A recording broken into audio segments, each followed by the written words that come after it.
Chapter 71. After Ningdu took over the company, she began to prepare to manage it well. Before she became the top leader, although she was also a senior executive of the company, she was still restricted. There were some things she wanted to do, but the senior executives disagreed. They voted against her proposals, and even tried her and executed her. These were inevitable and helpless things. But now it is different. As the top leader of the entire company, she has the right to make all decisions. So Ningdu immediately made many plans for the development of the company. First of all, the company's factory was destroyed, and there was no mecha material. Now that the world is in chaos, and their own factory is gone, of course they have to rob other factories. It doesn't matter whether it is another company or the government's, as long as the factory has parts that meet the company's requirements for producing mechas, they will find a way to get them back, make an open space inside the company to build a factory, move all the parts and equipment there, and use them to make mechas for their own company. I thought this would be difficult to handle, but after Ningdu took people out to rob, he found that there was no one guarding the factory. All factories were like this, empty, and no one knew what those people were doing. It's really a chaotic world, everything is easy to handle. Ningdu sighed at his smart decision to make a fortune in the chaotic world, and then immediately ordered the company's employees to empty these factories. After the factories were emptied and the materials were available, Ningdu directed the employees to go to the Mecha Reserve Bureau where the government stored the best mecha drawings in ZUXing, and take those drawings back. Sure enough, the Reserve Bureau was also empty, allowing them to wreak havoc. The mecha blueprints were also available, and soon batches of high-quality mechas were produced. After the mecha is produced, it is common sense to test it. But Ningdu thinks it is not necessary at all, because the company used to sell mecha to some rich people who didn't use mecha at all and bought it just for collection. In this case, they have to show the mecha to those rich people, sell it hard, and test it for them. The mecha has not sold many units, and the marketing test alone has cost a lot of money. But there is no way, because there are no star beasts on GUS Star, and no star beasts means no war. Without war, there will naturally be no large demand for mecha. But now it is different, it is a chaotic world, and this demand has come. Ningdu emptied all the mecha factories that can be found on this planet. If someone on GUS Star is fighting at this time, they will soon find that they can't stand it. In the square with the Hualin statue, there are 3 layers inside and 3 layers outside, surrounded by thick mecha soldiers. The students of Wanfeng Military Academy, Huaming Military Academy, and Xuanzhou Military Academy are doing their best to fight these soldiers. Although there are many soldiers, the students of these 3 schools have received the highest level of military education in the empire. They are the elites at the top of the pyramid among the billions of people in the empire, so they are not just for show. With top abilities and top combat tactics, they have a great advantage over the soldiers, who are just a sea of people. Soon, the soldiers who surrounded them layer by layer were dispersed by them. Those soldiers had their mechas smashed, and their armors were removed. Gradually, they actually fell into a disadvantage. Good opportunity. The students of the 3 top military academies chased them vigorously, ready to annihilate them in one fell swoop, but gradually, they found that the soldiers who were defeated by them began to regain their momentum. They have become stronger. It is visible to the naked eye that they have equipped new mechas. Those mechas not only look brand new, but also more powerful. Compared with the mechas used before, they are almost several levels higher. How could this happen? The students of the 3 schools were stunned. They clearly remembered that when they fought with them before, they had confirmed that many things on GUS Star were destroyed, including the mecha factory. So how could they have new mechas to use? Who helped them? Of course it was Ningdu. Of course, it was the Bauer company that Ningdu loved. This time, there was no need for any marketing methods or mecha tests to attract people to sell mechas. Ningdu just went forward to find them to make a deal after seeing the soldiers surrounding the square being beaten back step by step, and the mechas rotted and cracked. Almost all the mecha factories on the US Star were destroyed after she moved them, so those soldiers, the soldiers guarding the statues in the square, had no choice at all. Only Ningdu, only Bauer company, had mechas. Even if the company cheated them, and the mechas sold to them were not good, they had to buy them. Because if they didn't buy them, their mechas would be destroyed, and there would be no new ones, and they would definitely lose. So the soldiers, or the government, or the defenders of Hualien on GUS Star, would buy these mechas no matter how high the price offered by Bauer company. But they didn't know before they bought them that Ningdu was an honest businessman, and the mechas he sold were all fair and honest, and they got what they paid for. With these mechas, the soldiers were like fish in water, and soon reversed the decline and increased their offensive. At first, They tied with their enemies, and finally they maintained a tie, and sometimes they could even overwhelm the enemy. The soldiers saw hope, cheered, and their morale increased. They resisted the opponent's attack with more excitement and enthusiasm. They were happy, but Ning was not happy. Her mecha helped the soldiers improve their attack power, gave them hope, and allowed them to resist the enemy's attack, and the mecha was no longer destroyed. What does this mean? The soldiers don't need her anymore. If they don't need her, and don't need their company, then the company will have no customers, no market demand, and no one will buy their mecha. This won't work. In this case, is their company a one-time transaction? If there is no demand, then create demand. Soon, students from the 3 top military academies received some mechas. It was sent by an anonymous person, who claimed that he had found a large number of mechas in an abandoned underground factory on GUS Star, and hoped to lend them a hand.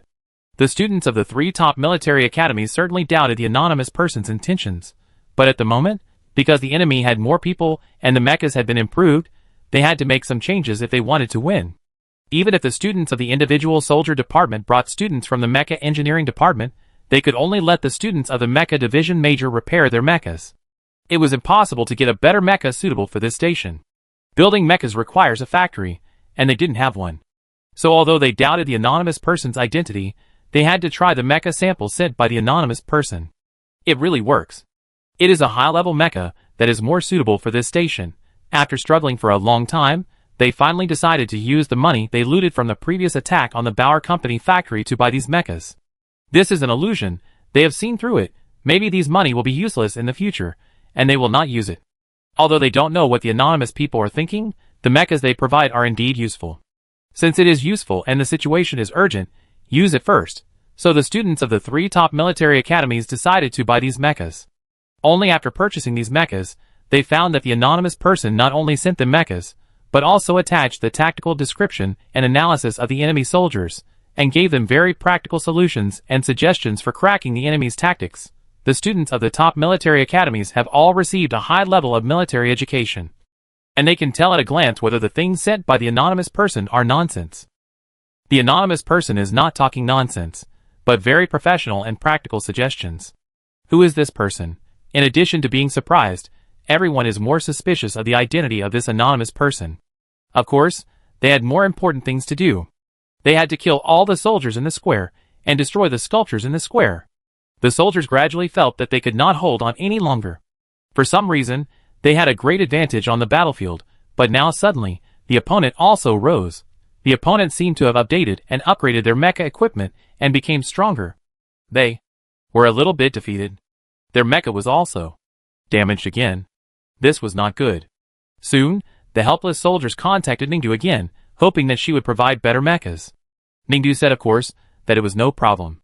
But better mechas? That would be more expensive. On the other hand, the students of the top military academy, who saw the soldiers using the newly modified and upgraded mechas to defeat them, were also anxious. If this goes on, will they lose? No. The students gritted their teeth, knowing that they must smash the statue and break this illusion. They also have to upgrade their mechas. The balance on the account is still good, and they should contact the anonymous person. So the anonymous person, like last time, not only collected money for their mechas, but also gave them a new combat plan and understanding method document when the enemy uses new mechas. Of course, on the other hand, the soldiers found that they could not ask Ningdu to buy better mechas again, and Ningdu would of course agree and give the soldiers local combat plans and response plans. So, one side sings and the other side takes the stage, and the strength of the two sides rises and falls, creating endless demand in this market. But the demand will run out one day. The government that supports the soldiers behind the scenes, or the people who believe in Hualin, can no longer afford the expensive mecha. On the other hand, the students of the 3 major military academies are also out of ammunition and food, and can't afford to pay a little money. Not only can they not afford to pay, but they don't want to pay anymore. Everyone doesn't want to deceive themselves anymore. When their strength becomes stronger, the opponent's strength will also become stronger, so can't they see that there is something fishy in the middle? Originally, they always thought they could defeat the enemy with their single-minded fighting, but now they feel more and more that the anonymous person, who not only provides them with mechas, but is very likely to provide mechas to the other side, is really manipulating everything behind the scenes and playing with them. Damn it! This is clearly just an illusion. Whether it is the enemy they are fighting against or the anonymous person who manipulates all this, They are just illusions. They have seen through the illusion, but they are still plagued by the illusion. How can this be? Thinking of this, the students are getting more and more angry and unwilling. Fortunately, up to now, the three schools and those soldiers are still evenly matched with both sides suffering losses. The soldiers don't have the money to continue to change to better mechas, and they don't have it either. Everyone is now unable to improve their attack level, so if at this moment, if they have other backups besides mechas, and if there are new forces joining, then the winner will be them. Of course, they have backups besides mechas. Don't forget, this game is not just about the three schools participating. The students of Yujiang University, who have advanced from the first stage of the game and have not been eliminated are also. Because there are 5 schools participating in this competition, and Zuliyuan University only has one person, that person must have been eliminated in the first stage, and the people from Yujiang University must still be in the arena. And they must not be dead yet. Because if someone from a certain school dies in the arena, the competition system will report it. They haven't received the report yet, which proves that the people from Yujiang are still alive. I thought that the people from Yujiang might be in danger, but now this GUS star has become an illusion with cracks and loopholes everywhere. The most dangerous people on GUS star are the soldiers, who prevented them from smashing the Hualin statue. The people from Yujiang should not be in great danger anymore. Right? The 3 military schools all had some ideas in mind, and the best idea was that Yujiang had not come forward yet, because they were waiting for an opportunity. Before, perhaps because of the school's strength, they encountered difficulties when they just crossed the first stage and could not get in touch with them, resulting in all the actions to save Zuxing being carried out by the 3 military schools, and the results of the competition were also agreed to be divided equally among the 3 military schools. Yujiang did nothing, and could not get any points, so maybe they did not come forward until now, just wanting to use this as a bargaining chip to exchange some competition points, when the 3 military schools needed them the most. If so, the other 3 military schools have no objection. They immediately sent a message to the last military school they could not contact on the field, telling them that if they could come to help the 3 military schools, they would be grateful, and the final results would be shared equally by everyone. After the message was sent, everyone had been looking forward to Yujiang's reply. The result was that there was no reply for a long time. Maybe the chips we gave were not enough, so they were unwilling. The students guessed cautiously, and then sent the message again. The results will be divided into 30% and 70% by everyone. You get 30%, and we will divide the remaining 70% equally among the 3 schools, and we will not give more than you. The 3 schools sent a message to the 4th school. After waiting for many days, there was still no response. The students were unwilling to give up, and continued to send a message to the 4th military school. The results will be divided into 60% and 40%, and we will divide the remaining 60% equally among the 3 schools. Still no news. The students of the 3 military schools made up their minds, and sent another message. The results will be divided into 50% and 50%, and we will divide the remaining 50% equally among the 3 schools. Still no news. Finally, the students stamped their feet and gritted their teeth. 20% and 80%, you take 80%. There was still no news from the other side. The students could no longer sit still. After thinking hard, they finally set many conditions and added one. As long as you can help us, the results can be counted as yours, and the bonus our school gets after the competition will also be given to you, okay? Chairman, should we stop? An employee of the company asked Ningdu cautiously. Ningdu had been waiting for many days. She still had the last batch of high-performance mechas in her hands, and she was waiting for someone who was still capable of trading with her and buying these mechas. If neither of the 2 groups in the square had the strength, then it was indeed time for her to let go.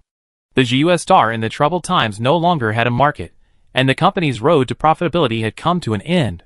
In this case, she would have some time to finish the last few things she had to do on this GUS star. Ningdu waited for a long time again, but she could not wait for anyone from the 2 parties in the square to be able to buy mechas from her again, so she finally decided to give up. But just when she was about to give up, she finally saw something she was interested in the message box in her optical brain. The 3 military academies almost gave up all the conditions for winning the game, and waited for Yujiang University to show up. But there was still no news from Yujiang University. Again and again, they cheered up again in disappointment, and yearned for hope. But now, they have to believe this fact. Maybe things have really reached that point. The students of Yujiang University did not want to respond to them, but they could not respond. They really encountered trouble, and it has reached the point where they can't even respond to a message, which must be quite troublesome. But now, the world is full of cracks and falling apart, and the bubble of illusion is about to be punctured.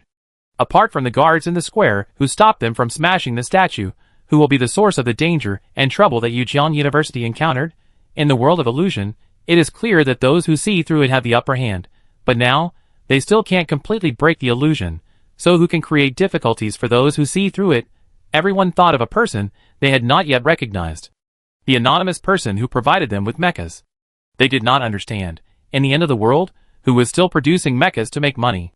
Even the chairman of the Bauer company had died on the way to the safe zone in this crack apocalypse, and before that, didn't he announce that the Bauer company would be permanently closed? Even the Bauer company, which likes to make money the most, announced its closure. So who is still producing mechas? What is the intention of selling them to them? They did not understand. Moreover, what is the meaning of this anonymous person making mechas? It is the end of the world, and making money is meaningless. That person provided them with high-quality mechas while also providing them to their opponents, making them both lose, and always maintaining a situation where no one can beat anyone. Why, if it is to maintain the world from collapse, then the anonymous person should only help the soldiers. If it is to make the world collapse, then the anonymous person should help them. However, this anonymous person cleverly stood at the balance point between the two, maintaining the power of both sides, keeping the world on the verge of destruction, but maintaining a delicate balance of not being destroyed. This person is a psychopath. He likes this situation. He likes to play with them like a clown. He enjoys watching their miserable appearance. Apart from this, the students in this illusion of imminent destruction can't think of any other reason. So, who is enjoying their embarrassment? The students can only boldly assume that this person is either a ruthless world player, or just enjoying this feeling. Or maybe this person actually hates both the soldiers and them, so he likes to see them in a mess together, struggling to maintain the situation. If it is the first case, they have no way to start, so consider the second possibility first. Is there anyone on US Star who hates the soldiers, or hates the government behind the soldiers, Hualin's believers, and hates them? The former is very easy to find. There are too many people who hate the government and Hualin's believers at the same time, especially many large mecha manufacturing companies. Because they want more profits, they will go against the government and threaten the government to cancel the relevant restrictive policies. At the same time, they will also hate Hualin's believers, because Hualin himself, as a mecha master and mecha creator, opposes plagiarism of results, and many mecha production companies will steal the mecha design results of military universities. This behavior has been opposed countless times by Hualin's believers. The most typical representative of this type of company is Bauer Company. At the same time, who hates them? They are just students who came to this planet to save the citizens here. They have almost no connection with anyone. Who would hate them, except for the Bauer Company? They destroyed the Bauer Company's factory, and were defeated countless times by the head of the company's Mecha Research Center. It's the Bauer Company again. There is only one company that hates the government, the Hualin believers and them. That is the Bauer Company. This is the only answer. But didn't the Bauer Company announce the end of the world and close down? Didn't the chairman of the Bauer Company pass away? I heard that the head of the Mecha Research Center, who has targeted us countless times, the Black Shadow, has already been executed internally. The students raised questions in their hearts. At the same time as they raised questions, everyone thought of the same question.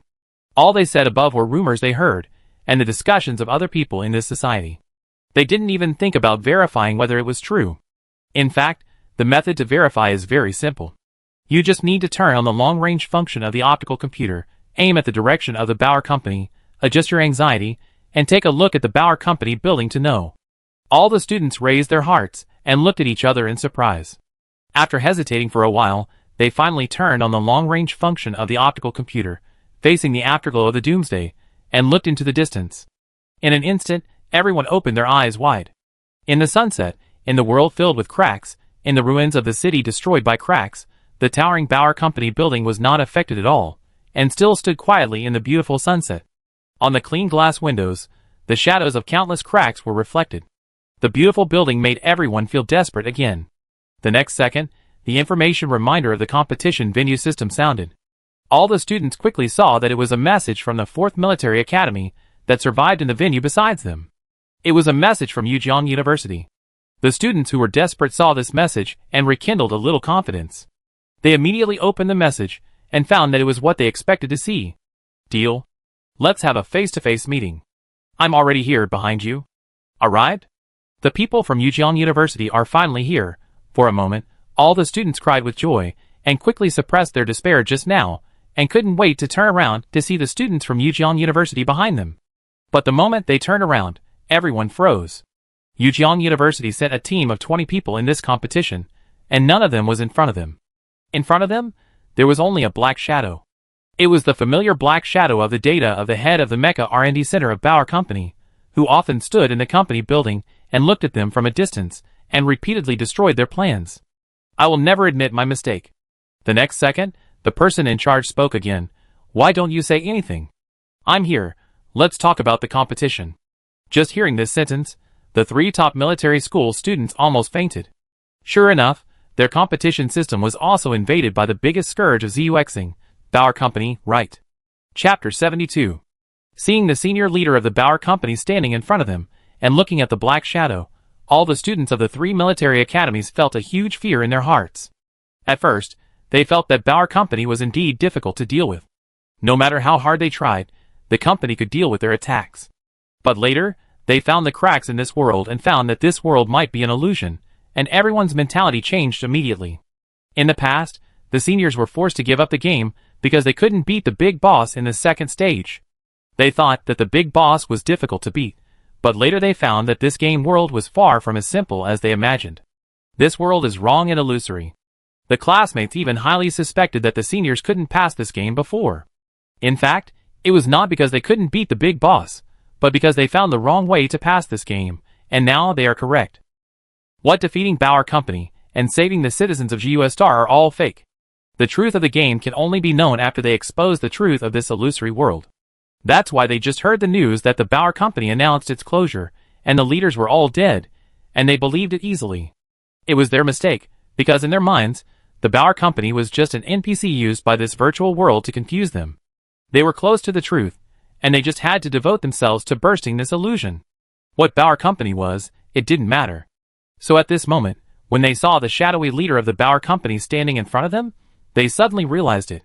It turned out that the competition was still the same competition, and it was absolutely correct that the organizers would ask the participating students to defeat the Bauer Company. At first, it only resisted their attacks when they tried every means to invade it. Later, it acted as an anonymous person behind the scenes, watching them struggle with the government soldiers. In the end, they found that the company in this virtual world was really powerful enough to invade their competition system. Bauer Company is indeed the biggest disaster on GUS Star. It is so bad that they know it is just a fake company in the virtual world, and it is enough to drag down their progress. All the students looked at the person in charge, the black shadow in front of them, and felt deeply afraid. At this moment, they finally understood why the ultimate goal of this competition was to bring down the Bauer Company. Seeing a group of students in silence, Ningdu hurriedly said, "You don't come over." Lu Qin, the leader of Wanfeng University, took the lead and stood in front of everyone. "No matter how many teams you prepare today, we will accompany you to the end." When Lu Qin said this, his voice was trembling. Everyone had been exhausted by the soldiers, and their mechas were in tatters. They were prepared that the Bauer Company might have brought a strong team to destroy them. But even if they were to die here today, they would fight to the last. "Oh, you may have misunderstood. I'm not here to hurt you." Ningdu realized something, and took off the blanket she used to hide herself. "I'm here to join you." The moment she reached out to take off the blanket, everyone trembled. After seeing her face clearly, everyone was shocked. The person in charge of the Mecha R&D Center, who had been targeting them for so long, and whom they seemed to never be able to deal with, turned out to be this young. Everyone gasped. Ningdu saw that everyone was still in fear, and hurriedly said, Why are you still like this? Don't you know me?" Seeing that everyone was staring at her in silence, Ningdu said again, "I am in the photo of our competition members, you can take a look." As she said that, she unconsciously took a step forward. "Don't come over!" Lu Qin shouted, and took out the mecha ring and prepared to open it. Ningdu saw that the situation was not right, and hurriedly displayed the competition information in his light brain on the air screen and the competition group, and then hurriedly explained, "No, you can take a look. I'm really not a bad person. My name is Ningdu, from Zuliyuan University. I'm your teammate." Until she said the name of Zuliyuan University and released the competition information files and photos, all the students came back from their fear. What? That's what happened. Ningdu finally explained the cause and effect of the game. It turned out to be like this. The students listened to Ningdu's explanation many times, and compared Ningdu's game information many times, and finally slowly accepted this fact. So the students who were eliminated in the first stage were the students of Yujiang University. The only student sent by Zuoliyuan University has stayed until now. She didn't choose to attack the factory of Bauer Company like them from the beginning, but chose to join them in a different way, and even accidentally became a senior executive of the company. How is this possible? Lu Qin listened to Ningdu's story and fell into deep doubt. Bauer Company is such a difficult company to deal with. It's so cruel. How could you stay there for so long? No, you are a military academy student. We are here to save this place. How can you blow it up everywhere? Did you know that this was an illusion from the beginning? Ah, an illusion. Ningdu listened and sighed. Lu Qin, Lu Qin, you don't know, but you still dare to bomb everywhere? We are on GUS Star. Aren't we supposed to protect the people of GUS Star? There are rules in the competition. Unless the other party takes the initiative to attack, if you kill anyone other than Bauer Company, you will be expelled from the competition venue, etc. Speaking of this, Lu Qin realized another problem. So you only blew up the building and didn't hurt any civilians? If she really killed people other than Bauer Company, she would have been expelled from the competition venue by the event organizer. Why did she stay so long? I also discovered it by accident. Ning scratched his head embarrassedly. It seems that no matter how I blow up the building, no one will be injured. At first, I thought I took good protective measures, but later I found that it seemed that something was helping me. I said, why is this world so magical? It turns out to be an illusion. Help you? How can there be something to help you so that you will never blow someone up? Wait, Lu Qin, who had just said this sentence, suddenly stopped. It is very likely that it is because of the illusion. Because they had known before that the phantom beasts of Ziyuexing had powerful phantom poison abilities, which were rooted in everyone's beliefs or faith. As long as the faith was very strong, the illusion would become stronger and stronger, making people more and more addicted to it. Moreover, this phantom poison had a magical feature, which was that when it created the illusion, it would find ways to make the illusion beneficial to the deceived person and make the deceived person's faith stronger. The stronger the belief, the deeper the erosion of the phantom poison on the human brain. For example, as military academy students, the greatest desire in the hearts of each student is to defend the country. So when they come to Ziyuexing, the phantom poison will first make them magnify this idea and make everyone have a huge obsession with protecting Ziyuexing. Then no matter how hard everyone works here, no matter how painful it is, the result will definitely be to overcome all difficulties and dangers to save the people of Ziyuexing. As long as they really believe that they have saved the people of Ziyuexing in the end, once this idea is finally deeply rooted in the depths of their memory, the phantom poison will also be rooted and can never be pulled out, and they will be swallowed up by the illusion of Ziyuexing and become part of the illusion. If it weren't for their repeated failures in dealing with the Bauer Company on GUS Star, which made them feel desperate that they could never save the people of GUS Star, and let despair completely break their obsession to save the people, so that they could see through that this was an illusion, and let them know that the phantom poison of the phantom beast of GUS Star was still strong, then they would probably be kept in the dark forever. And even if they left GUS Star, they would not find out that their obsession to save the people of ZUS Star was infected by the phantom poison. And the reason why they can see the truth of this world is actually because of Ningdu. It was Ningdu who acted as a villain and always fought against them. He was in the team that cooperated with everyone and heard all their battle plans against the Bauer Company, but he didn't say a word and silently broke all their plans, which made them gradually fall into despair. Although I have to thank her, but damn, how could she be silent in the cooperation group and really be their enemy, and in the end, she also gave them more money from fighting against the soldiers. Because I found out that it's not easy to run a company. So many people want to destroy the company. Only by going undercover in a group like yours, and knowing your plan can I come up with a specific solution. Moreover, war money is really easy to make, and market demand really needs to be explored. I understand all these. Really, if it weren't for you, I would have lost another experience of starting a company. Ningdu said to Lu Qin with gratitude. Lu Qin, why is she still so obsessed with starting a company now? Although everyone's characteristics will be magnified in ZUXing, isn't the first characteristic of military school students to like to defend their country? Isn't she? Lu Qin suddenly remembered that Zuoliyuan University was able to participate in this competition with them this time, because this school also had a genius, although she was just an S-level genius with a characteristic. So what is the characteristic she has? Oh, the teacher said it was a crime. Ningdu answered honestly. Crime? Lu Qin was stunned, But then she figured out all the problems in an instant.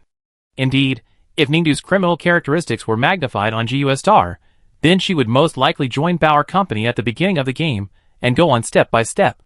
So Ningdu's obsession may also be related to crime. So this illusion world will secretly help her commit crime step by step. But because she would be expelled from the game if she really killed people outside Bauer Company, the illusion wanted to swallow Ningdu. And it certainly couldn't let her leave just because she killed other people. So she was very bluntly given a plug-in that would not kill people outside Bauer Company. Anyway, everything would make Ningdu handy to commit crimes. Her belief in crime would deepen, and the illusion poison would further erode her brain, and Ningdu would fall more and more into this illusion.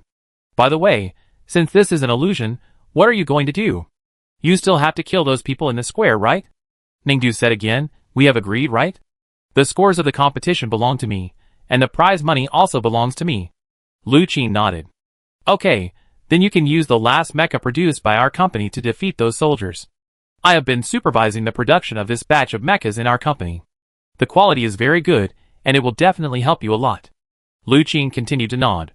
Soon, the teams of the 3 top military academies used the mechas provided by Ningdu Company, successfully defeated the soldiers in the square, and successfully destroyed the Hualan statue on the Zuexing Square. Finally, this world, piece by piece, like a broken mirror, crackled and shattered, and then gradually disappeared. Zuexing also restored its original appearance. It turned out that this place had long been desolate because of the illusionary poison of the illusionary beast, without any trace of human beings. There are no tall buildings, no winding skitron tracks, no beautifully trimmed trees, and no bustling crowds. This is a complete desert. The sun rises and sets, and there is a lonely silence here. Lu Qin led the team to look at the sun in the sky, feeling a lot of emotion. It's over, she murmured.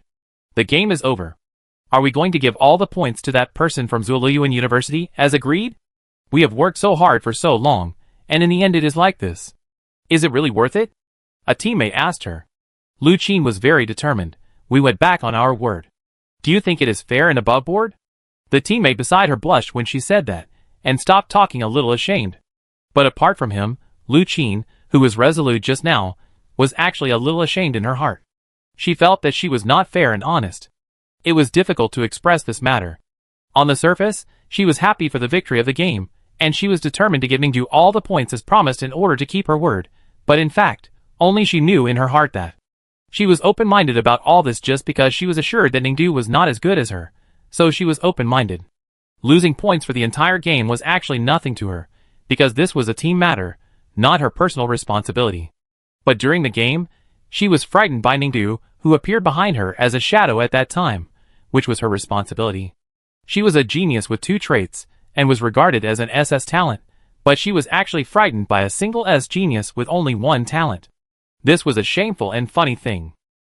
Compared to losing the game, she was more afraid of others talking about this. Not only her, but all the students who were called SS geniuses in the 3 schools were actually upset about this matter. The teacher broadcast the entire match video, and it also needs to be archived.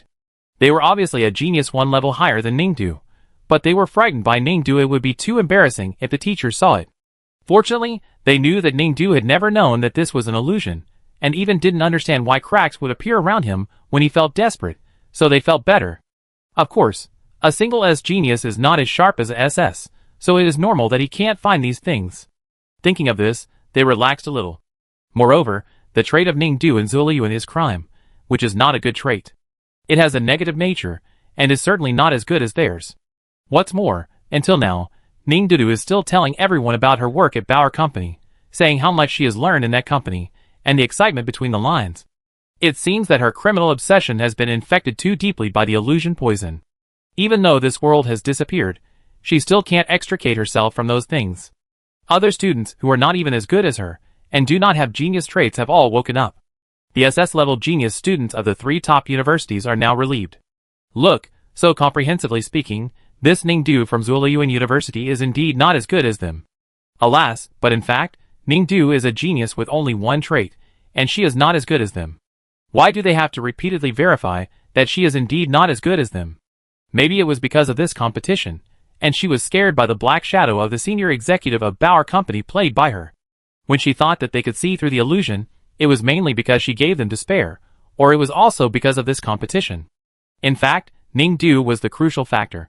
The purpose of the game was to defeat the Bauer Company and save the people of ZUS Star. In the end, it was actually her who brought down the Bauer Company. I was so unwilling. Because I was unwilling, I had the mentality of frequently verifying that Ningdu was not as good as them. In fact, not only the participating students, but also the teachers of the 3 top military academies sitting in the game broadcasting room, had the same mentality. They had to admit in their hearts that if it weren't for Ningdu, the whole game would never have gone this way. Ningdu was an important factor in breaking the development rules of all the students who participated in this competition in the past. In the past, all the students who participated in this competition failed when they defeated the big boss in the second stage. This time, Ningdu used his power in Bauer Company to not only kill the leader of Bauer Company, that is, the big boss, when he blew up various buildings and facilities of ZUS Star, but also created despair for all the participating students, so that they discovered the truth. 6 SS geniuses from 3 top military academies did not play a key role in this competition. Even in the end, let alone these students, the teachers knew that this student was playing the role of the shadow, but when the shadows stood behind their students, they were also scared. The genius trait of this student is crime. It must be said that crime is really a very strong and powerful trait. The teachers were not happy. Fortunately, no matter how good this student was in the competition, she was not as strong as the SS geniuses in their school. Until now, she has not woken up from the phantom poison, and is still talking about the first-class company experience brought to her by the phantom poison, and has not realized that it was just a dream. The teachers of the 3 top military academies had to admit that they felt better, but they also knew that this mentality was not fair, so they suppressed it silently and did not show it. But there were times when they could not suppress it. The teachers of Wanfeng Military Academy could not help but look at the 3 teachers of Zuolayuan University, and then unconsciously said, "3 teachers, don't worry, your student is already great. Although she is too deeply poisoned, it will affect the competition system, and may not even be able to submit an application for the return trip, but our students will definitely take her with them." As soon as they finished speaking, the teachers of Wanfeng Military Academy regretted it. Ah, what are they talking about? Their mouths are talking in front, but their brains are chasing behind. They are crazy. What kind of villainous remarks were they making just now? But the 3 teachers of Zuolayuan University don't care. As long as the students from other schools can take Ningdu with them on their return trip, it will be fine. Generally, as long as people know that all their great achievements on ZUS Star are illusions, they will feel lost and depressed. It is normal to keep silent. Ningdu is so excited that she keeps talking to others about the things in the illusion. This is obviously abnormal. She is too deeply poisoned by the illusion. Because the optical brain is also directly connected to the brain, if the phantom poison enters the brain too deeply, it will affect the use of the optical brain, and indirectly affect the use of the competition system. If the competition system cannot be used, then she will issue an application to leave the competition venue. If she cannot issue an application to leave the competition venue, then how can she leave ZUS Star alone? Fortunately, just now, the teacher of Wanfeng Military Academy also promised them that when the students of Wanfeng leave, they will apply for the people who picked them up to take her with them, otherwise their teacher will probably go to pick her up with the people of the competition venue organization, which will delay time. The phantom poison must be treated in time if it is too deep, otherwise the consequences will really not be good. Fortunately, Ningdu will be able to come out soon, and wait until the other 3 schools have dealt with the aftermath of ZUS Star, and then it will be fine. The so-called aftermath of ZUS Star is some embryo boxes. These cell boxes contain embryos that can breed humans. This is the only thing that the students of the 3 top military academies found on the desolate ZUS Star. They still remember the competition mission. In addition to killing the Bauer Company, there is another one to save the people of ZUS Star. Ningdu was the last one to kill the Bauer Company, so the other 3 military academies must complete the task of saving the people of ZUS Star. After the illusion disappeared, the students looked at the embryo box buried in the ground and realized that everyone said that ZUS Star was dominated by the fantasy beast. The Mecha Master Hua Lin and a group of top mecha soldiers came here to defeat the fantasy beast and rebuild the city of ZUS Star.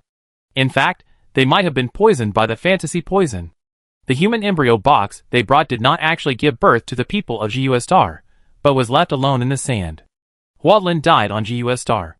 The soldiers thought they had completed the mission and returned successfully, but in fact, everything was an illusion. No wonder those predecessors who returned from the battle had physical problems in the end. What a pity, it was not until now that the truth was revealed after so many years. Fortunately, the human embryo box can be preserved for a long time, so they can complete the wishes that the predecessors did not complete. Put the human embryo box into the soil and irrigate it with nutrient water. The human embryo can grow naturally and breed humans. At that time, the Empire will send people to build infrastructure for GUS Star, rebuild the statue of Master Huolin, and rebuild GUS Star. This is of course also a way to save the people of GUS Star. After thinking about it, everyone got down to work. The shovel and water source were ready, and the last thing was to put the embryo box into the soil. Seeing everyone working enthusiastically, Ningdu came over and drank water while asking, "Do you need me to do anything?" Lu Qin raised her head and glanced at Ningdu in her busy schedule. "No, just take a rest." "Oh, okay," Ningdu said, ready to turn around and leave. At this moment, Lu Qin was suddenly stunned. "Wait!" She immediately stopped Ningdu and asked, "What are you holding in your hand?" Ningdu looked down at the jar in his hand. "Water. My throat is a little dry after talking too much." "Where is this water?" Lu Qin suddenly jumped up. "This is obviously the embryo box we are going to plant." As soon as these words came out, all the classmates around him looked at Ningdu. Then everyone was stunned. "Yes, isn't this the embryo box we want to plant? How did you drink it? This is the embryo box used to breed humans. How can you drink it? You are killing people." Facing everyone's responsibilities, Ningdu opened his eyes wide and looked at the jar in his hand. "What embryo box? Aren't you hiding water in the ground? Burying the embryo box in the ground is to breed humans. Don't you know how difficult it is to make an embryo box? You actually drank it like this? You are equivalent to killing people. We are saving the people of GUS Star, but you are killing people." Ningdu listened to everyone's words and was stunned. After a circle of people finished accusing her, she finally slowly pointed to the place where the embryo box was placed. "Isn't there water there? And I replenish a can as soon as I take one, don't you see it?" At this point, everyone looked in the direction Ningdu pointed. At this time, Lu Qin felt like a blow to the head. Just now, they found 10 human embryo boxes, and now Ningdu took one away, so there were actually 10 left. Lu Qin hurried over and took away 2 more embryo boxes. Sure enough, 2 more appeared in the same place. Take 3 away, 3 will appear in the same place.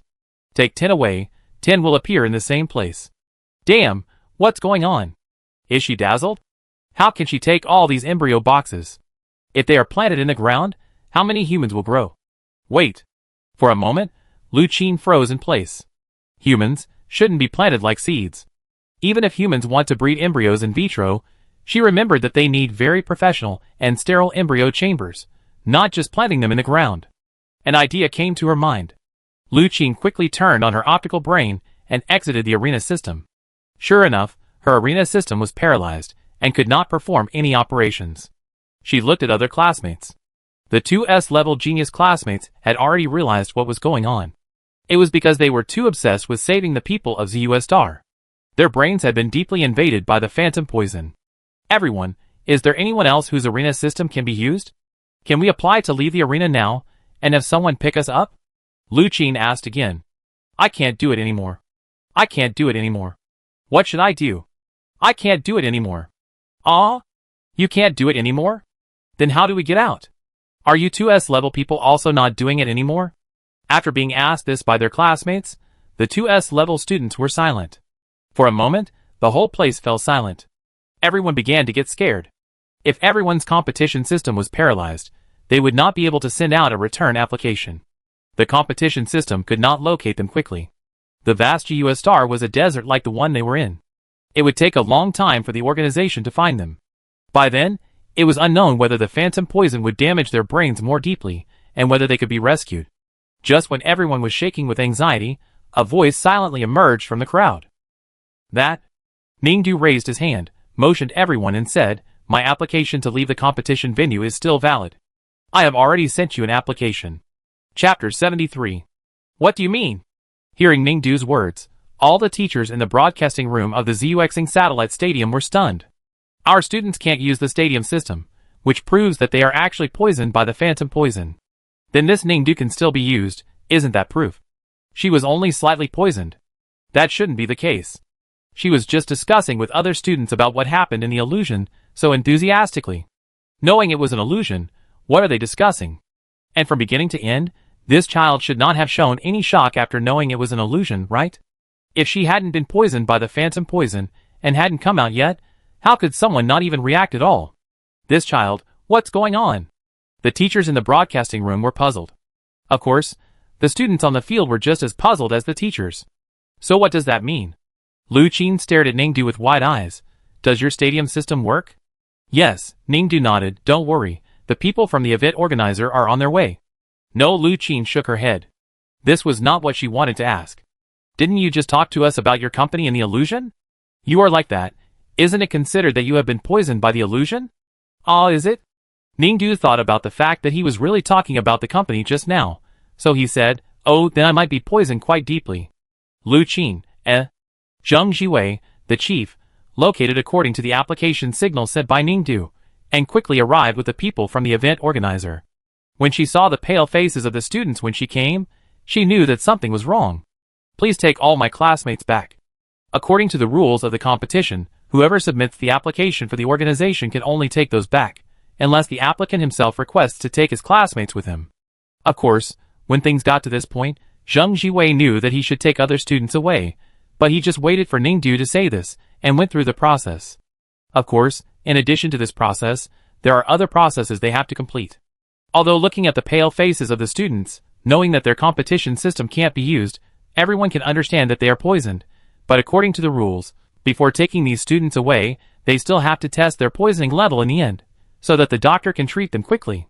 Sure enough, most of the students' phantom poisoning level reached the astonishing level 7 and 8, and even a genius student like Lu Qin had a phantom poisoning level of 5.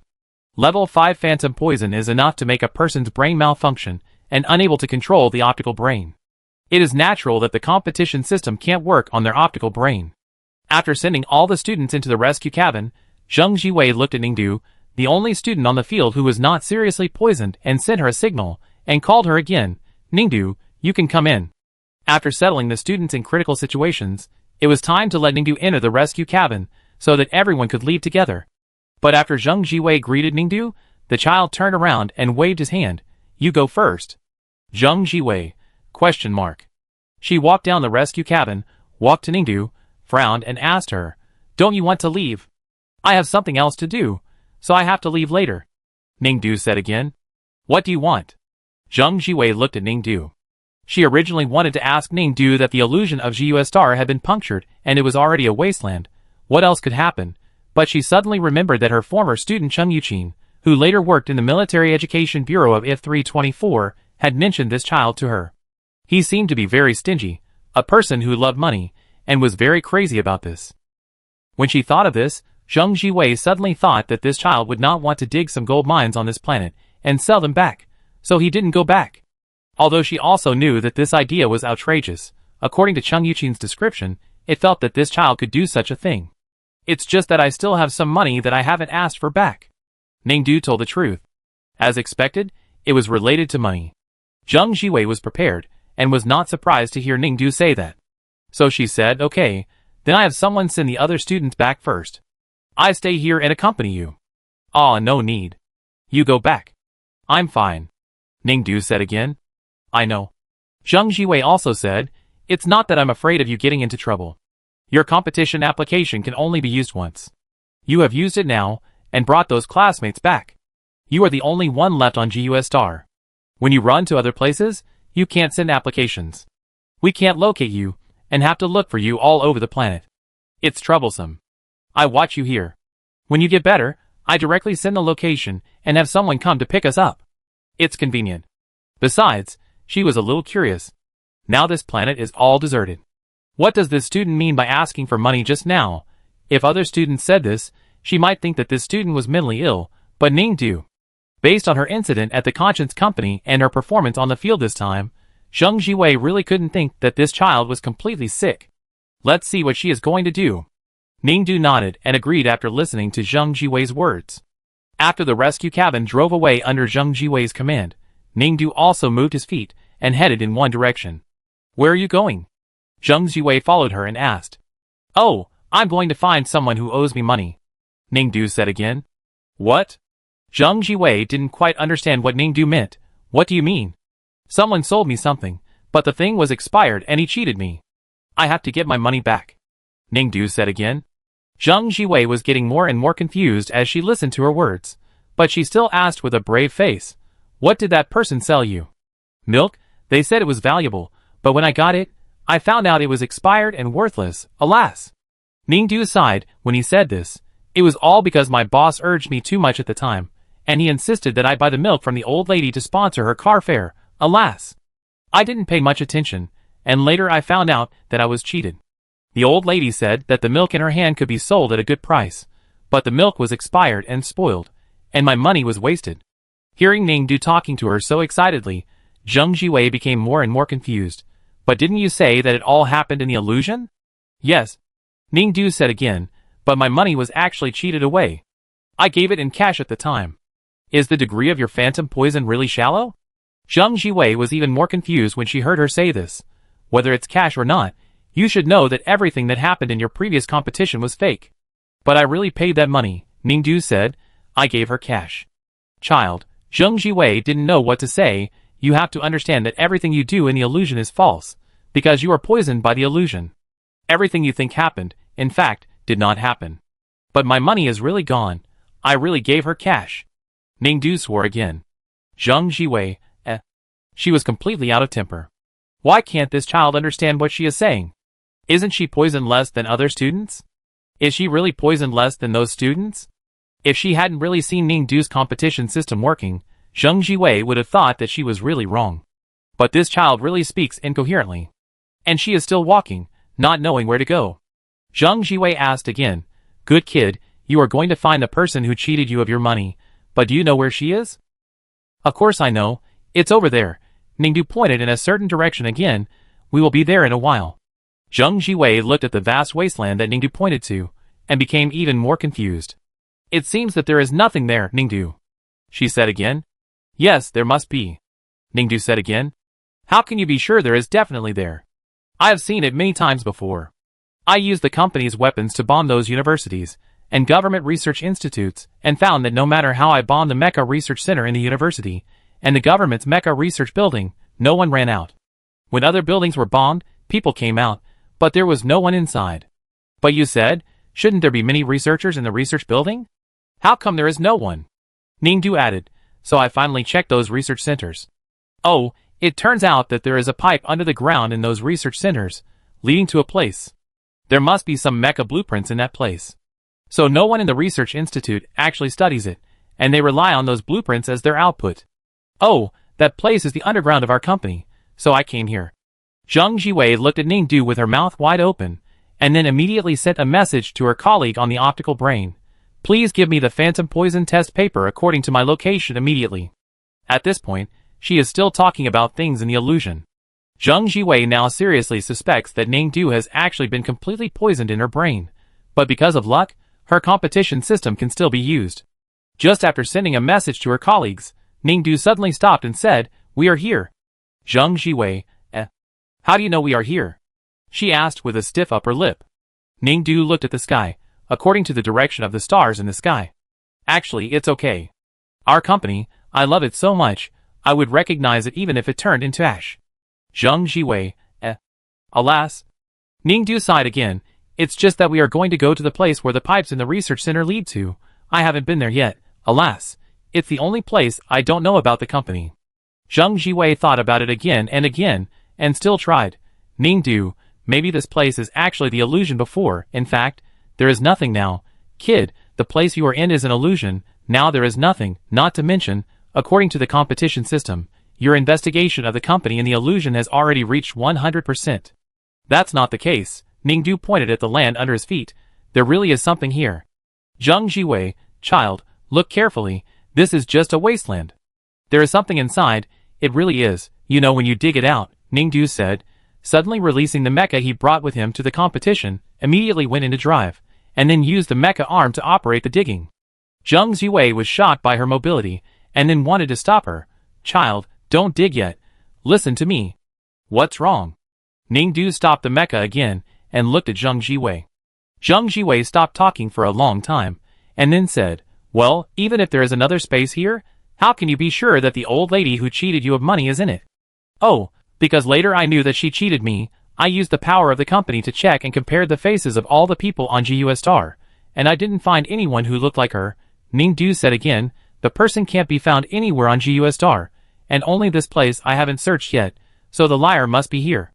Zheng Jiwei felt that she was completely speechless. She felt that she couldn't explain to Ningdu at all. A student who was poisoned by illusion, no matter how deep she was poisoned, in fact, as long as she was poisoned, then all her actions in the illusion were actually false, and they were all the results of her own imagination, regardless of whether Ningdu said that he gave cash or not. This child didn't believe that she had only given money in the illusion, and now the entire illusion was destroyed. She actually believed that there was still a person in the illusion under this wasteland, so it was almost certain. This child is definitely as poisoned as those students who were taken away. It was just an accident. Her game system can still be used. Coincidentally, her colleague came again at this time.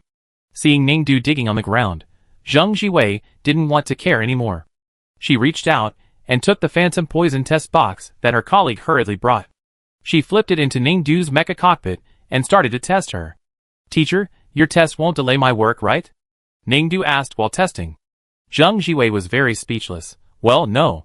Anyway, I will test her poisoning level later. If the index is high, I will take her away directly. Of course, I won't delay her now." Ningdu was relieved after hearing this. "Oh, that's good, but teacher, it doesn't matter if you feel that you have delayed me. Anyway, I'm almost finished here. Actually. Oh, you see, it's finished. Sure enough, there is something here." Ningdu said another sentence. When he heard this, Zheng Jiwei inadvertently raised his head and glanced outside the mecha cockpit. Of course, she didn't believe Ningdu had really dug up anything, because people who were deeply trapped in the illusion, even in this wasteland, as long as their obsession was still there, would definitely see what she wanted to see because of the influence of the illusion poison, just like the students who were taken away before. Zheng Jiwei of course just looked up subconsciously. But with this glance, she saw a coffin in the ground that Ningdu dug out with his hands. She thought she was dazzled, so she rubbed her eyes and looked carefully again. Indeed, there was a coffin on the ground. Zheng Jiwei was stunned. Ningdu quickly opened the cockpit door and prepared to go down, and said to her, "Teacher, it's not clear here, let's go down to see." Zheng Jiwei was still in a daze. She thought about it carefully and confirmed that she must have been injected with a high-strength anti-phantom poison agent before coming to GUS Star, and she had no obsession on GUS Star. So where did the coffin come from? She should not be able to see it. Zheng Jiwei got off the mecha and asked the colleague next to her, "Did you see it?" The colleague was also stunned. "Am I also poisoned by the phantom poison?" Zheng Jiwei frowned. "This is not good. Why can they all see it? This desolate GUS Star should not have any grass growing. Why is there this coffin? Are they poisoned, or did they really see this coffin?" She doesn't know. Not only does she not know, but even the teachers in the broadcasting room outside GUS Star are also at a loss. Is this another illusion? Because everything the students imagine in the illusion can be broadcast to them as an entity, so they saw very clearly that a group of students in the previous video were going to plant human embryos. Those students were indeed holding the so-called embryo box in their hands, so this time, they also saw the coffin in the video. So, is this coffin fake? Just Ningdu's illusion? Then why didn't Zheng Changwan and the others see through this illusion? This shouldn't be. The teachers were also confused. Zheng Changwan and the others should not be people who would be deceived by Zhuxing's illusion. So how could they also see the coffin? Could it be that the coffin was real? That was even more impossible.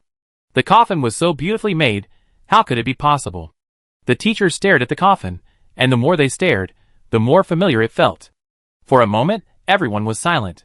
Because at this moment, all the teachers who were looking at the coffin suddenly found that this coffin was very similar to the coffin used by the Empire to bury great men many years ago.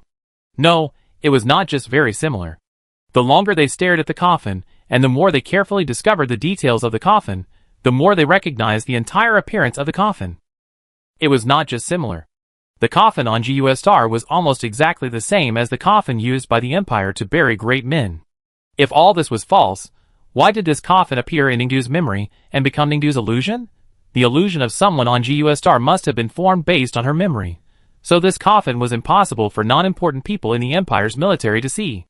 How could such an exquisite and complicated coffin used to bury great men be completely reproduced by a university student and shown as her illusion?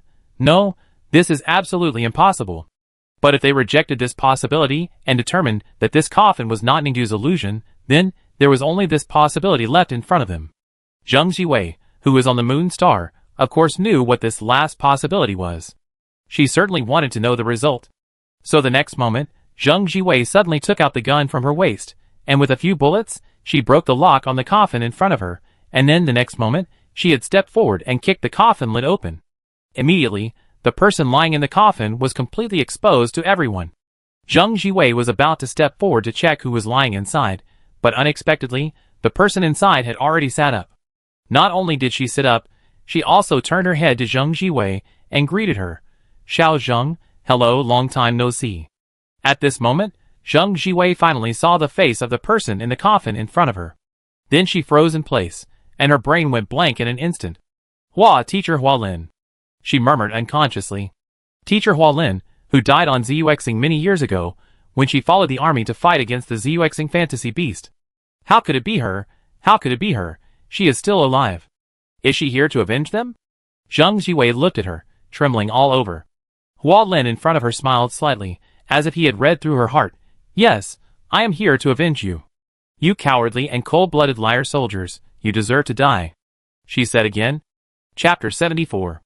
After hearing this, Zheng Jiwei and her colleagues, as well as the teachers sitting in the broadcasting room, were silent. Only the students who were transferred to the hospital to see the situation of Zuexing were confused. What's going on? Teacher Hualin is still alive? Didn't she die when she accidentally went to war with the army? Why did she say that Commander Zheng and his team were liars? That's not right. Didn't Commander Zheng and his team try their best to rescue Teacher Hualin but failed? How could they be cowardly and cold-blooded? Zheng Jiwei faced Hualin and suddenly figured out everything. "So, did you cooperate with the fantasy beasts on Zuexing in order to survive?" Hualin, who was sitting in the coffin, laughed. "Yes, Xiao Zheng, if I don't cooperate with them, who else in the world will save me? Just rely on you guys who betrayed me and are selfish?" Zheng Jiwei continued to be silent. After a moment of silence, she said again, "I'm sorry, Teacher Hualin. No need to apologize hypocritically." Hualin said again, "How many times have you apologized? From the moment you refused to help me build the last piece of my mecha, you kept apologizing, and finally, after apologizing to the end, you actually wanted to kill me. Haha, I saw through you a long time ago." "No," Zheng Jiwei said hurriedly, "at that time on GU Star, we did choose a suitable place. We thought it was absolutely safe and suitable for persuading you to give up taking back the mecha, but who knew? Haha, no need to say more." Hualin said again, "You just want to say that you couldn't help me build the mecha on GU Star this time. So the mission failed again, so you persuaded me to give up, but you didn't expect that you were discovered by the Phantom Beast here, and the Phantom Beast kidnapped me. It was totally unexpected, right?" After saying that, Hualin smiled. "Don't I know what you said?" The students who heard this through the screen were confused. "Hey, that's not right. Didn't Teacher Hualin and Commander Zheng go to fight the fantasy beast of GU Star? Why did Teacher Hualin say that the mecha construction and mission failed? Why does it sound like that Teacher Hualin and Commander Zheng went to GU Star to build a mecha? Didn't everyone say that Teacher Hualin gave up the construction of the last piece of mecha in order to fight GU? Why does it sound like now that they went to GU Star just to build the last piece of her extraordinary mecha? What's going on?" Of course, the students' understanding of the incident was just hearsay, but the teachers sitting in the broadcast room of the stadium did know it clearly. Some of them present also went to GU Star with Master Hualin like Commander Zheng. The expedition to GU was indeed not to fight the fantasy beast as people said later. In fact, they did go to war for Hualin. Hualin promised to build a super mecha for the Empire when she was 25 years old. In order to make the mecha have unparalleled performance, the Empire asked Hualin to use a star or called X43 to make the core command chip of this mecha. So in order to complete the task assigned to her by the Empire, Hualin spent the first half of her life studying a piece of X43 fragment that accidentally fell in the Empire, understanding the various performances of the X43 ore, and studying how to make it into a core command chip. In the second half of her life, she focused on studying mechas, and worked hard to build a mecha that perfectly fits the chip made by X43. The performance can beat all the mechas in the Empire at present, leading them by dozens of times. It is a truly super mecha with epic-making significance. At the age of 93, Hualin really built this extraordinary mecha. All simulation tests have passed, and this mecha can now be perfectly started by inserting the chip made of X43. However, the size of the X43 fragments is not enough to make a chip, and a new piece of X43 or must be found to make a chip. During the nearly 70 years from the age of 25 to 93, Hualin has always been guaranteed by the Empire to find a way to the planet X-43, where the X-43 ore is located. Of course, later, the Empire finally found the time and space tunnel to the planet X-43 through hard work. Finally, the Empire notified Hualin that she could go to the planet X-43 with the soldiers. The soldiers were responsible for protecting her safety, and she was responsible for selecting satisfactory, or after arriving at X-43. Everything was going well, but after the expedition, the soldiers of the Empire discovered that the so-called time and space tunnel leading to the planet X-43 was a devil's tunnel. This tunnel seemed to absorb the terrifying star beasts and terrifying strange phenomena from various planets. In the process of walking through the time and space tunnel, they encountered various terrifying and very powerful star beasts. Many individual soldiers could not defeat them at all and retreated step by step. Later, the Empire sent stronger soldiers to protect Hualin and move forward into the tunnel together. This time, those powerful star beasts can be dealt with, but there is one thing they can never deal with. That is the fantasy beast that appeared in the last section of the tunnel. After defeating the terrifying star beasts in the time and space tunnel, the soldiers came to the last section. At this time, they would encounter some star beasts that were not so strong. However, although those star beasts were not strong, they could change their appearance. They could become the family, friends, and lovers of the soldiers present. Although the soldiers knew that the other party was a star beast, they still couldn't help themselves after seeing those star beasts become the appearance of their closest people, and unconsciously thought that they were their close people. They couldn't bring themselves to kill. So once the space-time tunnel reached this point, no matter how strong the soldiers were, they couldn't hold on. They tried again, and finally believed the rumor. Some people said that after entering the space-time tunnel from GUS Star, the star beasts inside would be easier to fight. They immediately brought Master Hualin to GUS Star, and prepared to enter the space-time tunnel from here. Of course, rumors are just rumors. When the space-time tunnel reached the illusion stage, they would still be defeated. That time, they still couldn't take Master Hualin to get the X-43 ore. They also knew that this was actually an impossible task. Of course, they didn't want Master Hualin to be completely desperate about not being able to get the X-43 ore, so they were on GUS Star that day, ready to persuade Master Hualin to give up X-43 first, and then find a way to get the ore when there was a chance in the future. But unexpectedly, on that day, the soldiers who came out of the time-space tunnel and suffered a severe blow to their bodies and minds were mentally exhausted and slightly neglected the surrounding defense, which led to the phantom beast of GUS Star attacking them and abducting Master Hualin.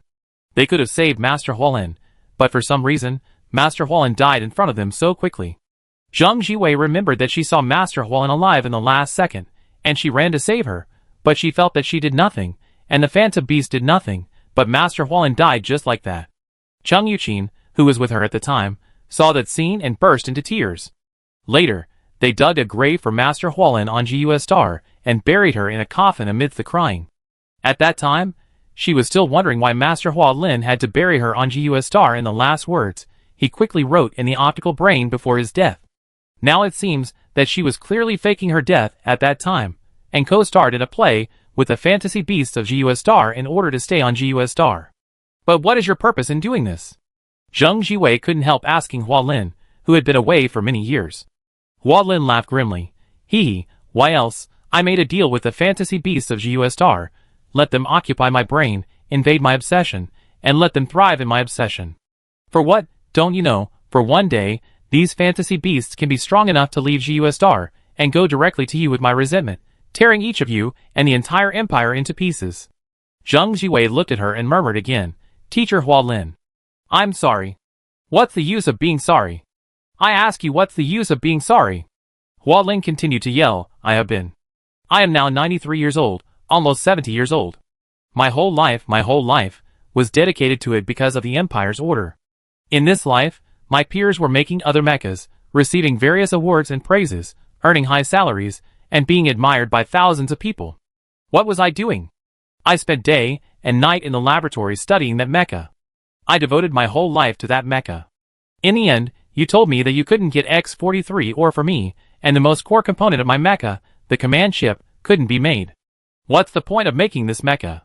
What's the point of not making it? What did you say when you said you couldn't get the X-43 ore and couldn't pass through the time tunnel? You actually suggested that I change other ores to make chips. Are you talking like a human being? Hualin yelled angrily again. If any other ore is used, this mecha will become a fairly ordinary mecha. Then what is the point of my life's efforts? What's the difference between my life's research and nothing? Hualin said this and kept yelling. Zheng Jiwei listened quietly and couldn't say a word. You are all liars. Liars. You don't want me to build the mecha at all. You just want to deceive me and make me give up all the possibilities of life for this mecha. You just want to see me be a clown for the rest of my life. Hualin yelled again. No. Teacher Hualin, it's really not like that. Zheng Jiwei said again. That's it. If it weren't for this, you would have taken me through that space-time tunnel and found the ore. Every time you entered the tunnel, you tried very hard to defeat those star beasts at the beginning, but later when the star beasts became weaker, you didn't fight them much, and even quit without fighting at the end. You still say it wasn't intentional? Time and time again, you never wanted to find the ore for me, you were always playing with me. Listening to Hualin's words, Zheng Jiwei didn't know how to explain. They encountered weak star beasts in the later stage of the tunnel, but couldn't beat them, not because they didn't fight on purpose, but because they were really controlled by the illusion created by the star beasts. It's just because if they are controlled by illusions, then the illusion cannot be punctured. Everyone in the illusion is their closest person, and they can't do it at all. It seems that they are telling Teacher Hualin that X-43 star will never be reached.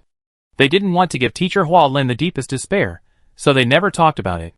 So this incident became the point that Teacher Hualin resented them. But it was reasonable for the teacher to resent them, because it was the Empire's breach of trust. It was the Empire's fault.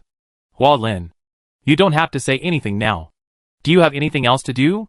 If you have nothing, leave quickly, Hualin said again. It's really hard for you.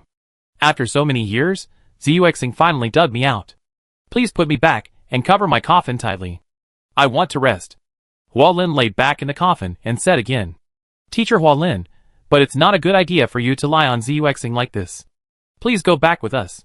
After you go back, the Empire promises to apologize to you and do its best to make the greatest compensation. Zheng Jiwei said again. What compensation? Hualin stood up angrily again. I have spent all my life's efforts on an impossible mecha. Who will compensate me? How? Your lies will never be enough in this life. Go, don't worry about me. I don't have many days left. I will worry about how to live in the future. But you are here, staying alone, it's not at all. Are you going? Hualin interrupted her again. If you don't, I will send you away. After saying this, dozens of thin tubes suddenly appeared above her head, and then the whole GUS star shook, and a roar came from afar. Something rushed from afar, and the sky was blocked, making the whole environment black. It was the fantasy beast on GUS star. How did it become so big? They were obviously still very small when they came here. Zheng Jiwei's colleague was surprised. Surprised? The fantasy beasts were born from my obsession. Now my brain is their nutrition. Hualin smiled sinisterly again. I have made a deal with them. I will help them grow stronger. One day, they will also take my last wish and kill the Empire without leaving a single piece of armor. Xiao Zheng, you don't have to persuade me not to go back. I am just keeping a low profile. One day, I will take my companions back. Teacher Hualin, you know that letting the fantasy beasts corrode your brain will shorten your life. Zheng Jiwei shouted immediately. So what? As long as I can kill you. I can kill all those who betrayed me. My life is worth it. I won't live in vain. Hualin shouted, her face bursting with anger, and the tubes on her head became thicker and stronger, continuously providing rich nutrients for the fantasy beasts rolling in. Seeing the phantom beasts growing bigger and bigger, Hualin gave another order. Kill them. Instantly, all the phantom beasts howled and pounced on Zheng Jiwei, her colleagues, and Ning Du. The situation was urgent, and Zheng Jiwei could not care about anything else. He could only take out the mecha and stand in front of Ning Du with his colleagues to fight him first. The battle was not that difficult, but after the phantom beasts in front of them were solved, they found that Hualin was gone. Here, Zheng Jiwei and her colleagues were searching for Hualin, and Ning Du suddenly pointed in a direction.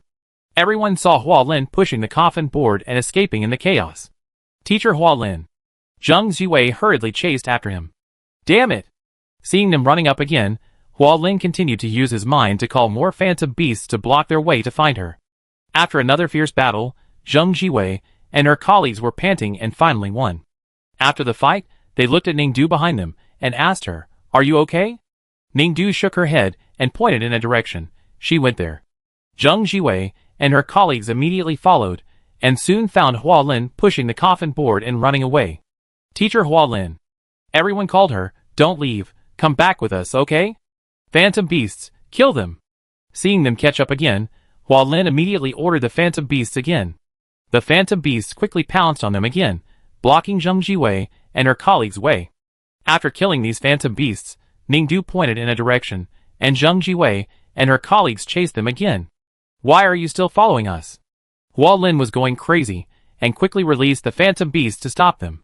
There. After defeating the star beast, Ningdu pointed in the direction of Hua Lin again. Still following. Hua Lin's eyes were straightened, and he released the star beast. There. Ningdu pointed, and the three followed. Still following. There. Still following. There. Still following. There.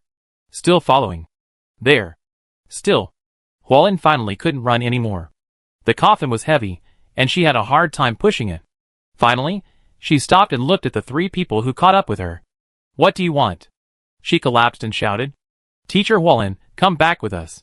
"Xiao Zheng, are you trying to kill me now?" Hua Lin looked at Zheng Jiwei.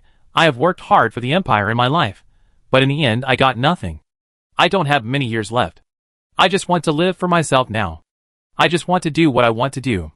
Are you going to tie me up and take me back? But if you stay here, your lifespan will be shortened. My lifespan is long gone. I gave up everything for nearly 70 years, but got nothing in return. It was the empire that wasted my life. If I didn't want to take revenge on you, do you think I would still be alive here? I have only now found the value and meaning of life. I want to do what I want to do in the last few years of my life. I feel that I am truly alive. Now you are talking to me about shortening my lifespan. My life has been shortened by nearly 70 years.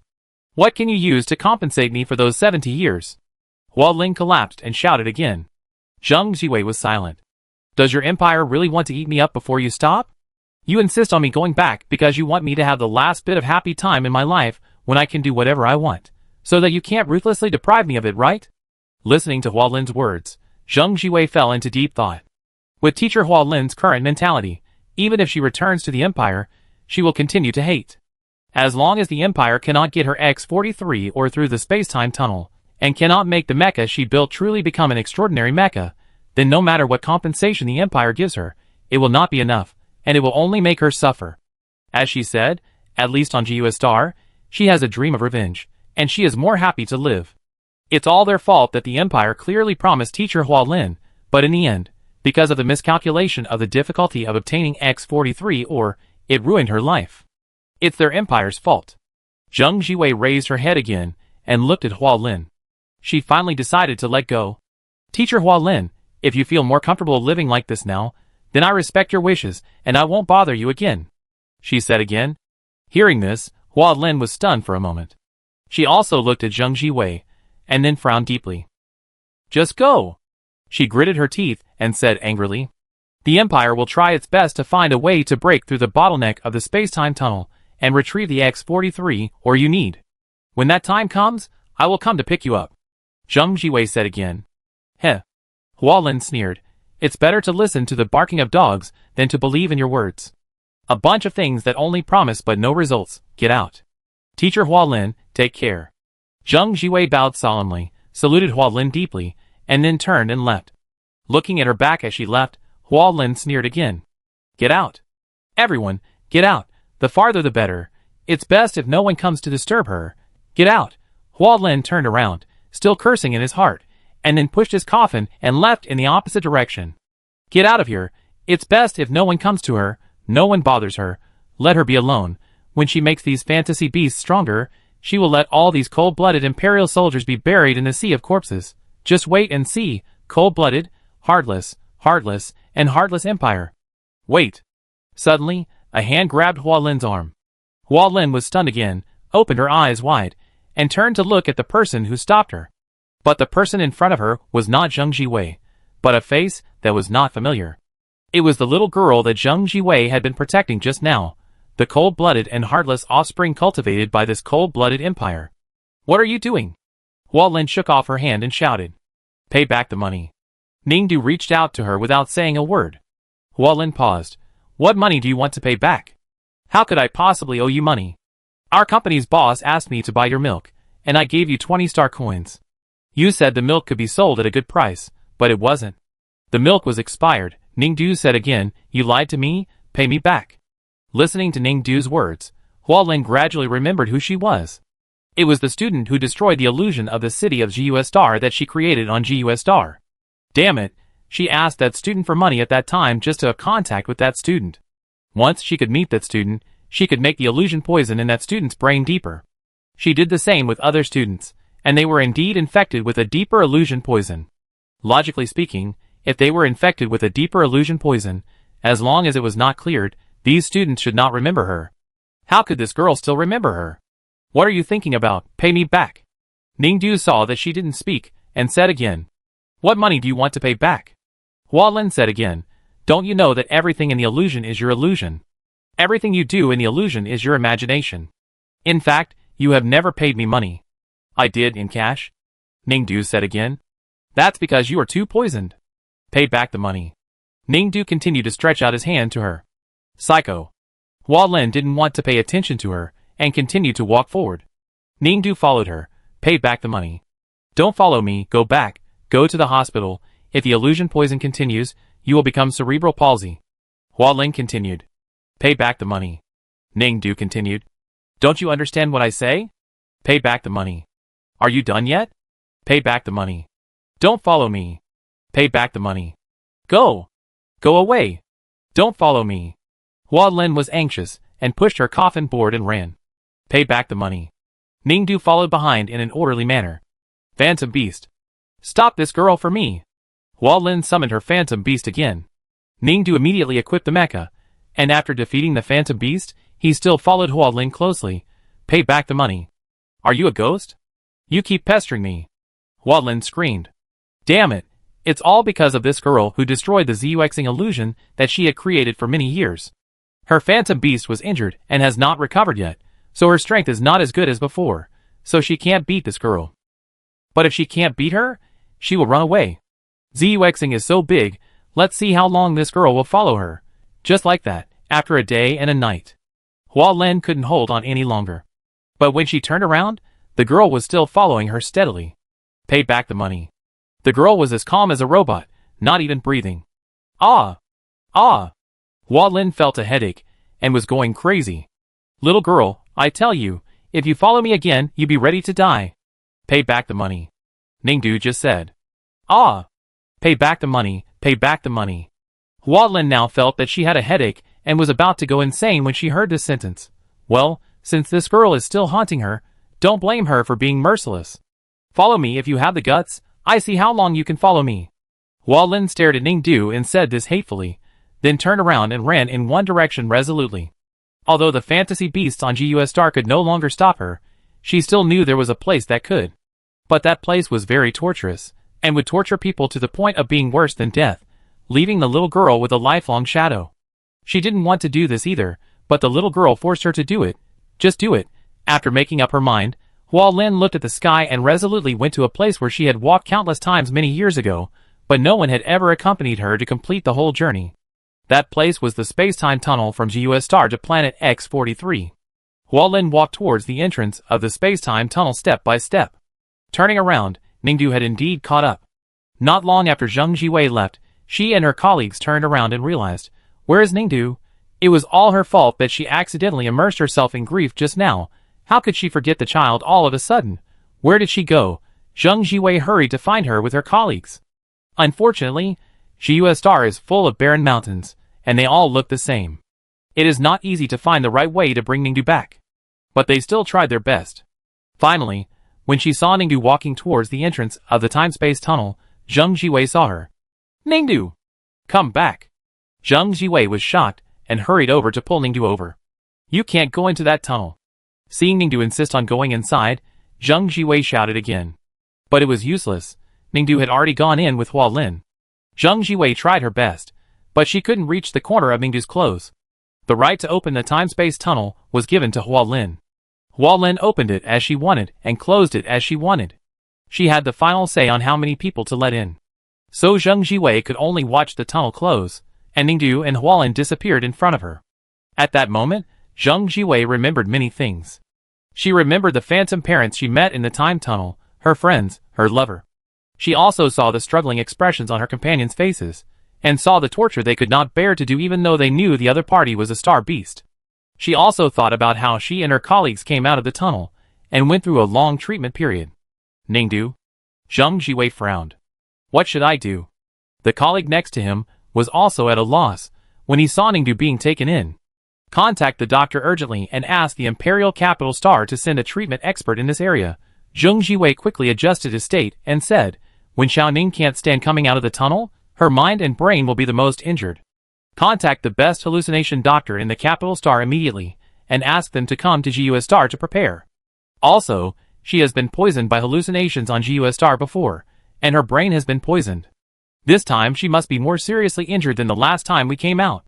By the way, this is the test paper. I just tested Ningdu's hallucination poison level. You can take it to the doctor for reference. After speaking, Zheng Jiwei immediately took out the Ningdu poisoning test paper that she had just tested but had not had time to look at, and prepared to give it to her colleagues. At this moment, she lowered her head and glanced at the results on the test paper. Then she was stunned. She opened her eyes wide and stared at the results on the test paper for a long time. It was clearly marked on it that Ningdu's poisoning test result was 0. It was level 0. In other words, from the beginning to the end, she had never been poisoned by the phantom poison since she came to GUS Star. From the beginning to the end, she knew that everything that happened on GUS Star was fake. Chapter 75. Ningdu followed Huolin in the space-time tunnel. Huolin walked quickly in front of Ningdu. Various terrifying star beasts would appear in the space-time tunnel from time to time and want to eat people, but they have induction and only eat people with mental power who can control mechas. Those star beasts would not eat people like her who are just a mecha master with no force. Unless there are no single soldiers, they would choose to eat her. So of course, she had to stay away from the little girl. When those ferocious star beasts came to eat her, and she couldn't stand it, and finally ran back, she, who controlled the entrance of the space-time tunnel, could take her out of the tunnel and return to the starting point. Anyway, as long as the little girl still wanted to follow her and asked her for money like a lunatic, she would let her go into the tunnel and be tortured by the star beasts to see who couldn't stand it in the end. Just thinking about it, soon, a star beast jumped out and entangled Ningdu. Huolin stood far away from the battlefield and watched this good show. After Ningdu had completely defeated the star beasts that appeared, Huolin laughed. It was normal for this girl to have these skills as a military school student, but the star beasts behind were not so easy to deal with. Seeing Ningdu finish beating the star beasts, Huolin continued to move forward. As expected, she encountered star beasts again. Ningdu fought with the star beasts again. This time the star beasts were quite powerful, but the girl still defeated them quickly and caught up with her again. Haha, she is quite strong. Huolin smiled and continued to walk deeper into the space-time tunnel. She was not surprised that she could defeat those star beasts at the beginning, but she was a student. As the star beasts appeared stronger as she went deeper into the tunnel, how long could she hold on? Unexpectedly, this girl was really able to hold on. After walking through nearly half of the tunnel, the girl took longer and longer to defeat the star beast. Although she was still following him, Huolin had a premonition that the girl was going to fail. Boom! Just when the tunnel was halfway through, another group of stronger star beasts finally attacked her. Then, before the girl could hit twice, her mecha broke into several pieces and fell to the ground as a pile of scrap metal.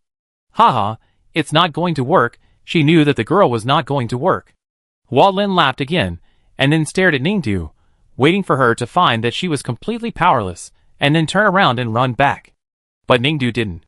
Huolin watched her take out another mecha ring from her pocket, put it on, release the mecha, and then drive the mecha to start fighting. She was stunned for a long time before she had to admit, isn't that the mecha she modified? How come it's in this little girl's hand? Huolin thought about it again, and suddenly remembered that when the Empire people thought she was dead, they put her in a coffin and buried her with the mecha she had modified for others. This was the custom of the Empire's mecha master's funerals, and the mecha master's works were put into the coffin to accompany the deceased. But Huolin actually had never completed any works except the mecha that needed the X-43 or chip, so the Empire people put the mecha she had modified for others as her works.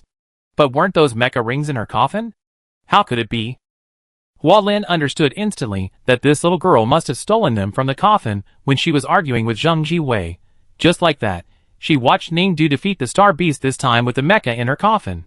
After defeating the star beast, Ningdu's eyes continued to aim at her. Pay back the money. Don't come over. Hualin immediately turned her head and continued to run deeper into the tunnel. Just like that, she watched the star beasts that appeared beside her as she ran and attacked Ningdu. Ningdu quickly defeated them all with the high-performance mechas she had modified before her death, and caught up with Hualin again. Hualin continued to run wildly, and Ningdu kept following Hualin step by step, saying pay back the money. As they got closer and closer to the end of the time-space tunnel, the star beasts that appeared beside Hualin became stronger and stronger. In the end, Ningdu would break a mecha almost every time she fought a star beast, but it didn't matter if the mecha was broken. She could always take out another mecha ring from her pocket and fight again. How many mecha rings did this girl steal from her coffin? Hualin ran wildly while shouting in her heart, and she ran wildly when she saw Ningdu chasing after her. Stop chasing! Stop chasing! Hualin shouted, what on earth are you going to do? I told you I didn't take your money. I didn't take your money. What on earth are you going to do by chasing me for 20 star coins? Ningdu didn't explain at all, just said 2 words, pay back the money. Hualin was going crazy when she heard these 2 words. She looked at the time tunnel ahead, which was getting shorter and shorter, and finally turned around and said viciously, little girl, if you want to follow me, don't blame me for not reminding you. You can walk the road ahead, but you can't walk the road behind. No one in your empire has ever been able to walk the road behind. It's not too late for you to regret and leave now. Ningdu just said, pay back the money. Just wait for death. Hualin shouted at her loudly. She was not guilty, but she knew this time that this little girl would definitely fail. Because the road ahead, which was the last road leading to the X-43 star, was a dead end. All the soldiers and generals of the Empire who had accompanied her here were defeated on this road. So this time, this little girl would definitely fail. Thinking about it, Hualin saw that she had entered the last section of the road leading to the X-43 star. The memories of the past also suddenly came to her mind. At that time, the soldiers who escorted her would stop every time they reached this section of the road, and fell into a psychedelic state, and they could never beat the star beasts. At that time, she didn't understand why the soldiers couldn't do it when they arrived here, when these star beasts were not strong at all. After asking those soldiers many times, they refused to tell a result. Later, Hualin could only think that they did it on purpose. The Empire deliberately didn't want her to obtain the X-43 and deliberately wanted to laugh at her. But later, she gave her brain and spirit to the phantom beasts on GUS Star with hatred, and she finally understood why those soldiers couldn't beat the star beasts at this stage. It turned out that they really saw the appearance of their relatives and friends transformed by the star beasts, and they couldn't wake up and couldn't get out of it even though they knew that they were actually transformed by the star beasts. Hualin, who knew the truth, actually asked the phantom beast to show her the scenes of the soldiers meeting fake relatives and friends in the time tunnel over and over again. She watched the deep conversations between the soldiers and their relatives and friends countless times, and their sincere care and love for each other. The more she watched, the more painful she felt. Her parents died early, and she had few friends after she became an adult. She spent her whole life with mechas. She had never had so many close people to talk to her so intimately. Seeing those soldiers chatting with their relatives unconsciously, the loneliness in her heart became stronger. At the same time, she was more jealous, angry, and aggrieved. She hated those people who had happiness. Why could they get happiness but she didn't? On the road of becoming a mecha master and building extraordinary mechas, she was lonely for so long, and when the work was finally just a little bit away, she still couldn't succeed. She stepped into the space-time tunnel to the X-43 star again and again, but in the end, no one could accompany her through the entire space-time tunnel and take her to realize her lifelong wish. Those soldiers said that they couldn't bear to kill their relatives, so they had a way back. They could choose to give up and continue to move forward to the end of the space-time tunnel. But does she have a way back? Does she? Does she? Why can everyone be happy, but she is so lonely all her life, and she never got what she wanted until she died? Why? Why? Why? So she never believed that those soldiers were really controlled by illusions, and that they really couldn't kill the star beasts even though they knew they were pretending to be their relatives and friends, so they had to give up and continue to move forward in the tunnel. If she really believed it, then there would be no hope at all. But at this moment, she really had to believe it. Because since she had the support of the moon-holding star beast, she could finally see the star beast in the tunnel that transformed into the appearance of the soldiers' relatives and friends. So at this moment, in front of Hualin, there finally appeared a few star beasts that transformed into human forms. Star beasts only cause hallucinations to soldiers who have the mental power to control mechas, and they transform into their relatives around them. So the star beasts that came out now transformed into some people she didn't know, but among them, there was still a person's face that she could recognize. It was the boy named Chung Yuqin. When he followed Zheng Ziwei to escort her to the time tunnel, he was just a timid and naive little boy. When he thought she was dead, he cried louder than anyone else. Hua Lin still remembered him. Unexpectedly, time flies, and he has grown up so much. At this moment, Hua Lin can finally understand the feelings of those soldiers back then. When she saw Chung Yuqin, although she knew that he was just the appearance of a star beast, she couldn't help but want to chat with this boy and talk about the past. This boy was the only one who kept asking why he couldn't find a way to help teacher Hua Lin go down in the tunnel. He was also the one who cried the most sincerely after she died. If she could kill him now, would she do it? Hua Lin asked herself. She felt that she couldn't do it. In the last section of the journey, the star beasts would become the closest people to the soldiers and generals, making them unconsciously believe that if they attacked the star beasts, it would be equivalent to attacking their relatives. That feeling was something that no one could overcome.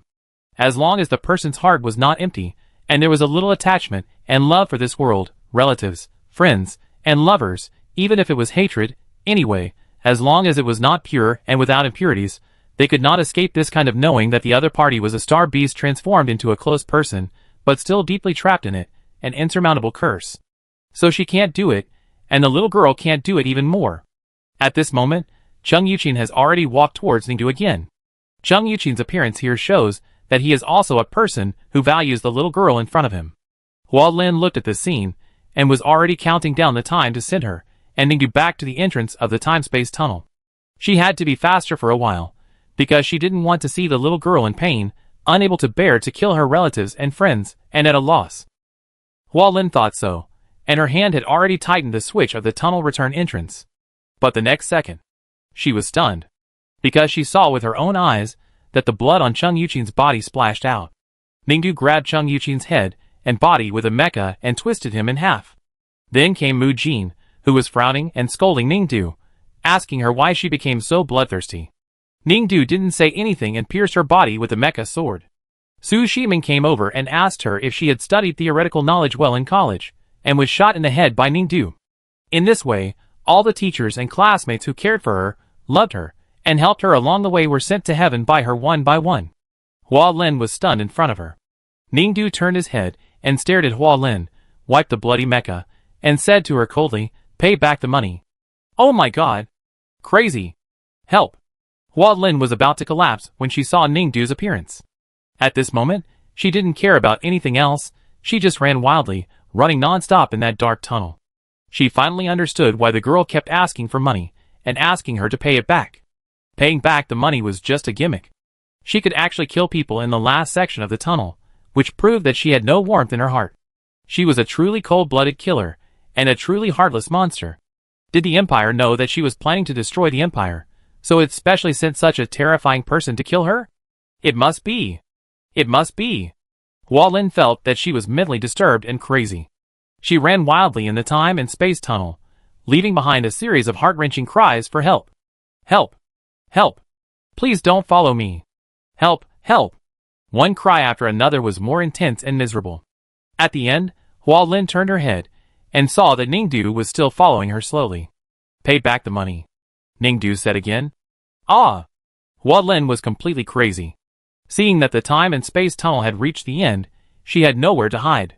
Helplessly, she plunged into the halo at the end of the time tunnel. When the halo passed, and she could open her eyes again, she slowly saw the world she was in. This place was no longer as deep and dark as the time tunnel. This was obviously a planet, with a black sky with blue fluorescence flowing through it. There was a solid and reliable land covered with gravel and white soil. And this vast land was full of a kind of fluorescent blue, or like the color of meteors in the sky. There were so many ores that the entire dark land was illuminated brilliantly. Hua Lin looked at all the scenes in front of her, stunned and almost forgot to blink. She knew where this was. Isn't this the destination she had dreamed of countless times, and prayed for countless days and nights to reach? X-43 star? Is it? Here. Hua Lin looked at all this in disbelief, and a fierce wave in her heart was about to surge. And at this moment, a familiar figure stood in front of her. Hua Lin suddenly looked up and saw Ningdu standing in front of her, holding out his hand to her. Paid back the money. Ah! Her emotions, which had just been stirred up, were hit hard again by the word paid back the money. The next second, Hualin didn't expect that her eyes would go dark. She fainted. Chapter 76. I didn't know when I woke up again. Hualin was lying in the white ward, looking at the soft yellow light of healing emanating from the ceiling. For a moment, her thoughts were confused. Had she returned to the Empire? During those years on GUS Dar, she lay in a coffin, like a vegetable, with her brain sucked by the fantasy beasts and provided with nutrients by the fantasy beasts.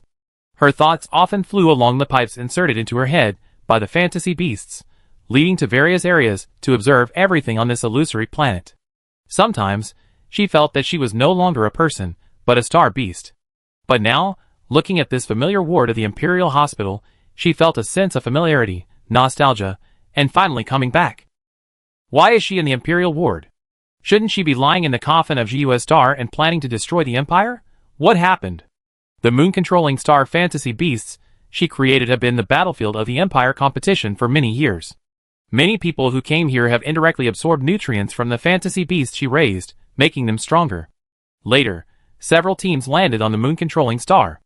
Like the people who came here before, they thought that this planet was the appearance of her fantasy beasts. They fought here to save this illusory world until someone came and bombarded the illusion, almost bombing her illusion into ruins.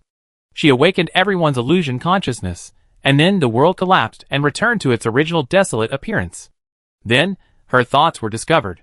She was furious with her colleagues who once admired her, telling them about her decades of resentment, drove away those who wanted to save her, and continued to sink. No, she didn't sink. Thinking of this, Hualin sat up from the bed and trembled suddenly. She remembered it. She remembered it all.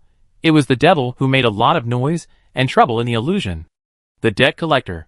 He kept following her, pestering her like a ghost, chasing her relentlessly, and constantly asking her for debts, saying that she owed him 20 star coins. Damn it! Hualin felt terrified when she thought of this. She didn't owe the debt collector any money at all. It was all an illusion. How could it be true? But just for those 20 star coins, the debt collector actually followed her all the time.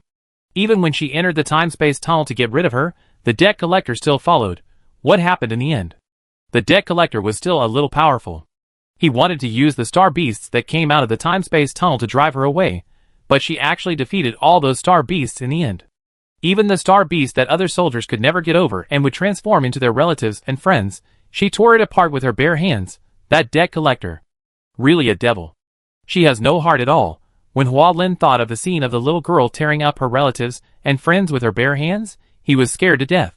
This kind of person, if placed in the Empire, must be a big disaster, must be a big trouble. Is she really a military academy student? How could a military academy student accept such a cold-blooded person? Oh my god, it's too scary.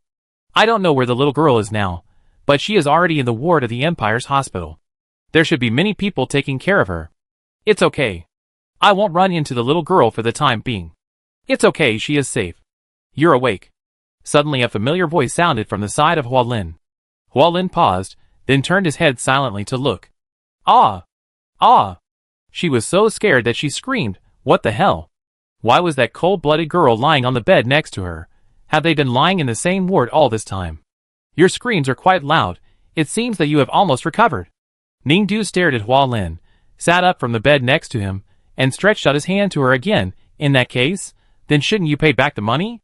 Ah! Ah! When Hualin heard the word pay back the money, her head was still about to explode. At this time, the doctor in a white coat pushed the door open and saw Hualin's frightened look. He asked, Teacher Hualin, what happened? Are you okay? Hualin curled up in fear on the bed and pointed at Ningdu beside him. She. The doctor's eyes moved from Hualin to Ningdu. What's wrong with her? Sorry, Teacher Hualin, this little girl is only temporarily staying in the ward, and her affairs are not my responsibility. What do you mean? Hualin asked tremblingly again. Just as she finished asking, Zheng Jiwei at the door also came in. Teacher Hualin, are you okay? Fine. The doctor used the detector to measure Hualin's physical values, and then said, Teacher Hualin has recovered very well. In fact, she has always been in good health. She fainted because of excessive shock before, and now she has fully recovered. You see, She was screaming so loudly just now, but she is completely fine, don't worry. Hearing the doctor's words, Zheng Jiwei nodded with relief. Then she asked, Teacher Hualin, what were you yelling about just now? Hualin was still in shock, and pointed at Ningdu with trembling fingers. Zheng Jiwei understood instantly. Oh, don't worry, the child is fine. Hualin shook his head. No, she is in the space-time tunnel. In the space-time tunnel. Zheng Jiwei said again. Oh, you don't have to worry about this, Ningdu. Is indeed fine, even if she passed through the space-time tunnel. After saying that, Zheng Jiwei walked towards Ningdu. Ningdu also looked at Zheng Jiwei. Zheng Jiwei thought of the comprehensive test on Ningdu after Ningdu and Hualin were taken out from the X-43 star, and the test results obtained today, and he sighed unconsciously in his heart. Why did you follow Teacher Hualin into the space-time tunnel at that time? Did you know that it was very dangerous? With so many things in mind, Zheng Jiwei didn't know how to start, and thought about it, and said this sentence first. She insisted that I pay her back. Hualin couldn't help it at this time, and shouted loudly, This girl is simply a devil. She's crazy. She just wants to kill me. She keeps asking me to pay back the money. She followed me into the time tunnel. She is simply a lunatic. Hualin began to accuse Ningdu of evil deeds, crying and almost collapsing. After listening to Hualin's accusation quietly, Zheng Jiwei finally exhaled lightly, and then solemnly said to Hualin, Teacher Hualin, have you ever thought that maybe you really owe her money? What? Hualin was stunned, and then shouted, Impossible. How could I owe her money? Those are illusions. This child doesn't know, don't you, Xiao Zheng? The things in the illusion are all imagined by people who have been poisoned by illusions. This child was poisoned by illusions and entered the fantasy world I created. All her actions were imagined after being confused by the illusions. Her money to me is also false. I don't owe her any money at all. After listening to this, Zheng Jiwei was silent for a while, and then said solemnly, Then Teacher Hualin, have you ever thought of another possibility that this student may? She paused for a moment, and continued, In fact, she was not poisoned by the phantom poison. Ah? Hualin was stunned for a moment after hearing this, and then said, What are you talking about? How could she not be poisoned by the phantom poison? I can see clearly the illusion of Zuxing that I created. This girl has been particularly immersed in it since she came here, and she enjoys it very much. She also works in that company every day, gets promoted, and contributes to the company.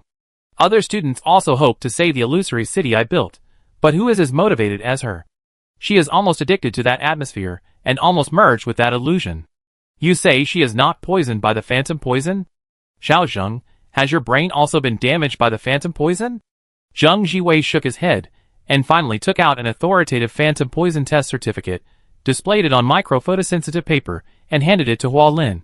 Teacher, take a look for yourself, I am really not talking nonsense. Hualin took the test certificate, and squinted his eyes to read it carefully.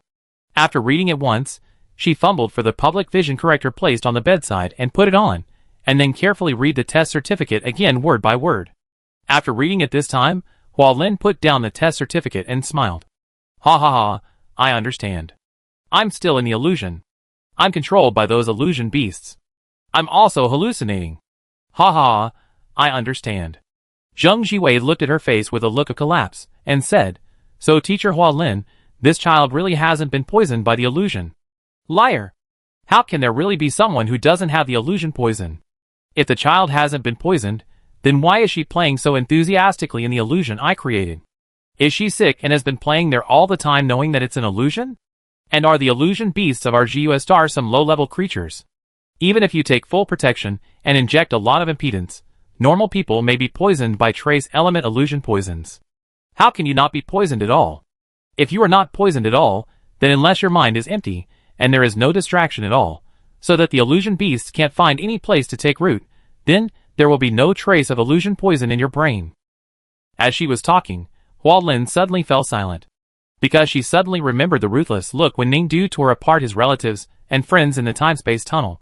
The normal soldiers, who could not accompany her through the time-space tunnel were all because they could not pass the last level, the level where the fantasy beasts in the time-space tunnel transformed into their relatives and friends and confused them.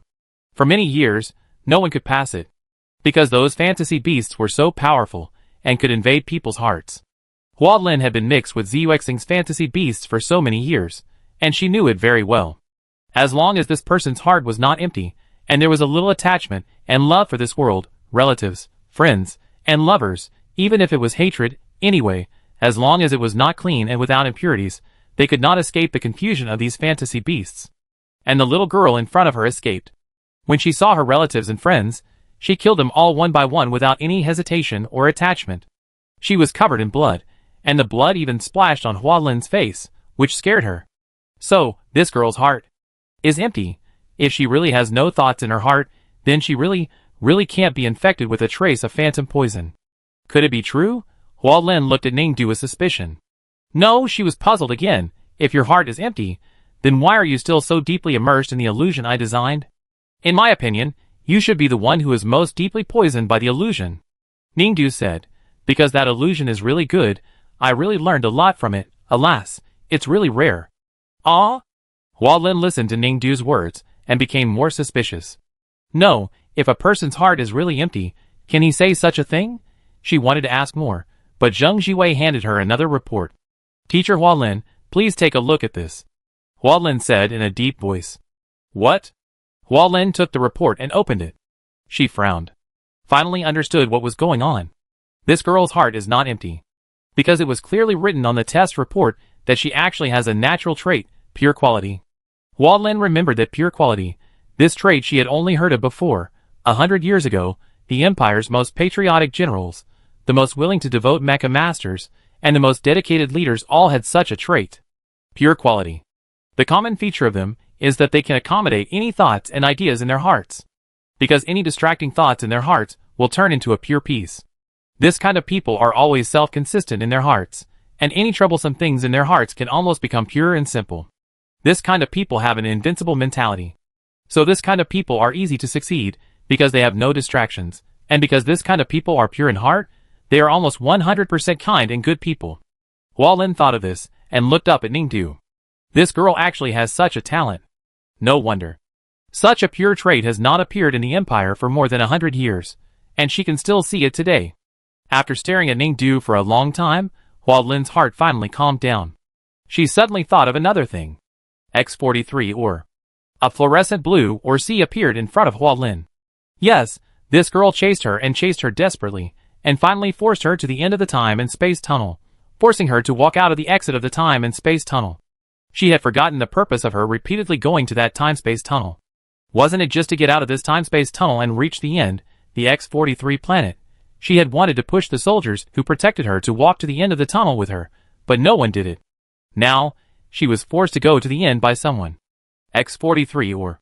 Hua Lin thought of this and began to mutter. Then a fluorescent blue really appeared in front of her. Are you talking about this? Zheng Jiwei took out the X43, or that he had prepared long ago, and handed it to Hua Lin. Are you okay? Why are you not talking? After you and Ningdu arrived at the X43 planet, you fainted. Ningdu sent us a message, and we asked her to bring you out, and bring out a lot of X43 ore. From now on, the mecha you made will no longer be in vain. It has the last piece of construction, and can be complete. Hua Lin carefully took the box of X43 ore from Zheng Jiwei. She opened her eyes wide, and slowly held the X43 ore box in her palm, observing the fluorescent blue, impurity-free, and very pure ore. This is the ore she has been looking forward to for 70 years. Since she decided to make that extraordinary mecha 70 years ago, the Empire promised her that it would find a way to go to the X43 planet, and would let her have the best and purest ore on the X43 planet, so that she could make the best mecha. She waited for a lifetime. Hua Lin knew that she was not a master who devoted herself solely to mecha. She could devote her whole life to extraordinary mecha, but she also wanted to get corresponding rewards. Her former classmates, although they had not devoted themselves to the research of extraordinary mecha in the past few decades, had also made many high-quality mecha for the Empire, and won many medals and bonuses, gaining both fame and honor. Some of them even found beautiful partners, and lived a happy and fulfilling life. As for her, for the sake of the extraordinary mecha and the extraordinary glory of the Empire in her later years, she was just an ordinary professor all her life, without so many medals and bonuses, and not so famous. Although she seriously looked for several handsome partners, they broke up in the end because they were busy with the extraordinary mecha and had no time to manage the relationship. In the end, the X43 or Empire said that it could not be found. She really felt that her life was ruined at that time. But now the ore she had dreamed of, and thought about day and night is in her hands. And she is only 100 years old this year. She will not stay on GUS Star. Returning to the Empire, recuperating, and living for another few decades will not be a problem. The extraordinary glory of the Empire can finally be obtained this time. When Hua Lin thought of this, she suddenly felt that her nerves that had been tense for decades were finally completely relaxed. Everything was finally as she wished. Hua Lin looked at the pure blue ore in the box, and couldn't help but burst into tears. Teacher Hua Lin, Zheng Jiwei said softly, caressing her shoulders, Ningdu can enter the X-43 star now. If you need this kind of ore, we have also made an agreement with Ningdu, and she can accompany you at any time.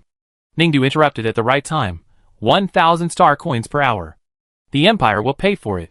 Zheng Jiwei added. Hua Lin listened, slowly raised her head again, and looked at Ningdu. She stared into the eyes of the child in front of her. The child's eyes slightly reflected the blue light of the X-43 ore in the box, and the entire brown-black eyeballs revealed the purity, which was exactly the same as the ore in his hand. Hua Lin was filled with mixed feelings. She waited for decades, but she never expected that the one who saved her life was the little girl in front of her. She is really her benefactor. Little girl, thank you. Hua Lin unconsciously put down the ore box again, and held Ningdu's hand tightly with both hands. Oh, it's okay. Ningdu said again, but you have to pay me back first. Money? Hua Lin was stunned, and suddenly remembered that Ningdu was referring to the fact that she sold milk to Ningdu in the illusion, and Ningdu gave her money. Yes, in theory, as long as someone enters the illusion of the GUS Star city she constructed, then her behavior is actually the product of the interaction between her brain illusion and the city illusion, and it is not real. That is to say, people who are poisoned by the illusion do nothing. They just stand in the GUS Star created by the illusion, standing still, and thinking of many experiences and things that happened in their minds. But Ningdu was different. Although she was not poisoned, she seemed to be quite addicted to the feeling of this illusory city. She was not standing like others. She felt the illusion of this city, while immersing herself in other people's fantasies. She was immersed in both, and was sober in doing her own things in the illusion. A truly sober person is sober no matter what he does in the illusion. If she said that she owed her money, it was probably true. She had been penniless for so many years in Zuexing. If everything she thought just now was correct, then her pocket should be. Hua Lin thought, reached into her pocket and touched it. Then she paused. Sure enough, there was money in her pocket. Hua Lin took out 2 coins, a total of 20 star coins. Oh, it's all my fault that the chairman insisted on asking me to pay. Ningdu took her 20 star coins and said, I originally wanted to transfer your money from my virtual account, but the company was sold by the chairman, and I couldn't withdraw the money from my account. I had no choice but to give you my real money. Fortunately, the money is finally back. Ningdu fumbled with the 20 star coins in her hand, and tears welled up in her eyes. When she took out the 20 star coins, she had already prepared to give her real money to this virtual world and exchange it for milk to sell, just to practice her selling skills in this virtual world. Anyway, once the virtual world ended, the 20 star coins were real, and could definitely be found somewhere. Unexpectedly, the milk was fake, and the person who took her money could not be found. Fortunately, despite some twists and turns, the property was returned to the original owner. This wave is not a loss. Ningdu touched her little heart again, and finally breathed a sigh of relief. You kid, Hua Lin smiled and shook his head at her. Why do you stay in the illusion when you know it's an illusion? What's the point? You know the competition is fake. Yeah, Zheng Jiwei was also surprised. Ningdu, you know it's an illusion. Why are you still enjoying it? In fact, as long as you figure out the truth of this competition, you don't have to investigate any company. You can get high scores on behalf of your school. Ningdu shook his head. That's different. I can learn less in it. If she uncovered the truth early, wouldn't she learn anything about starting a company? She was especially grateful for this illusion, which built such a good company. She really learned a lot from staying in that company. She will definitely start a company in the future. Such an experience is really rare, so no matter what, she has to experience this illusion and make use of it, not to waste it. On the other side, Hua Lin, who heard Ningdu say you will learn less, showed a look of relief. It seems that she really underestimated this little girl. I thought that children of this age were very playful, but I didn't expect that this little girl was more motivated than she thought. Indeed, although it was an illusion, experiencing it would definitely be of great benefit to her career as a soldier. Besides, this child also has pure characteristics, and is not the villain she thought before. Oh, such a child, who is studious, capable, and has pure qualities, simple and kind, is really a good seedling. It is a blessing for the Empire to have such a talent. What a pity. Hua Lin touched Ningdu's head and felt a little regretful and murmured, "It's a pity that there is only one pure talent. If there is another one, your child's future may be the same as those heroes 100 years ago." Teacher Hua Lin. Zheng Jiwei heard Hua Lin's murmur and couldn't help but interrupt her. "What's wrong?" Hua Lin touched Ningdu's head and turned to look at Zheng Jiwei. Zheng Jiwei hesitated.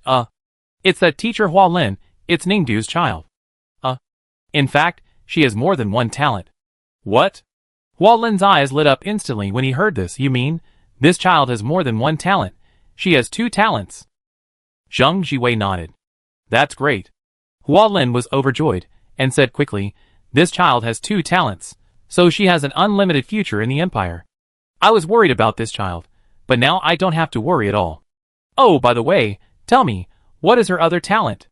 Zheng Jiwei thought for a long time before slowly saying, "There is another talent called, crime." "What?" Hua Lin was stunned for a moment. "Crime?" Zheng Jiwei said again, "This child has a talent for crime, and is also a natural criminal." Hearing this, Hua Lin froze. "This is her criminal trait test report." Zheng Jiwei gave Hua Lin another authoritative imperial test report. Hua Lin opened his eyes wide and read the report for a long time. As she watched, she slowly took her hand off Ningdu's head, then curled up and said to Zheng Jiwei, "Well, Xiao Zheng, can you change the ward for me?" "Oh, nothing else. I just think this ward is too crowded, and Xiao Ning and I can't fit in. Oh, by the way, if Xiao Ning is fine, let her leave the hospital early, so as not to delay the child's schooling. Oh, and one last thing, I'm staying in the hospital. Would it be better for you to get me a few more bodyguards?" As she spoke, Hua Lin fell silent. Zheng Jiwei, who was listening on the side, also fell silent. Chapter 77. It was not only Hua Lin and Zheng Jiwei who were silent, but also the teachers of Zuliyuan University. When the teachers received another trait test report of Ningdu, they were all stunned. In fact, after seeing Ningdu's performance on Ziyuexing, everyone could probably guess that this child must have more than one trait. But they did not expect that Ningdu's second trait was pure. Being able to resist such a powerful fantasy beast as Ziyuexing, and even being able to kill his relatives and friends who were transformed by the fantasy beast in the space-time tunnel, the teachers originally thought that this child might have a trait of immunity to hallucinations or something, but when they got the pure trait, all the teachers thought they were dazzled. What is pure? It is an invincible trait that only the great heroes, who made great contributions to the Empire 100 years ago have. It is the most rare and most mentality-related trait in any field. People with this trait are kings with an invincible mentality, which is more precious than any other trait. Hundreds of years have passed. Not to mention the teachers of Zuliyuan University, even the teachers of the 4 major military academies have seen someone with this trait for the first time. But why does Ningdu have this trait? It's not that Ningdu doesn't deserve it, but according to past historical experience, people with this trait, pure hearts, and almost no distractions are the kindest and most innocent people in the Empire. The great heroes who conquered the Empire in the past were all like this, kind and brave. Otherwise, they would not be willing to sacrifice themselves for the Empire and finally exchange for 100 years of peace in the Empire. But Ningdu? Her other trait is crime. The teachers are all headache. No, what's wrong with this child? People with pure qualities are 99% pure and kind. Is this child one of the 10,000, and the 1% are only evil? If that's the case, then she is a pure criminal. If that's the case, this child can't be staying in the military academy now. She has committed countless crimes and has been arrested long ago. Or, this child is very kind and likes to commit crimes. The teachers are at a loss. What is the attribute of this child? The teachers of Zuliyuan University thought about it for a long time, but they didn't figure it out, so they gave up. In short, the school must cultivate a genius with 2 attributes well, even if her 2 characteristics are strangely contradictory, and it is not known whether it is good or bad for her, then this child, they must pay special attention to it. And even if they don't want to pay attention to it, they have to pay attention to it. Or is it because of Ningdu's pure nature? If this child's characteristics are something else, it may be that she is gifted, but the characteristics that this child has shown are pure nature, and she is already a dual attribute genius. Dual attribute geniuses with pure nature characteristics never appear suddenly in the Empire. There is some role of genetic inheritance in this. In other words, 100 years ago, those imperial heroes with this special feature, almost only their descendants can inherit the pure nature characteristics, such as the current imperial families Wei, Lin, and Situ, are all descendants of those heroes. Some people in these families have also shown similar pure nature characteristics, but they have not inherited 100% pure nature characteristics. However, based on the calculation, the descendants of these heroes are still likely to give birth to geniuses with this characteristic. Ningdu's resume is clear. She grew up in an orphanage, and was then taken to a local military school to study. Since she is an orphan with an unknown identity, her birth is very likely. Of course, both the local and Zhuoyuan University have conducted genetic tests on Ningdu to confirm that her genes are not the continuation of any citizen of the empire. In this case, it is possible that her parents had genetic modification after giving birth to the child. It is possible that they are unregistered and did not report genetic data, or it is possible that the child itself has been genetically modified. In short, in today's society, it is not very reliable to identify people based on genes, because despite the empire's full control, genetic modification is still quietly carried out on planets large and small. Even the heroes who saved the empire at that time actually underwent genetic modification for various reasons, and the genes of their descendants were also synthesized in a mess. Some people who are obviously the descendants of heroes have no relationship with the heroes themselves in the data, because of the frequent changes in the genes of the previous generation. Therefore, it is impossible to determine Ningdu's identity based on genes alone. But Ning has the pure trait, and with the trait, maybe she can find a way out. The teachers remembered a type of star beast that has been raised in the imperial prison. They can help identify certain people. For example, a star beast has never been conquered, but a hero in a certain family has the pure trait and conquered it easily. Then no matter how many years later, as long as the descendants of the hero who have the pure trait fight against the star beast will be conquered in the end. Speaking of this, teachers will also find it funny. The progress of science and technology sometimes makes society regress. The emergence of genetic modification makes it impossible for people to identify kinship through genes. In the end, it is the star beasts that humans think have no wisdom and spiritual energy at all that can help humans find blood relatives through the most direct biological feelings. In short, let Ningdu go to the imperial prison to try those star beasts. Who she can conquer will almost certainly indicate which family she was born in. According to the common characteristics of those families and people, perhaps the teachers will be able to figure out a better way to train this child. Of course, the training of Ningdu by the teachers of Zhuoyuan University is also being planned. This time, Ningdu won the first place in the Top Military Academy League, so Zhuoyuan University passed the Top Military Academy assessment unexpectedly. The 4 top military academies in the empire have since become the 5 top ones. The so-called emphasis on student education in the top military academies is not just to train students to death in terms of super high abilities. Everyone pays more attention to the comprehensive development of students and the education of students as individuals. The teachers at Zhuoyuan University also thought so. They had to find out where Ningdu was born and which family she was from. Only by finding out could they better train her, but their training would not stop there.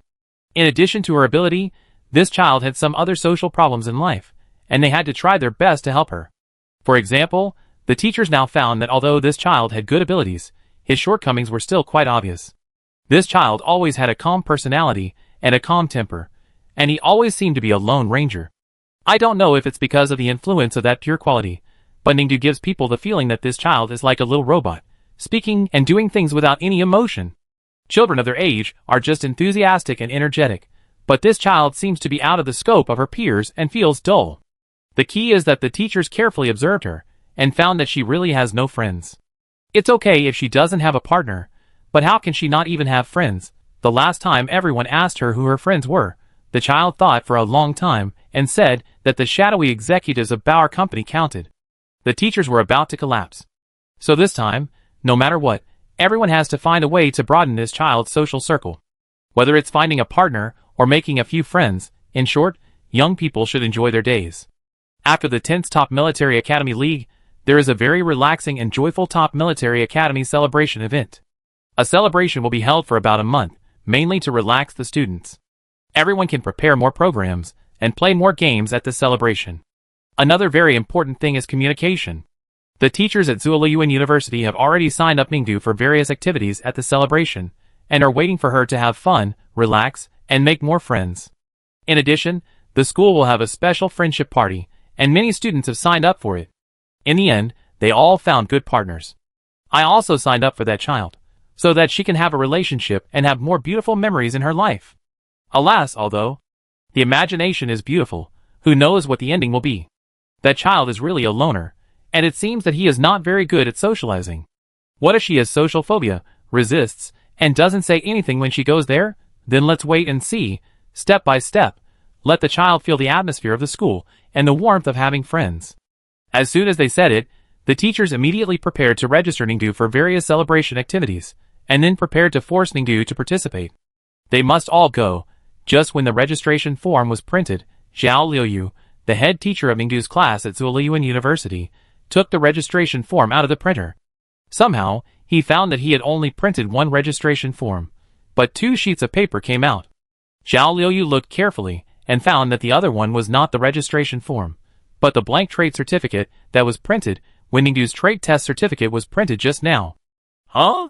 Zhao Liuyu found something wrong and quickly called the department head Sun Chun and the Dean Fu Li. Teacher Sun and Dean Fu, come and see what's going on. Sun Chun and Fu Li came over and saw the blank trait form in Zhao Liuyu's hand and were stunned for a moment. What happened? Sun Chun was the first to be confused. I seem to remember that this kind of certificate printing should not have an error of printing an extra certificate. Fu Li came over, looked at the situation, and asked Sun Chun again, you printed 2? Yes, the child has 2 traits, so I printed 2. Sun Chun finished speaking, and then murmured, then why did I print an extra one? Then it's the same as last time. Fu Li looked at the extra trait certificate, and said again, you did it last time too? Sun Chun was stunned.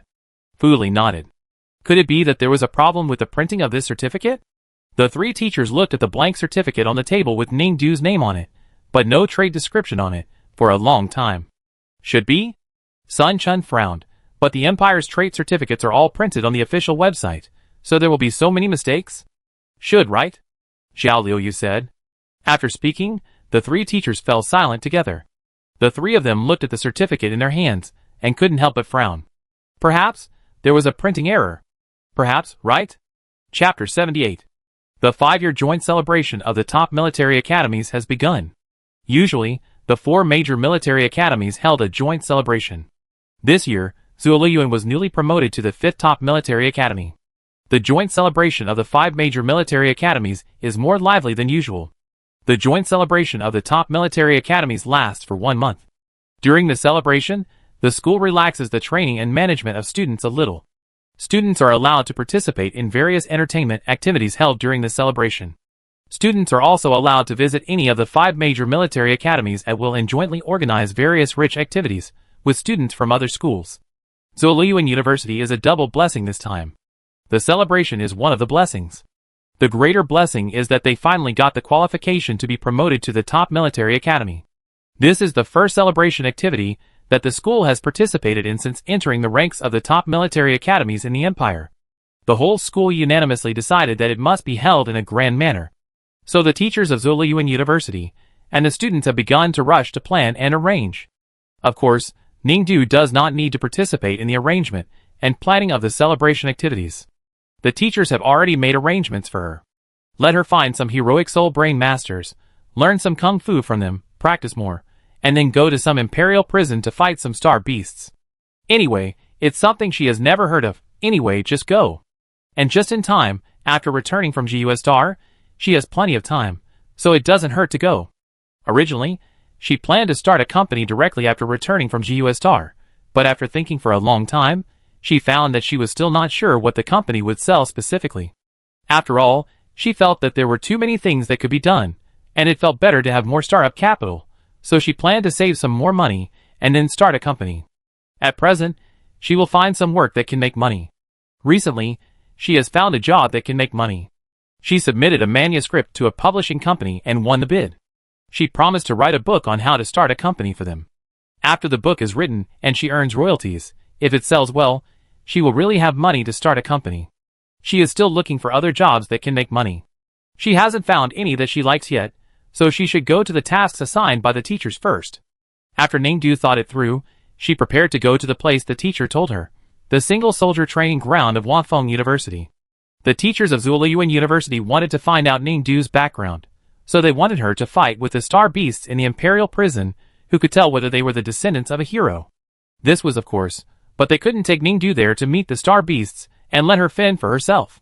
Ningdu is quite strong and may be able to defeat those star beasts, but the original intention of the teachers was to let her recognize her relatives, not to fight for real.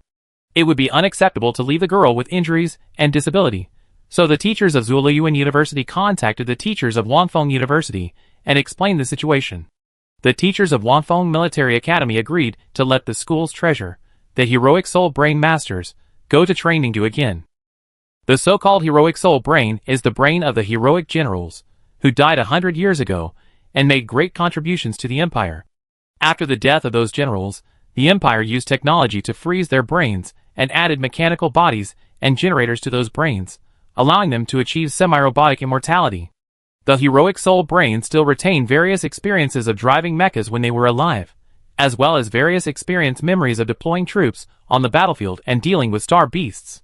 It is a perfect thing for them to teach the current students. Unfortunately, not everything can go as one wishes. The heroic soul brains are not only in the underground nutrition room for a long time, but also in a half-alive state after becoming heroic soul brains. In short, their situation is sometimes very unstable, and their personalities are often quite depressed. They are unwilling to teach students any knowledge.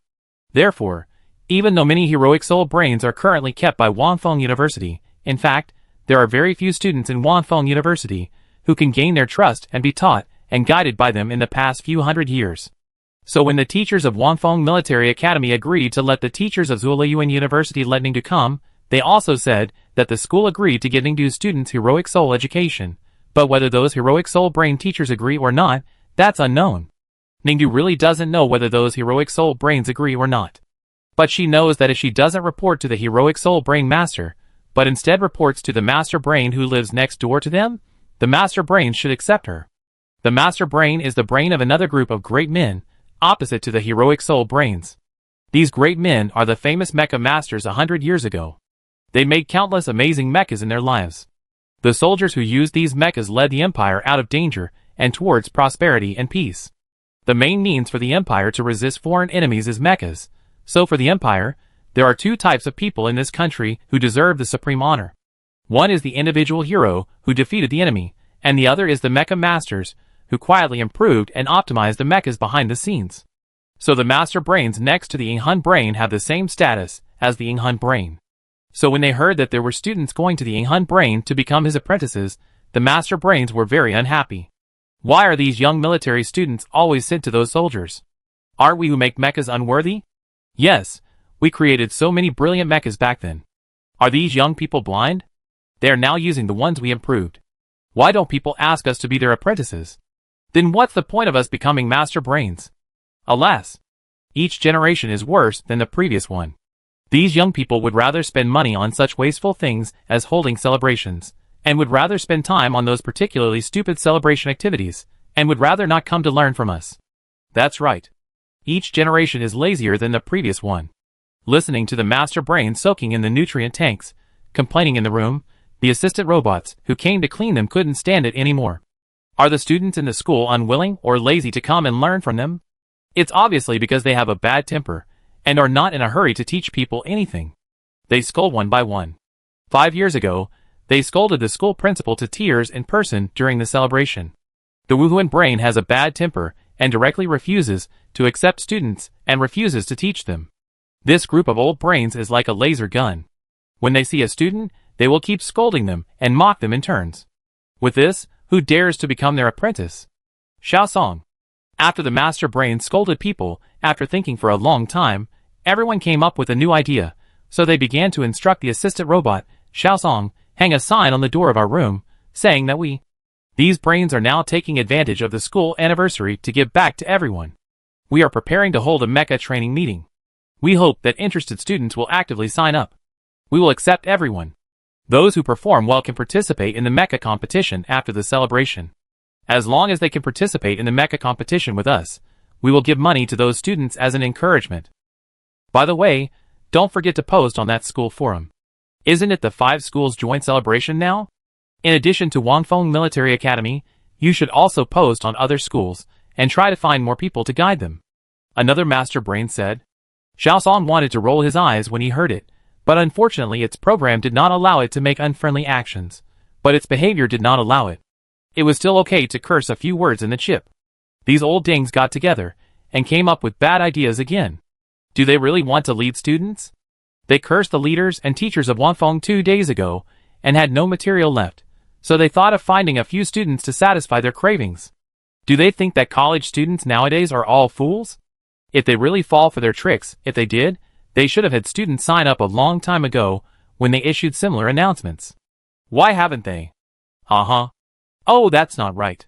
A few days after the master brain sent out the announcement, Xiaosong suddenly realized that something was wrong. How come there are really stupid college students who come to sign up, or they strongly demand to sign up? No matter how it politely refuses, the other party will not agree. Okay, if she wants to come, then she will come. Anyway, when she is scolded by those masters, she will know how wrong her decision is now. So at a rage, Xiaosong directly sent the general situation of the students who registered to those master brains. At the same time, it also notified the specific time, asking the student to come and be scolded, no, to accept the master's guidance. The martial soul brains have bad tempers, and don't easily accept guidance from students. This is known to everyone. So Ningdu went to find the martial soul brain teachers, and was rejected after being looked up and down by those teachers' external eyeballs. The reason they gave for rejecting Ningdu was inexplicable. We are your mentors, but you can't give us what we want. After the teachers of Zuoyuan University learned the news, they contacted these martial arts masters immediately, and said that they could pay them. The martial arts master said contemptuously, "Do you think we are just a brain and still need money?" Later, the teachers of Zuoyuan University tried to give the martial arts brain masters many things, but they were rejected by them. There was no reason for the rejection, just one sentence: "You can't give me what we want." What do they want? The teachers of Zuoyuan University were confused. The teachers of Wanfeng University shook their heads and patted the teachers of Zuoyuan University on the shoulders. They are like this, with bad tempers and weirdness. After so many years, we can't guess them. Forget it. After hearing what the teachers of Wanfeng University said, the teachers of Zuoyuan University could only forget it. Forget it, Ningdu. We will find another way to train you to fight star beasts in the imperial prison. Finally, Ningdu's head teacher Zhao Liuyu patted her shoulder and said, "If it doesn't work, we will train you when the time comes, and call a few teachers from the military." Of course, it can't be now. The celebration is also very busy, so you should go to the celebration and have fun first. Oh! Ningdu was about to leave after saying that. Wait a minute. Zhao Liuyu pulled her over. You know what you are going to do at the celebration, right? You can't miss the activities we arranged for you, understand? Oh, I know. Ningdu nodded again. Go to the celebration to make more friends. Don't always think about other things. Zhao Liuyu said, if you are ready as a soldier, you will work in the military region after graduation. You will have all kinds of salary guarantees, and you won't have to worry about your life in the future. So don't worry too much now, okay? Oh, I know. Ningdu nodded and wanted to run again. Wait. Zhao Liuyu looked at the time. It's almost time now. Today is the second day of the celebration. You should go to the activities I arranged for you. Don't move. Why do you always want to run? Teacher, I am going to participate in the activities you arranged for me. Ningdu made a gesture to run again. Oh, right. Zhao Liuyu finally reacted and let go of her hand. Then you go. Goodbye, teacher. As soon as Zhao Liuyu let go of her hand, Ningdu ran away. This child, Zhao Liuyu looked at her back and curled his lips. She ran so fast. It seems that she is also looking forward to the celebration activities they arranged for her. Oh no, suddenly Zhao Liuyu noticed something again. The celebration event that he signed Ningdu up for was supposed to go south. Why did she go north? Ningdu hurried along the way and finally arrived at the room where the master brains were at the time notified. Yes, she was the only student who signed up for the master brain training class. Mainly because she had nothing to do, when she came out of the martial arts master's room, she saw that this place was recruiting new students, and said that she would be paid if she studied to the end, so Ningdu came. Anyway, there was no limit to the length of study time every day. As long as she could follow to the end, she would get money, so it would be a waste if she didn't go. Although the robot teacher in charge of recruiting students told her that it was better not to go, but since she saw this opportunity to make money, as long as she saw it, if she didn't go, the opportunity given for free would fly away, and the duck in hand would be gone, which would be a loss, so she must go. Although the robot teacher said that it would be useless for her to go, she would not learn anything, and would only be scolded. Sure enough, Ningdu was scolded as soon as he entered. You are an orphan without parents. Doesn't that mean you have nothing at home? Then why are you a mecha master? Mecha masters need money. Your family doesn't even have a small mecha manufacturing room. How can you learn mecha? What? You said there is a public mecha manufacturing room in the school? What's the use of that? The manufacturing rooms in the school are all garbage and can't make anything good. In short, if you don't have a mecha manufacturing room, you can't make anything, even the most basic mecha to fight the school's third-level star beasts. No. What? You can change the basic mecha into the simplest mini mecha to reduce the cost? The cost is reduced, but what you make is useless. The stuff is useless. What else can that mecha do except catching birds? Oh, this is your design. Haha, this thing is just SOSO. Besides, you don't have a mecha manufacturing room, so the drawings are useless. Haha, you said you can find a way to do it? Okay, then go and do it. We have 7 brains here. If you can make 7 mechas that are the same as the ones you designed on the drawings, we will accept you as our apprentice. The premise is that you have to record a video to prove that this mecha can really beat the third-level star beasts in the school. The master brains talked to each other. As soon as they saw Ningdu, they mocked her for a long time. Finally, they let Ningdu go. The mecha drawings Ningdu gave them were improved on the basic mechas. They were extremely cost-saving and used the least materials. This mecha really looked like an entertainment mecha that could only catch birds. But the masters are masters. As expected, they didn't directly say that this mecha must not be used to fight the school's third-level star beasts. They also said that as long as she can make 7 of this mecha and prove that it can really fight third-level star beasts, they will accept her as their apprentice. This is still very hopeful. Ningdu walked into the school's mecha manufacturing room with confidence. Although the masters are indeed masters, they seem to have not left that room for hundreds of years, and know very little about the outside world. For example, the military academy has long been known to have no good mecha manufacturing room. If students want to build better mechas, they don't have to use the mecha manufacturing room at home. Now the mecha manufacturing room in the school is very good, and can fully meet most of the students' mecha manufacturing needs. But every student who wants to use the mecha manufacturing room must pay a deposit of 300 star coins before they can use the mecha freely. What? They even have to pay a deposit. Although the deposit can be returned after graduation, it also proves that she no longer belongs to her in the past few years at school. Then she has lost money in the past few years in school, and after the expansion calculation, if the 300 star coins are given to her after graduation, then the 300 yuan she got at that time is actually only equivalent to 299 yuan now, a full loss of 1 star coin. No, Ningdu felt uncomfortable in his heart when he thought of this. Alas, no wonder the master said that the school's mecha manufacturing room could not make mechas. It really makes sense. Ningdu would of course not use the school's mecha manufacturing room again. When she didn't figure out how to complete the task given to her by the masters, Ningdu remembered that she seemed to have one more thing to do. Oh! Right. Teacher Zhao said that the school had signed her up for something, a matchmaking event, where she could find true love. Ningdu also looked up what true love meant. Starnet explained that it was someone who truly loved her, and that such a person could give her everything, even his life. After searching the relevant news, Ningdu found that most of those who dared to sacrifice their lives for others were dogs, and a small number were heroes of the empire. With a skeptical attitude, Ningdu hurried to the blind date room, located in the garden area of the Wanfeng Military Academy. She also looked at the blind date rules, which said that the Empire system had found a suitable and most suitable partner for her within the 5 top military academies according to her personal characteristics, and her partner had also signed up for the blind date this time. So this time she came to the blind date room, and went directly into the room designated by everyone to meet the most suitable future partner. Ningdu looked at the room number given to her by the blind date, and hurried over. However, she was stopped by a robot at the door on the way, and told another rule. The robot told her that although the blind date club had matched her with a suitable partner according to the search of the Empire system, they could not actually confirm whether this partner was a Sea King. The blind date club had received several reports that some Sea Kings illegally modified their various personality traits to match all the students, who came to the blind date club eager to find a partner. Therefore, it is hoped that all students who come to find a partner will be vigilant in distinguishing whether the other party is a Sea King when they are with the so-called most compatible partner. If there are any signs, report it immediately, and the blind date club can verify the matter. The robot left after saying this, leaving Ningdu alone and a little confused. What is the Sea King? The King of the Sea? The Sea King Star Beast has been killed for many years. How come there is a new Star Beast that inherits the throne and becomes the Sea King? And why is this Sea King still haunting the school? Could it be that it has also learned the ability of illusion and can transform into a human? Ningdu frowned. That is indeed worth being vigilant.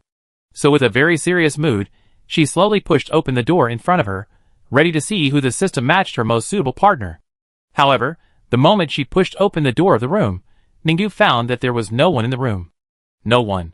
Why is there no one? Ningdu went in and looked around, and found that there was indeed no one hiding anywhere. She was not late, she shouldn't be. Could it be that she didn't come? Ningdu sent a message to the organizer of the blind date, asking what happened. As a result, the other party was also confused. We called, and they said, "You are here." "You are here?" Ningdu was even more confused. There was no one. Could it be hidden? Ningdu searched left and right, and found a door next to it. What does this door mean? She looked at the door, which was locked with a mechanical lock. She looked at the mechanical lock for a while, and then randomly dialed it twice. The door opened. Ningdu looked at a pipe behind the door. After thinking about it, she crawled in. She was curious about where she could get to by crawling in through this pipe, but as she crawled, she saw another door in front of her. The same mechanical lock. She looked at it for a while, and then randomly dialed it twice to unlock it. Then she opened the door, and it was a room similar to the one she was in before. Ningdu looked at the room, and stood for a few seconds. Just as she was about to leave, she saw a boy open the door and come in. "Ah, you? Who are you?" The boy looked at her, and spoke in surprise. "Oh, sorry, I went the wrong way," Ningdu said, wanting to turn back. "Hey, wait." The boy said again, "You are here for a blind date too?" Ningdu nodded, "Yes. Since it's a blind date, actually going to the wrong room, we are also a kind of fate," the boy said with a smile. Ningdu looked at the boy and realized that he was wearing sparkling clothes, just like a colorful peacock. "What?" She spoke again. "Sit down," the boy said with a smile. "When I saw you, I felt that you... Well, how should I put it? You felt very different. You are a girl, right?" Ningdu. Oh, don't mind. In today's society, some boys look like girls and dress like girls. It's hard for me to tell them apart, but you, haha, actually, I saw that you are a girl. Oh. And you are a very good-looking girl, the boy continued to smile. "Come on, sit down, let's chat for a while." "What for?" "No, I just saw your face. We are familiar with each other, and feel very close to each other," the boy said, pulling Ningdu down to sit down. "Since we can all go to top military academies, we must be strong. Do you know that if you want to choose a partner among people with good strength, you should actually look at their appearance and personality? This is an iron rule that has not changed for thousands of years." "Oh. So, I think I like your appearance. What do you think of my appearance?" Ningdu looked at the boy in front of him, pondered for a while, looked at him covered with colorful sequins, which blinded people's eyes, and said, "You look quite colorful." "Flowers?" "Oh no, you misunderstood me. I'm not Aquaman." The boy quickly explained, "I think you walked into the wrong room today. We are destined to be together, so I want to chat with you. I swear to God, I'm not a casual person." The boy swore a lot, and Ningdu was stunned. "Oh. So, since we are both satisfied with each other's appearance, it is basically considered that we are in love. Then the next step is to have a good chat about the concept of love. Let me talk about my thoughts first." The boy cleared his throat, and was ready to start again. Ningdu. Hey, did she just say that she was satisfied with his appearance? As for me, my family is actually quite strong. You know, my last name is Wu. You should be able to guess which family I come from, right? Just keep it to yourself, don't tell anyone else, the boy said. Actually, I grew up in a very good family atmosphere, so my personality is really very warm. My parents have been together for so many years, and they support each other, so I hope that my future partner and I can also support each other. I will try my best to help my partner, so if you want to be my partner, I will also try my best to help you. Oh, of course, even if you are not my partner now, we are just communicating with each other, but I like you a little, so if you have any difficulties, you can also tell me." Ningdu finally understood after listening. "Oh, you mean, I have difficulties now, and you can also help me?" "Of course, I am so direct and generous to the people I like," the boy said. "If you have difficulties now, you must tell me. I can't bear to let you suffer." "Oh, then." Ningdu started to think. "Why don't you speak? Are you embarrassed? Do you think we have been together for too short a time? You dare not speak?" The boy said, "It doesn't matter. I see that you have been silent and dressed SOSO. Is it because your family conditions are not good? Such people are prone to lack of confidence. But don't worry, you don't have to feel inferior from now on, because I will make you confident. Oh then, why are you still hesitating? Is it because you have a high moral bottom line, and are unwilling to ask for help easily? I understand you too well. I have also seen such people. They actually need love and care. It's okay, dear, you can speak boldly. As long as I can do it, I will do it. Oh, then, don't hesitate anymore. I said that I like you.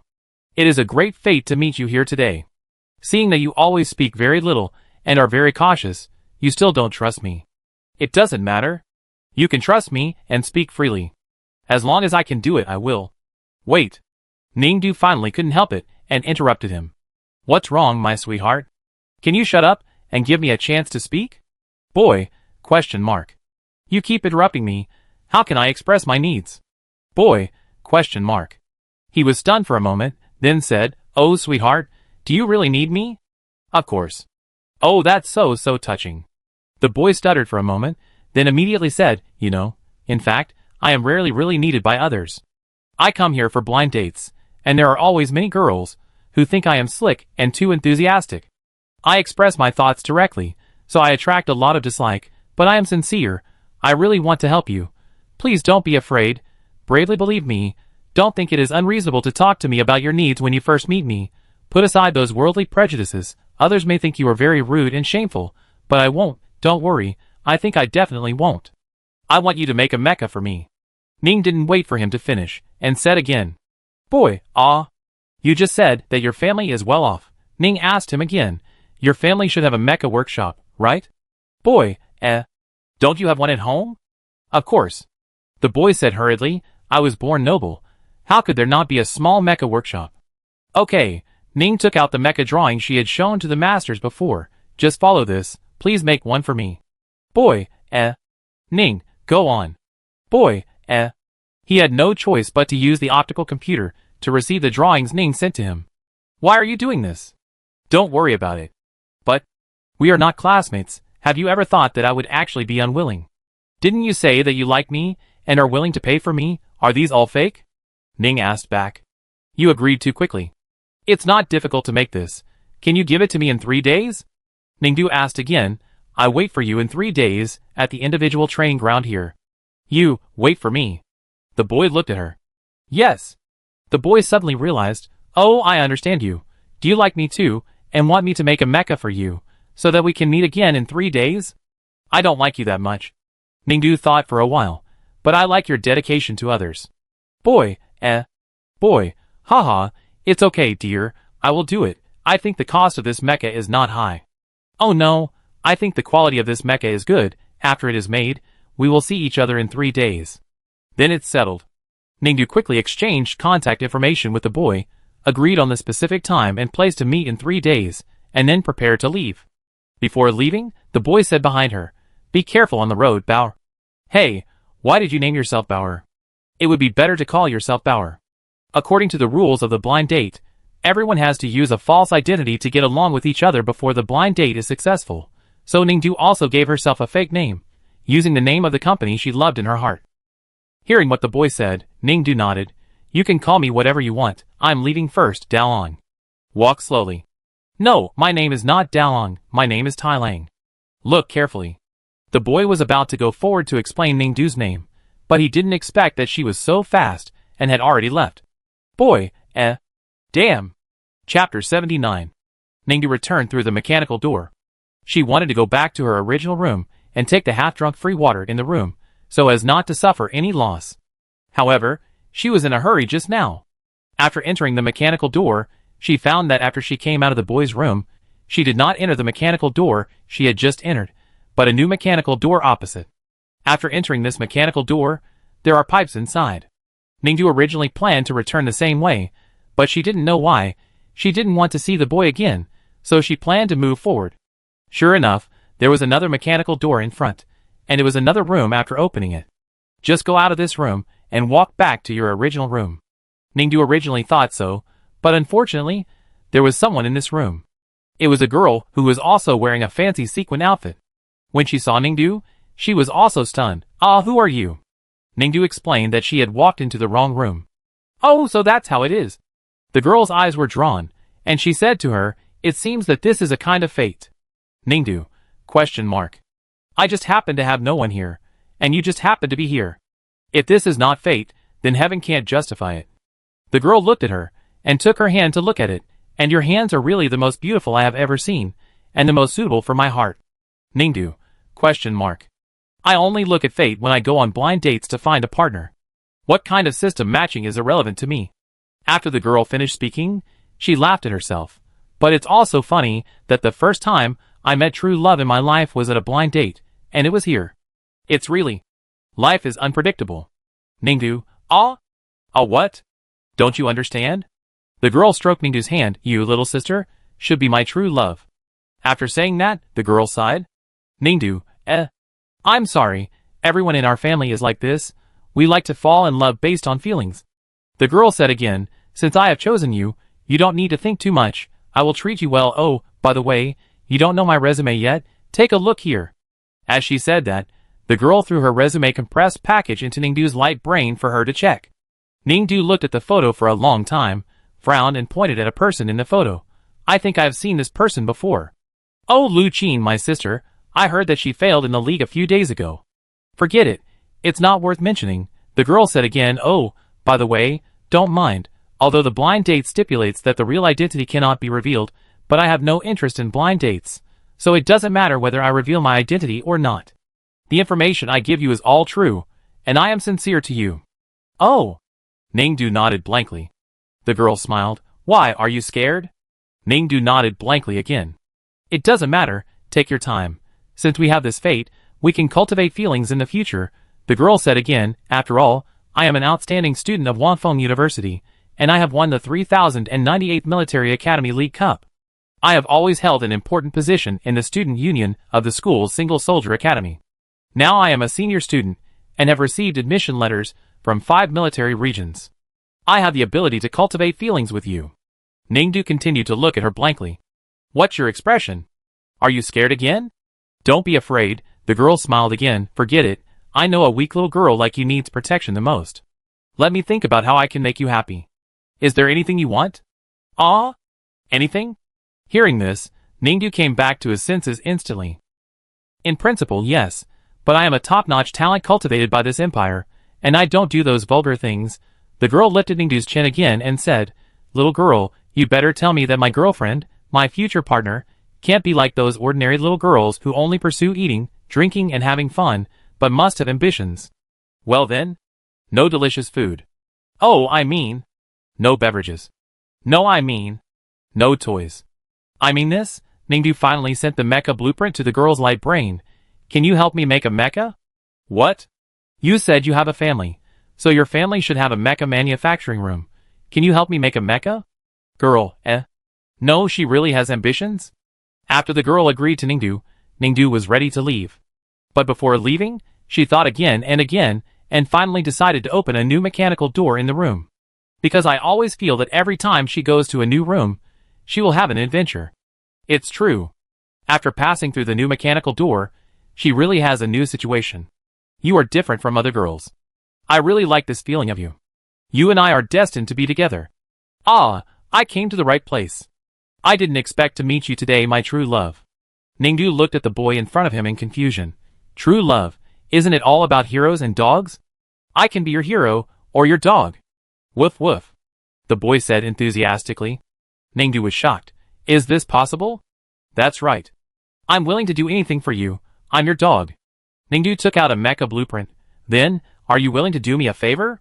Boy, I am willing. Ningdu really didn't expect that she would have such a smooth time at this blind date. There were so many people who liked her at first sight, and were willing to help her. She originally thought that the masters would require her to make 7 mechas before accepting her as an apprentice.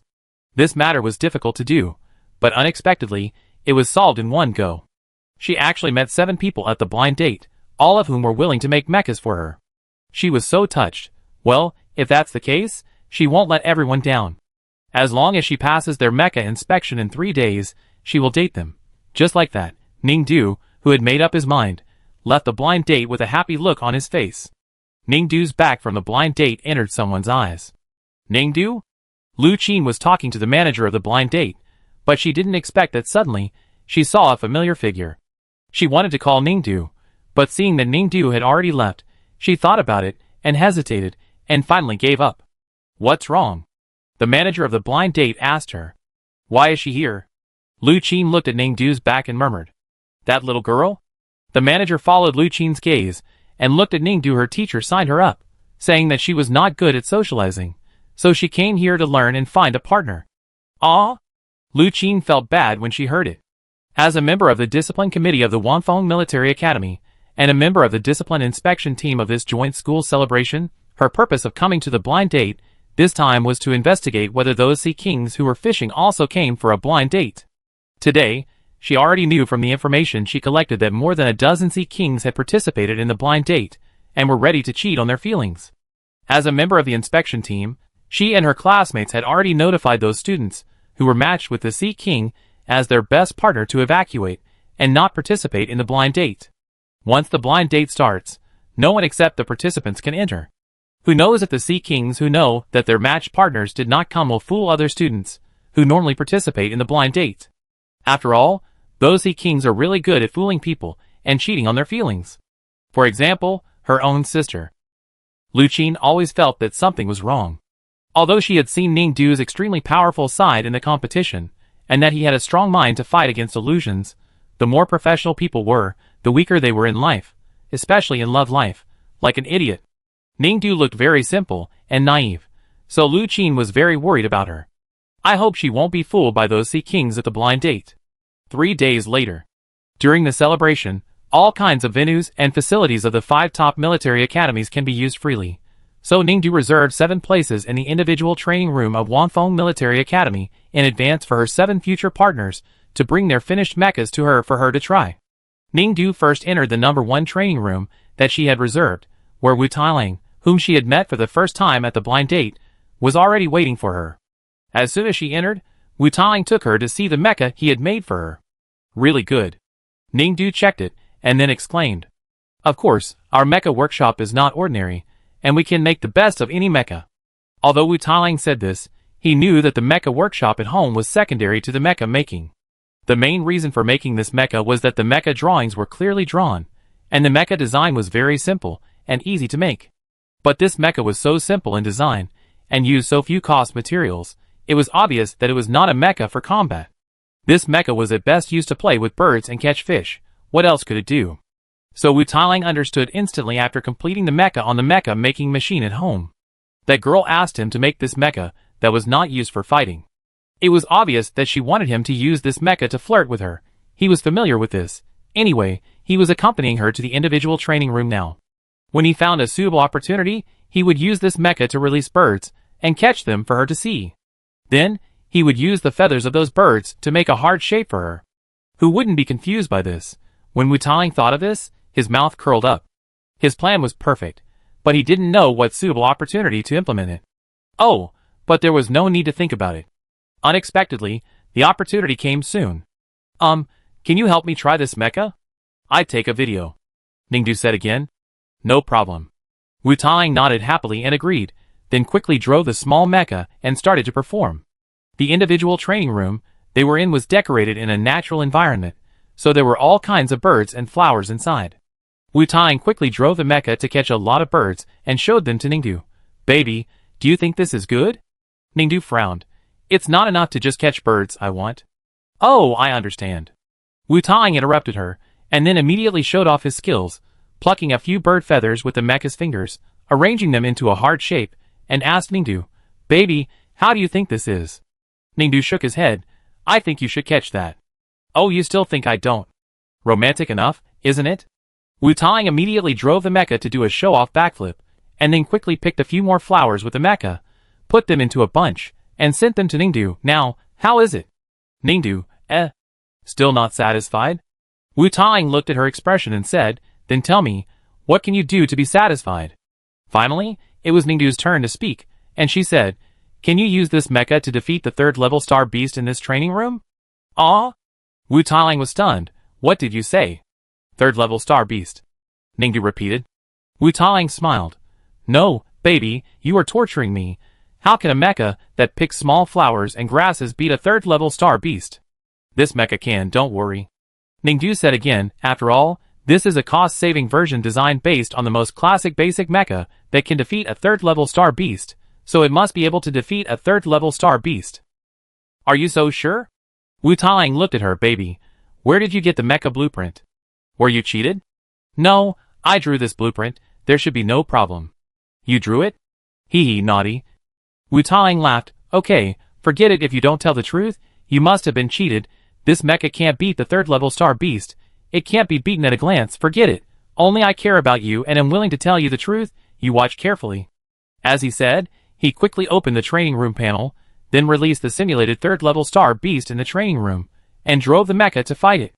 Although he knew that this mecha could definitely not beat the third-level star beast, Wu Taling still went all out, and was finally gloriously knocked down by the third-level star beast.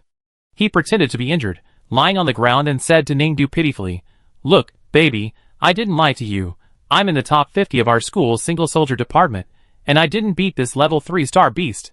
This mecha can't beat a level 3 star beast at all. Look, I'm still injured. Come and see me. Ningdu walked in front of him and looked at him. Are you really injured? Really, internal injuries, although you can't see it, but it really hurts. Wu Taling looked at Ningdu pitifully again. You are really wasting my optical computer memory, alas. Ningdu said, and deleted the video of Wu Taling driving the mecha that he had just taken. Wu Taling, ? If you can't do this mecha, don't get on it. It's a waste of time. Ningdu added that she thought Wu Taling was good, but she didn't expect him to be so bad. There are still 6 training rooms waiting for her to go to. She can't waste too much time in the first training room. Wu Taling was stunned when he heard Ningdu's words. No, how can I waste your time? You asked me to drive the mecha to fight this level 3 star beast.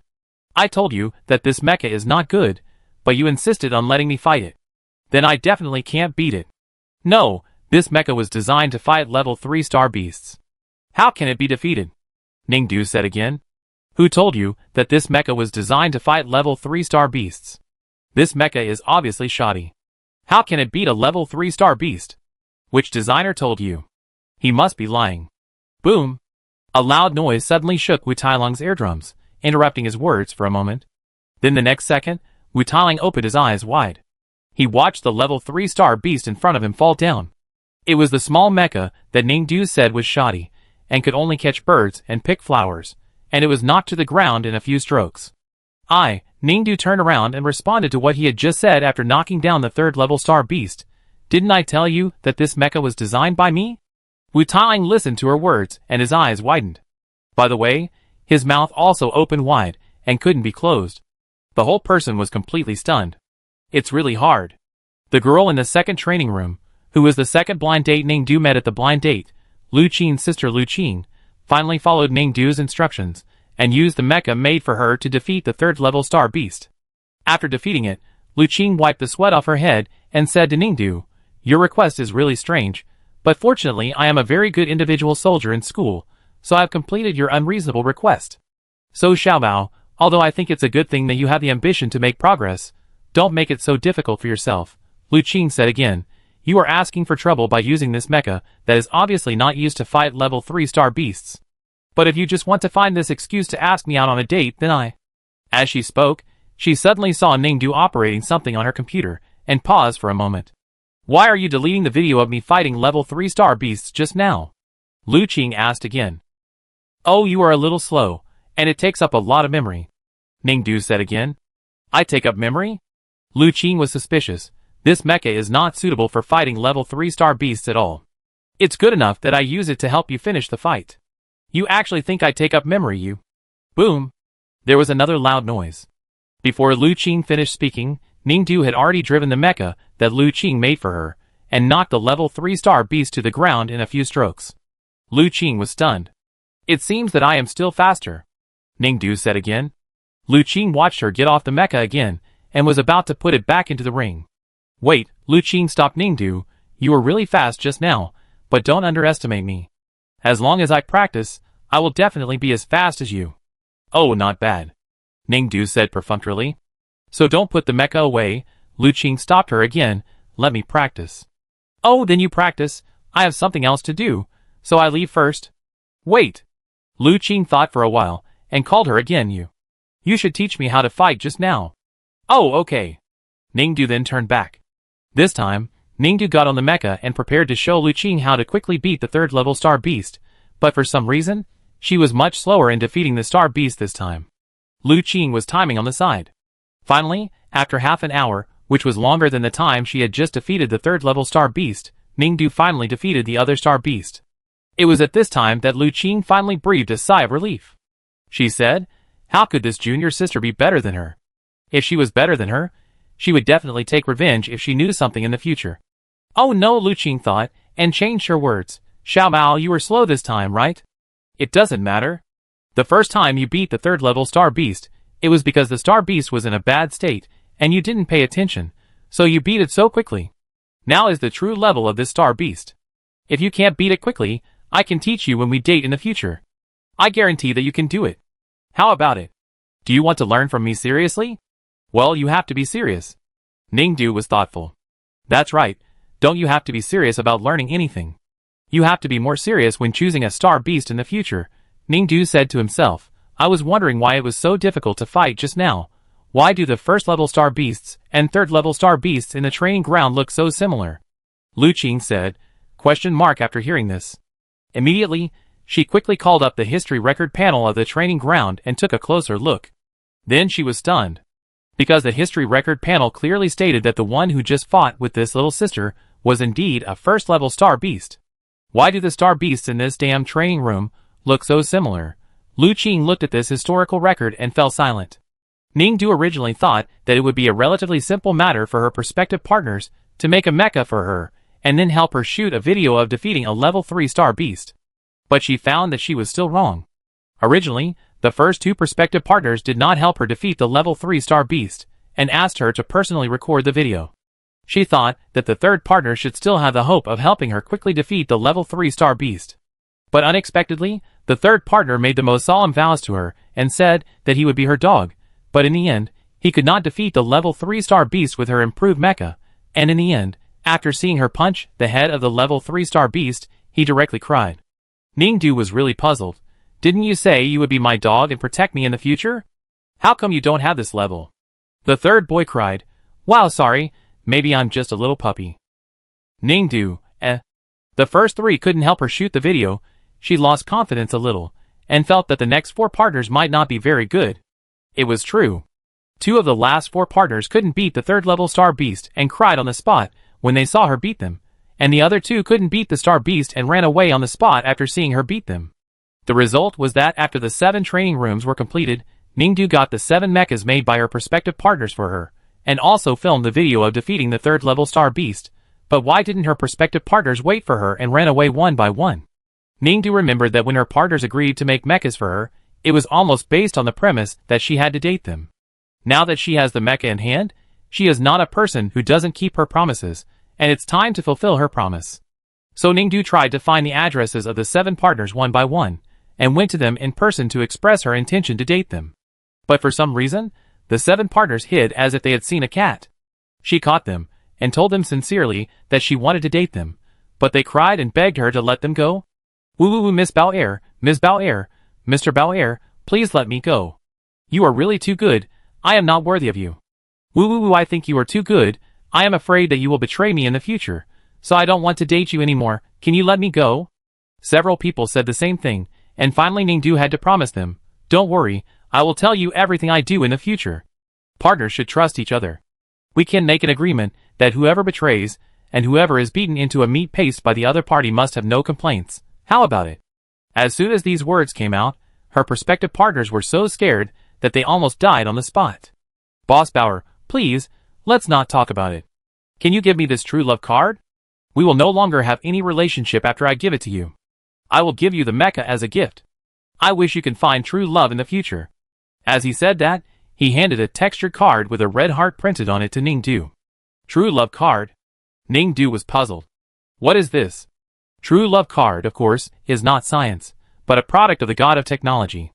In short, only when a person kneels in front of the god of technology and sincerely expresses his desire for true love, and moves the god of technology, Will the god of technology's proxy system issue a true love card to this person? As long as you enter your personal information on this true love card, the true love card will take effect.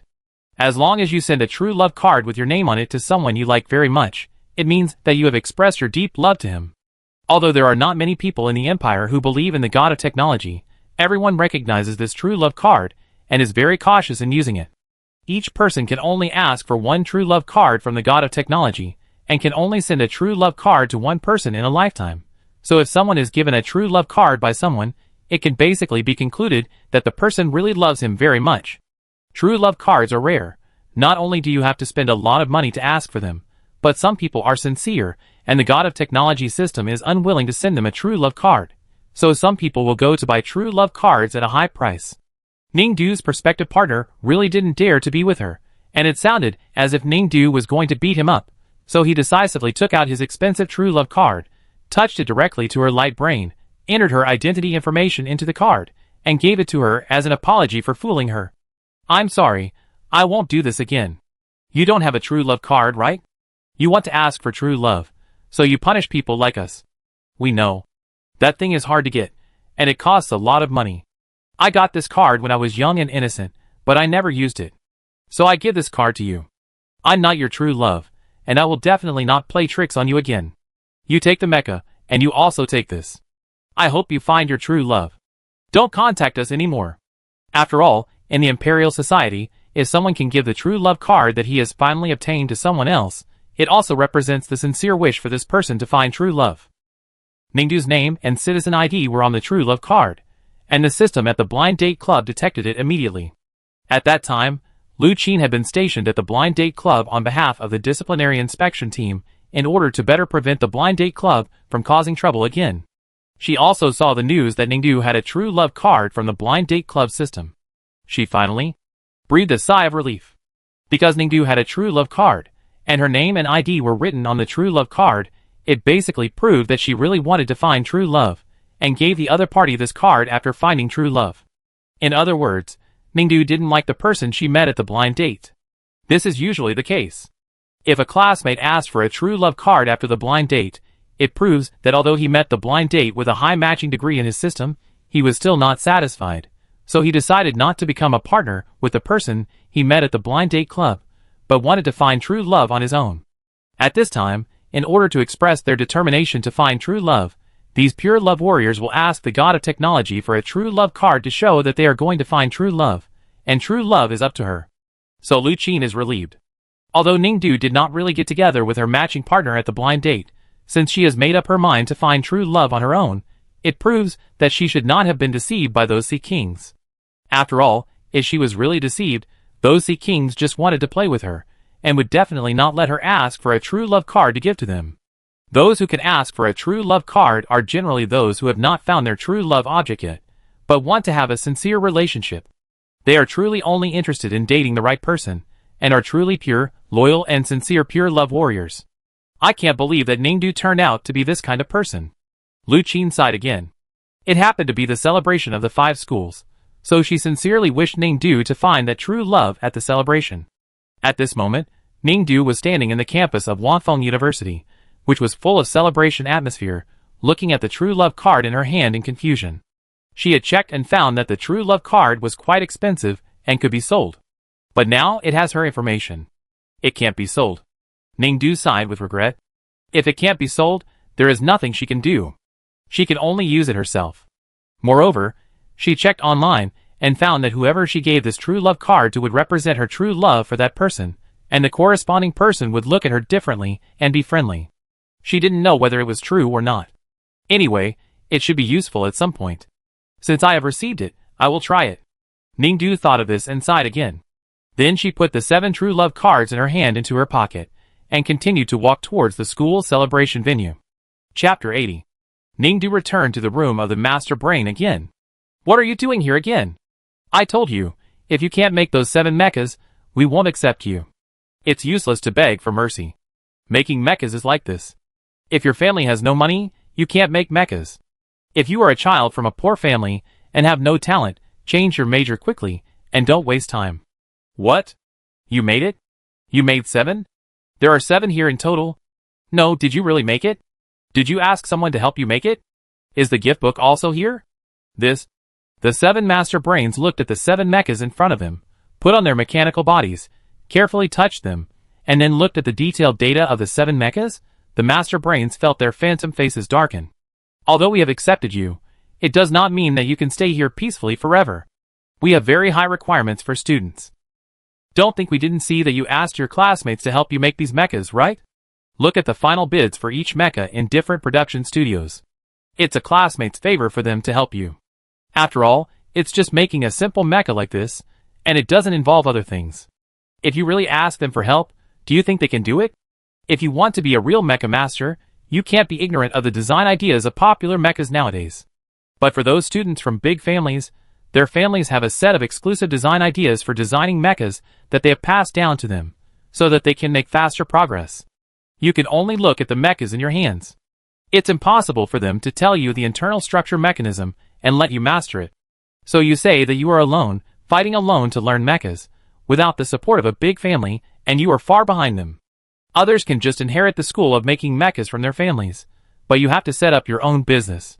How long will it take? Of course, our core point is that making mechas is both resource-intensive and costly. You are a poor girl, not from a big family, and there is no core technology that has been passed down to you by generations of mecha research. How far can you go? We can certainly teach you a lot, but we prefer to choose a student who has been taught by a big family since childhood and has accumulated a lot of experience. After all, such students are easier to cultivate into talents. Poor girl, although we accept you, don't expect you to have any great development. If you don't want to waste time, you might as well not follow us. What? You said we went back on our word?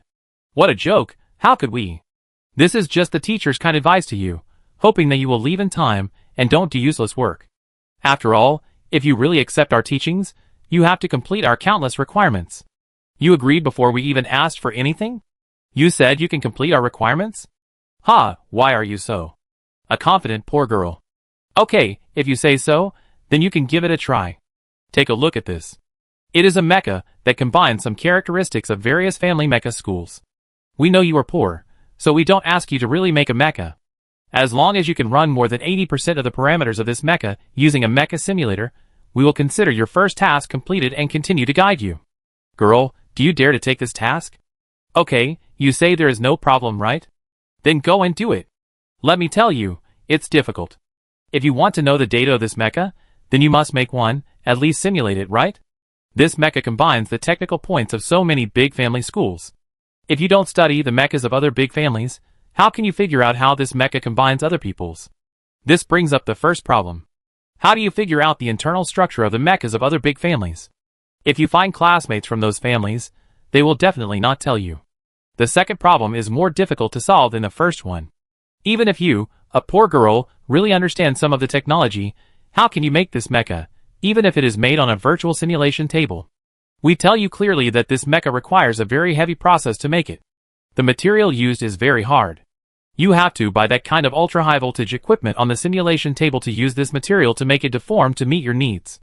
If you can buy that kind of high voltage equipment on the synthesis simulation table, it is fine, but using it consumes too much energy and may burn the core chip. Therefore, the school simulation synthesis table is generally not available for you if no school applies for approval. Later, Ningdu found out that what those masters said was wrong. In fact, the school does not apply now, and students can also use virtual high-voltage equipment on the simulation synthesis table to make mecha. The school said that the mecha simulation synthesis table made with the school's high-voltage equipment will be burned out 100%, so students who use it should pay the money for the school's new equipment in advance. What? Ningdu heard this, and his heart tightened instantly. She originally thought of using the virtual mecha production table just to make the virtual mecha without spending money. Now she has to spend money, so what's the point of using it? Isn't that a loss? One of Ningdu's life creeds is that you can take advantage, but not suffer losses, so of course, she gave up. Giving up is of course not giving up completely. After all, if you think of something that you can't think of right away, you usually won't get any good results. In the end, you usually lose your energy, and all you can think of are bad ideas. So you still have to change your mind. But Ning knows that she really should change her mind. After all, her teachers had signed her up for a lot of celebration activities, and there would be one soon, and she had to attend it again. This activity was quite important. It was said that it was the most popular and enthusiastically signed up activity in the joint school celebration. It was hard to get a spot, and the teachers lined up early to give her a chance. And it was said that the dean of their single soldier academy, Fu Li, had used some messy relationship to let her team up with a boy from Wanfeng University when she participated in this event. The boy was said to be quite capable, and was also famous in the single soldier academy of Wanfeng Military Academy. He was the same age as her. Of course, Dean Fu said that the most important thing was that the boy was very handsome. Ningdu asked the dean how handsome he was, and if she could see his photo. The dean insisted that she go to the event to see him, and see for herself. In fact, Ningdu really couldn't imagine how handsome the boy was, and didn't know how handsome he was, because among so many people she had seen, only the former imperial leader Ms. Huan printed on the imperial banknotes was the most handsome person in her mind. Speaking of handsome boys, Ning thought of her Bauer company. Every month, the company would select some boys to dance in front of the mechas, and accompany the customers for dinner in order to sell mechas. Those boys actually looked okay and good looking.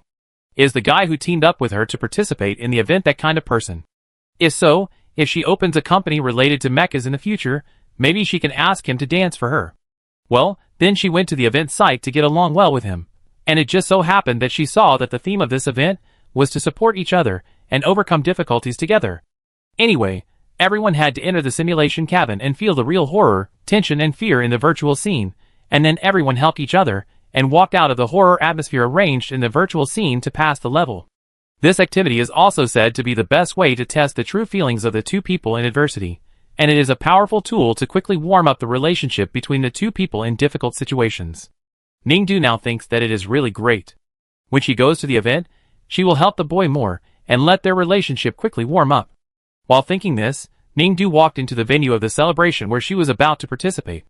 At the same time, on the other side, Gu Shiming, the most noisy young master of the Gu family in the Xingwangfeng Military Academy in the capital of the empire, learned that he was arranged by his grandfather to participate in the school's most matchmaking activity helping each other, and that his grandfather had chosen a female companion for him without his consent, and he was so angry that he wanted to jump up. Why, I won't go. I'm so handsome, there are so many girls chasing me in school, why should I participate in this activity? And Grandpa, the other party is from Zuoliyuan, just the top one who has just been promoted, maybe his strength is not as good as the worst one in Yujiang. How can I find a good partner there? I won't go, even if the girl from Zuoliyuan who won the first place in the league wants to go on a blind date with me, I can't go. Zuoliyuan is full of bumpkins, maybe the girl is stupid and can't do anything except fighting. In a word, Grandpa, how many people are chasing me in school? I don't have any worries about falling in love, don't tell me. I can't go on a blind date with a bumpkin from a bumpkin school outside the capital star. Absolutely impossible. Get out of here. After listening to Gu Shiming's words, the old patriarch of the Gu family kicked his grandsons, and made him roll over on the ground twice. In this way, Gu Shiming reluctantly came to this activity called helping each other. But even if he came, he would never team up with the girl from Zuoliyuan University. Would a country bumpkin from outside the capital planet play this kind of game? When she enters the horror scene and sees the ghosts in the movie, will she be so scared that she can't speak and keep screaming? That would annoy him to death. No, he definitely can't team up with that girl. When the game starts, he will go to the secret room by himself and will never pay attention to her.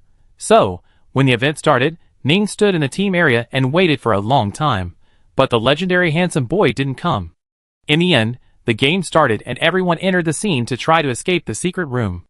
Ning was sure that the other party would not come, so she finally walked into the secret room of the scene.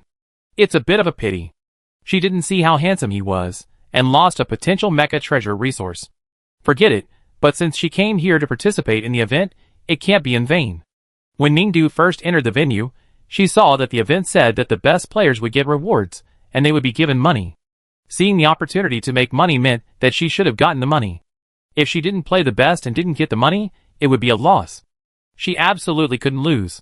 So Ningdu made up her mind to play the game well and seriously, and strive to become the best player in the venue. But what is the definition of the best player? In fact, Ningdu was also quite vague, because the event rules stated that the best player selected in the end must be the one who is the most helpful, and the first to pass the secret room. She could understand being the first to pass the secret room. Anyway, The event said that the secret room was very scary, and everyone needed to run around the venue to find the exit of the secret room. As long as she could find it first, it would be fine. But the best at helping others. Ningdu thought about it for a long time, and felt that he could only understand it literally. The best at helping others must mean helping others, maybe helping many people, and the deeper the help, the better, so that the other party feels deeply grateful. The kind of help in need will never be forgotten. Well, let's do it this way. She will help others first. So as soon as Ningdu entered the venue, she began to search for people who needed help. Then she found that everyone was very busy. "Ah, ghost! Ah, don't come over! Ah, help me!" A group of people were running around in front of her, and there were a few people following behind them, their feet floating and chasing them steadily. Ningdu looked for a long time, and felt very confused. Are they playing a game of chasing each other? But isn't this a horror game? She didn't understand the situation, but still felt that she should do her own thing first. She had to help others. "Don't be afraid, Xiaofeng. If you are afraid, come to my mecha and I will take you with me." She released a girl's mecha and grabbed a boy's thin wrist, saying to him with a worried look, "Sister Lu." The boy looked at the girl, and tears of emotion were about to pour out. But unfortunately, these tears were broken by a strange voice. "That?" Ningdu walked straight to the two of them, pointed at the girl's mecha and said, "Actually, I saw your mecha. It is illegal for two people to enter the cockpit at the same time, and it is overloaded, which is a safety hazard. How about, I can help you?" The girl and boy who heard this, Boy, excuse me, who are you? Girl, are you sick? Finally, in Ningdu's puzzled eyes, the girl took the boy away. Although she was puzzled, she couldn't ask why. The activity time was limited, so she went to find someone who needed help. "Brother, I'm scared." "Don't be afraid, Tong Tong. I protect you. Don't move. Just hide under my mecha. Now no matter what ghosts fly by, they won't see you." That. Another strange voice interrupted their conversation. "Are you afraid of that floating person? In fact, she has already left. By the way, classmate, you held that classmate's mecha too tightly. Her mecha is actually a little deformed. It should be expensive to repair it, but I can help you repair it for a small fee." The boy and girl who heard this, "What the hell is your business here?" Ningdu was driven away again. She still didn't understand why, but she still wanted to seize the time to find someone who needed help. So when she saw two mechas shivering and hugging each other, she stepped forward and said in a friendly manner, Do you feel cold? If you feel cold in the mecha, it may be that there is a problem with the temperature regulation of the mecha, otherwise I can help you check. Are you annoying? Are you sick?" Ningdu was driven away again. In this way, she didn't know how many times she turned around in the venue, and asked almost every student who participated in this activity, and the answers she got were all negative. They don't need help. If they don't need help, then how can she score in this activity? Ningdu was worried. If no one needs help, then she probably won't get the title of the best player, and won't get the prize. Alas. Is there really no one who needs help? Is there really no one? Really? Ningdu was thinking about it, and suddenly saw those floating people in the distance. They repeatedly chased those students driving mechas, and those students repeatedly escaped. Gradually, disappointment seemed to appear on their faces. It was at this time that Ningdu's eyes suddenly lit up. She seemed to have met someone who needed help. So when a floating person stared at her and floated towards her, Ningdu suddenly took the initiative to greet her. "Hi, do you need help?" This voice directly stopped the ghost floating towards her. Then Ningdu said, "In fact, the reason why you can't catch up with others is not that you are not fast enough, but that people can't keep up with the mecha. But if you install an engine wheel, it will be different. So do you consider it? I can help you." After saying this, Ningdu looked at the floating person in front of him sincerely. And the ghost in front of him, with floating feet, long straight black hair, pale face, blood-red lips, white eyes, wearing a white coat with blood spots, is responsible for scaring people in this event. ? It slowly typed a question mark. Chapter 81. The ghost lowered his head and looked at his feet. "Okay." Ningdu clapped his hands and looked at his masterpiece. "Hugo, this engine is quite efficient. You will definitely not be so tired in the future." Ghost, let's go." Ningdu waved his hand. Ghost, It looked at Ningdu silently, and probably understood something. It just felt that the human in front of it was strange, not like the ones it knew before. What were the ones it knew before like? When they saw it, they screamed and ran away. That was a human. Then who was smiling and sending it off? Could it be a human? If not a human, then who? There are only two kinds of people in its world. One is it, and the other is a human who can only scream. So is she the same kind? If she is the same kind, then... The ghost finally nodded and left. If she is the same kind, she should be trustworthy. Wait. Just as the ghost turned around and was about to leave, Ningdu called him again. If you need any help in the future, tell me, and if your companions need any help, tell me. The ghost looked at her silently and left. What can he need help with? He is the boss here. He lives a relaxed life every day, coming and going like the wind. How cool is it? What can he ask for? Oh. The ghost just turned around and left Ningdu. After thinking about his worries for less than 30 seconds, he suddenly felt that his ghost life had ushered in super acceleration. Oh, the ghost didn't react before he flew 100 meters away. What's going on? Before he could react, he had already stuck to the cockpit of a mecha driven by a strange human, blocking the view of the strange human. Ah! The human in the cockpit screamed in fear, then abandoned his armor and fled. As for the ghost, it stood there in a daze. It did nothing today. It did not chase anyone, nor did it laugh miserably, nor did it chuckle. The human in front of it was pissed off. Ghosts are designed to feed on human negative emotions. It left the human who installed the engine for it, did nothing, and just absorbed the negative emotions of the person just now. It seems a bit cool. The ghost looked at another direction. At 4 o'clock, there were two humans, a man and a woman, hugging each other tightly. According to the rules, it can float over at a fixed speed, and then the man and woman will basically find it when it floats halfway, and then they will drive the mecha together to escape, and they will hold hands during the escape. Generally, this kind of couple runs super fast, as if they were cheating, and it can't catch up at all. In the end, it just listened to their love vows throughout the whole process, exhausted itself, and then nothing. But now, the ghost found that his eyes were opening and closing, and the engine under his body was turning day by day. He had already stuck to the faces of the man and woman. Ah! The man and woman who were just reserved were instantly frightened and turned into mosaics. The two people did not run away, but fainted directly. Burp. The ghost felt a little full. In just a few minutes, he absorbed the resentment of 3 people, and it was enough resentment for 3 people.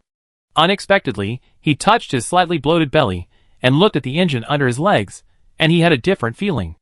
Ah, he didn't expect that the human said he would help him, and he really helped. Oh no, how could the person who helped it like this be a human? It must be its own kind. Although they are ghosts, they are not heartless ghosts.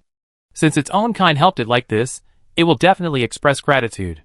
What did the same kind say just now? If it needs any help, try to find her, and if its companions need any help, try to find her. If the same kind's request is just this, then it is really easy to do. Ningdu squatted on the ground to rest for a while, and suddenly found that there were a few more ghosts in front of her. I was originally planning to think of other ways to do more good deeds. Why was I suddenly surrounded by a few ghosts? Looking closely, there was a familiar ghost among the ghosts. The ghost greeted her and pointed to the engine under his leg with a smile. Ningdu understood it immediately. She looked at the other new ghosts and asked them, "Are you all here to install the engine?" The ghosts nodded without saying anything. Ningdu immediately became motivated. That must be no problem. After all, this is a virtual scene, the ghosts are virtual, and the engine is also virtual. Just adjust the parameters of this scene slightly, and link the engine parameters with the ghost's parameter configuration, and the ghost will have an engine. She didn't have to spend money, and she did a good thing. It's very suitable. Just like that, Ningdu swiped a few times and installed engines for all the ghosts who came. The ghosts who were installed with engines looked at the thing under their legs, half believing and half doubting. Ningdu smiled. You will know after running. The first ghost who was installed with an engine nodded with a smile. Then a group of upgraded engine ghosts left. Then it was incredible. They found themselves rushing out. The power of the engine is much stronger than their own floating power. If you want to scare someone, you can rush to their face and open your power. It directly saves the troublesome part of chasing each other in the middle. If you want to scare someone, you can rush to their face and scare them to death. The negative emotions will reach the peak and let them all be sucked away. This is incredible. This is not easy. In the future, you don't have to float hard when walking. You can go directly to where you want to go, and you don't have to chase after others. How great!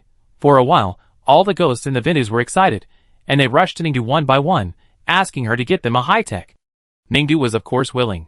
After all, helping others, and being the first to escape from the secret room is the first among the players, and can get the bonus. People are doing, and the surveillance is watching. Must help.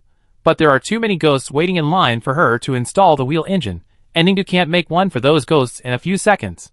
So there is a problem.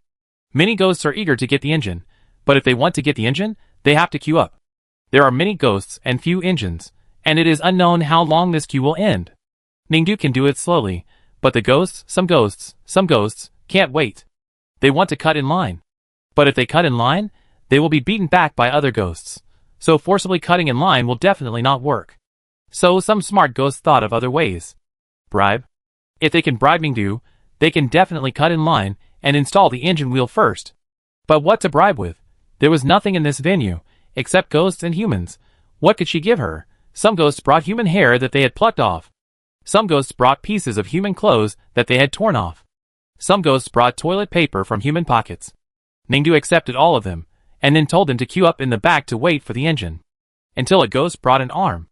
Of course, it was not a human arm, as ghosts were only responsible for scaring people, and there was no setting to hurt humans. The ghost brought a mecha arm. Ningdu held the arm and looked at it for a long time, and finally saw a mecha logo similar to that produced by a large family. Her eyes lit up, and then she stood up and solemnly shook hands with the ghost who brought this thing, and then let him cut in line and install the engine first. When the other ghosts saw the scene, they instantly understood something. After that, the situation got out of control. In order to install the engine wheels as soon as possible, the ghosts in the entire venue began to imitate the first ghost who brought the mecha mechanical arm to Ningdu, and began to look for various mecha arms in the venue and offer them to Ningdu.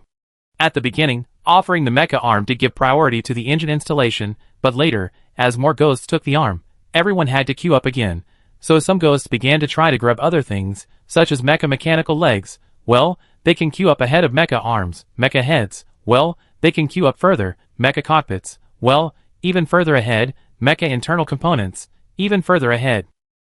In this way, you grab the mecha parts, I grab a better one than you, and it grabs a better one than both of us.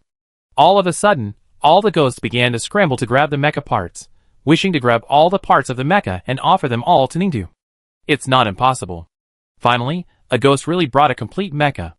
Under the watchful eyes of the crowd, it threw the mecha printed with the logo of a big family and professionally produced by the big family in front of Ningdu. So far, all the ghosts are about to collapse. No, do you have to be so competitive? From then on, Ningdu unknowingly had a pile of professional mechas produced by his classmates' families piled up around him. Ningdu looked at these mechas and sighed. Alas, although they are free, it is a bit troublesome to figure out the core principles of the internal structure one by one.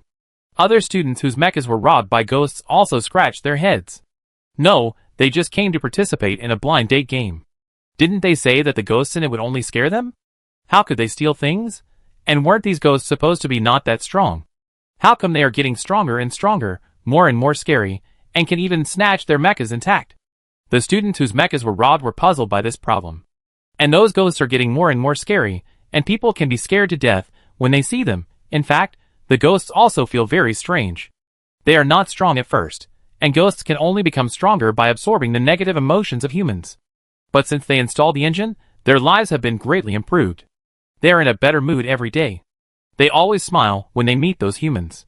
Why do they absorb so many more negative emotions from humans? Oh, forget it. If you can't figure it out, don't think about it. The ghosts got the engine anyway, and their lives are happy.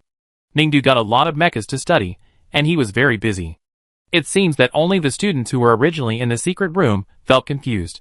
No, what is going on now? These ghosts are so powerful that they scare people to death and make them lose all thoughts of love. Now everyone is trying to find an exit and want to leave quickly, but they can't find one. Everywhere they go, there are ghosts who laugh uglier than crying and seem to be on accelerators chasing and blocking them. This is a blind date event. It shouldn't be so difficult. Did the event change its strategy and deliberately set the difficulty high? A friend in need is a friend indeed? Maybe the enthusiasm of the people participating in this event is not high. Someone in the crowd guessed, I heard that there was such a way of playing in the past. The event organizer has a special monitoring system. If it is determined that everyone is not very active in this blind date, and the effect is not very good, the event will automatically update and upgrade to a different way of playing. You mean, the way of playing our event has changed now, so it is different from what I saw when I first came? Someone else asked. It is very likely that the difficulty of the activity is increased. In fact, It may be for us to better improve the intimacy with each other in adversity. The more difficult the game is, the more people will feel fear, which will make it easier for the two people to have different emotions. That's good. The game is difficult, and some of those who just shouted to protect their partners ran away. It's good to filter out such people.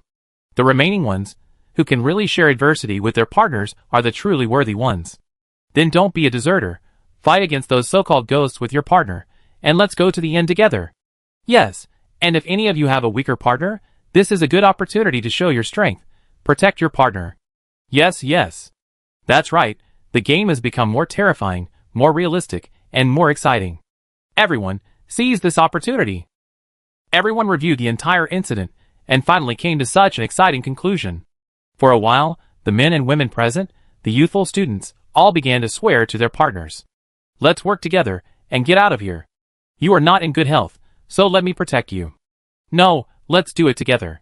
Waves of mushy love words floated out from the crowd, and it was not at all inconsistent. Everyone seemed to enjoy it more. Of course, except for some people. A bunch of psychopaths. Gu Shiming finished the last bit of chocolate pie, took a step forward, and slowly watched everyone walk to the front. Has anyone seen this kind of activity with upgraded rules? This is just a small activity, and it is highly confidential. Who has nothing better to do than monitor you and care about your transaction rate? Obviously, there is something wrong with this activity scene. There is a bug, understand? If it was someone else talking, everyone might ignore it, but when they saw clearly that the person who said this was Gu Shiming, the young master of the Gu family who graduated from the #1 Wanfeng military academy in the empire, and the person who could speak on the strength ranking list of all military academy students in the entire empire, they were silent. You can talk about love by yourselves. When the ghost comes later and you faint, the holographic cabin will determine that you are physically abnormal, and you can be sent out of this activity venue. There is no need to find the door to this secret room. After Gu Shiming finished speaking, he sneered and walked away. His sneer was really from the heart. If he hadn't participated in this kind of blind date, he really couldn't imagine that there were so many ridiculous people in the world. And these ridiculous people were all military academy students. Some of them were in the same university as him. It really witnessed the diversity of species. Can you find a so-called very suitable partner through a blind date and have a perfect life? What is the suspension bridge effect that produces true feelings? It is true that a friend in need is a friend indeed, but in theory, if the other party is a dog, he can also feel the heartbeat speeding up in extreme danger. Could he like a dog? Ha, these psychopaths. Gu Shiming despised at his heart while walking towards the place he had previously favored, which should be the exit of the secret room. As he walked, he was blocked by a group of ghosts as expected. Oh, that's not it. At first, he thought that the ghosts in this activity found that he had found the correct escape passage of the secret room and was ready to leave, so they came to block him. But after a closer look, it was not the case. A group of ghosts surrounded a girl. Gu Shiming looked at the girl surrounded by ghosts, and then equipped the mecha. He temporarily befriended and pushed away the ghosts. The ghosts were temporarily repelled by him, and the girl stood up from the encirclement of ghosts. Gu Shiming jumped out of the mecha cockpit and put away the mecha. Then he continued to move forward. The girl glanced at him, walked in the opposite direction of him, and passed him by. Wait. Gu Shiming still stopped and spoke. Are you going to leave like this? There was no answer behind him. Gu Shiming turned around and found that the girl still had no intention of stopping, and was still moving forward. Hey, I saved you. Don't you even say thank you? He pulled down the corner of his mouth and said again. The girl continued to walk. Stop. Seeing that she still didn't respond, Gu Shiming frowned and finally walked in front of her. The girl was finally forced to stop and looked up at him. Hey, I'm talking to you. Gu Shiming frowned and stared at the girl. Ningdu was stunned for a moment. Ah? What? Gu Shiming pulled the corner of his mouth again. I saved you. You didn't even say thank you. Ah? Ningdu scored twice. Gu Shiming, He was about to say something, but suddenly stopped. Because he found that the school uniform on the girl was not a style he was familiar with, but the school logo was clearly embroidered on it. You are from Zuoyuan University. When the name of this school was mentioned, Gu Shiming suddenly understood something. When Grandpa asked him to attend this blind date, he made it very clear that there was only one student from Zuoyuan University in this event, that is, the girl that Grandpa wanted him to go on a blind date, so it's really a narrow road for enemies. Gu Shiming's mouth pulled even lower. Ningdu had been working on mechas all day today, and she was already dizzy. She didn't understand why she was inexplicably stopped by a boy, and he insisted that she thank him, And then the boy stopped talking. Although this boy looks good and has the potential to be a mecha baby, she needs to rest now. Ningdu thought about it, and continued to pass by Gu Shiming and walked her own way. Wait! Gu Shiming called her again. Ningdu ignored her, and continued to move forward. You want to pretend that you don't know me? Gu Shiming continued. Ningdu continued to move forward. You did it on purpose, to make me think that you don't care about me at all, right? Ningdu continued to walk. Do you think that if you do this, I really don't know what you are thinking? Our Gu family is one of the top families in the entire interstellar empire. It's not as easy as you think to get close to us. Even if you are the one who won the first place in the four-school league, it may not be. Hey, why are you still walking? As Gu Shiming was talking, he found that Ningdu didn't pay any attention to him at all, just kept walking on his own way. You went the wrong way. The door to the secret room is not this way. If you are willing to apologize to me, and tell my grandfather that you don't like me at all, then I can consider taking you out of the secret room. Hey, why are you still leaving? I'm telling the truth. I've found the door to the secret room. It's definitely not in your direction. After saying this, Ningdu suddenly stopped. Do you know where the door to the secret room is? Gu Shiming paused. You turned around when you said this, haha. Seeing Ningdu suddenly pause and ask him, Gu Shiming sneered. Now the difficulty of this event dungeon has been upgraded. It's especially difficult to walk. There are many and strong ghosts. If you want to break through them and leave the secret room first, I can take you for a while. Gu Shiming deliberately prolonged the ending tone, and then continued, but aren't you very stubborn and ignore people? As long as you are willing to beg me, then please take me to the door of the secret room. Ningdu said sincerely. Gu Shiming said nothing, as he led Ningdu to the door of the secret room. Ningdu also said nothing and followed him silently. Hey, I'm taking you with me, you should find some topics to talk about. Gu Shiming finally couldn't help but twitched his lips. Oh, Ningdu responded, the weather is good today. Gu Shiming, where is the sky in the activity secret room? He was speechless, and didn't want to pay attention to Ningdu, so he quickened his pace. However, as he walked, he took the initiative to speak again. It's strange. Why didn't I meet a ghost along the way? He frowned, feeling more and more that something was wrong. I didn't find the wrong way. Gu Shiming began to doubt himself. Logically speaking, since I found the right way to leave the secret room, there should be many ghosts blocking me along the way. But now I have walked for such a long time, why is there no ghost? Gu Shiming stopped and looked around. No, it's too wrong. Could it be that I made a wrong inference? He frowned and repeatedly checked his thoughts in his mind. Why don't you go? Ningdu came forward to ask. Maybe it's wrong. There is no ghost on this road. It may be wrong, but it's not right either. Gu Shiming said to himself, except this one, there is no other correct way. I have calculated it so many times. It shouldn't be, it really shouldn't be. Oh, there's a ghost, so you think the road you chose is right? Ningdu asked again. It's not that the existence of ghosts can prove that the path I chose is right, but if you want to find the exit to leave the secret room, you will inevitably encounter ghosts along the way. Now you can't encounter any ghosts, which is absolutely abnormal. Gu Shiming said. It's almost the same. Anyway, as long as there are ghosts, it's not abnormal, right? Ningdu asked again. You can understand it this way. Then we are not abnormal now. Look! Ningdu pointed to the back. Gu Shiming turned his head, and found that he had been followed by a large number of ghosts without knowing when. In an instant, his eyes widened. Run! He called Ningdu and ran away. But after running for a while, he looked back and saw that Ningdu was still walking slowly behind. Run faster, if you run so slowly, you will be dismantled by ghosts. Gu Shiming called her. Oh! Ningdu heard it, and trotted again. No. Gu Shiming looked really out of temper.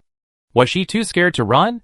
He wanted to turn around and continue running, but seeing Ningdu about to be swallowed by a bunch of ghosts behind him, he thought again, and finally rushed over to grab her, and then continued to run. While running, he had to deal with the ghosts that rushed up, which were more in number than when he rescued Ningdu just now. Gu Shiming unfolded his mecha, and pulled Ningdu to the driver's seat.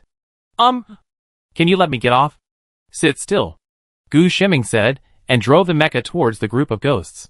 A new round of fighting began.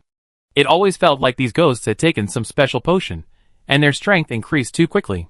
He was driving the mecha alone, and it was easy to fight them before, but now it was quite strenuous. Of course, the ghost's strength increased greatly on one hand, and on the other hand, these ghosts also interfered with his mind. Who wouldn't be afraid of seeing a ghost smiling at him and approaching him like teleporting? Gu Shiming gritted his teeth, endured the fear, and drove the mecha to fight, running wildly towards the door of the secret room he thought was right. Ningdu watched Gu Shiming walk between the two doors. Which one do you choose? Ningdu asked him again. Which one to choose? How do I know which one to choose? Gu Shiming said angrily, it's hard to say how long it will take to beat so many ghosts, and you still fail at the critical moment. Aren't you the first in the league? Just a little ghost scared you so much that you couldn't move. If you could still move, I wouldn't be the only one. Grandpa said he found a super excellent blind date for me, but I didn't expect it to be a coward like you. I really don't know how you got the first place in the league. You are more timid than a mouse. Can I marry you? Otherwise, I will be laughed at by others. What if the offspring hatched are also like you? Then it's even more. Wait, Ningdu was in time. Interrupted him. What are you talking about? I don't understand. You? You still don't understand? Gu Shiming almost couldn't breathe. Are you trying to piss me off? How could you not understand? Well, Ningdu tried to find some clues from the story command's long-winded words. You mean, if the ghosts disperse, you can choose a door to open, right? What else? Oh, that's fine. Ningdu said, and suddenly stretched out his hand, and snapped his fingers at the ghosts outside the window. Disperse. In an instant, the ghosts stopped making terrifying giggles, and stopped chasing Gu Shiming. In just a few seconds, they disappeared without a trace, making the venue where Gu Shiming was just in chaos suddenly become extremely quiet, as if nothing had happened. Gu Shiming saw this scene. ? He immediately turned his head to look at Ningdu. Chapter 82. No. Gu Shiming was stunned. Are these ghosts listening to you? He asked Ningdu this question in disbelief. Yes. Ningdu nodded. Yeah. Gu Shiming's eyes widened. You said so? Yes. Impossible. Aren't these enemies in the secret room? How can you be with them? Enemy? Ningdu frowned. No way, they are quite friendly and help me. Help you? What else can they help you with? What did they help you with? That's it. Ningdu was about to say, but paused and said, this is my private matter, it's hard to say. You can't say it yet, are you? Wrong? Gu Shiming suddenly reacted. How could I believe your nonsense about making friends with ghosts? The ghosts in this secret room are set in advance, and cannot be tamed by people who enter the secret room. No matter how strong a person is, it is impossible to knock them down and make them surrender. In this case, how can these ghosts listen to you and help you? I am really confused and actually believe your nonsense. No, I didn't tame them. They are very friendly. We are just helping each other. Ningdu said again. Ghosts are friendly. They help each other? Go ahead, keep making it up. I think I know why you were able to make those ghosts listen to you. It was a trick, right? You must have used some psychedelic drugs to make me hallucinate, and make me think you are awesome, and tame all the ghosts here so that I can look up to you, right? Ningdu, but I'm sorry. Gu Shiming turned his head, and faced the two doors. Just now, I have always disliked people like you who come from a low-ranking military academy, and like to use despicable means. I probably know which door to open to leave this secret room. Now please turn around. I am leaving here. If you must know which door I left from, then I will have to send you away. As he said this, he clenched the mecha necklace in his hand again. Oh! Ningdu nodded, and turned around without hesitation. It was so straightforward. Gu Shiming was stunned for a moment, but soon his expression returned to his usual indifference, and he said, After all, I found the door of this secret room, and the credit belongs to me. I am kind enough to let you know that this door is one of the two doors in front of me, but I am not a philanthropist. I don't want to leave here with people who are not as smart as me, so please close your eyes, and by the way, put on this eye mask and ear plugs. Don't look or listen to which door I went through. Turn around in 2 minutes. Gu Shiming threw a pair of noise-proof earplugs and a light-blocking eye mask to Ningdu. Ningdu quickly put them on again. You are obedient. Gu Shiming looked at Ningdu and murmured, but I don't believe you are really an obedient person, based on the illusion you just showed me. But it doesn't matter, you can't beat me. After mumbling, Gu Shiming curled his lips and smiled. He did not choose to open one of the two doors behind him, but suddenly bent down and pulled a piece of floor in front of him. In fact, he analyzed it for a long time, and finally concluded that the door of the secret room was under his feet. With a creak, the piece of floor was pulled up. Goodbye, this idiot-like social gathering, this secret room. He was the first to escape, but not for victory, just to stay away from this event and the people who participated in it. Goodbye, a bunch of idiots. Gu Shiming smiled again, jumped to the hole revealed by pulling up the floor, and pulled the floor again. 2 minutes later, Ningdu took off the blindfold and earplugs in time. Then immediately, she lay on the ground and pulled up the floor that Gu Shiming had just closed. When the flashlight of the optical computer was turned on, the person inside shouted, "Ah!" It was Gu Shiming. "Fortunately, you are still here." Ningdu finally breathed a sigh of relief when he saw Gu Shiming. "Gu Shiming, who fell into the hole and got stuck. How did you know I was here?" "There are 2 main exits. This is one, you have to open it first, and then the last exit door can be opened." "What did you say?" Gu Shiming's eyebrows were twisted into a knot. "As long as one person gets into this cave, the 2 doors outside can be opened at will to get out." Ningdu pointed to the 2 doors near where Gu Shiming was standing just now. "How do you know this?" Gu Shiming asked again. "My friends all told me." Ningdu pointed to a large group of ghosts in the corner who were watching them quietly. Gu Shiming also saw them. He laughed. "Ha ha, I know, I'm still in the illusion you created for me, right?" Ningdu: "No, I can get out by opening any of the 2 doors now." "Then you are wrong, I tell you, the real door is this floor, and the way out is under this floor." "But you have already fallen in and found that you can't get out?" "That's because I haven't opened this floor yet, and I'm still in the illusion you gave me." Ningdu scratched his head. "Actually, this works." "What?" "Anyway, you will definitely not go through these 2 doors now, right?" "I've said these 2 doors are not the way out." "It's the way out." "If I say it's not, then it's not. How can I, a student of Wanfeng Military Academy, be worse than usually Yuan? My judgment must be correct." "Actually, this is also good." Ningdu looked at Gu Shiming, who was stuck in the hole in the floor, curled up and unable to move, and his face flushed and anxious, and said, "Then I leave first. Do you think you can really get out?" "Thank you." Gu Shiming, ? The next second, he watched Ningdu open one of the 2 doors and walked out. At the same time, the lights in the secret room suddenly went out, and it became pitch black. The background sound echoing in the entire space also stopped abruptly. Then, a mechanical voice came out. "Dear students, some students have successfully escaped from this secret room, so this game ends here." Ningdu really won the first place. After the prize money was paid into her account, she finally felt comfortable. After coming out of the virtual escape room activity, Ningdu just sat in the hall and checked the amount of money, and then found that someone was giving out free ice cream for the joint school celebration. She asked for 10, 1 in her mouth, and the other 9, 8 of which were pinched between her fingers, and the other was pinched by the sides of her 2 hands. After all, the ice cream was freshly made, and there was no bag to hold it. Ningdu had just finished 6 popsicles, and finally freed up 1 hand. She was about to check the account where she had received the bonus again, when she saw Gu Shiming coming out. Coincidentally, she and Gu Shiming looked at each other. Ningdu lowered her head, and prepared to leave. "Stop!" Gu Shiming called her. Then, he walked towards her. "You don't want to see me, right? You are very proud, right?" Gu Shiming's eyes were slightly red, staring at Ningdu. Ningdu looked around, trying to pretend that she didn't see him. Gu Shiming almost hit her in the face. "Do you feel particularly refreshed now? I have become a complete idiot and a joke. Are you particularly happy?" Ningdu: You can go to my grandfather now, and tell him everything. Tell him how stupid and brainless I am. I am self-righteous, and was fooled by you." His grandson is just as he said. He has little ability, and is very impetuous. He will definitely suffer a great loss in the future. If his grandson can be favored by you, it means that his grandson is convinced. Go and tell him. Wait a minute. Ningdu frowned more and more as he listened. Although I didn't understand the second half, I did the first half. It's a bit too much.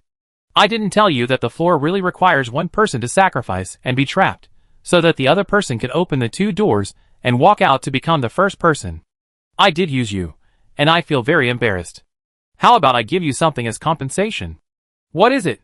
Ning Dudong looked around to find something to compensate Gu Shiming. She looked for a long time and felt that the things on her body were not good, because she bought them with her own money. Then she felt that the ice cream in her hand was okay, but she felt that although the ice cream was free, she had asked for it herself, so she felt a little bit at a loss.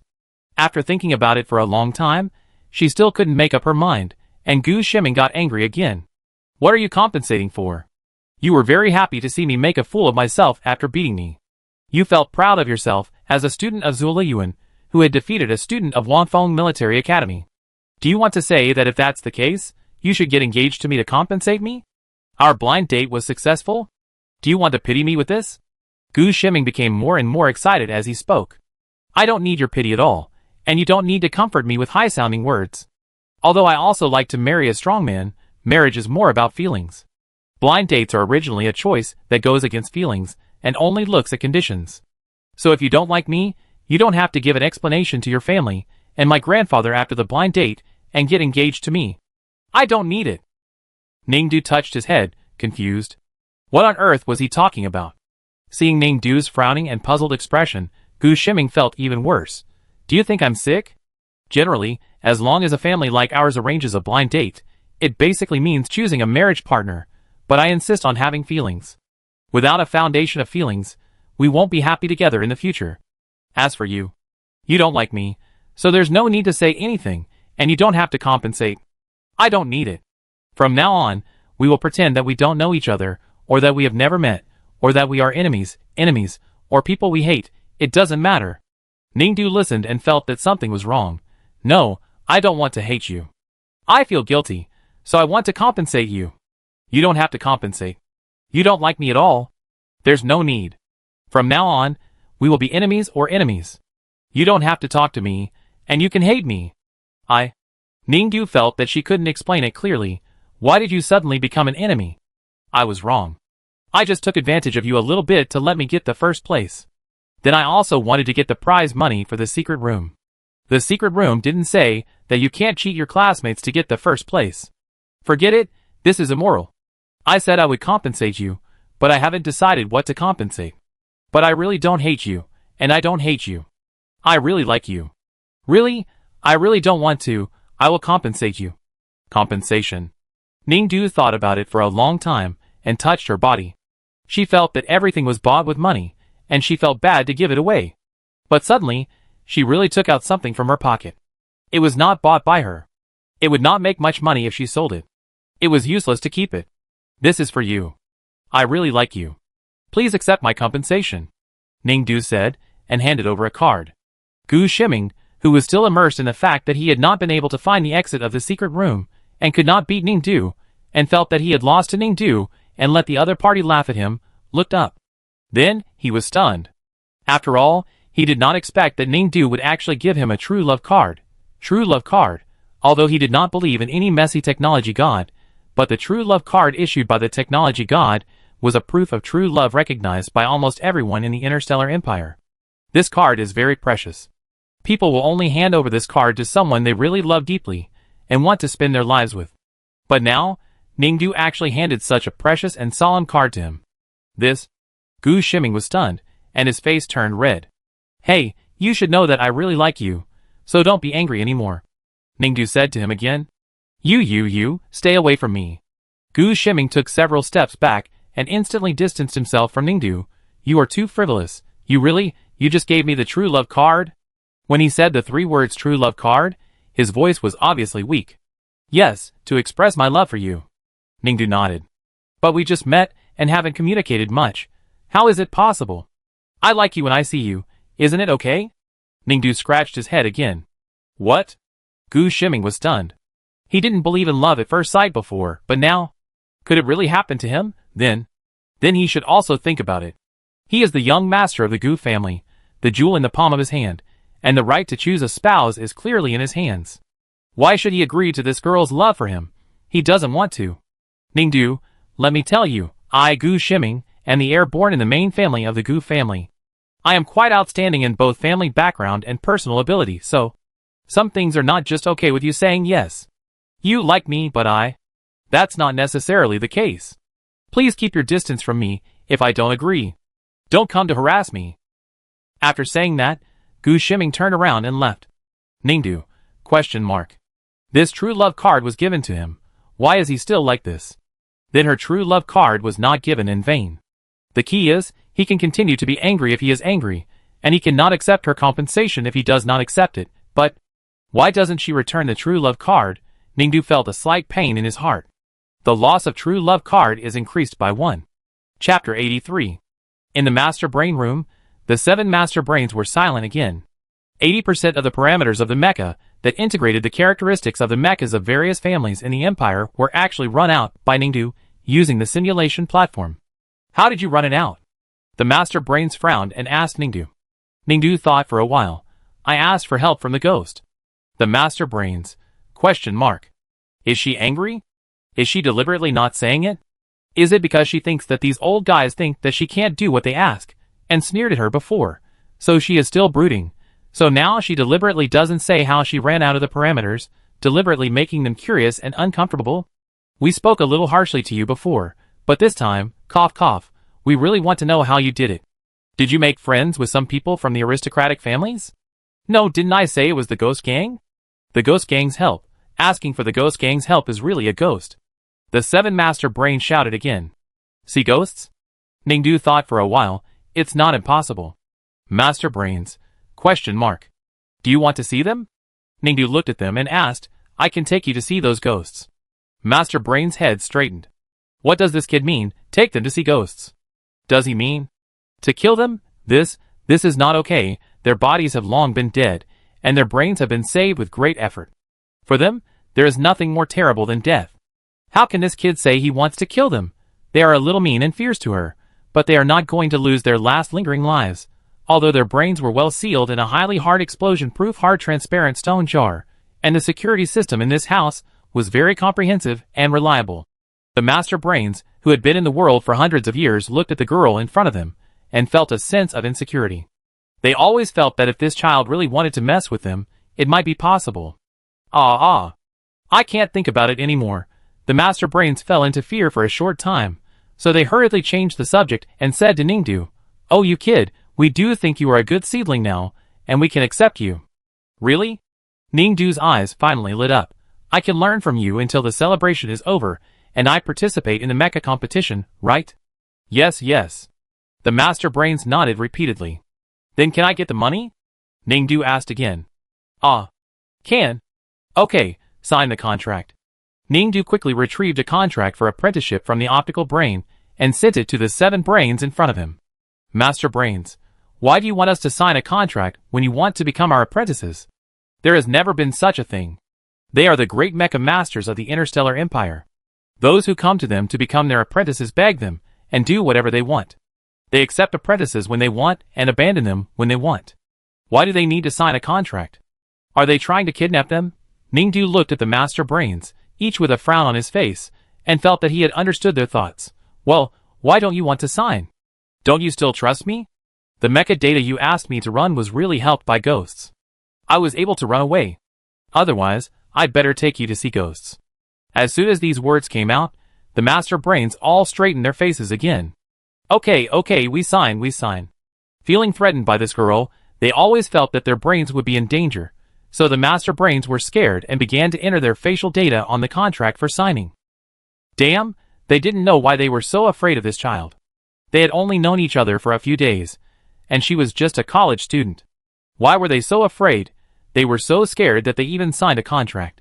Damn it, this contract stipulated that they would pay the child a bonus after the mecha competition, and it was double the amount they wrote when they enrolled students. Isn't this robbery? Ningdu watched the Master Brain start to sign the contract readily, and his heart skipped a beat. Oh no, I lost money. If I had known that they would sign the contract so readily, the bonus amount written in the contract should have been increased 5 or 6 times. Alas! Ningdu felt distressed.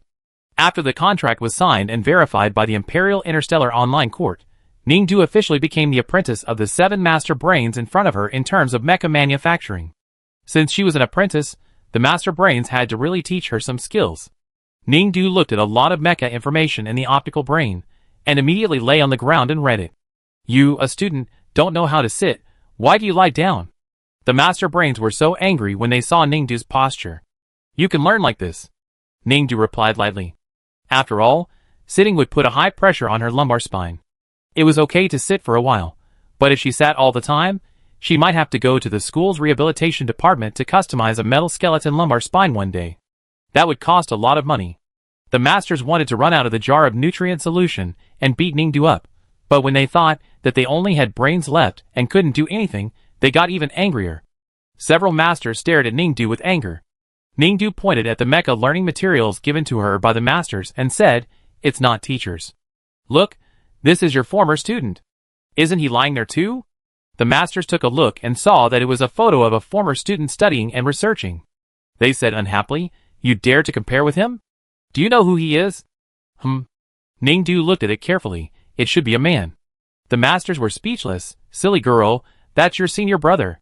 Have you heard of Chi Shui? He is now working in the family federation. He is our favorite disciple. The silver ring mecha he and his senior brother made back then won all the mecha competitions in the entire interstellar. Champion, sent to the army for use, and a general in the army made many military achievements because of it, saving his life in the most dangerous battle on the border. At a young age, he created such a high-level and powerful mecha, and no one has been able to imitate and make a second one so far. So who is he? Little girl, who are you?" "Silver ring mecha." Ningdu frowned. "Is the silver ring mecha so magical? Isn't it a small mecha that can be made at will?" "What do you mean by making at will? Where did you hear that? There is only one in the entire galaxy. Who else can make it except my 2 students? My teacher." "Oh no, not really a teacher," Ningdu said again. "It's just a leader of the Military Education Bureau of our planet, and he also made this." "What? Impossible. Which planet are you from?" "F324. "F324? Isn't this a numbered star in a remote area? Such a small place with no one around can make such a mecha?" "That's bullshit, girl. Your teacher is lying to you. He just wants to brag in front of you." "No, I think he's quite sincere," Ningdu said. "He just said that he made a silver ring mecha on a whim before. My teacher is actually quite honest and shouldn't lie." "Haha, little girl, you're still too young. How do you know he must be a good person? Let me tell you, adults are the most. I boasted to you kids.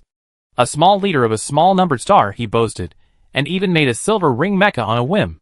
Haha, why didn't he say that he was our apprentice and ranked first in the list of all interstellar mecha production? Really, little girl, tell us what your little leader's name is. We will send him an email later and teach him a lesson. This scum in the education system of the numbered star. He shouldn't be that bad. Don't worry about it. Tell us what his name is first." "Oh, okay. His name is Chung Yuqin." Hearing this name, the master brains were stunned for a moment. "What do you say his name is?" they asked again. "Chung Yuqin." "Which Chung, which Yu, which Qin?" the master brains immediately asked. Ning was too lazy to explain to them word by word, and directly turned out a photo of himself and Chung Yuqin. "Here, do you know him?" The master brains were silent again after seeing the photo. That's right, they knew him, Chung Yuqin, they did know him. After all, he was the other student they said worked with Chi Shui to make the silver ring mecha, their student. He was also the number 1 in the interstellar mecha master rankings. The masters were speechless. "Well, it's a bit slow for you to send him an email to say hello. I have his phone number. Why don't you write it down and call him to ask?" Ningdu saw that they didn't say anything, and then said, "But I don't think he would tell a lie, but if he really told a lie, it was really his fault. If you want to report him, I can't stop you. Can we split the report money equally?" Ningdu asked again. The masters, Well, is it okay? Ningdu asked again. "Oh, by the way." The masters in the heavy atmosphere suddenly changed the subject. Yes, Xiao Ning, you are our apprentice now. We are also the masters of the Empire's mechas. Our status and reputation are there. How can we accept you as our apprentice without telling everyone? After the school celebration is over in a few days, our Interstellar Empire's National Day celebration will be here, and all the noble families will participate. You should also go there, greet everyone there, and get familiar with them. Didn't you come from the numbered star? I guess you haven't joined any faction family. Find a suitable family to join. When the real mecha competition comes, we can introduce you with a more resounding name." "Oh, okay." Ning nodded, and then asked, "So, can the report money be divided equally?" "Oh, by the way, those noble families are really not easy to mess with. You must be more careful when you go there. We will send you a list of precautions later. You should memorize it well. When you meet those big families, don't forget to be polite in your language. Say what you should say, and don't say what you shouldn't say. Okay, so can the report money be divided equally? By the way, you have to change your clothes. Ask your school to give you a new uniform. No, the national ceremony is still too formal. Ask your school to order you a dress, at least a full set of galactic dress. Then can the report money be divided equally?" Ningdu asked again. Yes. The masters finally couldn't help it, and shouted at Ningdu. "That's fine." Ningdu was satisfied. "If it's fine, go back and prepare quickly. You don't need to come to our place these 2 days. Ah, isn't there still some time before the national ceremony? You won't let me come here to study? Read the information we give you first, and then come over, the master said impatiently again. Oh, okay, Ningdu nodded and prepared to leave. However, when she reached the door, she remembered something and turned to tell the masters, let's split the report money equally. Masters, 1:1 with me, okay? Okay. Let's go! The masters agreed immediately, and began to drive them away impatiently. Ningdu left with satisfaction. After she left for a while, the masters came to their senses. This girl is really greedy. The 7 of them split the report money with her? And 1:1A. Fortunately, they are unlikely to do the report. After all, Chung Yuqin is their own student. It was also their fault that he left them, and insisted on joining Zheng Jiwei's team to learn mecha combat. But after all, the boy himself has a bigger problem. Otherwise, why did he leave Zheng Jiwei after only staying there for a few years? Everyone knows how complicated the political system of this interstellar empire is. If you want to stand out in the empire, you sometimes have to succumb to certain power constraints. That kid is still too stubborn. He deserves it. The master brain silently scolded Chung Yuqin again in their minds. But after scolding, they always felt that their non-existent hearts were uncomfortable. What? You were invited to the National Day celebration? Ningdu returned to Zuoliyuan University. Dean Fu Li, the head of the Single Soldier Department Sun Chong, and Ningdu's class teacher Zhao Liuyu all asked. Ningdu nodded, and took out the invitation letter. This invitation letter was actually obtained by the master brains for her, but she actually received 2 copies. The other one was sent to her by a family in the National Day celebration. It didn't clearly state why she was invited. It only signed the name, saying that it was the Gu family. Last name Gu? Does she know anyone with the last name Gu? No matter what, after all, the master's brain was a private job she took, and it would not be good to tell the teachers, so just bring this invitation letter and tell them. Although Ningdu did not understand why the Gu family invited her to attend the National Day celebration, but her 3 teachers were shocked when they saw the invitation letter. One by one, they were all speechless. The Gu family, Gu Shiming. They immediately knew what was going on. At that time, the Gu family found the school and repeatedly urged Ningdu to meet their grandchildren, so they arranged a blind date event for Ningdu and Gu Shiming to meet. After all, in order to express their sincerity, the Gu family donated a large laboratory building to Zuoliyuan University, which had just been promoted to a top military school. Moreover, Fu Li and the others had a good idea at that time. Anyway, they just wanted Ningdu to attend the blind date to broaden his horizons. It didn't matter whether he liked the grandson of the Gu family or not. Anyway, it was a matter of mutual consent, and no one could force him.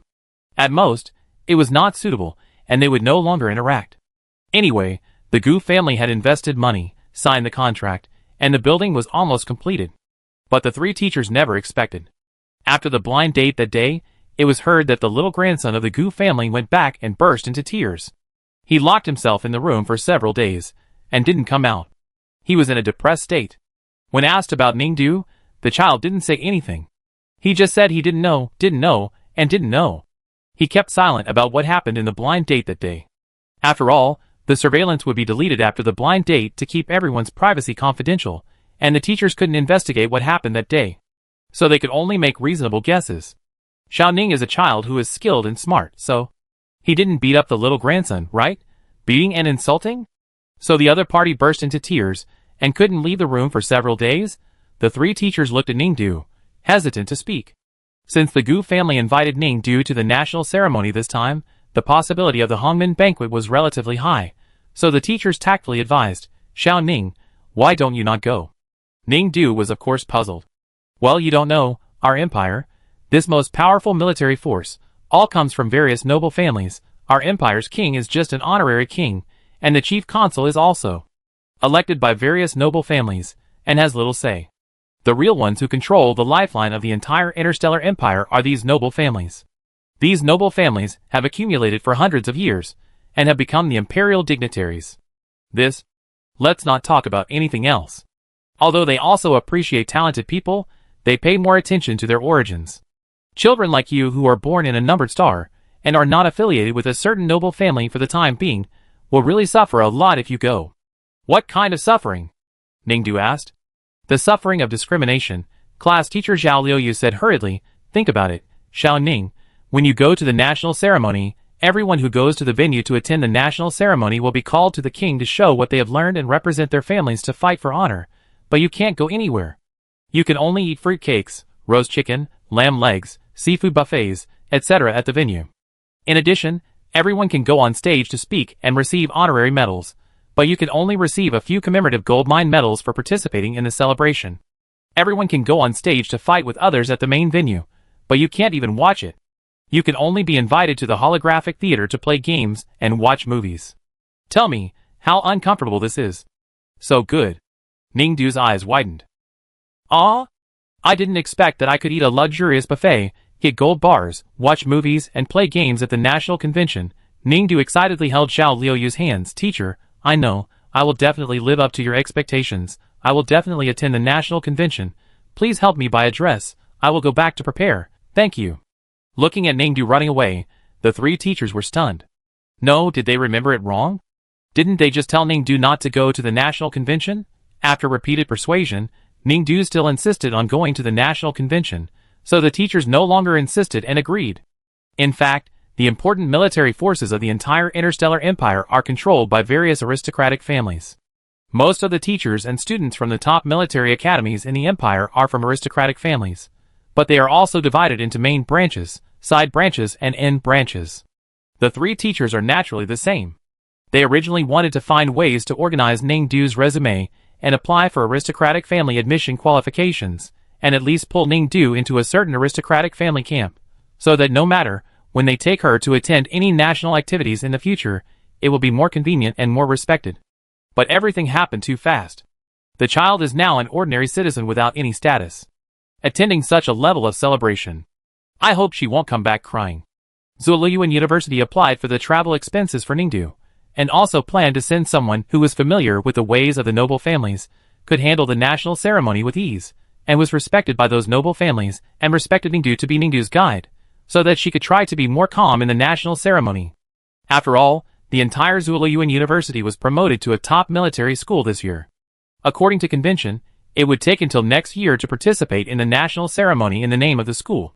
The teachers naturally received the invitation, but they had to follow their own families, and could not take care of Ningdu. But it was naturally difficult to recruit guides with such harsh conditions.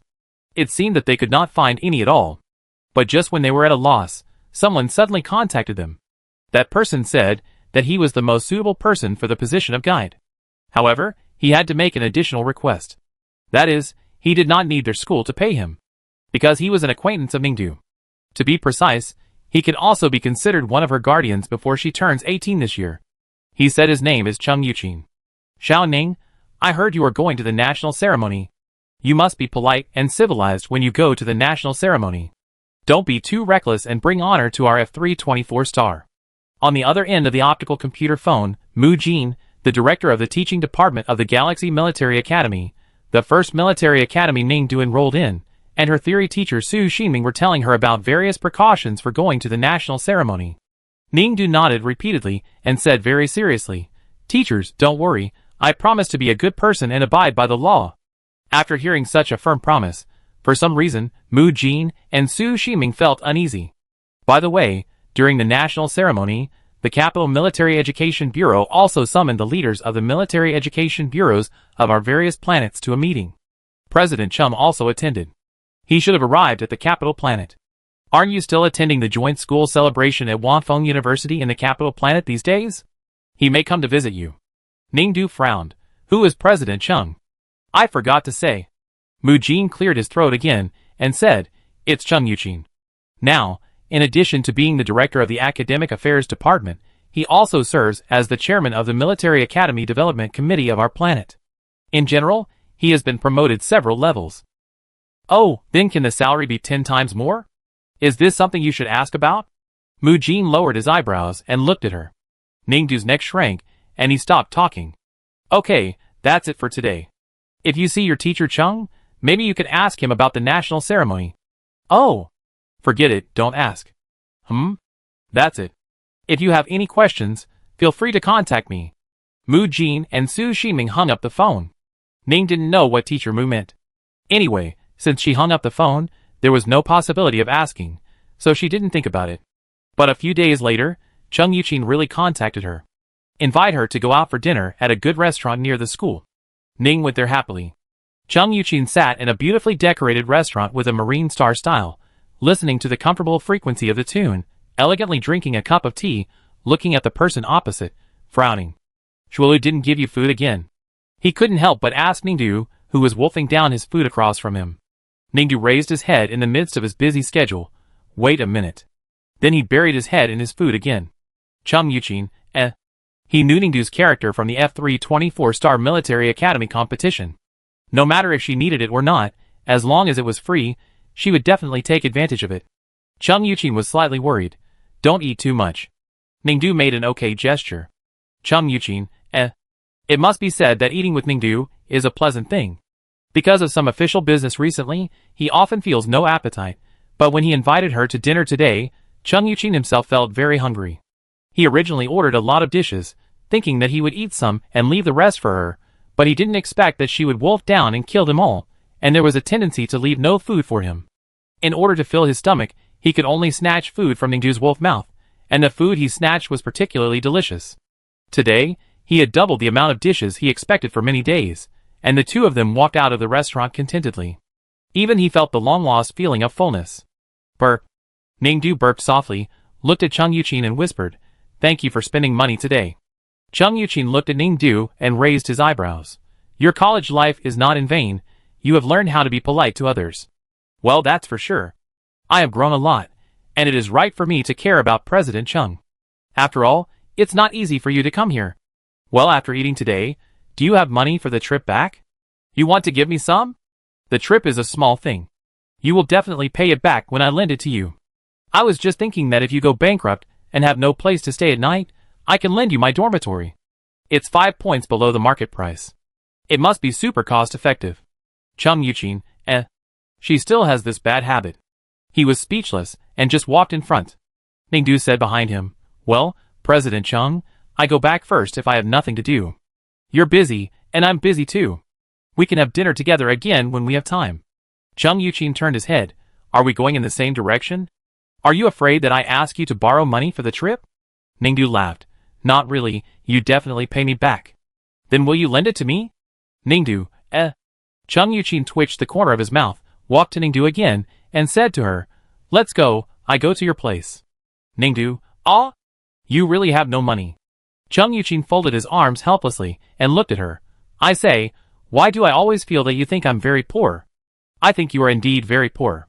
Chung Yuqin, I heard that our number-star salary is not. "Hi," Ningdu said again, "I have been in the famous planet for these years, and I feel that everyone is very rich. When I think about our planet, it is indeed too poor, and there are few business opportunities. Although our planet is not as good as other planets, we have no worries about food and drink, and spiritual entertainment is also good. Medical care, schooling, marriage, childbirth, upbringing and funerals are all arranged by the government. It's just that there are fewer fancy consumer traps on the famous planets. Isn't it good? With money, you can do more things, enjoy more, and feel more secure. The sense of security given by the government is not enough." "Not enough." Then, Chung Yuqin was about to refute, but then she remembered that before Ningdu went to school, she was a child who was abandoned, abused by a black-hearted orphanage for many years, and imprisoned for 3 years. She really has the right to say this. Their situations are quite different. "It seems that we are not the same kind of people," Ningdu said again. Chung Yuqin was stunned for a moment. He looked at Ningdu. "But I can still rent you my bed," Ningdu said again. Chung Yuqin was speechless. "I came to you this time because I have something important to tell you." "What? Are you going to attend the national ceremony?" "The national ceremony is very complicated, and I happen to be free," so he paused and said, "I take you to the national ceremony." "You're going to the national ceremony like this?" A few days later, Chung Yuqin saw Ningdu again, and was stunned and could not speak. "Yeah, what's wrong?" Ningdu looked down at her outfit, and expressed confusion. Didn't he say that she should wear something nice to the national ceremony? She had already taken out her best and most expensive clothes, and put them on. Chung Yuqin frowned, not even looking at her. She was wearing a yellowed school uniform shirt from the Galaxy Military Academy, and outside, it seemed to be an employee uniform from a nearby supermarket. The fluorescent yellow was so bright that it hurt her eyes, and the pants she wore were the school anniversary red pants issued by Zuoliyuan University, the trouser legs seemed to be worn and had traces of patches, and if you look further up, she was also wearing a green hat that looked like it was issued by Zuluxing's Public Welfare Environmental Protection Activities. Are you going to play a traffic light? Chung Yuchin's mouth twitched, or the beggar version. Ningdu was stunned for a moment. Isn't what I'm wearing good enough? I've only worn these clothes about 100 times. They're very new. Chung Yuchin, He was quite glad that when Zuliyuan's teacher gave Ningdu the funds to go to the national ceremony, he didn't refuse, and said that he would transfer it to Ningdu to decide for himself, otherwise she would be like this, a stingy person who wouldn't give a penny. Come on, go out with me. Chung Yuchin stood up again and said, What? To buy you some clothes. Chapter 84. Actually, this hat is just for keeping your head warm. You don't need to buy such a fashionable and flashy one. Boss, help me pack this regular social hat. Actually, I don't need a backpack to store my equipment. It just needs a container to hold things. No need to buy such a luxurious one. Boss, pack me an ordinary backpack. By the way, throw the snakeskin bag in this girl's pocket out. Thank you.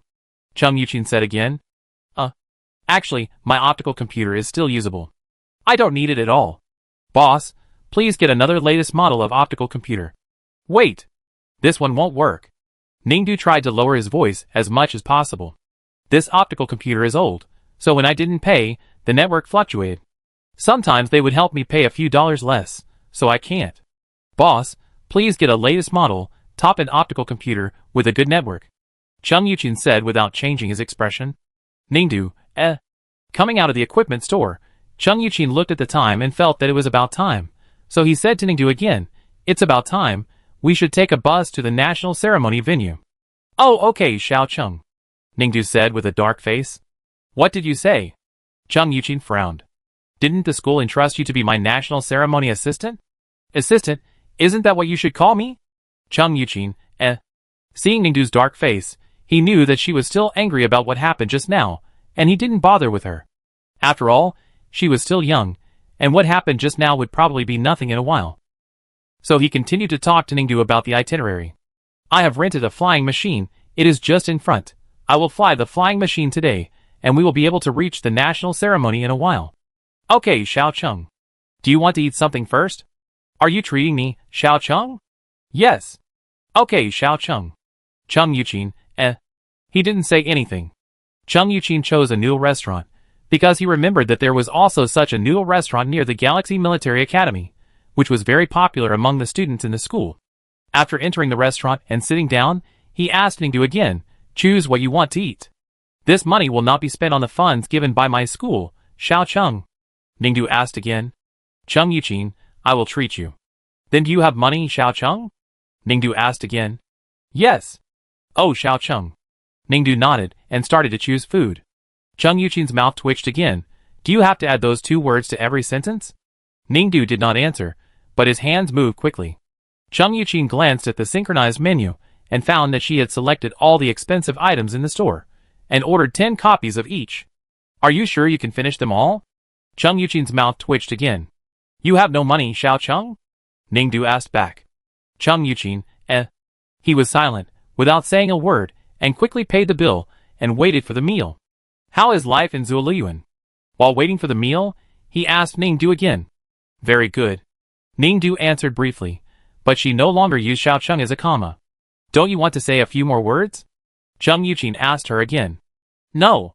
Ningdu answered simply, and kept staring at the computer. What are you playing? He asked again. Games. I know it's a game.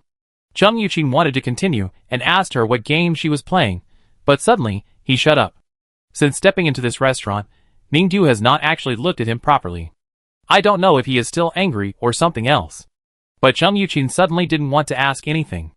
11 noodle sets came up, and Ningdu finally turned his eyes from the computer to the noodles and started to eat hard.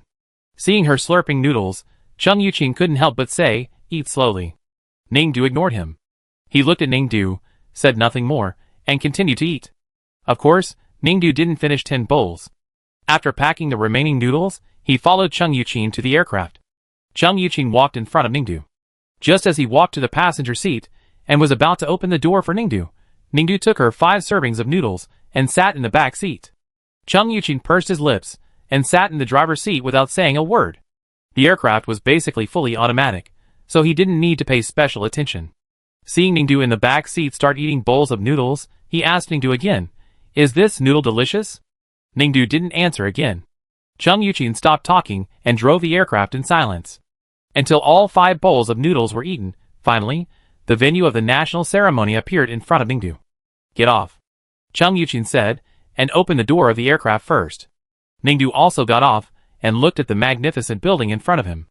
The huge square building, even if you drive a mecha to see it, you still have to look up and feel insignificant. This building is made of some unknown material, but it reflects a cold light. Everyone who enters and exits this huge square venue building also has a cold look on their faces. Ningdu followed Chung Yuqin in. "Sir, miss, please show me your invitation." A robot greeted them at the door, but the opening was also cold. Although the security robot had scanned the 2 people's bags and bodies over and over again to confirm that they did not carry any prohibited items, and also scanned the electronic invitation on the optical computer, the venue staff still insisted that each guest show the paper invitation again. Like some kind of ceremony. Maybe it was indeed some kind of ceremony. Ningdu watched a man in front of him pass the tedious security check, enter the luxuriously decorated hall, look around, and then carefully take out the invitation. The optical computer switched to selfie mode, ready to take a photo with the building and the invitation in his hand. Then, he was reminded by the monitoring robot that immediately landed from the ceiling. Private photography is not allowed at the venue. If you find it for the second time, you will be deported. The man kept apologizing in panic. Chung Yuqin sighed slightly when he turned his gaze from the man to Ningdu. The empire still looked so high and mighty. It seemed that Ningdu was also frightened by this scene. Her brows were furrowed, and her face looked very bad. "Just follow me, and try to talk less along the way, and you will be fine," he said to her again. Ning didn't say anything, but continued to look around with a frown, and followed Chung Yuqin. She felt regretful as she walked. Alas, it seems that the materials used in this hall are very valuable. If she could dig a little bit every day and sell it, I guess she would make a lot of money. But unfortunately, the security system here looks as dense as a spider web. Unfortunately, the materials can't be sold. This is equivalent to a loss, a big loss, Ningdu sighed. "What's wrong with you?" Chung Yuqin heard her sigh and asked again. Ningdu still didn't answer. Chung Yuqin looked at her and said, "The ceremony will start in a while. We can go to the back of the banquet hall to eat something and rest for a while. By the way, I will take you to confirm your seat later. Also, after eating, we may need to meet some people. If they ask you questions, and you don't know what to say, you don't have to answer. Are you listening, Ningdu?" "Oh!" Ningdu came back to his senses. "What's wrong with you today?" Chung Yuqin stopped and finally turned around to look at Ningdu and asked her, "You keep talking without replying. Are you still angry with me?" "Ah?" Ningdu was confused. "Then why are you silent and look unhappy?" Chung Yuqin observed her. "Are you feeling unwell?" "Oh, not really. If you really feel unwell, just tell me. I have a nursing solution here. Do you want to use some?" Chung Yuqin shook a glass of light blue liquid in his hand. Ningdu was stunned. "How do you have this? This bottle is very expensive." She had seen it in the school hospital. The price tag was scary. "I just took it from the medical room." "Ah? Can you afford it?" "The medical room of the national ceremony provides it for free. Don't you know?" Chung Yuqin was speechless. "Oh, I know." Ningdu suddenly realized. "So you?" "Yes, yes, yes." She nodded like a chicken pecking at rice. Chung Yuqin then gave her the nourishing liquid. Although the nourishing liquid is a health product, it does have a good effect. It can relieve symptoms for common diseases. However, the production is not high, and it is really expensive in the interstellar space. Ningdu was surprised, and he could understand it. "How do you feel?" Chung Yuqin asked her again. Ningdu looked uncomfortable. "Alas, I don't know what happened. I still feel a little uncomfortable." Chung Yuqin looked at Ningdu's appearance, and subconsciously thought of the price of the nourishing liquid, and the fact that it was free in the National Classic. "You can't bring the National Classic with the nourishing liquid, forget it," he blurted out. But as soon as he finished speaking, he saw Ningdu's disappointed expression with a look of discomfort and tears. "You just said that I didn't speak all the way. Didn't you feel that I was wrong?"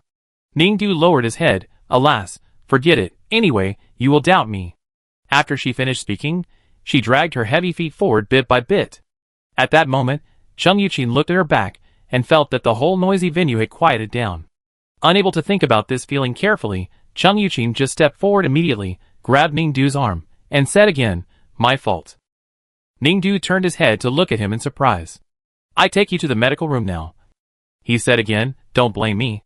Ningdu opened his eyes wide. The surprise came too suddenly. In fact, Ningdu was quite puzzled all the way.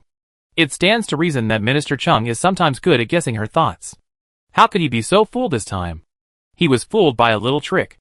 Several answers emerged in his mind, and Ningdu was too lazy to think about it. Anyway, going to the medical room was the most important thing. If she could really bring out a few bottles of restorative solution, she would be rich. But this restorative solution is really hard to bring out. Ningdu was infusing the restorative solution while looking at the full row of restorative solutions in the unlocked cabinet in the medical room opposite, feeling a little anxious. She would look at Chung Yuqin from time to time. "Is the celebration about to start? Do we have to go back?" she said to Chung Yuqin again. "Don't worry you." Before Chung Yuqin finished speaking, Ningdu had already turned his head away and stopped looking at him. Is she still angry? Chung Yuqin thought. Ningdu stared at the row of restorative solutions in the cabinet. Anyway, Chung Yuqin was not in a hurry to let her go, so she would think about stealing the plan for a while. Alas, Ningdu sighed again. If she could become a staff member of this national ceremony medical room at this moment, she would be rich. Seeing Ningdu sigh, Chung Yuqin frowned even tighter. She did look very uncomfortable, and I don't know how much of it was because of him. Forget it, let her stay for a while and calm down. Chung Yuqin had originally planned to do so, but unfortunately, Ningdu might not be able to stay here quietly. From the moment he entered the national ceremony venue, he deliberately avoided taking Ningdu to crowded places. He didn't want to meet any acquaintances here, so he wore a mask. But in the medical room, where it was almost impossible to meet any acquaintances, he just took off his mask for a while, and met someone he didn't want to meet. It was his teacher, Zheng Jiwei. She was also one of the referees when Ningdu won the previous 4 major military academy league. So she knew both him and Ningdu. Zheng Jiwei had only seen Ningdu receiving an 4 through the glass window, but when she walked into the lounge, she saw Chung Yuqin. She was slightly surprised. Yuqin? You're here too? You didn't even notify me? Teacher Zheng. Chung Yuqin lowered his voice, greeted politely, and said nothing more. Zheng Jiwei looked at him, then at Ningdu, and soon understood what was going on. So you're here to represent F324 to participate in the training of the Capital Star? She asked Chung Yuqin again. Yes. Come to see your students, by the way? It can be considered. Not bad. Zheng Jiwei nodded with satisfaction, and smiled at Ningdu. Xiao Ning, long time no see, are you sick? Ningdu nodded. It's not a big deal, Mr. Zheng, Chung Yuqin said to Zheng Jiwei. Why are you here? This should be an ordinary guest medical room. Oh, I have something to do. I need to get something. I go upstairs later. Zheng Jiwei paused and smiled. But it's a coincidence that I'm going to the special medical room on the top floor. The condition of the Qi clan elder has recurred a bit, and I also need to visit him. Yuqin, why don't we go together? After all, he is also your great-grandfather. Chung Yuqin's eyes darkened. Is his condition worsening? Not really. I went out to patrol a planet a few days ago, and caught a cold. Chung Yuqin pulled the corner of his mouth. It's nothing serious, I won't go. Zheng Jiwei knew that this didn't make sense, so he looked at Ningdu. Xiao Ning, do you want to go to the special medical room on the top floor? The environment there is much better than here. Maybe your little problem will get better faster. By the way, I recently bought a new mecha that triggers high-efficiency air armor. There is a piece of open space outside the medical room. If you want to try it, it's no problem. Oh, okay. Ningdu nodded quickly. There is an open space outside the medical room on the top floor. The facilities inside are better than here. It is estimated that there will be no shortage of nursing fluids. Maybe there are ways to get a few bottles of nursing fluids out there. Seeing Ningdu's straightforward agreement, Zheng Jiwei turned around and smiled at Chung Yuqin. Chung Yuqin's face was certainly not very good, but seeing that Ningdu wanted to go so much, he silently agreed. Following Zheng Jiwei, Ningdu and Chung Yuqin took the express elevator to the medical room on the top floor. Watching the crowd in the venue gradually turn into small black dots, the noisy atmosphere around gradually became quiet, and even the air had an unknown, but comfortable fragrance. The top floor is a place that only the real elites of the family in this country can set foot in. It is the most difficult area to enter in the entire interstellar empire. Here, nobility and elegance, arrogance and prejudice are truly, and nakedly displayed on everyone's face. Chung Yuqin hated this kind of atmosphere, so he chose to get out of the wealthy family he came from and settle on an unknown small planet. At least there is still room for discussion on fairness. Thinking of this, he couldn't help but look at Ningdu. When he stepped into the territory that did not belong to them, Ningdu might face a storm stronger than him. No, with her past experience and reputation, the moment she stepped into this national ceremony, she might have been judged by the most arrogant families in this country. Ningdu certainly didn't feel anything, but she felt that the top floor she entered after the elevator stopped was different from the decoration of the places below. After a rough survey, she felt that the building materials here should be quite luxurious, and she even saw an expensive potted plant worth 5 stars in the flower and bird market, but it was placed in the toilet as a decoration to purify the air. Add 1 to the thief's list. Of course, how could this be considered stealing? Ningdu felt that she was not so immoral. She just took the free things here and collected them. For example, the potted plant in the toilet was not priced and not locked. It wasted its prime years to put it in the toilet. Ningdu just wanted to save it. Just as she was thinking about her various rescue plans in her mind, Ningdu had already followed Zheng Jiwei to the advanced medical room. And at the door, she saw a cabinet in the medical room. Sure enough, there were a lot of nourishing fluids. Sorry, who are you? Just as she was about to step into the door of this top medical room, Ningdu was stopped by a robot in a black suit. Oh, this is the guest I invited, named Ningdu. I have reported it. Please let us pass. Zheng Jiwei said again. Okay. The robot nodded and began to scan the information of Ningdu and Chung Yuqin's optical brain. Hello, Mr. Chung, you can enter now. After scanning, the black suit security robot at the door smiled and said to Chung Yuqin. At the same time, it turned to Ningdu and said, please leave as soon as possible, you outsiders. Ningdu? ? What's wrong? Zheng Jiwei on the side was also puzzled. Hasn't Ningdu's identity been scanned? She is a student of Zuliyuan University. I also made a special invitation for her. Why can't she get in? Sorry, I haven't found any family information about Ms. Ningdu yet, so I can't invite her in for the time being. The robot replied again. I know, so I sent you a special application, and you passed it, didn't you? Zheng Jiwei said again. Ms. Ningdu is a key focus target of the Empire. Without the certificate of the Empire Special Investigation Committee, she is not allowed to enter or leave any confidential venue above 3 stars. The robot continued. What key focus target? No, she is just a student, studying in the Empire's key military school. Why are you still on guard against her? Zheng Jiwei was puzzled. Sorry, this is the order I received. The robot said coldly. Whose order did you receive? Chung Yuqin asked again.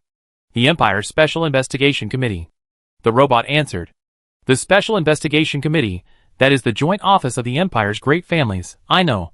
I will call Shui now and ask what's going on. Zheng Jiwei said, and dialed the phone with the optical computer. Not far away, a ring rang, getting closer and closer to the few people. The footsteps also sounded at the same time. Zheng Jiwei looked at a group of people in black uniforms coming around the corner at the end of the corridor.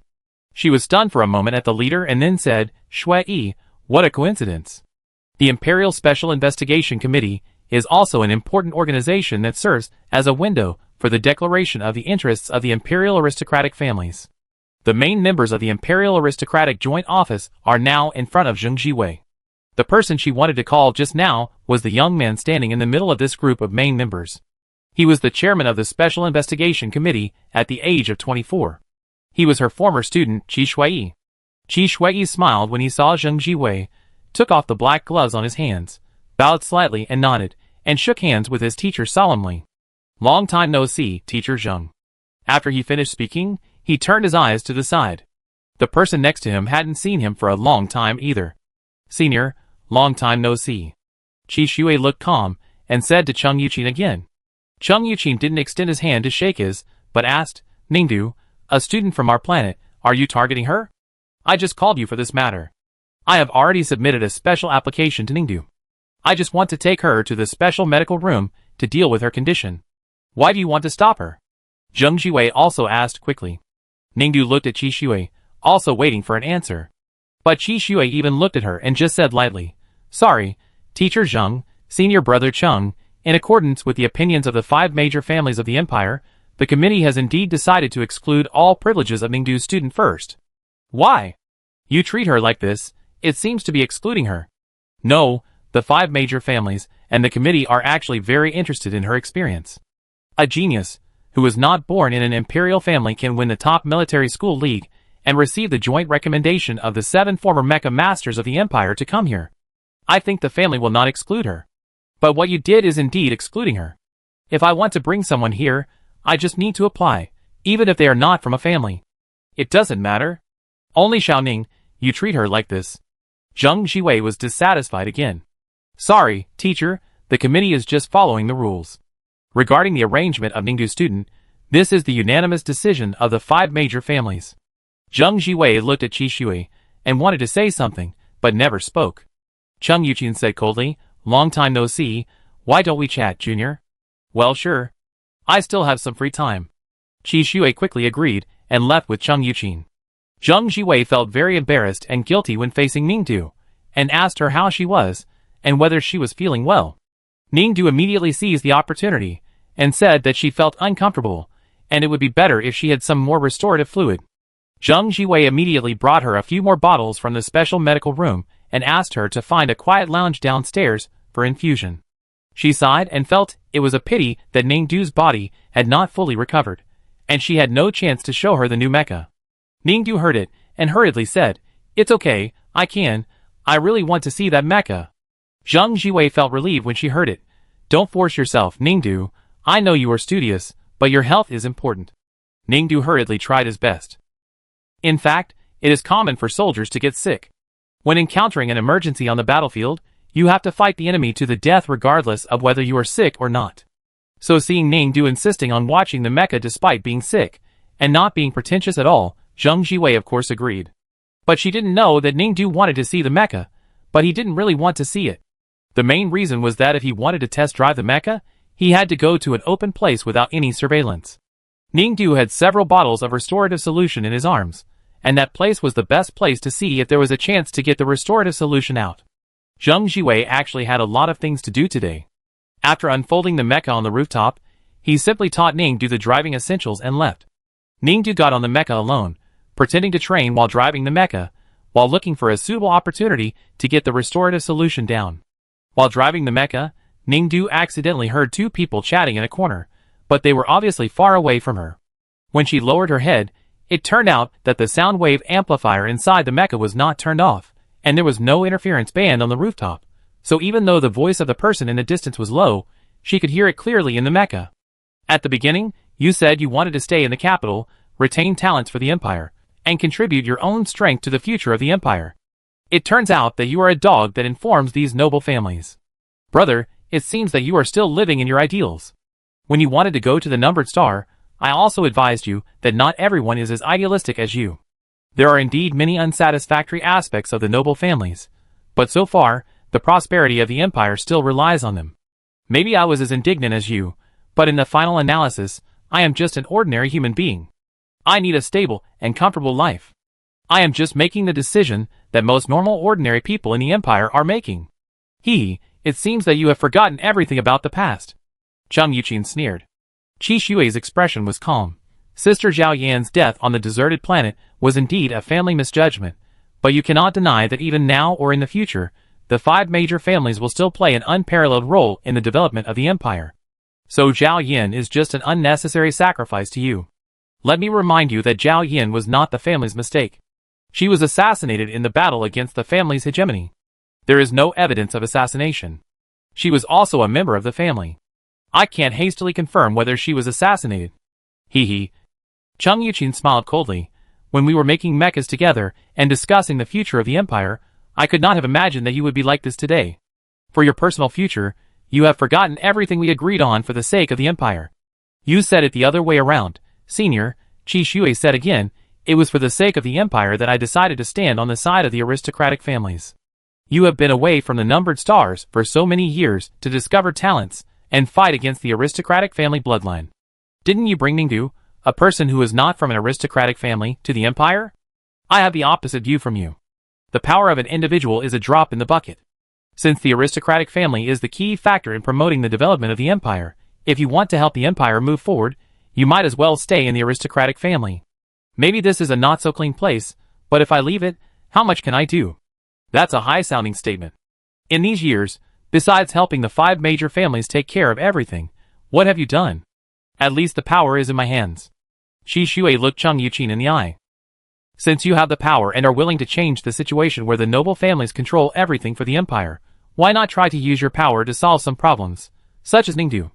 Chung Yuqin also stared at him. Qi Shui shook his head lightly.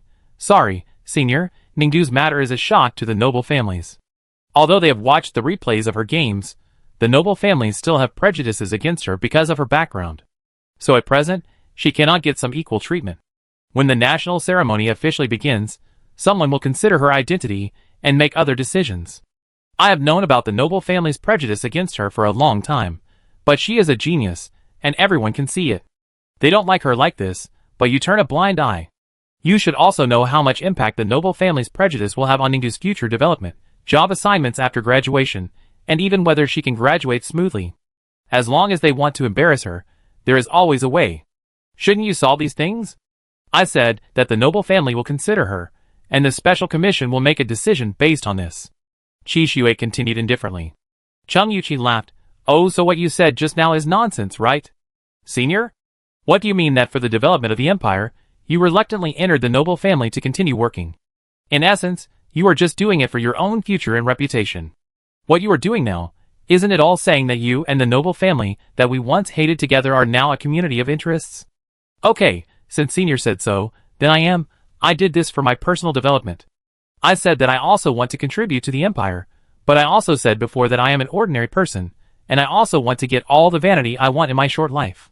The empire is not at a time of life and death. Its future is certainly important, but I am equally important to me. My ideal is to take care of myself, and then do what I can. Isn't it the case that you can do what you want? Qi Shui stared at Chung Yuqin's eyes, and asked back, if you didn't have the savings you had accumulated in the family for many years, would you have been so decisive to leave the capital star, and go to the numbered star? If you didn't hold an important position in the numbered star, and get a relatively stable salary, would you still be able to continue to work hard for your career against the hegemony of the aristocratic family? Don't you have any selfish motives? There has never been any key evidence of assassination by the aristocratic family in the death of senior sister Zhao Yin. Why do you have to confirm that she died at the hands of the aristocratic family?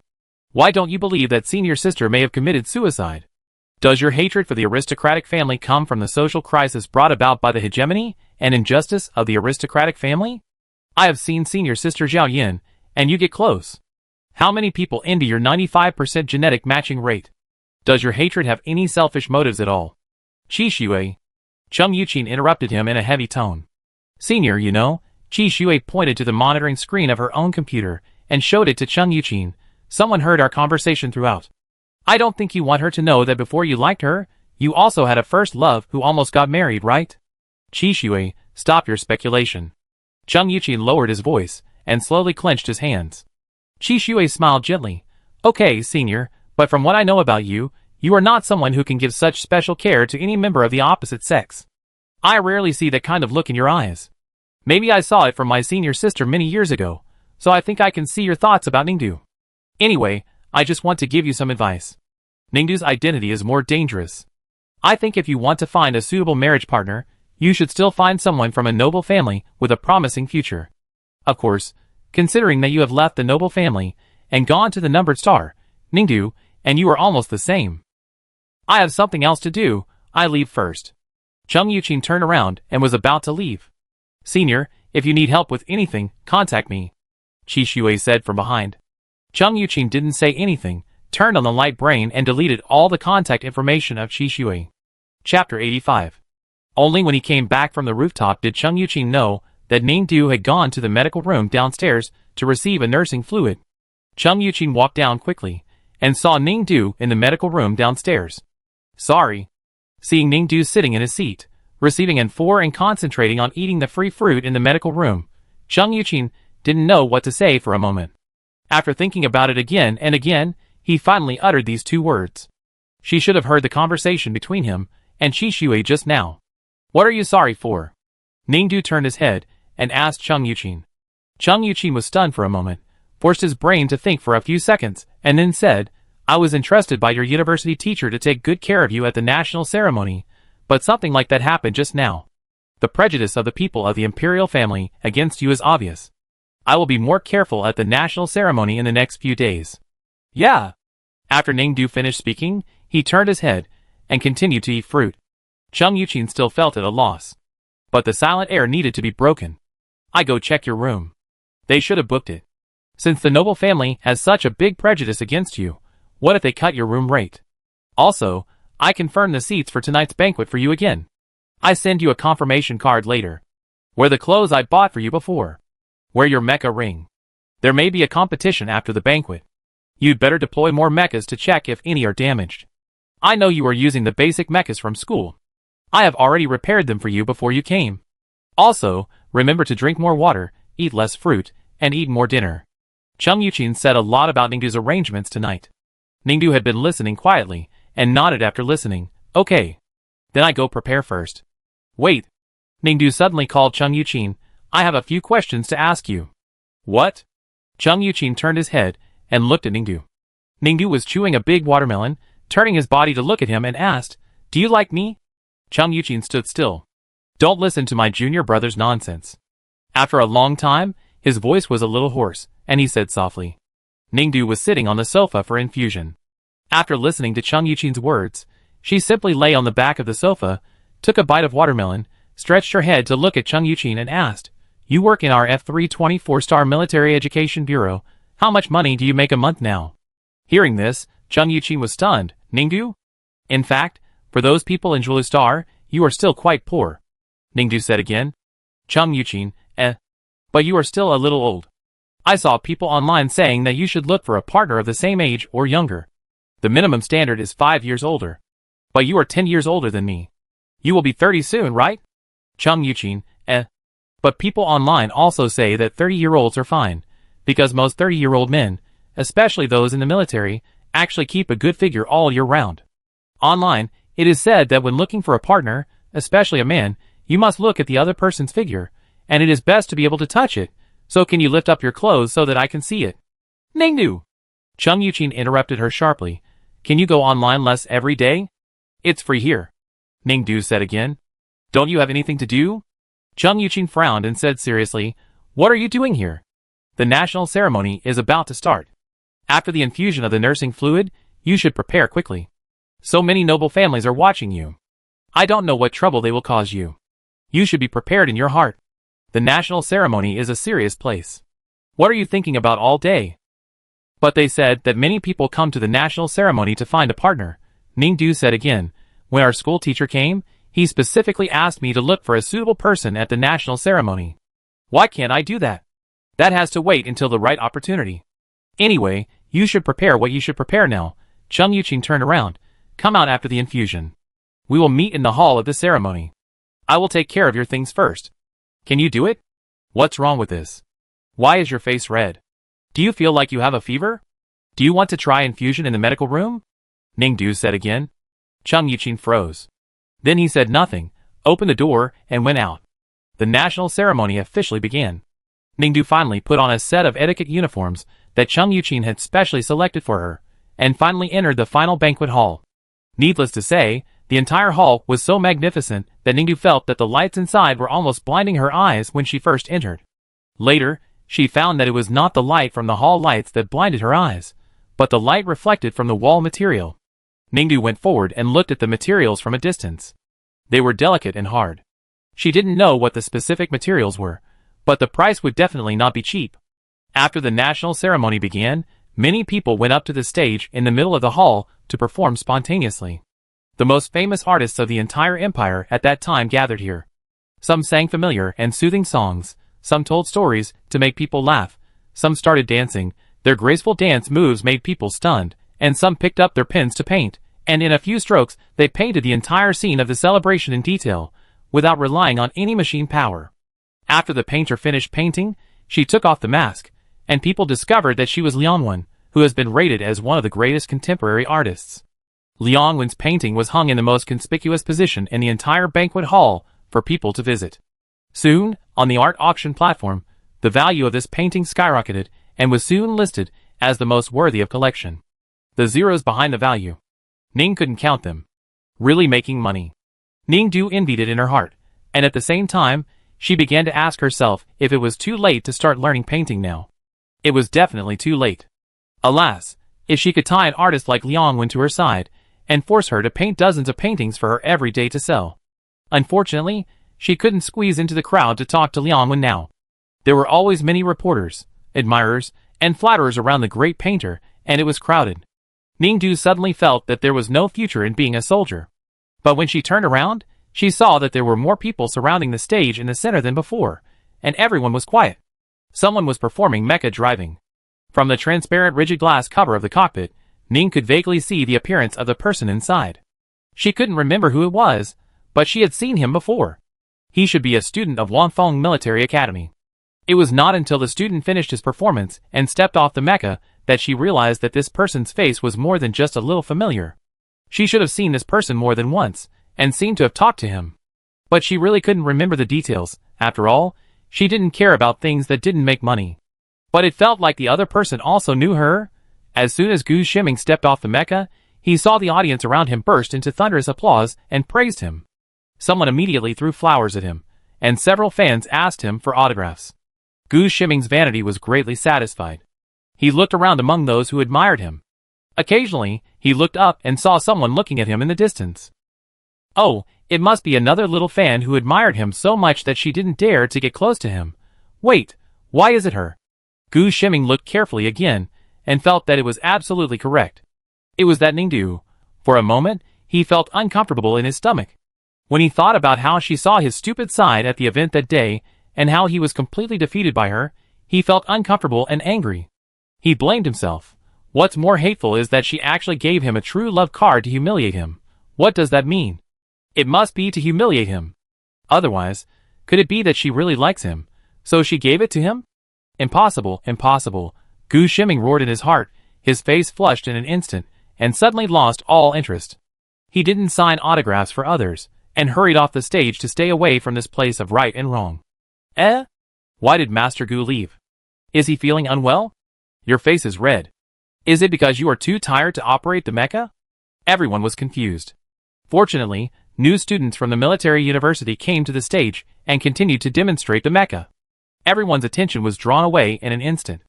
Ningdu didn't recognize the person who came on stage this time. Why don't you go to the stage to perform? A boy who was wearing a regular etiquette uniform, like Ningdu, came over, looked at her, and said, "Your dress is very similar to my style. There are water stones on the clothes and pants. The sewing technology is also good. It is very dense, and the pattern is beautiful. But I wear this dress to find a suitable marriage partner. What about you?" Ningdu saw him looking at her, and also looked him up and down, then frowned. The boy who commented on Ningdu just now was immediately annoyed. What's with that expression? Ningdu was too lazy to talk, and just walked away. Hey. The boy started to call her from behind. I apologize. I shouldn't have said that just now. You are Ningdu, right? Do you know Gu Shiming? I also want to meet you. Ningdu stopped. You can meet, but you have to pay a threshold fee of 500 star coins first. Threshold fee? What the hell? Forget it. Ningdu continued to walk forward. Wait, stop for a moment. Hey. Can't I give it to you? As he said that, the boy had already scanned Ningdu's light brain and transferred 500 star coins to her. Ningdu saw that the money was in his account, and suddenly turned 180 degrees, then walked up quickly, shook the boy's hand very sincerely, and said, "Hello, how can I help you?" Boy, let me tell you this, I'm here for Gu Shiming. I just saw you flirting with him when Gu Shiming was on the stage. Ningdu, so? You admit it? You really flirted with him, and you two really had something going on? The boy was surprised. What are you going to do? Ningdu continued to ask. I just want to know if you can you do me a favor? Ningdu, ? Can you please not be with Gu Shiming?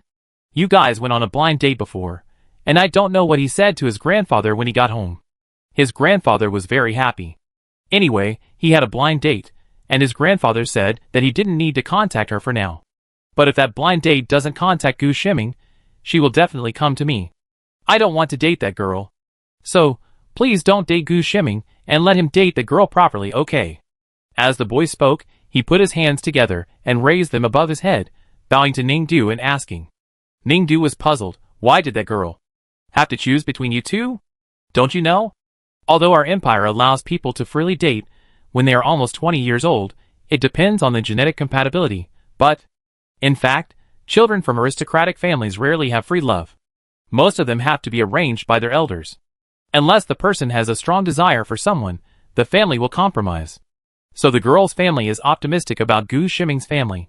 If Gu Shiming agrees, they must consider Gu Shiming first. What does that have to do with you? But that girl's father likes me. He likes me like crazy and even blocked my door. My brother sent someone to find her and asked her to let me go, but she beat my brother up. The girl's family is also very powerful. I can't afford to offend. Please, now only her family can deal with her. Her family is too optimistic about Gu Shiming. So can you let Gu Shiming go and find someone else to date? As he spoke, the boy was about to cry. Ningdu, why don't you say anything? I really can't see what's so good about you that people like you like crazy. Ningdu looked at the boy in front of him and said calmly, are you handsome? It's said on the internet that only handsome boys can be chased by others. Boy, ? No, are you blind? Can't you see that I'm so handsome? The boy pointed at his face and said loudly, you are handsome like this. Ningdu stared at his face and asked in confusion, am I not handsome? The boy's eyes widened. I have been famous for being a handsome guy since I was a child. I can also be considered the most handsome boy in school. Am I not handsome? Do you have no aesthetic sense? Aren't you from Zuliyuan? Haven't you seen boys before? How can you not tell good from bad? Ningdu pondered. You don't believe it, right? Then you must have a problem with your aesthetics. I know why you like Gu Shiming. Come on, take a look. This is a group photo of our department. If you can say that I am not handsome among these boys, then you must have a problem. As he said that, the boy pulled Ningdu to a corner where no one was, and directly enlarged the group photo of his department and projected it into the air, and then said, come on, look at the boys here, who is the handsome guy? Ningdu stared at their group photo for a while, and her eyes moved from the boys in the back 2 rows to the row of teachers sitting in the front row. Her eyes stopped on one person. How about it, who is handsome? The boy looked at Ningdu for a long time, waiting for her answer with expectation. To be honest, Ningdu pointed at the person she was staring at just now. He really meets the standard. The boy looked in the direction of Ningdu's finger, and saw the person she pointed at. This doesn't count. He immediately added, Senior Chi doesn't count. He's not from our department.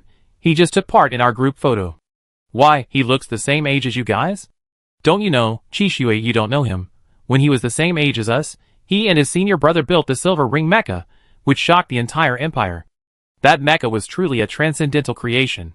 I heard that the efficiency of the front line increased by 50%, and casualties were directly reduced by half, which was very life-saving. I'm getting off topic. Anyway, Senior Chi graduated directly because of this, and went to work at the Government Research Institute. He is only 24 years old now, and he has become the chairman of the Empire Special Investigation Committee, gaining both fame and fortune.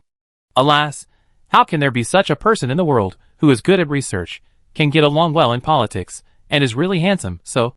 Of course, he is not from our department. I don't want to compare with him. Apart from him, who else do you think is handsome in our department?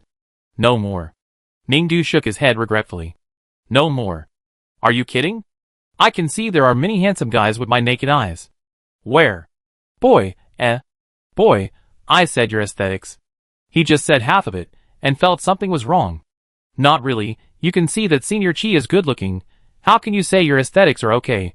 How can you think there are no handsome guys? What is your standard? What standard do I have? Ningdu was puzzled. Aren't there unified standards for handsome guys? Boy, what? Ningdu looked up her browsing history on Xinguang, and saw that she typed what kind of person is considered a handsome guy in the browser search box. The webpage automatically popped up many photos of idol stars for her, and told her that this was considered a handsome guy. Boy, He was completely speechless.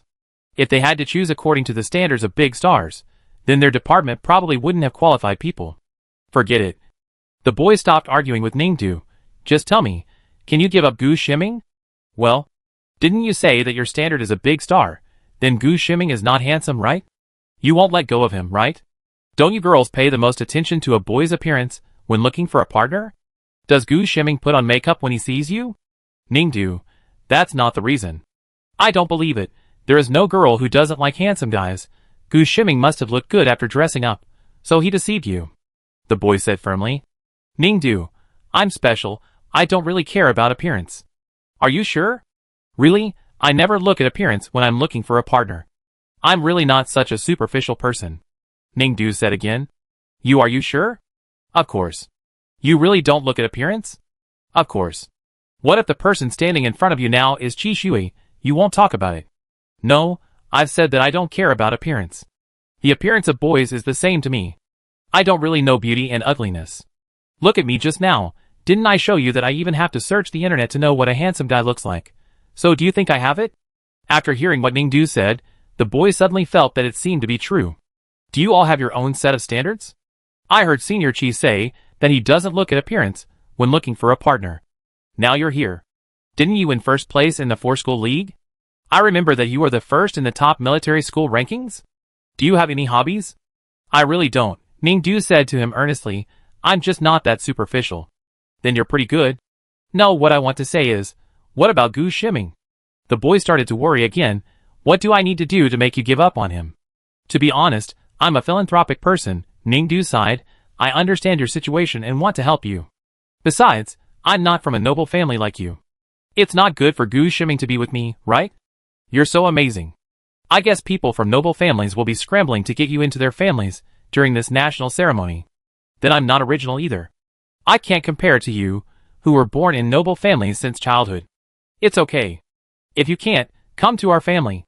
I promise that no one will discriminate against you. Alas. Don't sigh. The Empire will not let such a capable person like you suffer any grievances, nor will it let you feel inferior. Don't worry. Maybe. It's okay. Relax. As the boy spoke, he felt something was wrong. No, why did he start to comfort her? He wanted to break up her and Gu Shiming. Although you are pitiful, I still want to ask you if you can give up Gu Shiming. Tell me what kind of person you want to find in the future, and I will introduce you. The boy patted his chest and promised again. Alas, if I give up, I don't plan to find a partner anymore. Ningdu continued to sigh. Why? Because I'm not from an aristocratic family. I was born on a numbered star. I don't have money. It costs a lot to date someone from your aristocratic family, so I can't afford it. It's okay. I give you some money, as compensation for you giving up Gu Shiming, the boy said, and continued to transfer money to Ningdu's account. Is 5,000 enough? 10,000. 50,000. 100,000. Deal? The boy was stunned for a moment. Ningdu solemnly held his hand. Don't worry, I will definitely not fail to do anything after receiving your money. I will send a letter to Gu Shiming to formally tell him that I don't like him. You just wait. Really? You must be sure of my efficiency. Ningdu said again. No, why did you change so much after giving me money? Why do I feel like I was cheated by you? The boy panicked. Well, if you don't want to, I can return the money to you. Then, I won't express my opinion on Gu Shiming's side. No, the boy said hurriedly. As long as you can really help me, 100,000 is a small amount of money. I give it to you. Okay. But why do I feel it's so unreliable? The boy still had doubts in his heart. No matter how I think about this matter, I feel like I've been tricked by something. You don't believe me? Yes, a little bit. Then I can't do anything. Ningdu, who received the money, turned around and left. Wait, the boy called her again. It's still wrong. You still have to tell me how I can trust you. Don't take the money I give you and regret dating Gu Shiming. Then I will lose both my money and my life. Then how can I tell you that you trust me? If you can't do it, go to the God of Technology and ask for a good person card. We all believe in the God of Technology. Go and ask for a good person card.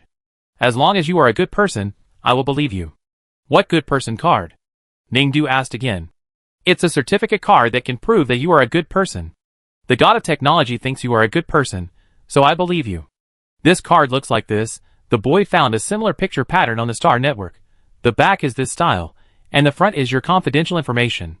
It's not expensive to apply for one, just 500 star coins. 500 star coins. Ningdu was shocked. So expensive. What's wrong? Looking at her shocked expression, the boy panicked again. You don't dare to apply, do you? Are you really lying to me? Ningdu thought for a while, and suddenly remembered something. Oh wait, I think I have such a card.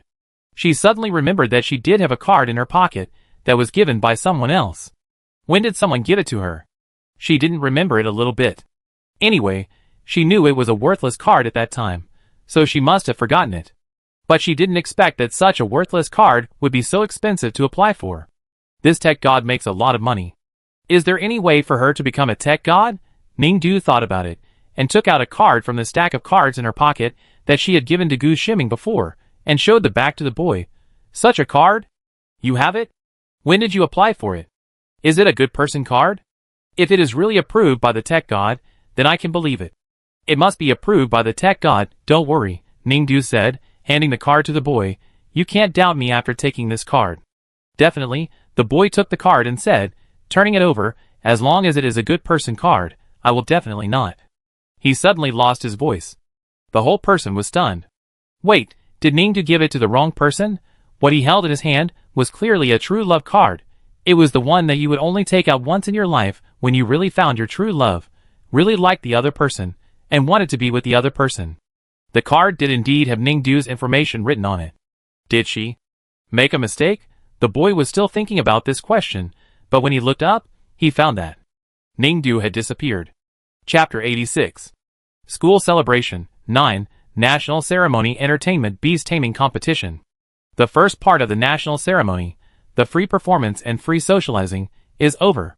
Everyone went to the next hall, the conference hall. The real serious ceremony began now. Chung Yuqing gave Ningdu her seat, went in with her, helped her find a seat and settled in, and was about to leave. You're not going to participate? Ningdu asked. Yes. You don't like it so much? You don't like it so much. How much do you earn a month? Ningdu asked again. Chung Yuqing was speechless and turned away. Ningdu sat alone in his seat, with strangers on both sides, and began the meeting. The meeting was boring. The host gave a passionate opening speech, and the audience applauded.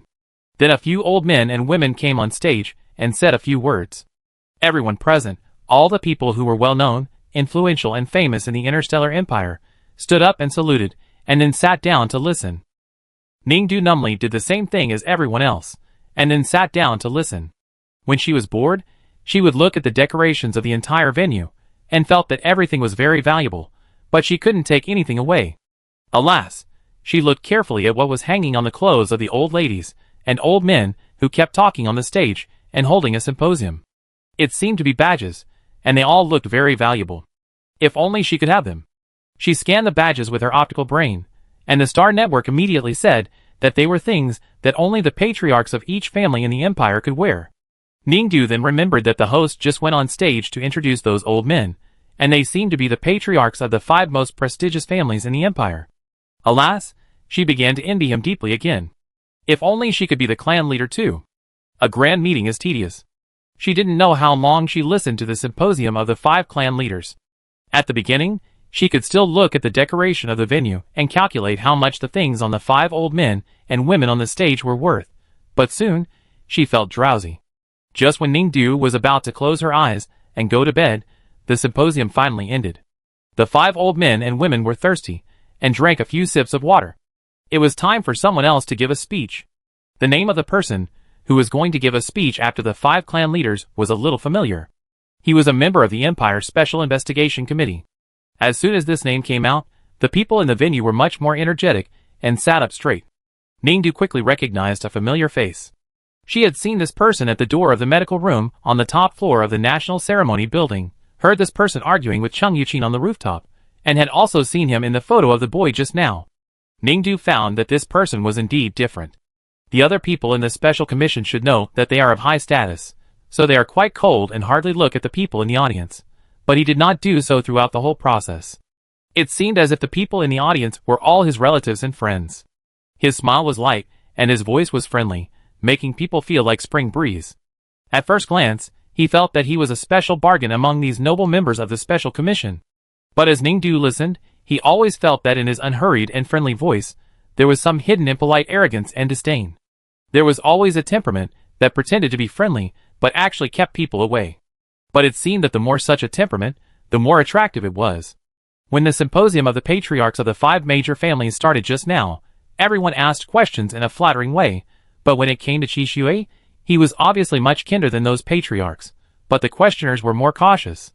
Most of the participants who asked questions were women.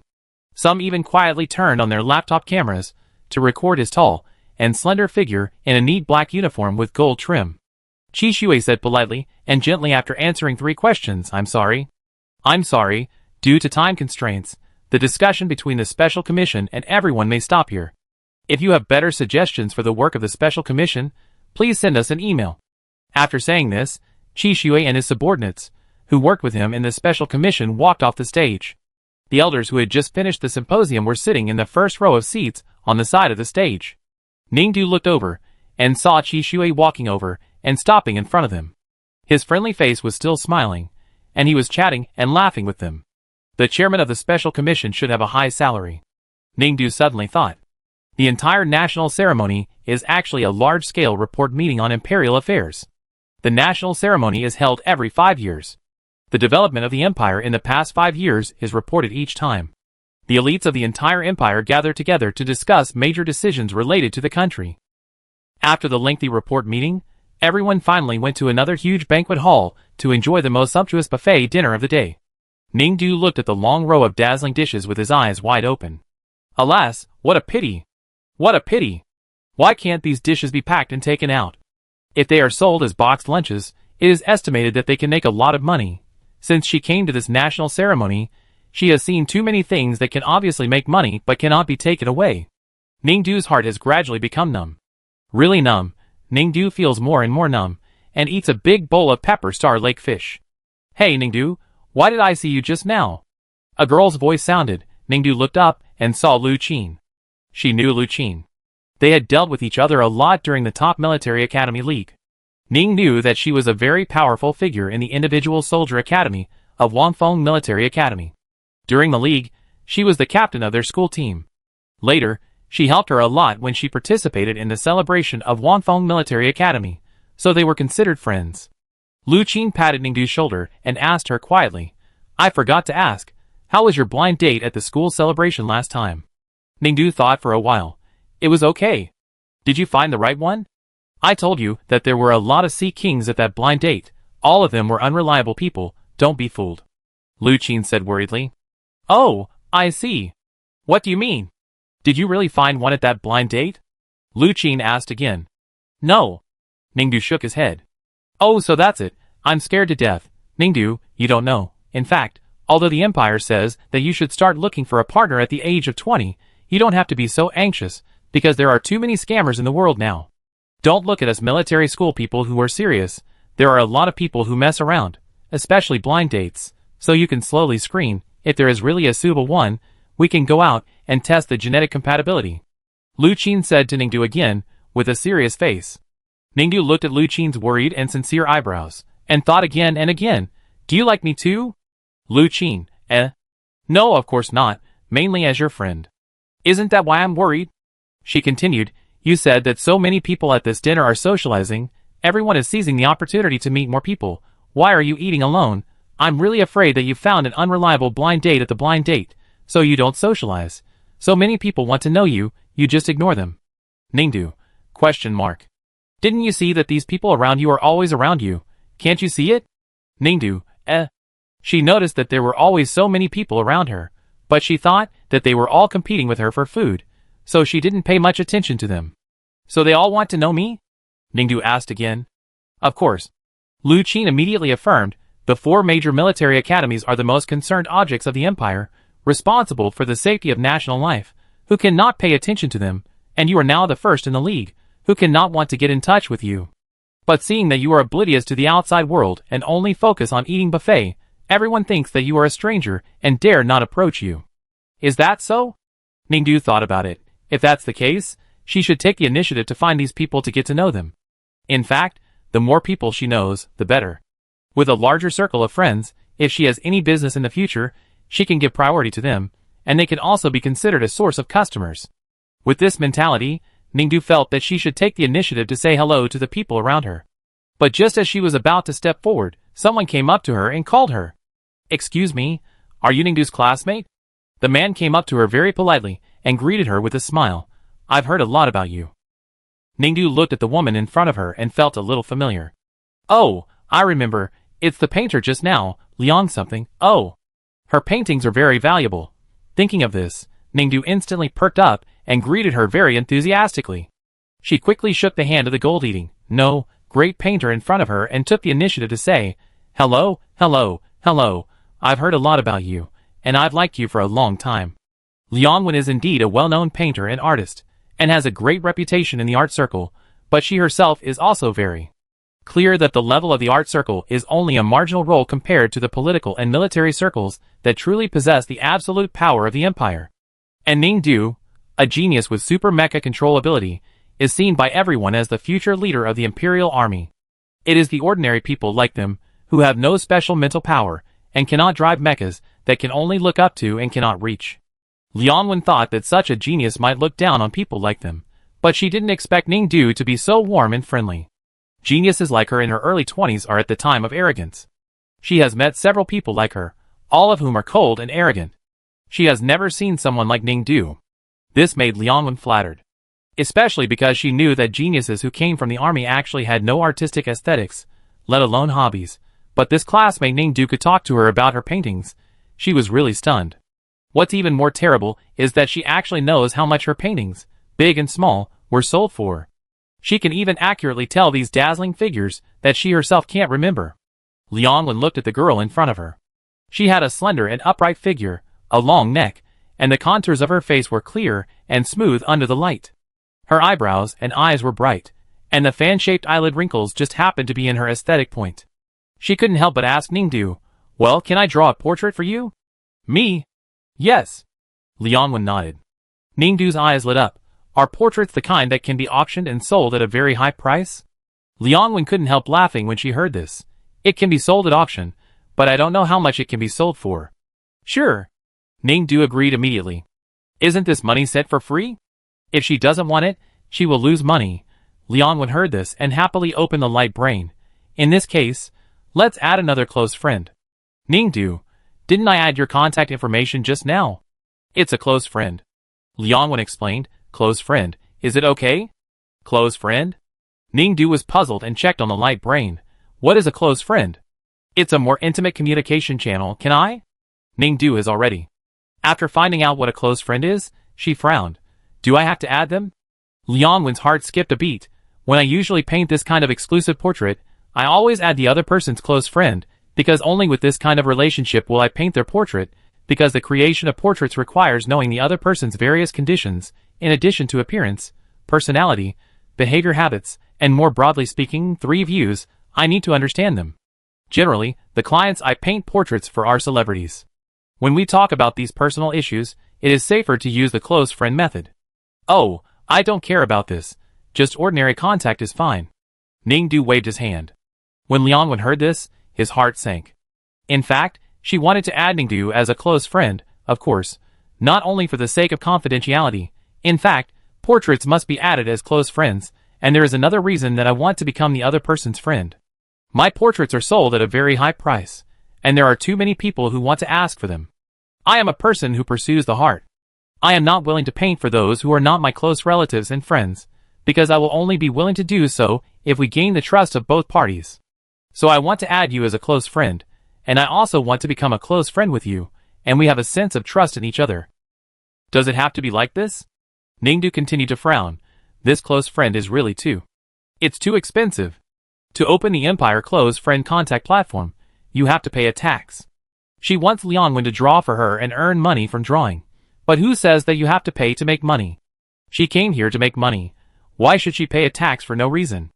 Losing this little tax to earn a lot of money from drawing is still a loss. No matter how small a mosquito is, it's still meat. Loss is loss." She feels distressed. When Ningdu thought of this, her expression was uncomfortable. Liangwen saw her expression, and was deeply shocked. What did Ningdu want to say just now? This close friend is also too what? Too forcing her? Too embarrassing for her? She was too unwilling? Combined with her expression, this is probably what she meant. It turns out that she is such a person. Although she had such a good chat with her just now, she still built a high wall in her heart like the mecha geniuses she had met in the past. People like her, do they still look down on artists like them who can only paint a little, and think that they are just foils? Perhaps she actually doesn't want her to help her paint a portrait. People in the army pay attention to privacy, and don't like anyone to casually describe their appearance. This is what she was complained about by a mecha general when he was drunk. For a moment, Her self-esteem seemed to have suffered a great blow, and Liang Wen even staggered a few steps. She took the initiative to ask Ningdu to paint a portrait. Now it seems that the other party is not as willing as she thought. What's wrong with you? Ningdu saw that Liang Wen looked unhappy, so he asked. I'm fine. I was too anxious and offended you. I'm sorry. Liang Wen hurriedly lowered her head, trying to hide her disappointment, and then wanted to flee in a hurry. I didn't expect that you might not be happy, so I won't mention the portrait again. Sorry. What? Ningdu's pupils trembled when she heard it. Her money couldn't just fly away like that. I didn't stop you from painting a portrait. I'm happy to do it. She hurriedly started to win back Liang Wen. I know you don't trust me completely yet, don't force it. Liang Wen shook her head again. No, I just don't want to be a close friend. Not that I don't want your painting, Ningdu said again, I'm serious. Don't force it, we just met not long ago, you don't have basic trust in me, I can understand. I won't force you. Why do I have to use a close friend to prove my trust in you, if I don't trust you? Can't there be other things? Ningdu struggled to think of a solution. Thinking about it, he took out one of the remaining true love cards from his pocket and handed it over. Is this okay? She looked at Liang Wen. Ningdu found that the true love card was really useful. Every time someone had an opinion about her and didn't believe her, as long as she took out this thing, the other party would trust her 100%. Alas, it's a pity that such a useful thing. Why is it not valuable? Ningdu sighed, but there was nothing she could do. Since it was not valuable, she could only make the best use of it. As long as she felt that the true love card needed to be issued, she would definitely issue it. If she couldn't use up the things she couldn't sell, it would be a loss. So Ningdu continued to socialize, trying to distribute the true love card here among the best customers. At the same time, is this the Ningdu? In a cold monitoring room, the patriarchs of the 5 major families sat on the reception sofa, staring at the screen. The person on the screen was Ningdu, who officially attended the buffet dinner. Yes. The secretary on the side handed Ningdu's information to the 5 patriarchs. The patriarch representing the Zhu family frowned. For hundreds of years, the aristocratic family has almost recruited all the most talented genes in the interstellar. How could there be a genius who was not born outside the family? Yes, is it a tiny probability that we met, or did we miss a fish when we were recruiting the powerful genes of the empire? Is this girl's life experience definitely not related to any aristocratic family? The patriarch of the Fu family asked again. We have repeatedly confirmed the gene expression of classmate Ningdu, and confirmed that there is no such thing. The robot secretary on the side answered again. Alas, if the reality is really like this, then... Patriarch Fu sighed again. This Ningdu, a genius born outside the family, I really dislike it more and more. The family's talent project has been launched for so many years, and the championship of the 4 Military Academy League can actually be won by a student with a number star. Isn't this a slap in our face? Patriarch Zhu also said. Are you sure that this Ningdu is really a genius? The patriarch of the Lu family on the side spoke up. She rescued Hua Lin and won the game of the 4 Military Academy League. It's outstanding, but can this really be considered a genius as we think? Everyone remembers that the geniuses of the Imperial Military Academy all have talents. The only thing Ningdu has confirmed so far is a criminal talent. The data shows that she is identified as having 2 talents. The robot secretary interrupted. What is the other one? Clan leader Lu asked again. If the Empire wants to investigate a person's talent, it can even use the best machine to test it. Our talent library has been experimentally studied for thousands of years, and has summarized thousands of talents possessed by various geniuses. However, Ningdu's second talent has never been identified as any of the talents in the talent library. Do you think that her talent is something that the Empire has never seen in thousands of years, or is it actually a misjudgment, and she does not have a second talent at all? The robot, who has always been logical, suddenly ran out of words. Has Ningdu submitted an application for acceptance into the aristocratic family? Clan leader Gu asked again. Ziluyuan University has already submitted an application for her. The robot secretary replied.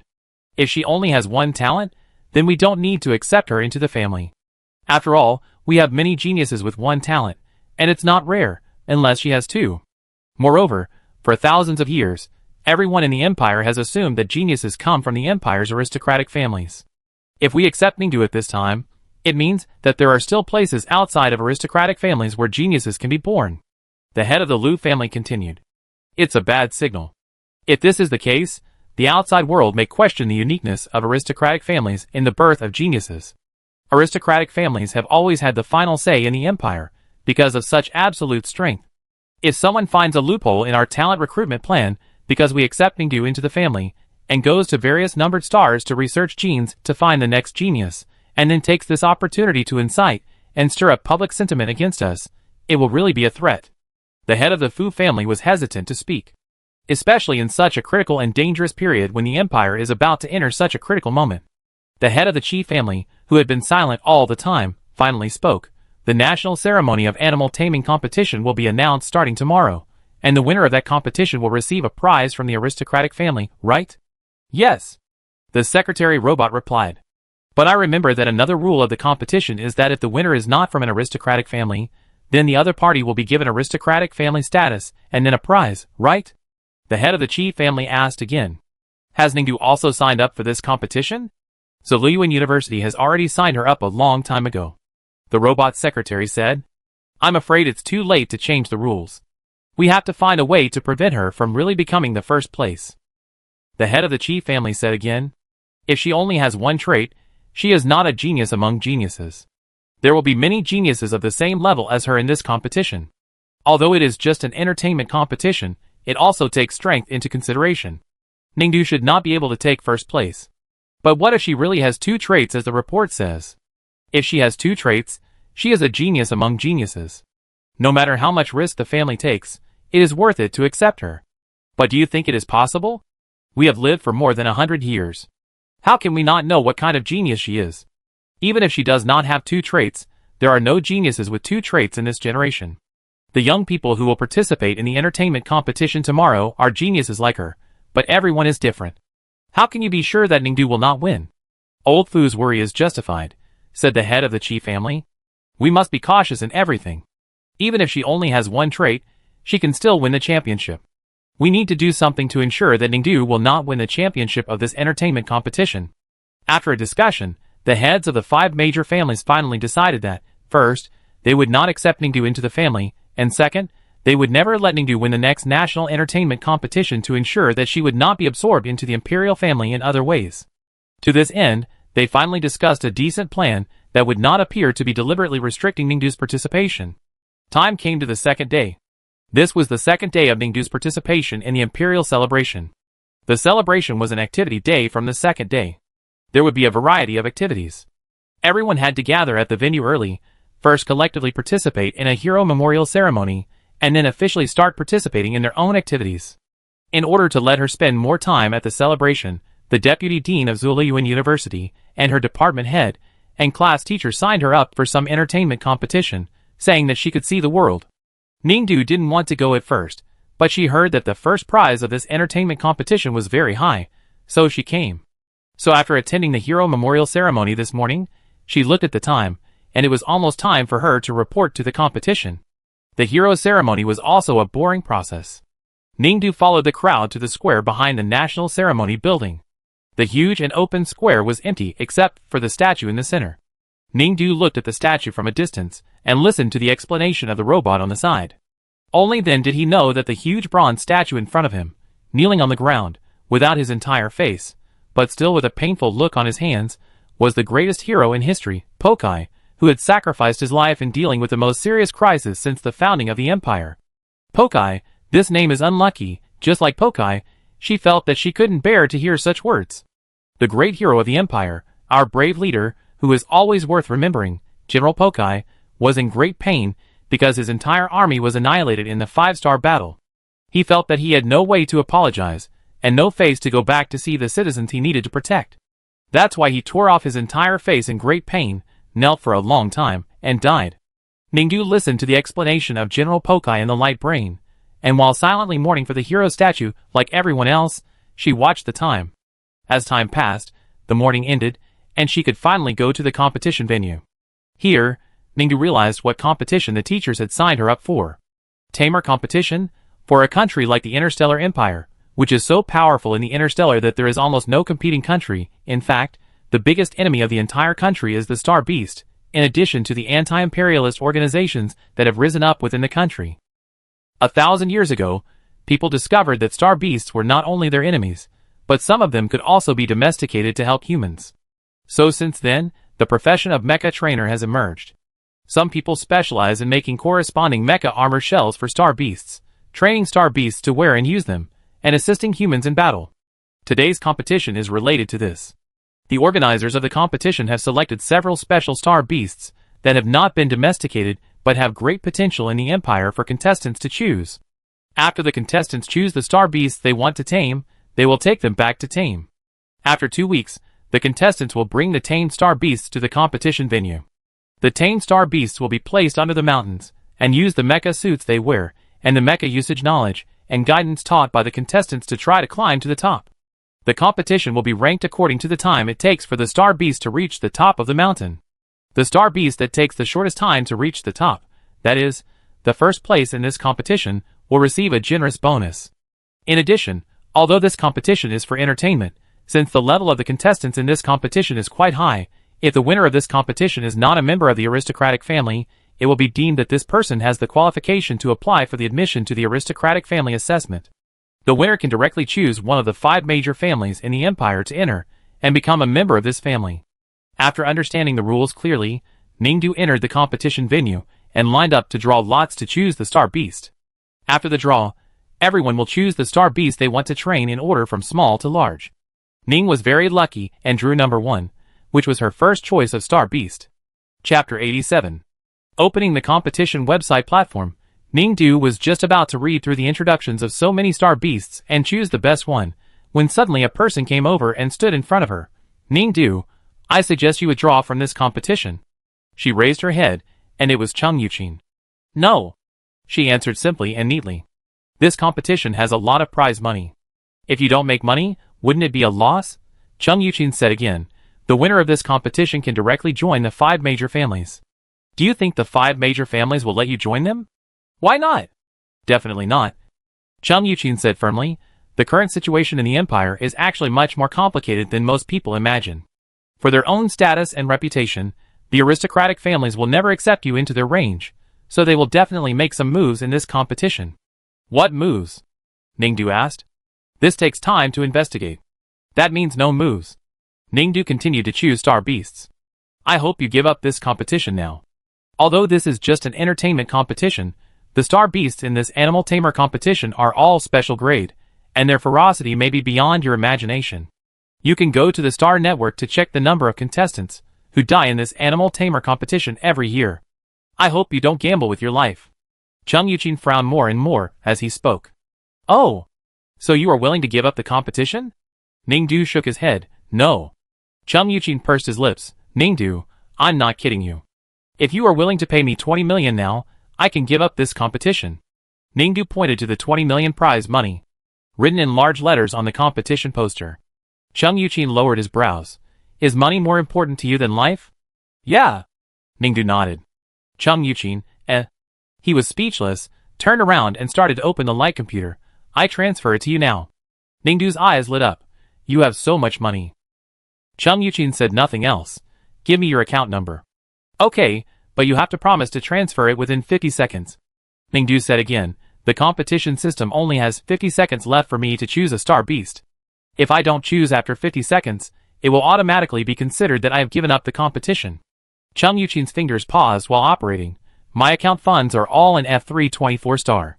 Transferring requires procedures, and it is impossible to arrive in 50 seconds. Oh, there is no way. Ningdu continued to look at his light computer, and quickly chose a star beast for himself. Ningdu! Chung Yuqin wanted to stop her, but it was too late. Congratulations on choosing star beast number 36. Star beast number 36 is called the Thornbush Beast, and it was once the planetary overlord of Sunset Star. Ningdu's optical brain began to broadcast detailed information about the star beast she chose. Chung Yuqin was originally angry that Ningdu did not listen to his advice at all, but now that he heard the name Thornbush Beast, his heart suddenly tightened. He knew how the noble family would deal with Ningdu. The star beast you chose is impossible to be tamed. Chung Yuqin said to Ningdu seriously again. Ah? The star beast that was once the overlord of Sunset Star, with a special size, top strength, and the highest burst level in the entire interstellar range. There are not many of this kind of star beast in the interstellar space. Every one of them is a top-level beast species star beast, which is completely aggressive to humans and cannot be tamed. Ningdu, you can't win the competition if you choose this. Really? Ningdu listened to Chung Yuqin's words while looking up the characteristics of the thornbush beast. However, there was no information about this star beast on the Star Network. You still have time to withdraw from the competition now. But if you win the competition, you will get 20 million. I can transfer 20 million to you. Oh, how about this? Ningdu's eyes lit up. You transfer 20 million to me, and I will try to compete again. If I win, I will have 40 million. Ningdu! Zheng Yuqin was really angry now. He shouted at her, and then calmed down and said, you can't participate in this competition. This star beast is extremely ferocious. Those who have tried to tame it will eventually be killed by it. I am worried about your safety. Ningdu listened quietly, and said nothing. Do you have to participate? Ningdu nodded. Zheng Yuqin was completely speechless. Excuse me, both of you.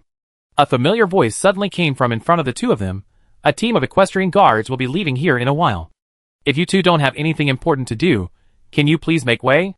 Hearing the familiar voice, Zheng Yuqin turned around and soon saw Qi Shui. Senior, don't show your surprise. The national ceremony requires government departments to take turns to patrol the area. Today is our special meeting. Qi Shui explained with a smile. Zheng Yuqin didn't want to say a word, and turned around to pull Ningdu away. But he didn't know when Ningdu had already left. Zheng Yuqin was confused for a moment, remembering that when he was angry just now, he vaguely heard the competition broadcast calling for the contestants to assemble urgently, and Ningdu should have left at that time, so he understood the reason, and he seemed to feel even worse. He turned to leave the venue, but he didn't expect to walk a few steps back to a place where there were not many people. Qi Shui's voice came from behind. Senior, I'm sorry, I may have disturbed you just now. Zheng Yuqin didn't look back or stop. Did you quarrel? Qi Shui asked again. Zheng Yuqin continued not to answer. Senior, can you add my contact information back? Although you are now working on F324, I have a hunch that we may meet frequently on the capital star. Maybe you can still use me. Qi Shui said again. Zheng Yuqin finally stopped and turned around, his hands still in the pockets of his long woolen coat, his face contemptuous. Use? Do you think the meaning of human existence is to be used by others? People are all exchanging interests. I get what I want, and give what I want to give. I think I can use you in the future, so I am willing to help you. Qi Shui said again. Are you still doing research? You have become so concerned about profit. Can you still have the wild ideas you had before and build unexpected mechas? Zheng Yuqin asked again. You are not addicted to being an official, and have forgotten even the most basic common sense of mechas. Of course not, Qi Shui responded calmly. Did you go to see the Q987 flying mecha exhibited a while ago? I made it. Q987's designer X, is it you? Yes. Then you are indeed more versatile than I thought. While wandering in the world of fame and fortune, you can also take out free time to make mechas in your busy schedule. Zheng Yuqin sneered again. Don't you believe me, senior? I just think that people who make mechas are not all idealistic, nor are they all focused on academics. After all, if a mecha is well made, it will bring both fame and fortune, right? Zheng Yuqin said, I don't want to discuss anything with you anymore. Qi Shui heard a chuckle and said, okay. Zheng Yuqin was leaving. Senior, if you need any help in the future, just ask. Qi Shui said behind him. Zheng Yuqin turned around and said, if you really want to help me, solve the Ningdu issue. I'm sorry, this is a decision made by the family, and I can't influence it, but the special commission will receive a task and will be responsible for supervising this competition. At that time, I don't expect you to supervise Ningdu and provide her with help. Zheng Yuqin interrupted him.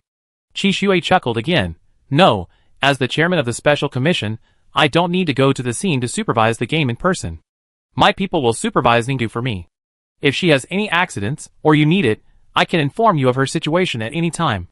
I can do this myself, I don't need you. I think this is also good, but I hope the better result is that none of us will pay attention to this matter. After all, your business trip training is almost over. If you want to stay and care about Ningdu's training, you may have to take a long vacation, which is not cost-effective. You don't have to worry about this. Okay, but I want to reiterate that I just hope that you, who have helped me so much in the field of mecha, can have a good development. At least I think Ningdu is not a good choice. Although she is a genius, she is not good enough in the eyes of the family. She can't enter the family, and it may be difficult to get a college diploma. It's hard to say what the future will be like. Senior is already 30 years old and has passed the best age to find a spouse, but I still think that you deserve an excellent and powerful spouse, not just someone with a good appearance, but a bleak future. I say it for the third time, Qi Shui, You don't have to worry about my affairs. Chung Yuqin stared at him coldly again. Also, Ningdu is not as bad as you think. Do you people from the aristocratic family only define her as a genius? Ha, since your vision stops here, then I suddenly feel that Ningdu may not be unable to win in this game. She is much stronger than you think. Chung Yuqin finally said this, and finally left. Qi Shui quietly watched Chung Yuqin's back as he walked away. Really? He said softly. The 5 family elders were sitting in the tea party room on the top floor of the national ceremony, and received the news about Ningdu from the secretary robot. Did the little girl really choose 755? The 5 clan leaders looked at the news, and were quite surprised that Ningdu chose the thorn bush beast in the entertainment beast taming competition.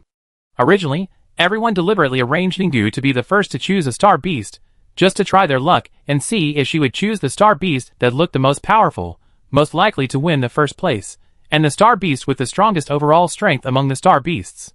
But they also knew that in a competition like this, generally, the star beast that looked extremely powerful and excellent was actually a trap. If the contestant chose it, it must be a fraud. In the past, this type of star beast was just difficult to tame, but this time, in order to ensure that Ningdu could be eliminated smoothly, the noble family deliberately replaced the tameable star beast that was just difficult to tame and tested the strength and reaction of a single soldier with an untamable star beast. They thought that with the girl's brain, it was highly likely that she would not fall into this trap, so they arranged other things for her later to interfere and prevent her from taking the first place. But now it seems that it is useless.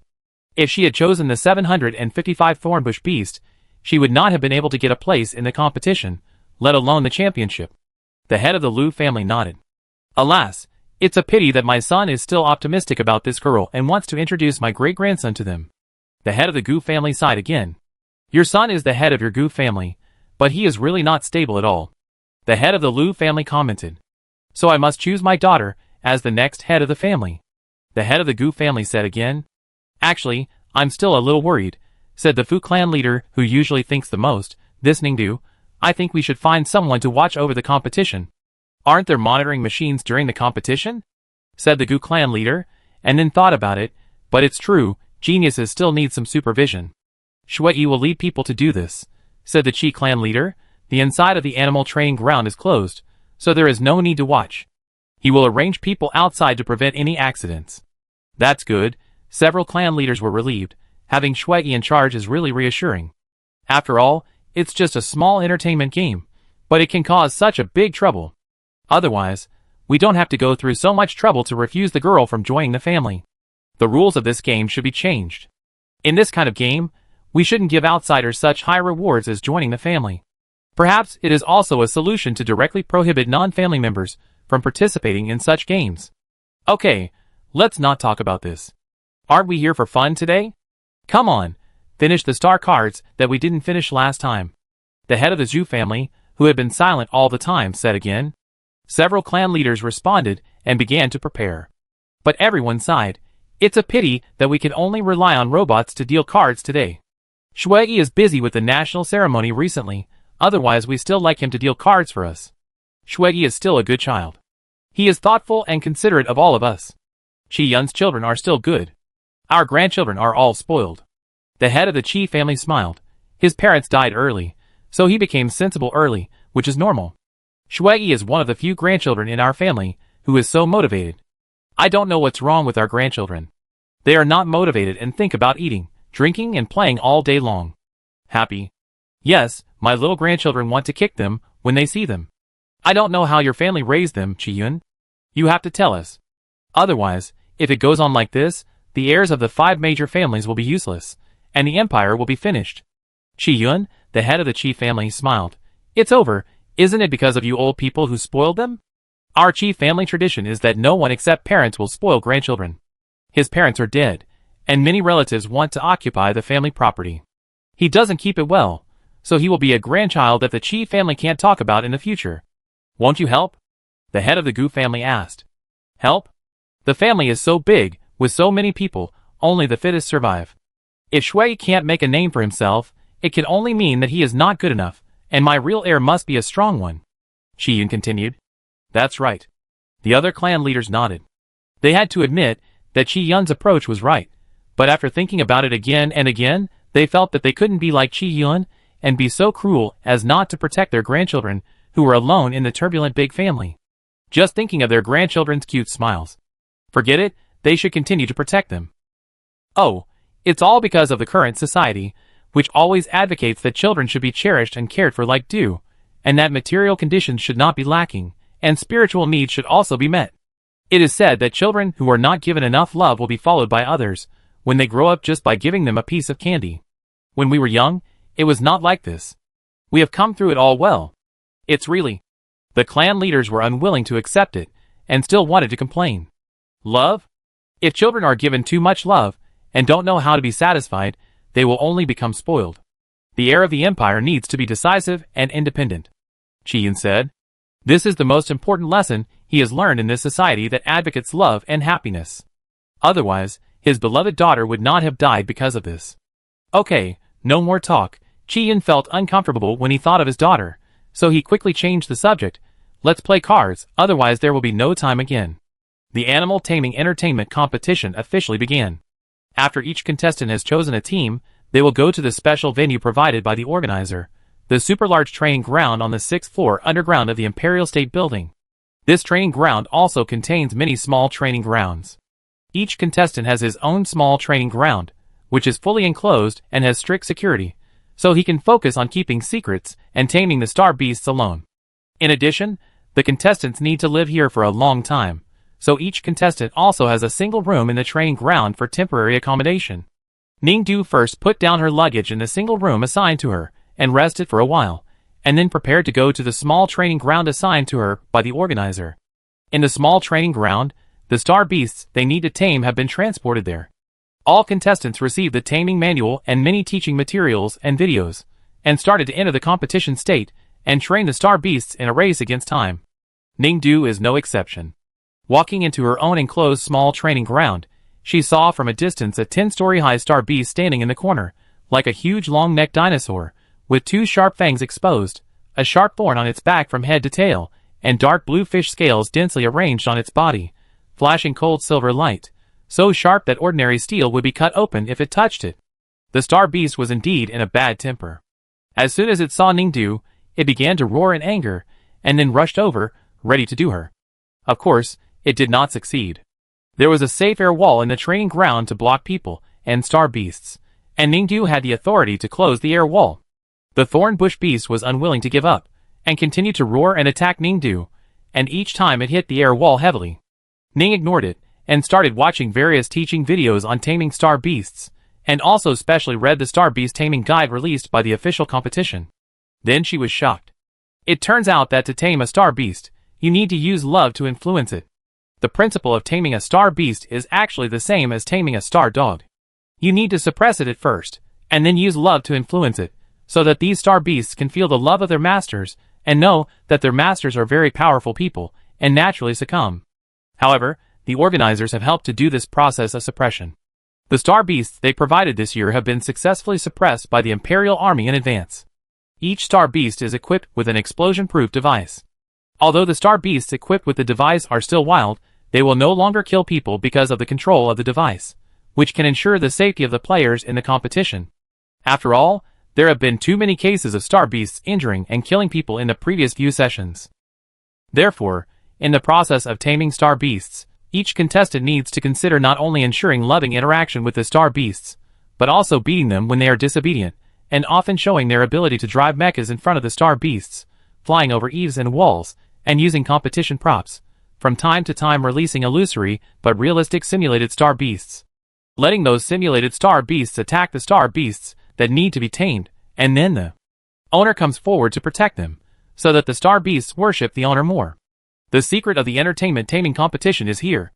The organizer allows the contestants to live broadcast the process of taming their star beasts, and the audience outside the venue can give them gifts. The total amount of gifts can be converted into competition points through a certain ratio, which helps their ranking in the competition. According to the competition convention, basically all contestants will start live broadcasting to add points for themselves after they are familiar with the situation at the training ground. Ningdu certainly thought so, but when she entered the training ground and looked at the taming props provided by the organizer, she was stunned.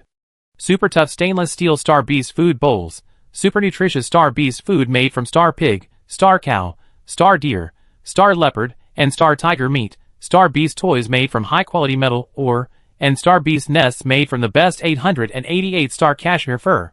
Ning was deeply shocked. This was better than what she ate. She still had to use these things to serve that star beast. Ning was deeply jealous, with a fire burning in her heart. Such good things, she had never used them. Wait, she suddenly realized something. Before coming to the training ground, she had read the precautions issued by the organizer, which said that these supplies were disposable and available for players to use at will. If they were not used up, they did not need to be returned. After use, they could be purchased by themselves, so... Actually, these things were all hers. After all, the organizers made it very clear that once she stepped into her independent training ground, except for the training ground, everything else was at her disposal and belonged to her. Then, Ningdu looked through the Star Network to see the real-time prices, and then looked at the mountain of Star Beast food and Star Beast supplies on the side. An idea of not being motivated came to her mind. It can't be said that she is not motivated. Xiao Cheng has told her that she can't win this competition. This thornbush beast can't obey discipline. It's particularly fierce. Then, she can't win this competition, and she feeds this star beast that can't win. Isn't she losing a lot? Ningdu thought so, turned around and started to order packaging and sealed bags online. I'm fine here. A few days later, Ningdu received a call from Cheng Yuqin. Didn't you get me a life detection ring? There shouldn't be any reaction in it, right? If you really have nothing to do, you can withdraw from the competition early. Cheng Yuqin said again. Then do you want to withdraw from the competition as soon as possible? Cheng Yuqin asked again. That's not urgent. Ningdu turned her head to look at the empty venue again. Except for the thornbush beast that was still staring at her across the air wall, there seemed to be nothing else. She sold everything that could be sold. But she looked around again, thought again, and always felt something was wrong. I always felt that there was something that had not been sold. After thinking for a long time, Ningdu's eyes finally fell on something. That's it. She said she missed something. Alas, it was so obvious, but she didn't even think of selling it. In the distance, the thornbush beast staring at her bared its fangs at Ningdu again and began to roar. What are you looking at? If you keep looking, I will chew you up and eat you up. President, it's a little strange that the animal taming entertainment competition has been going on for so long. In the office area of the Empire Special Investigation Committee, a staff member in black uniform sent a work report to Qi Shui on his laptop. The entertainment competition has been going smoothly these days, but according to convention, all players will broadcast live. But the person you want us to pay special attention to, Ningdu, she has indeed never broadcast live. And we can't see her specific situation in the training ground. Qi Shui looked at the work report and thought. Do we need to interrogate her specifically? The employee said again. What reason do you have to interrogate her? What mistakes did she make? Qi Shui asked back. The employee thought about it, and felt it was hard to say. Everyone knows that the Special Investigation Committee has never been used to supervise small entertainment competitions. This time, they took on this task because they had to specially supervise a player named Ningdu. Many people's first reaction was that there must be something wrong with Ningdu. But if it's not said, who knows what the problem is? In fact, Qi Shui knew about this a long time ago. He has been paying attention to the whole competition since the beginning. Ningdu has indeed never broadcast live. The clan leaders used some tricks in the competition. He knew that if the star beast chosen by Ningdu could not be tamed at all, then she would be a clown if she broadcast live to the audience. But, Qi Shui looked at the work report in the optical brain and frowned. Ningdu has sent a total of 50 express deliveries from the competition to now? Yes, according to the imperial law, we have no right to open the box to check the personal packages of citizens, but according to the machine scan, there should be no contraband in the package, and you asked us to supervise her, mainly because you are afraid that this player will use some auxiliary forces to help herself complete the competition during the competition. We are more strict in investigating the packages she may receive, but we don't investigate the ones she sent in detail. The employee continued, I just learned that she often chatted with the players she competed with while eating and drinking to relax. She would say that she felt bored alone in the training ground, so she bought an old-fashioned popcorn machine online, doing popcorn business. Popcorn? Qi Shui felt it was nonsense. She is selling goods on Xinguang? Yes, please see page 345. We wrote a detailed report there. Qi Shui turned to page 345 of the work report and saw the investigation on this matter. Ningdu did recently register a store specializing in selling popcorn on Xinguang, where she sold popcorn, and the sales volume basically matched the number of express deliveries she sent. As for the seller, according to the preliminary and superficial investigation of the employees, there should be no problem. President? Seeing Qi Shui staring at the report, the staff had a bad feeling, so they tried to call him again.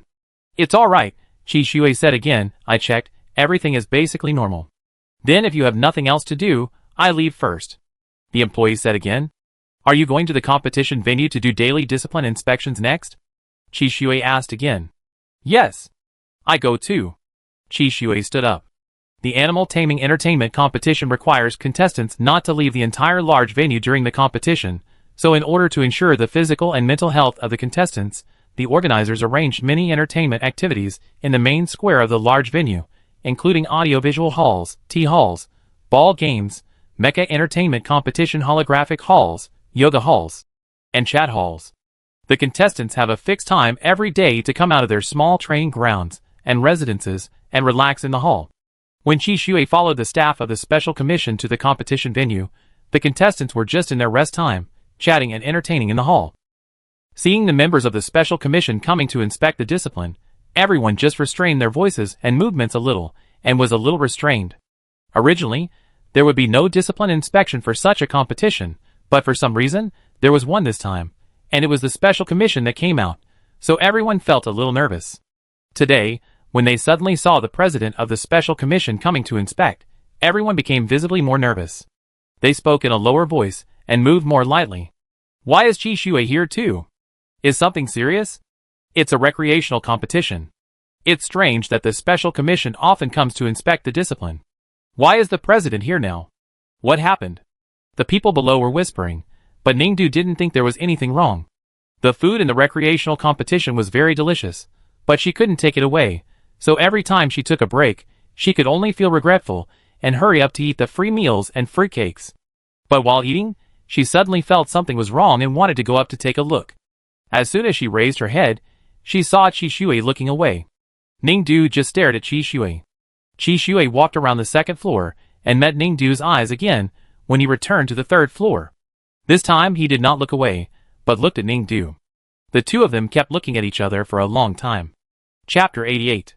After Ningdu ate the last piece of green grape cake, she finally retracted her gaze, wiped her hands, and prepared to go back.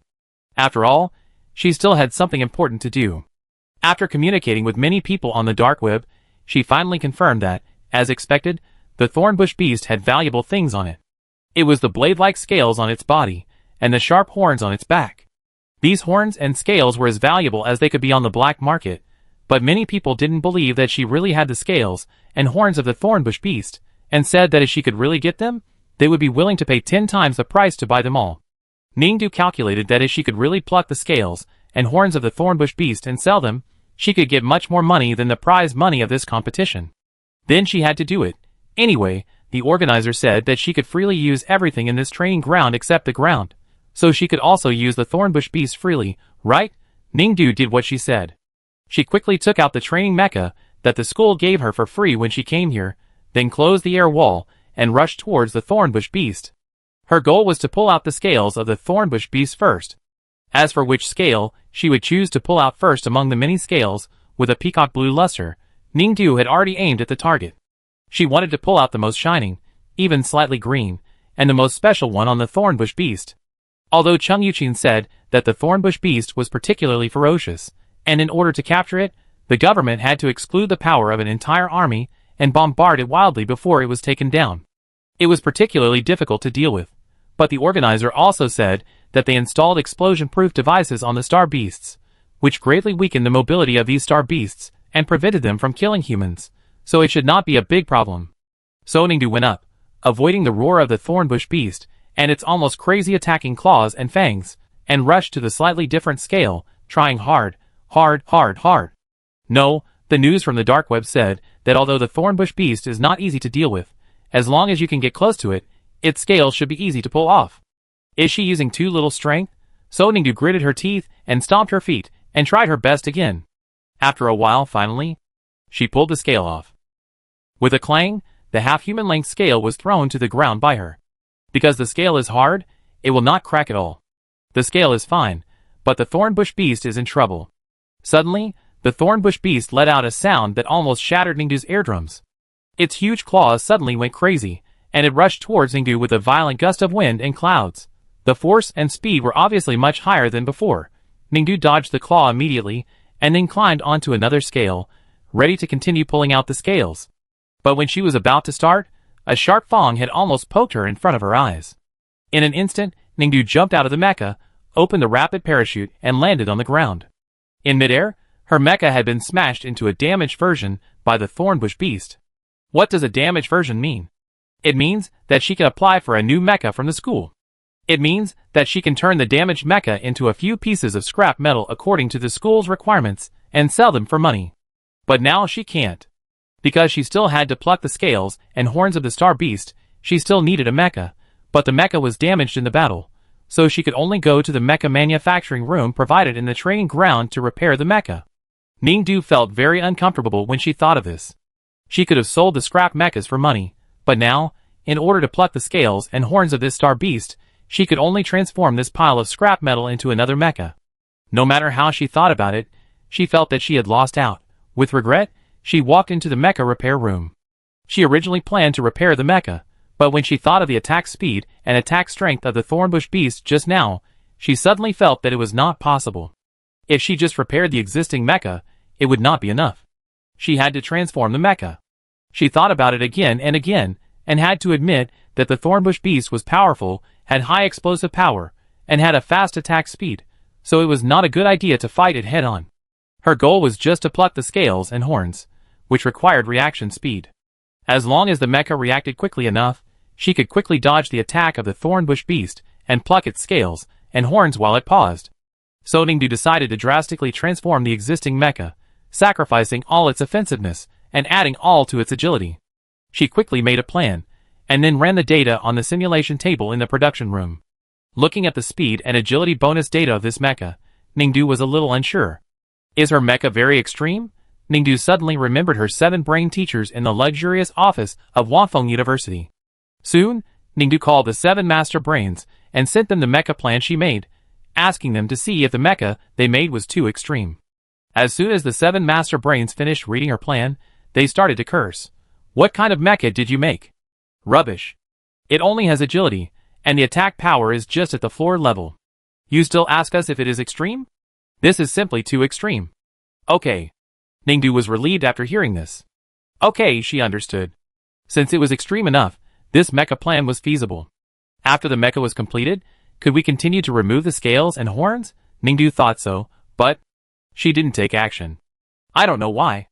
After thinking about it for a few days, she still couldn't figure out why. She decided to go out and eat some food and fruits in the rest hall outside, play games, and relax. But she didn't eat for long in the hall looking at the dazzling dishes, and she felt a beam of eyes cast down again. The people around her didn't know when they quieted down. Ningdu looked up and found that it was still the same person. Qi Shui didn't immediately withdraw her gaze from Ningdu, and continued to look at Ningdu. After looking at each other for a while, he looked away. Ningdu also continued to finish his meal, and returned to the training room. After returning to the training room, the master brains, who had been nagging for several days, finally called Ningdu again. Hey, we got the phone number for the master who taught you how to defeat the super ferocious star beast. Do you know how annoying those martial soul brains are? He was a general in his life, and loved to beat people. Now that he has become a brain, he still likes to attack people with his mouth. She actually said that we are garbage soaked in formaldehyde, and that we chirp like crows. Old Four was moved to tears by her. This is her contact information that we got at the cost of our old face. She thought I was interested in her. I don't know why you went to the national ceremony to fight the thornbush beast. Anyway, I have the contact information, so you can do whatever you want. Don't die. There's still a mecha competition to come. Without you, we won't have anything to do. Also, since we've got your contact information as you requested, don't mention the matter of helping us wash the jars of brains in the future. If you mention it again, you be careful next time. Ding. The master brains hung up the phone. Ningdu quickly dialed the contact information sent to her by the master brains. Alas, although she had to pay for the call herself, there was nothing she could do.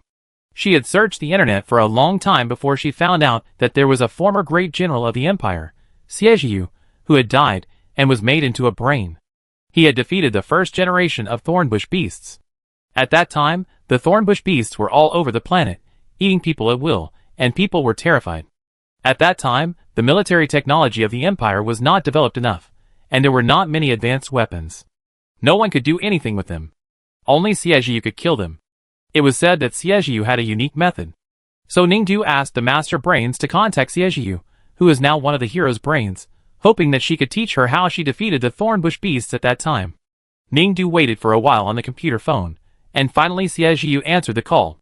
Hello? Hello. Ningdu was quite polite. I am. You are the girl who came to ask for the method to defeat the thornbush beast, right? Siejiu on the other side quickly interrupted Ningdu's self-introduction, and said, No one has called me for a long time. I didn't expect that you would ask such a stupid question when you called. Huh? Ningdu was stunned for a moment. You can just fight. Do you still need to be afraid of that kind of star beast? Ah? Ningdu was stunned again. You are so scared of that little star beast. Don't be a mecha soldier anymore. Siejiu said sarcastically, Go back to your F324 hometown and grow lotus vegetables. After that, Siejiu hung up the phone. Ningdu, why do I feel like I took the initiative to call and spent the phone bill, but was only scolded? Ningdu was still thinking about it. Oh, forget it. Just think she lost money. Ningdu finally understood after a long time of reaction. Anyway, she only talked to Siejiu for less than a minute, and it was only a few cents of star coins. She lost money. Although it was uncomfortable. But? Ningdu was about to go berserk. She actually spent money to listen to people scolding her. She actually spent such a wrong money. She lost a full 2 cents. 2 cents. Ningdu felt that she could not deceive herself anymore, and she was almost heartbroken. Just when she was distressed, suddenly, a bill popped up on the light brain, reminding her that her phone balance was insufficient. Ningdu frowned, a little puzzled. Normally, she usually used various coupons on the Star Network to make calls. She recharged 10 yuan last year and never spent much, but it was impossible that the balance was insufficient. She half believed and half doubted and opened the reminder bill, and then she was stunned. The call she just made to Siejiu actually cost her 2 yuan. It was 10 times 2 cents. After a closer look, she found the problem. No, Siejiu, who just talked to her, was not in the Yinghun Brain office of Wanfeng University on the capital star, but was on vacation on a remote ocean star 108,000 miles away from the capital star. Ningdu was dumbfounded. Calls within the capital star cost 2 cents per minute, and calls outside the star cost 2 yuan per minute. So, she actually spent $2 just to listen to others scold her? Oh no. Ningdu suddenly calmed down. Okay, she understood. She definitely didn't lose these $2. The teacher's words just now were very meaningful. What she said must be extremely valuable, and a beacon to guide her development and progress. She spent these $2, and definitely heard the most worthwhile lesson in her life. These $2 were definitely not wasted, and definitely not lost. So Ningdu played the recording of the conversation with Siejiu just now, and listened to it repeatedly. No one has called me for a long time. I didn't expect that you would ask such a stupid question when you called. Just call me. Why do you still need to be afraid of that kind of star beast? You are so scared of that kind of small character star beast. Don't be a mecha soldier in the future. Go back to your F324 hometown and grow lotus vegetables. Got it. Master Siejiu must be saying that the thornbush beast is actually a very rubbish little star beast. Although it once slaughtered most of the residents of Sunset Star, and became the only overlord of the planet, it is actually a little star beast that can win with a casual fight.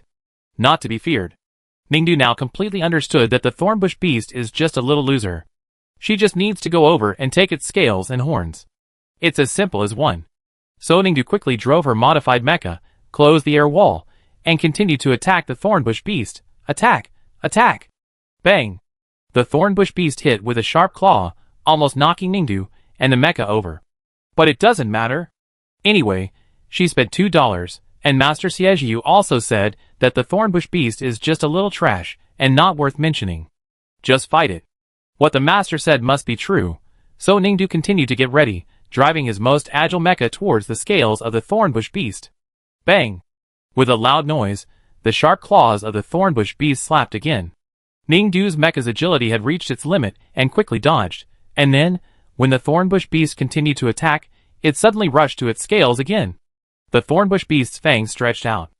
Originally, Ningdu should have given up pulling out the scales to protect herself first, but when she thought of the master's words, The thornbush beast was not to be feared, so she made a prompt decision and immediately turned her head in the mecha and passed through the gap between the thornbush beast's teeth. Well, she will definitely be fine. She has spent money to buy peace of mind, and she will definitely not make mistakes. Seeing that Ningdu did not dodge like before, but turned around and killed back, the thornbush beast was stunned for half a second, and immediately bit it with its big teeth bared. Ningdu once again passed through the gap between its teeth, and then, with lightning speed, the mecha arm moved, grabbed a scale on its body, and began to pull it out. Before pulling it out, she prepared herself mentally. After all, the first scale was too difficult to pull out, and it would definitely be laborious to pull it out with this strength in the future. But she didn't expect it this time. She didn't use much force, and the scale was pulled out. With the angry roar of the thornbush beast, Ningdu looked at the blue fluorescent scale in the mecha's hand, and finally realized it. Sure enough, the master didn't lie to her. The thornbush beast is indeed easy to deal with. These $2 are really worth it. After getting used to the attack rhythm of the thornbush beast, Ningdu's speed of pulling out its scales and horns was obviously much faster. After removing those things and confirming the buyer, she will quickly pack the goods and complete the transaction. After a few days, she made a lot of money, but it was very tiring. Ningdu pounded his sore shoulders and walked out of his small training ground again, ready to eat and drink. While eating, the same feeling came again. This time it was not above, nor far away. It was nearby. Ningdu turned around and saw Qi Shui's eyes. This time, Qi Shui not only looked at her, but walked straight towards her. Passed by her again. Ningdu looked at Qi Shui's back, wrinkled his nose twice, and then said, "Well, ask a question." Qi Shui stopped and turned to look at Ningdu. "You smell so good." Ningdu sniffed twice with his nose. "Did you spray perfume?" Qi Shui's face changed slightly. He did not answer Ningdu and turned away. He would only think of that scene when he returned to his office of the Special Commission and finished other work. Why did Ningdu ask him that question for no reason? Was it some kind of provocation? Qi Shui frowned and continued to look at the work report on the animal taming entertainment competition in the past few days. Ningdu has sent out hundreds of express deliveries in the past few days. The express deliveries were not contraband after scanning, but he did not know the specific contents of the parcels because of the protection of the citizen privacy law and the program settings of the parcel machine. The patriarchs of the family did not want to use any power to check the contents of her parcels. They believed that as long as she did not receive any parcels or help from the outside, she would definitely lose this game, and there was no need to worry. But Qi Shui stared at the hundreds of parcels sent out, and always felt that something was wrong. Are these really the homemade popcorn that Ningdu sells out of boredom? Her personal training ground is the one that produces the highest decibel of noise among all the contestants. Is it really because of the traditional loud popcorn machine she bought? Qi Shui repeatedly observed the Ningdu Star Network popcorn sales store, the customers who placed orders, and their personal information. They seemed to be quite normal buyers. There was no clue in the back and forth. But that's why he felt it was extremely abnormal. How could someone participate in a national level competition and do nothing in it, and have a popcorn machine make popcorn all day? It's simply too ridiculous. But logically speaking, Ningdu couldn't tame the ferocious thornbush beast, so she would just give up and choose to withdraw from the competition or rest during the long competition through the air wall. You can cultivate some entertainment hobbies during the rest time, but making popcorn? Qi Shui frowned. There are too many things that he doesn't understand. He stared at the photo of Ningdu in the information. A very uneasy feeling came over me. The day of the competition is coming soon. According to the competition rules, each star beast must be taken by the contestant to the organizer to take a group photo, so that it can be used when the rankings are announced and the prizes are awarded and the competition is promoted. Otherwise, the contestant will be refused to enter the competition venue in the final competition. This is also a soft way to eliminate unqualified contestants before the competition, because unqualified contestants are those who have not run in with the star beasts well and have not successfully tamed the star beasts. Such contestants are unlikely to take a group photo with the star beasts they have trained. Of course, this soft elimination method did hurt Ningdu. Ningdu knew that she couldn't take the thornbush beast to take that photo. The main reason was that it wouldn't look good if she took it in. And that guy really didn't want to go. I don't know what happened to that guy. Since she plucked out its scales and horns, it has changed from a proud beast to a wilted dog, hiding in the corner all day long. Ningdu thought it was sick. After observing it for 2 days, she was going to use health equipment to measure its data, and suddenly remembered something. Oh, it seems that she hasn't given this guy a single bite of food for almost half a month. To be precise, She had sold this guy's rations on the first day. Ningdu thought, that's not a big problem. It's probably not sick, it's just hungry. So after thinking about it, she still brought some free noodles and rice from the cafeteria to feed it. Although these two things are not nutritious, they are filling. Unexpectedly, it didn't eat. It kept hiding in the corner and refused to eat a single bite. This made Ningdu start to doubt again. It was really sick. But to confirm whether it was sick or not, she had to use the health instrument to check it. She had to apply for the health instrument, and the application required a paper version, which cost her 1-star coin. Ningdu hesitated again, and finally gritted her teeth and stomped her feet, and decided to spend 1-star coin to check the thornbush beast. So after getting the health instrument that she spent 1-star coin to check the thornbush beast's condition, she came to the thornbush beast, looked at it, and sighed at its depressed look of losing its dream. She came to this competition for the prize money, but now she is actually losing money. Forget it. Ningdu shook her head, trying not to think about it, and then connected the instrument to the star beast and prepared to check it. The examination took only a few minutes. She had seen the examination report, and was ready to see what disease the star beast had, and whether she should give up treatment. But she found out that it was not sick.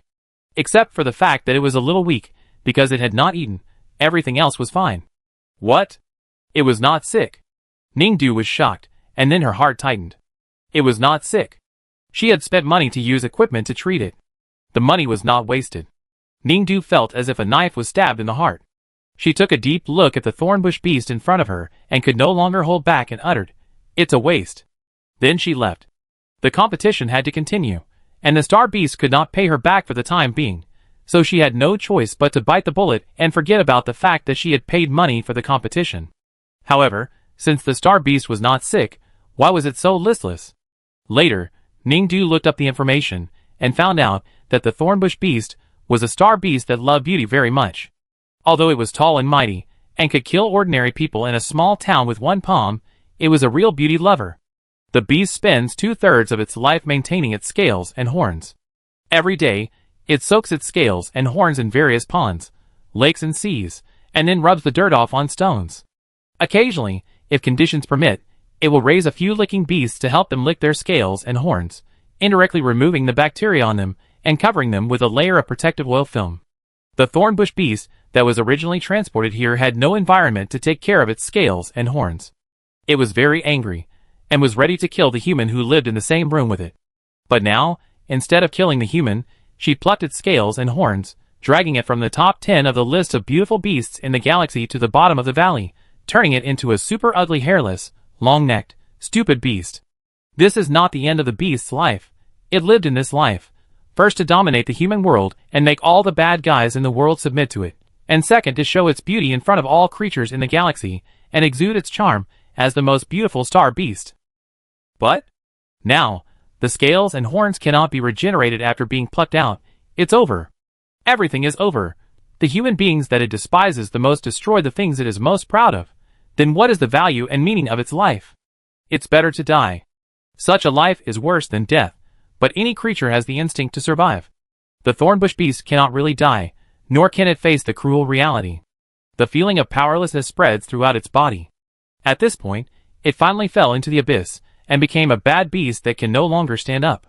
Oh, that's it, Ningdu said. Of course, she doesn't care whether the thornbush beast is beautiful or ugly. Anyway, as long as it can make money for her, it is a good star beast. But thinking about the fact that this thornbush beast had spent $1 on her health instrument test application fee, and made her pay for the competition, she frowned at this guy again. What a spendthrift. She couldn't help but sigh again.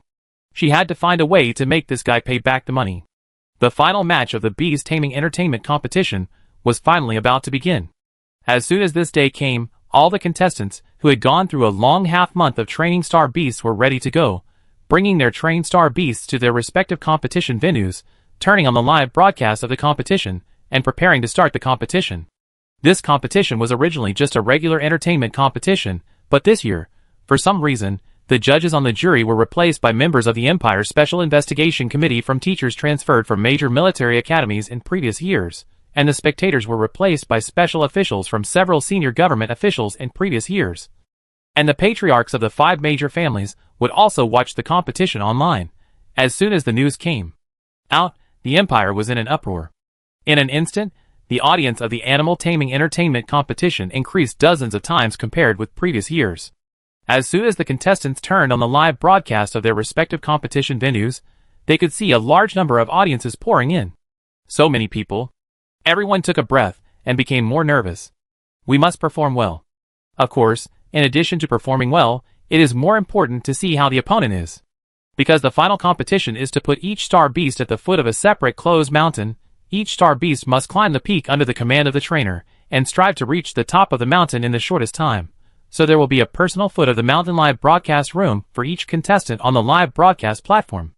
The contestants can click on the live broadcast room of other contestants to enter, and observe the environment of the mountain that other contestants are going to climb to see if their own environment is more favorable. Then, they found a strange live broadcast room.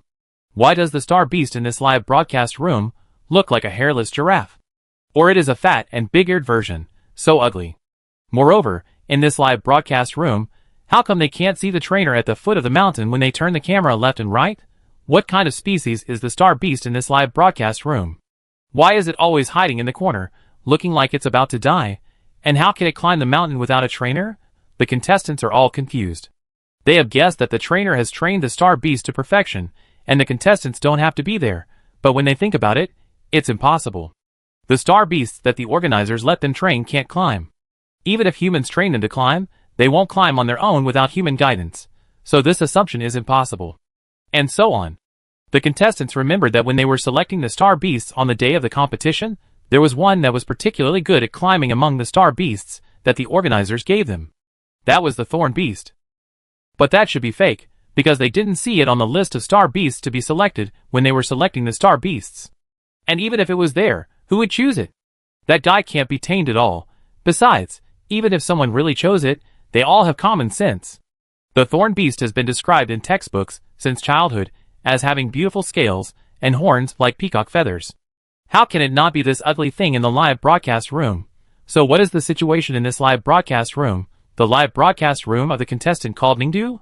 What kind of species is this ugly star beast? They have never seen it before. And why is the contestant Ningdu not there? Of course, the contestant Ningdu is not there. Because she did not take the star beast she trained to take a group photo as required before the competition, she was prohibited from entering the competition venue by the organizer. At this time, Ningdu was on the top of the mountain, waiting for the competition to start with a group of judges and spectators. Everyone always felt that the time of this competition would be postponed. After all, the competition was about to start, but there was still a lack of people on the judge's seat. The most important judge on the judge's seat of this animal taming entertainment competition had not yet arrived. It was Qi Shui. Qi Shui was still sitting in his office. He stared at his light computer screen and kept reviewing the information he had collected. For so many days, the nonsensical popcorn incidents that happened around Ningdu made him very uneasy. Just the day before yesterday, finally, after he had browsed through Ningdu's popcorn stores countless times and repeatedly checked the personal information of all buyers, he finally found a clue in a family photo posted 10 years ago on a buyer's social account. The clue is on the reflective lens of one of the people in the family photo of this buyer. Judging from the photo, this person should be attending the family holiday party of the buyer. His reflective lens reflects another person, who may be the sturdy arm of the party guest, and on that arm, a tattoo shape is vaguely shown. Qi Shui has dealt with many illegal black market cases in the empire in the past 2 years in the Special Investigation Committee, and is quite sensitive to this tattoo shape. In an instant, he thought of the dark web market transactions hidden in the current star network. Some ideas suddenly came to him. According to this idea, he went to several dark web lines to check this buyer, and finally found his hidden buyer information. At the same time, he followed the clues and found many illegal transactions involving this person, one of which was marked with a shell. As for what this shell is, he already has the answer in his mind, but it still needs to be verified. That is, today, when he saw the thorn bush beast that was plucked bald in Ningdu's live broadcast room, he finally issued a search warrant for the Special Investigation Committee. The shell trading on the dark web should actually be the trading of scales and horns of thornbush beasts. In fact, the Special Investigation Committee has already mastered all the information about shell trading, and they are just waiting for a time to arrest people. The Special Investigation Committee is not a police station, and it does not need to strictly abide by the imperial law to issue search warrants and arrest warrants. As long as the chairman believes that the evidence is sufficient, The Special Investigation Committee can enjoy the immunity of arresting people regardless of legal constraints. However, it is easy to catch the buyers of these Star Beast organ parts, but he has not caught any clues about the shell dealer until now. The clues are always easily broken, even if he knows that the dealer is Ningdu. Of course, he could arrest Ningdu in the name of the Special Investigation Committee, but if he really wanted to convict him, he still had to go to court. To go to court, he had to provide evidence. Qi Shui didn't have it. Seeing that the time for the animal taming entertainment competition was about to arrive, Qi Shui finally set off for the competition. Qi Shui would certainly not be late, and everyone's worries were very unnecessary. He had already taken his seat in the judge's seat a few minutes before the start of the competition. He still smiled at everyone, and was able to chat and laugh with various important guests, his subordinates and colleagues, reporters who came to greet him, and audiences who wanted to take photos. But once he finished interacting with these people, his expression always had a hint of imperceptible coldness. The reason for the coldness was simple. When he came to the judge's seat just now, he passed by someone. Someone sniffed again and asked him, "Why do you still smell so good?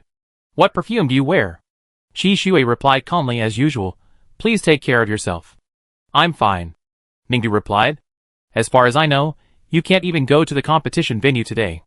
It won't hinder my competition if I can't go." It was this sentence that made Qi Shui feel uneasy again. Qi Shui still maintained a warm side on the judge's seat, but the corners of her mouth tightened unconsciously from time to time. Ningdu was the shell dealer, and he couldn't find any trace of her no matter what. Ningdu couldn't even enter the competition venue today. Why did she say that she could still compete even if she couldn't enter the venue? Both things were about to get out of his control. Qi Shui was still talking and laughing with the people around him on the surface, but her elbows were propped on the table, and her hands were clenched tightly. The bell for the start of the competition finally rang. Until all the contestants began to train their star beasts to climb up at their respective foothills, the Ningdu competition venue was still silent. Only a wind heading southwest blew from the top of her competition venue. It was not until then that Qi Shui saw something on the top of the mountain. He finally couldn't help but frown deeply. Ningdu's thornbush beast certainly wouldn't climb the mountain. The reason was simple. Although it was very good at climbing mountains, what was the necessity for it to climb mountains? The scales were gone. The horns were gone. It was now an ugly thing. How could it face people? Woo wow wow wow wow. So when other star beasts were trying to climb the mountain according to the trainer's instructions, only the thornbush beast was crying loudly in the live broadcast room. More and more viewers, who didn't know the truth, flocked to its live broadcast room. What happened? Why doesn't this star beast climb the mountain? The trainer is not here either. Did this contestant give up the competition? Is this star beast crying because it is lonely and cold without the trainer? It is very likely. After all, it is so ugly that no star beast likes it. It is lonely to begin with. As a result, the trainer has been getting along with it for the past half-month, and is still using love to influence it. It must be very moved. So the trainer is not here now, so it is sad and crying. The comments have been analyzing thorns like this. The behavior of the bush beast, but the thorn bush beast said, "Bullshit. It's all bullshit. Woo wow wow wow. It's all that damn human's fault. It made it lose its most beautiful scales and horns, and made it lose the only meaning and value of living. What should it do? Woo! What should it do? God of technology. Please, please, give it back its scales and horns. It really can't survive without them. It can't survive." Just as the thorn bush beast was crying and wailing, suddenly, a northeast wind blew. Its peripheral vision was stimulated by something familiar and shiny. The thorn bush beast was stunned for a moment, then looked up and looked towards the place where the shiny thing stimulated it. Just like this moment, a glance for 1,000 years. It has excellent eyesight and a strong perception of objects on its body. It saw, clearly saw, the scales shining with hope on the top of the mountain in front of it. Scales. It's its scales. The thornbush beast was stunned for 2 seconds, then suddenly rushed towards the top of the mountain, praying to the god of technology really works. Its scales. Its scales are back. Chapter 89. The results of the competition were announced suddenly. Just when most of the audience were anxiously paying attention to the teams that were originally in a good position in the competition, and were betting on who would reach the top first, the competition broadcast suddenly sounded, announcing that a star beast had successfully reached the top. Everyone was stunned for a moment. Is there something wrong with the broadcast? No, none of the top few star beasts have reached the top yet. Yes, isn't this entertainment competition officially organized? There won't be such a big mistake, right? How long has the competition started? How come a star beast has already climbed up? No, look. There seems to be a real star beast standing on the top of a mountain. Everyone's eyes followed a certain mountain top, and found that there was indeed a star beast standing on the top of the mountain in the competition field.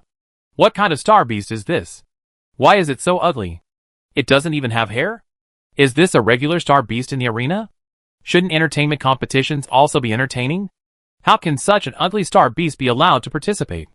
Just when everyone was wondering whether this star beast was a regular star beast in the arena, the audience, who had just surrounded the Thornbush Beast's live broadcast room, had already started screaming. Oh my god! Is this star beast so fierce? How can it reach the top without a trainer? Just now I thought it was a poor little thing that no one loves. How come it looks like a big beast when it reaches the top? Yes, sister. It's just as I thought. The way it climbed just now looked like a particularly fierce star beast. What's its name? Thornbush Beast? Thornbush Beast. Why have I never heard of it? Don't ask. This is a giant star beast that once slaughtered the citizens of the entire Sunset Star and dominated it. The official is afraid of causing a safety panic, so it has banned its related information. Beep beep beep. This live broadcast room has been suspended.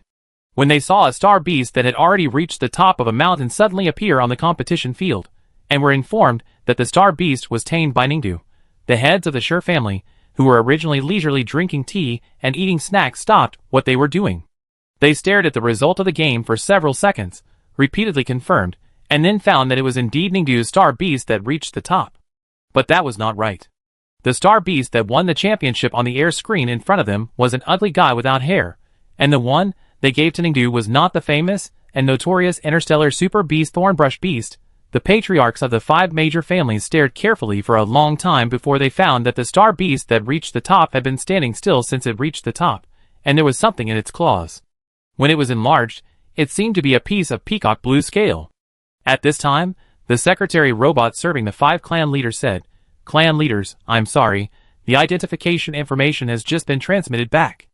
According to our on-site identification, the star beast that first climbed to the top just now is indeed Ningdu's classmate, the Thornbush Beast." At this time, the 5 clan leaders had to widen their eyes again. Is this really a Thornbush Beast? No, the Thornbush Beast clearly has scales and horns. How could it be?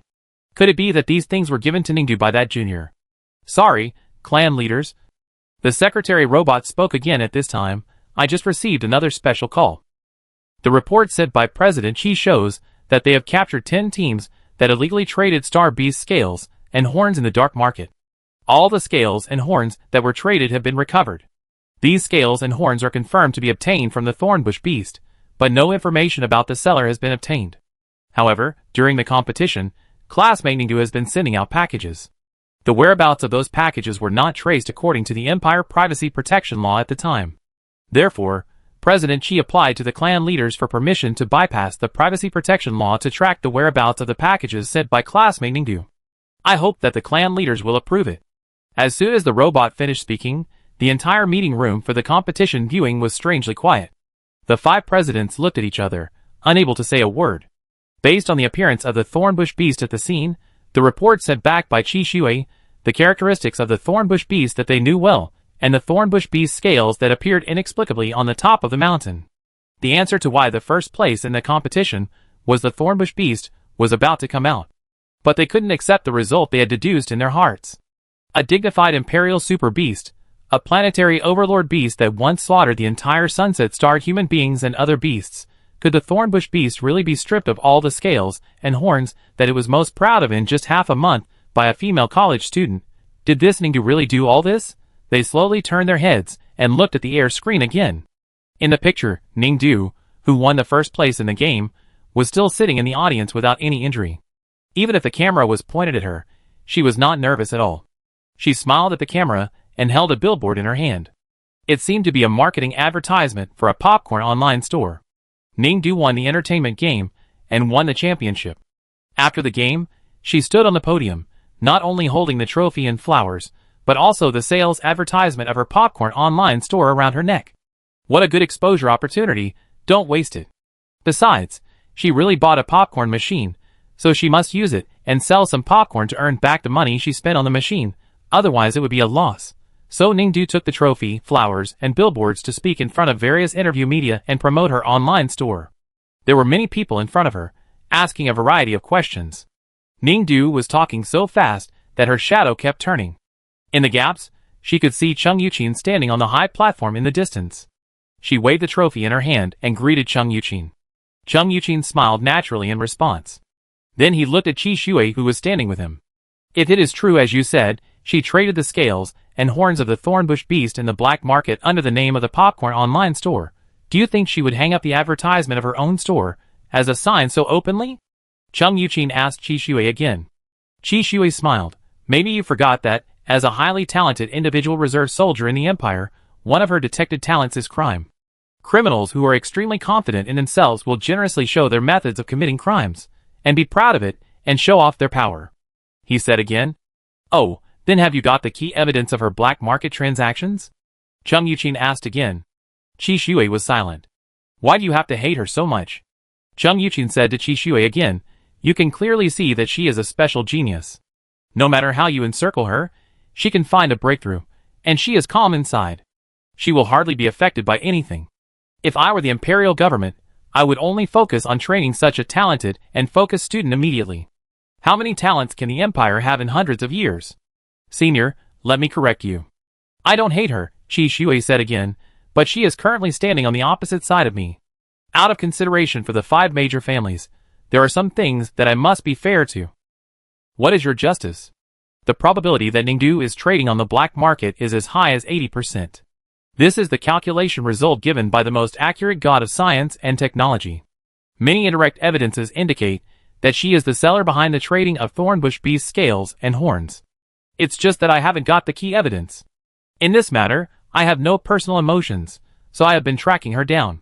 You also know that you can't find enough evidence for such a long time.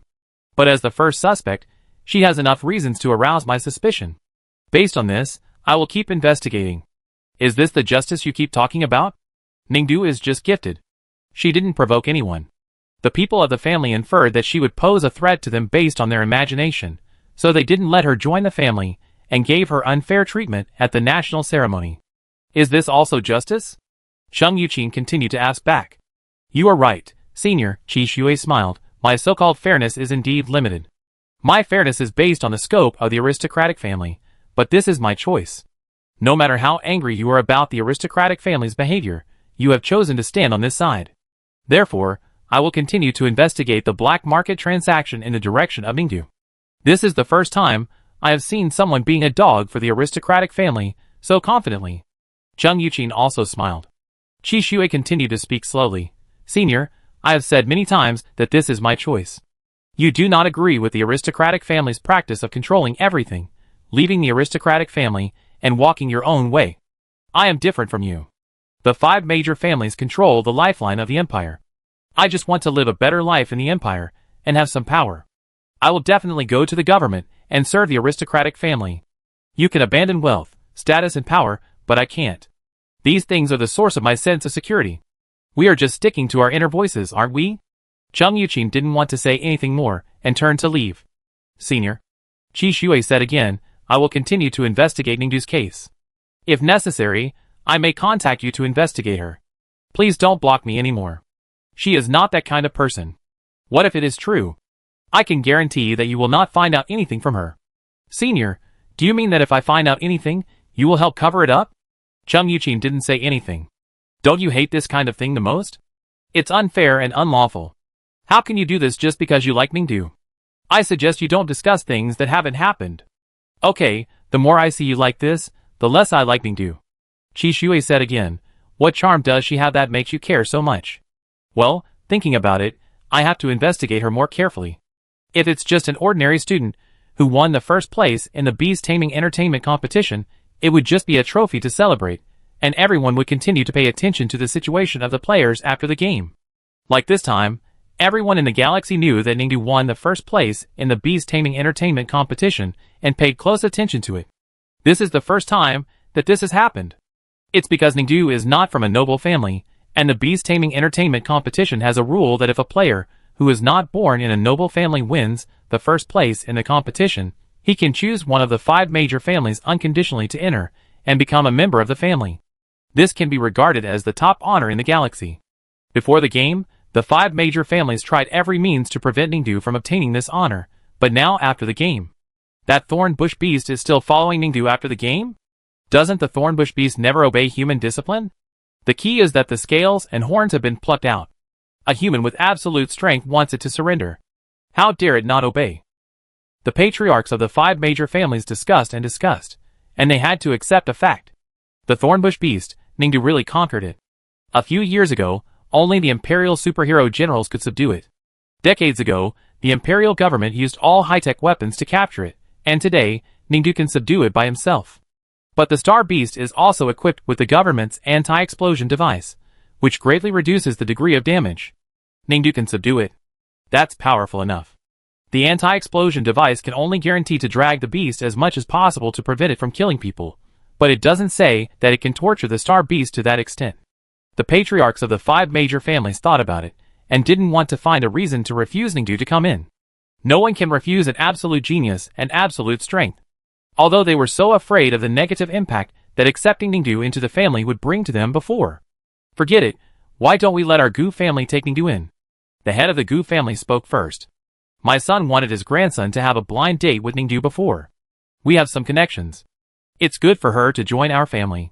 As for the outside world's ridicule that the Gu family may not have any geniuses, and they have to find someone from outside, we will accept it. Let her join our Lu family. The head of the Lu family also spoke.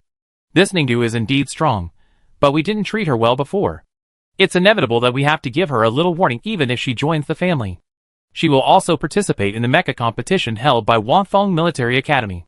There are many people from the Lu family studying in Wangfeng, so we can keep an eye on her more at that time. Why don't we, the Fu family, take Ningdu in? The outside world will definitely spread the news that the aristocratic family's talent monopoly is no longer effective. In fact, there must be many talents outside the aristocratic family that have not been discovered. The citizens' trust in the aristocratic family will be reduced. If someone finds a loophole in the aristocratic family's talent monopoly, they will definitely exploit it. What if they really cultivate some decent talents to fight against us? The Fu family has a say in the entire imperial media. We will try our best to make Ningdu's many private news disappear. The less the outside world knows about Ningdu, the better. The head of the Fu family said again. Let's go to the Zhu family, said the head of the Zhu family. This competition is so popular now. I don't think it's possible to block the news. It's better to openly say it, and talk about what may happen later. Since everyone has decided to accept her into the family, why not think about how to train her well? The Zhu family has sufficient manpower and material resources. Not only can we give her a good education, but we also have many branch organizations in her hometown of F324. When the time comes, we can help her build F324 together. Only in this way can we dispel her hostility towards our family from the bottom of her heart. Ahem, the head of the Qi family coughed again. What you said, our Qi family can also do it, so why don't we take over Ningdu? The 5 clan leaders discussed it, but in the end no one gave in, and no result was discussed. In the end, everyone decided that otherwise, the power to enter a family should be given to Ningdu. After all, the original rule of the competition is that the champion can freely choose a family to join. However, before Ningdu made her choice, each family specially made a family brochure, stating all the advantages of their family. As for those things that could not be written on the surface, each family also sent someone to talk to Ningdu in person, so that she would understand clearly. The noble families called these ways of promoting Ningdu as caring for Ningdu. It doesn't matter which family she chooses, the noble families will accept it. After all, they are generous and fair. Even if she is not from a family, as long as she is talented enough, the noble families will accept her. Taking this opportunity, the noble families once again stated that they have never had any talent monopoly, and have always actively respected, absorbed and cultivated talented people. It's just that most of the talented people in the empire are from noble families. The citizens of the empire all expressed hypocrisy. But they can only scold. Ningdu's matter has become more popular in the empire because of the various publicity of the noble families. Some media took the opportunity to contact her, wanting her to do a live broadcast when she officially announced her choice, and then connect with them to increase the popularity of their accounts. Ningdu agreed, of course, because she saw that these people's accounts have a lot of fans. If they can connect, it will not only bring popularity to them, but also to herself. She can also take the opportunity to advertise the popcorn online store and make some more money. So she set a date and announced that she would tell everyone her choice in the live broadcast tomorrow. As soon as the news came out, Ningdu's newly registered Xinguang live broadcast account received tens of millions of followers. Although the patriarchs of the 5 major families were very dissatisfied with her way of riding on the popularity, they still quietly followed her account. Just wanted to see what she would choose in the end. For a time, the news of Ningdu's choice of aristocratic family was unprecedentedly hot, and Ningdu's phone was also flooded with calls, all of which were to care about her. You can choose whatever you want. You can kill the thorn bush beast. With such strong strength, no matter which family you choose, it will not be a face-saving thing for them. While chatting, teacher Su Shiming, who was far away on the F324 star, said again, "By the way, Ningdu's former principal at the Galaxy Military Academy, Mu Jin, said, you are really brave. Isn't that star beast heard to be very powerful? If it weren't for the explosion-proof device, would you still be able to come back intact? Don't talk about this kind of thing next time," Mu Jin added. The other teachers of the Galaxy Military Academy, who were broadcasting face-to-face with her, nodded. "Xiao Ning, no matter what, even if you enter a noble family in the future, if you are not happy, just come back. Our F324 is not as big as the capital, but a decent and secure job is no problem for you, right, Chung Yuqin?" Mu Jin said, and looked at Chung Yuqin, who was beside Ningdu. Ningdu and the teachers were broadcasting live, and Chung Yuqin happened to come to her to discuss entering a noble family, so the two of them broadcast live together. Chung Yuqin was suddenly stunned by this. Mu Jin no longer called him President Chung, but called him by his name. The other teachers on the line all smiled slightly. Chung Yuqin was not in a very good mood. Ningdu chatted with the teachers for a long time, and then hung up the live broadcast. Seeing that he had not spoken, he asked, "Are your vocal cords broken? Are you scolding me?" Chung Yuqin looked up at her. "Oh, it's not broken," Ningdu confirmed.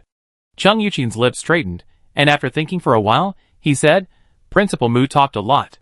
What you did this time was too risky." "Yeah." The Thornbush Beast was equipped with an anti-explosion device, so the power became a little smaller. "Don't do that again next time," Chung Yuqin said again. "Do you know that I pulled out the scales and horns of the Thornbush Beast?" Ningdu looked at him, and asked in a low voice. In fact, apart from Chung Yuqin's special commission and the 5 clan leaders, no one knew about the Thornbush Beast this time. Although her university teachers were knowledgeable, they saw that a bald star beast appeared on the competition field. Although they had some doubts, they also believed that it was a hairless star beast that was a mutation of the yellow-tailed beast used in the competition, as claimed by the official competition. So teacher Mu Jin and the others heard her say that when she was training the star beast in the competition field, she beat it half to death, which was much more cruel than other people. So she had a bad relationship with the star beast, and did not go to the competition venue. She also threatened to kill the star beast if it did not take the first place, so the star beast quickly rushed to the top of the mountain. This statement was of course far-fetched, but Ningdu won after all, so everyone basically believed it. Mu Jin felt that she was not like other contestants, who would educate the star beast with love. The risk of beating the star beast directly was that it might arouse the star beast's desire to survive. The star beast would fight her to the end, and the outcome was unpredictable, so he was worried about her. But Ning knew that Chung Yuqin was not. He knew the Thornbush Beast, knew what the Thornbush Beast looked like, and could roughly guess what the Thornbush Beast had encountered to become so bald. Chung Yuqin did not answer when he heard Ningdu ask this. "You won't report me, will you?" Ningdu stared at him again and asked. "Do you want me to report you?" Chung Yuqin asked. "I don't think you will." Ningdu said again, "Xiao Chung, I feel that you like me very much." Chung Yuqin pursed his lips. "You are still too old." Ningdu looked at him and said, "But you look good and have a good figure, but..." "Ningdu, who taught you to be disrespectful?" Chung Yuqin had to interrupt her sternly. "How much do you earn a month?" Ningdu asked again. Chung Yuqin was silent again when he heard this question. "Really not much?"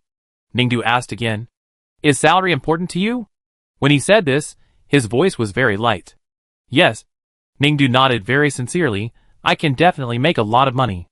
I want to find a partner who can also make a lot of money, with a high salary, a good job power, and can make a lot of money. You are really not shy, you say everything." After hearing this, Chung Yuqin teased without any surprise. "Yeah, everyone should like this.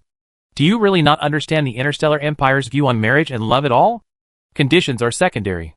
In fact, whether people can finally get together depends on the genetic compatibility," Chung Yuqin replied. "Citizens of the Empire start dating at the age of 20. If they meet someone they really like, they will check the other person's genetic compatibility. Only if the compatibility is within the matching range stipulated by the empire can they get married. Why do we need to look at the genetic compatibility? Ningdu asked again. The higher the genetic compatibility, the more likely it is to hatch offspring with high-quality genes. This is a regulation issued by the empire to improve the quality of the human race. Then what is considered qualified? Ningdu continued to ask. 85%, but most couples who voluntarily undergo genetic testing can achieve a matching degree of 90%. Chung Yuqin replied. How much does it cost to do this once? Free. Ah, then this project will lose money. Ningdu regretted it. Chung Yuqin, isn't it? If everyone does it, and one person does it several times without asking for money, then the person doing this project will lose money. A person can only apply once in 100 years. Chung Yuqin said, according to the average life expectancy of 200 years in the empire, a person has 2 opportunities to apply for genetic matching test in his life. The earliest application is at the age of 20, and then you can apply again when you are 120 years old. You can get married only after you have the genetic test report. However, according to the survey, the probability of finding a genetic match after a person is over 100 years old will decrease a lot. So basically 120-year-old people rarely consider getting married. So, basically, the people of the empire only apply for genetic matching tests once in their lifetime, and the empire is not as costly as you think. Oh, Ningdu suddenly asked again, have you applied? Didn't I hear that you had a lover before? The topic changed unexpectedly, and Chung Yuqin froze for a moment before answering, no. Really? Anyone who applies for genetic matching tests will have a record in the personal information file. As long as you apply for it, you should be able to find it, so I don't need to lie to you. Oh, are you planning to apply recently? Chung Yuqin paused again, didn't speak, and then looked at her. If a person cannot get married after checking genetic matching, or is too old to do genetic matching test, then this person will never be able to get married. In this case, if he meets someone he likes again, can he only be with someone else, but not get a marriage certificate? Hearing this question, Chung Yuqin's expression calmed down a little. Yes, in fact, there are many people who choose to live together in the interstellar empire. What is the difference between cohabitation and marriage? 2 married people share property with their partners, and their identities are bound together. They can provide some legal guarantees for each other, and they can raise children together. The custody of children belongs to the couple. If they live together, the property of both parties is independent. The custody of children raised together can only belong to the imperial government. Cohabiting couples only have the right to raise children on behalf of them. Oh! Ningdu nodded, indicating that he understood. You don't want to marry me, don't want to share your savings with me? Ningdu. Chung Yuqin frowned and interrupted her in a low voice, but he wanted to continue to say something, but he didn't say anything. I don't know what to explain or how to explain it. Or? Ningdu looked at him again and said, are you afraid that you will share my property yourself? Chung Yuqin pursed his lips. Xiao Chung. Ningdu looked into his eyes again and said, are you afraid to marry me? Chung Yuqin did not answer, but when he came out of Ningdu's place, her words still echoed in his ears. Are you afraid to marry me? Yes. Chung Yuqin knew the answer in his heart. He looked at the hustle and bustle of the capital star, the luxury cars flying frequently in the sky, the towering commercial buildings, the dazzling array of shops on the road, the most expensive luxury stores in the empire gathered here, and everyone passing by looked more refined and fashionable than the residents of F324 Star. Chung Yuqin once belonged here, but he hated this place, hated the exquisite selfishness of the family, and the pursuit of fame and fortune. He once used up all his strength to separate himself from the family, leaving only a small numbered star, and used all his strength to water the seeds that the family looked down on into towering trees. Ningdu used to be the most proud of these seeds. But now, this pride has caused him endless pain. Ningdu does not belong to F324. She has a broad stage in the center of the empire. Her talent, her character, and her destiny are closely connected with this prosperous planet and the top power of the empire. Ningdu belongs here, and only here can she shine. Her light is beyond his reach. Sometimes he also finds it ridiculous. He obviously looked down on everything in the center of the empire and chose to leave. Now that he sees Ningdu, he actually feels a sense of regret and a strong sense of unworthiness. He is not worthy of her. Indeed, he is not worthy of her. Chapter 90. Soon it was the day when Ningdu would announce her choice to join the noble family. When the time came, the timer button of Ningdu's live broadcast room was turned on time, and the live broadcast room was open. In an instant, Hundreds of thousands of people rushed in first. More people gathered in groups, waiting for Ningdu's choice on the public display screen. Soon, Ningdu appeared in the camera of the live broadcast room. She was still the same as usual, with a high ponytail and the school uniform of Zhuoyuan University. She was broadcasting in the temporary dormitory provided by Wangfeng University on the capital star. At the beginning of the live broadcast, a professional reporter from the Empire quickly connected with Ningdu and had a face-to-face live broadcast with her, opening today's topic directly. "Hello, Miss Ningdu, it's a pleasure to connect with you. As a reporter of the official star government media of the Empire, we are now formally asking you a question, Miss Ningdu. Facing the invitation of the 5 major noble families, which family have you decided to join? Have you made a decision? If you have, can you tell us the answer?" As soon as these words came out, everyone watching the live broadcast held their breath. Everyone quieted down. Even the live broadcast barrage became less, and everyone was waiting for Ningdu's answer. Ningdu said calmly, "No." "What?" The reporter was stunned for a moment. "So can I promote my popcorn?" Ningdu asked anxiously again. In fact, she was quite angry today. Originally, the entertainment media that was supposed to connect with her today had a huge number of fans, called Daxianghua Media, and she had already discussed with them that when the live broadcast started, she would not announce her choice decision first, but buy popcorn first, and then announce the result after the popcorn was almost sold out. Because everyone is waiting for her to announce her choice. If she says her choice right away, wouldn't most of the people who get the answer have to leave? Wouldn't the effect of her popcorn shop sales be greatly reduced? So Ning was quite dissatisfied, because today, just before the broadcast, she was notified that the Big Bear painting media that connected with her was not allowed to broadcast live due to some policy factors. Instead, the imperial government sent a professional media team to broadcast live with her, and strongly demanded that she must announce her results right away, not to talk about other things, and answer the questions in 2 words. The media reporters will cooperate with her to ask her key questions as soon as she starts the live broadcast. The government said that they felt that it was a bit bad for her to use her own affairs to whet the appetite of the public to sell goods, so they advised her to change the announcement plan for the sake of her reputation and postpone the advertising sales. As for the losses, the government is willing to compensate part of it. Although the government can give her a lot of compensation, who knows how much she will earn if she keeps the results secret and promotes her popcorn shop first. Will it exceed the government compensation? Anyway, if she is forced to make a decision without knowing it, she may lose her interests in vain, and she will also lose money. Ningdu was heartbroken, but the government said that if she disagreed, the live broadcast would be stopped. Ningdu brainwashed herself that she should be a moral seller. The most important thing for a business is integrity and morality. She really can't do immoral things that keep people watching advertisements. Well, that's it.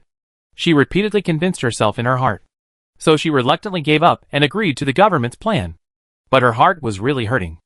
After the result of her choice was announced, how many viewers who came to watch her live broadcast would stay? It was estimated that a large number of them would leave.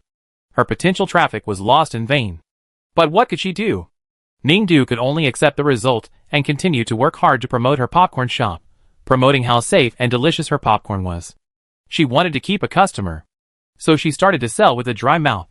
While selling, Ningdu suddenly found that the audience in her live broadcast room did not seem to leave. Not only did they not leave, but more and more people joined in, and the audience seemed to have increased dozens of times compared to when the show started. Ah, is her popcorn so popular? Is she a popcorn genius? With such doubts, Ningdu finally temporarily withdrew from the enthusiasm of promoting popcorn, and went to see the barrage in her live broadcast room. However, when she saw the barrage, she was instantly confused. "No, how long will it take to announce it? I know your popcorn is delicious. I will buy it when your popcorn shop passes the re-examination, okay? Ningdu, how long will you continue to promote it? I know you are a poor person from F324. You are promoting the local specialties. I have donated to your hometown. Can you tell us the result of your choice as soon as possible?" "Yes. Everyone has been anxiously waiting for such a long time. Announce the result as soon as possible." Ningdu, ? She frowned. She didn't understand. Just when she was wondering and wanted to ask the host, who was connected to her, what was going on, the reporter of the official government media in the live broadcast room was stiff and finally spoke cautiously. "That. Ningdu classmate, you have been promoting your local specialties for such a long time. Otherwise, you can announce the result now. Which family do you choose?" The reporter asked very carefully. He observed Ningdu's expression while asking, fearing that he would annoy her again. He knew that the government soldiers were all powerful figures in the future military and political circles, especially a genius like Ningdu, who would be unreachable in the future. So, as the host who notified her temporarily today that she was not allowed to sell goods before announcing the results, he threatened her a little. He expected that Ningdu, who was arrogant and proud of her talent, would be unhappy. Sure enough, at the beginning of the live broadcast, she said that she had not decided which family to choose, and then started selling goods and ignored her. He didn't want to interrupt her again and make her more angry. But now everyone was a little anxious. If Ningdu didn't announce the results, the audience would really be unable to bear it, so he had to ask this question carefully at the risk of making Ningdu angry again. After listening to his question, Ningdu seemed to be really angry, and she frowned. The reporter felt his eyelids twitching. Then the next second, he heard Ningdu say, "What do you mean? Why are you asking me again? Didn't I just tell you my choice?" Eh? It was the reporter's turn to be confused. If he hadn't seen the comments below replying with words like "I didn't say it just now," he really thought that Ningdu had just said it, and he didn't hear it, which would really cause the most serious interview accident in his career. The reporter survived the disaster and quickly wiped his sweat with a tissue, and then continued to say to Ningdu carefully, "Miss Ningdu, everyone heard it just now. When I asked you in the live broadcast room at the beginning whether you had made a decision and announced the decision if you had, you answered that you had not made a decision. So everyone has been waiting for your decision. So, have you made a decision now? Have you decided which family to join? If you have decided, can you announce your choice now?" Ningdu scratched his head. "Didn't I say no? You haven't made a decision yet?" The reporter asked again. "No. Not yet." "No, haven't I made it?" "Ah? Didn't you just say no?" The reporter was confused again. "I just said no, but I didn't make a decision." "What? What do you mean by no?" The reporter was even more confused. Ningdu responded in confusion. "This is the result I announced. No, didn't you ask me to say that?" "Ah?" The reporter was even more confused. We didn't say that. We only asked you to announce your choice cleanly and neatly, whether it was the Chi family, the Fu family, the Gu family, the Lu family, or the Zhu family, just 2 words, answer the question." "Yes." Ningdu nodded. "So didn't I answer according to your requirements?" "But your answer was no." "That's right." Ningdu nodded again. "My answer is no. I don't join any family. I don't choose any family. That is, no family is chosen by me. The answer is no.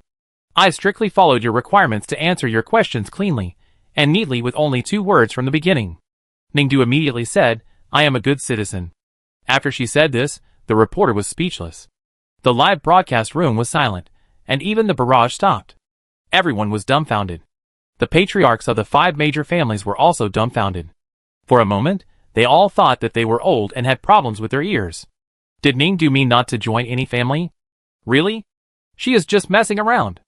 After hearing Ningdu's choice, the patriarchs of the 5 major families could not sit still in the conference room. This is revenge.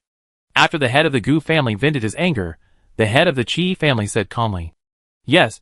Head of the Fu family also said, "This little girl knew that we didn't like her before, so she could openly belittle us in a place where so many people were paying attention.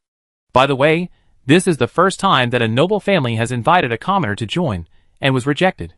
Head of the Lu family said again, "So what does she want?" Head of the Zhu family asked again. Everyone was silent. Everyone knew the answer. This girl has figured out our image outside, friendly and cherishing talent. She knows that we must accept her into the family, so she is so unscrupulous. The head of the Gu family said, "My son was very optimistic about her at the beginning, and wanted her to go on a blind date with my grandson.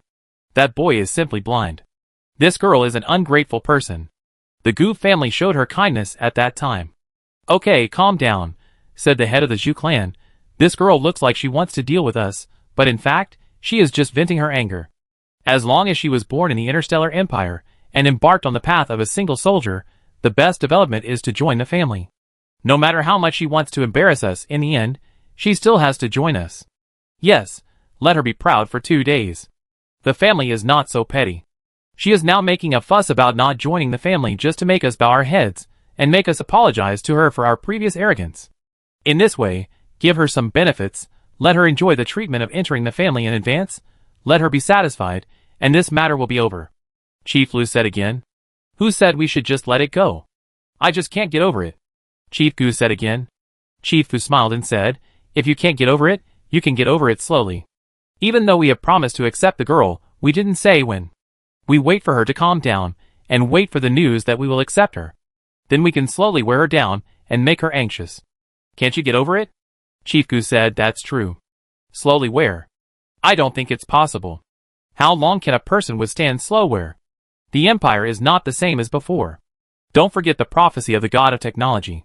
The danger is getting closer and closer to us. When the empire is officially short of manpower, Chief Zhu turned to Chief Chi again. Are you right, Mr. Chi? Chief Chi took a sip of hot tea and sighed. The national ceremony is about to end. Have you had any troubles recently? She asked again. Those uneasy elements, who want to take advantage of the chaos in the national ceremony to mess up the family, can basically be eliminated. Alas, it's still that thing. The head of the Gu family sighed when he thought of the things that had been bothering him recently. That thing, it's a small matter. The head of the Chi family took another sip of tea. It's nothing more than a matter of losing face for each family. In a few days, won't those people from the Dream Society join the Family Research Society to go on an alien expedition? The galaxy, I will find out their members, and the little bastards in our family. After hearing what the head of the Chi family said, the heads of the families just kept silent. As a human analysis and monitoring system dedicated to the government, the galaxy, I can of course identify those damn members of the Dream Society, but it will also identify those unpromising young people in their families. Alas, it is really shameful to say that they are a noble family, but they have educated their children and grandchildren to be such scum, who do not do their work all day long and indulge in men and women, which is why the Fantasy Society took advantage of the situation and seduced them. If these scum grandchildren really marry the men and women of the Fantasy Society, allowing those commoners to enter the noble family overnight, in the long run, can the gene quality of the noble family continue to be high quality, when the list of the Fantasy Society is found this time, and the scum descendants of their family, who are related to them, are found, they must deal with them properly. This matter must be dealt with as soon as possible. Old Chi, you have to ask Shui to speed up, the other clan leader said. If the Dream Society really takes advantage of the situation and becomes our family, then all our efforts to deal with them will be in vain. Leave this matter to the Galaxy Eye, said clan leader Chi. The prediction of the god of technology has been advanced, and the gate of retrospection will open 30 years earlier. What? Several clan leaders were stunned when they heard the news. We are getting the predictions of the god of technology every day. He clearly said yesterday that the predicted disaster is still 30 years away from us. This is the news I just got. Clan leader Chi said, while sending the latest disaster conclusion he had predicted from the god of technology to others. The clan leaders were silent together. Come on, come on. After a long silence, the head of the Gu family spoke first. Since the family war 600 years ago, we have been preparing for this day, right? Since it is coming, let's deal with it. People 600 years ago thought this disaster prophecy was terrible, but today, 600 years later, we have developed for so long. What disaster can't we solve? Even if the person who is really capable of destroying the world in the prophecy appears, we can deal with it. Who is the Empire Destroyer? Hasn't the god of technology figured out the answer yet? Chief Zhu asked again. Chief Chi shook his head. Forget it. No matter who it is, we have to deal with them. There are so many people in the 5 major families. I don't believe that no one can deal with them together. So regarding the disaster plan, does old Chi plan to let Shui participate? Yes.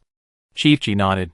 Among the descendants of the new generation, Shui is the most outstanding. As for Lu Qin and the others, they are still young and playful. They still need to be trained for a few more years. Shui has done a lot of miscellaneous things for the 5 major families over the years. It's time for him to come out. He has to come out.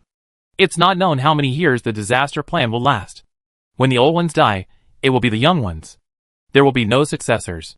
If he doesn't come up to participate, who will be in charge when the old ones die in the future? At this point, everyone was silent again. Well, what's there to say? Everyone has to die anyway, sooner or later.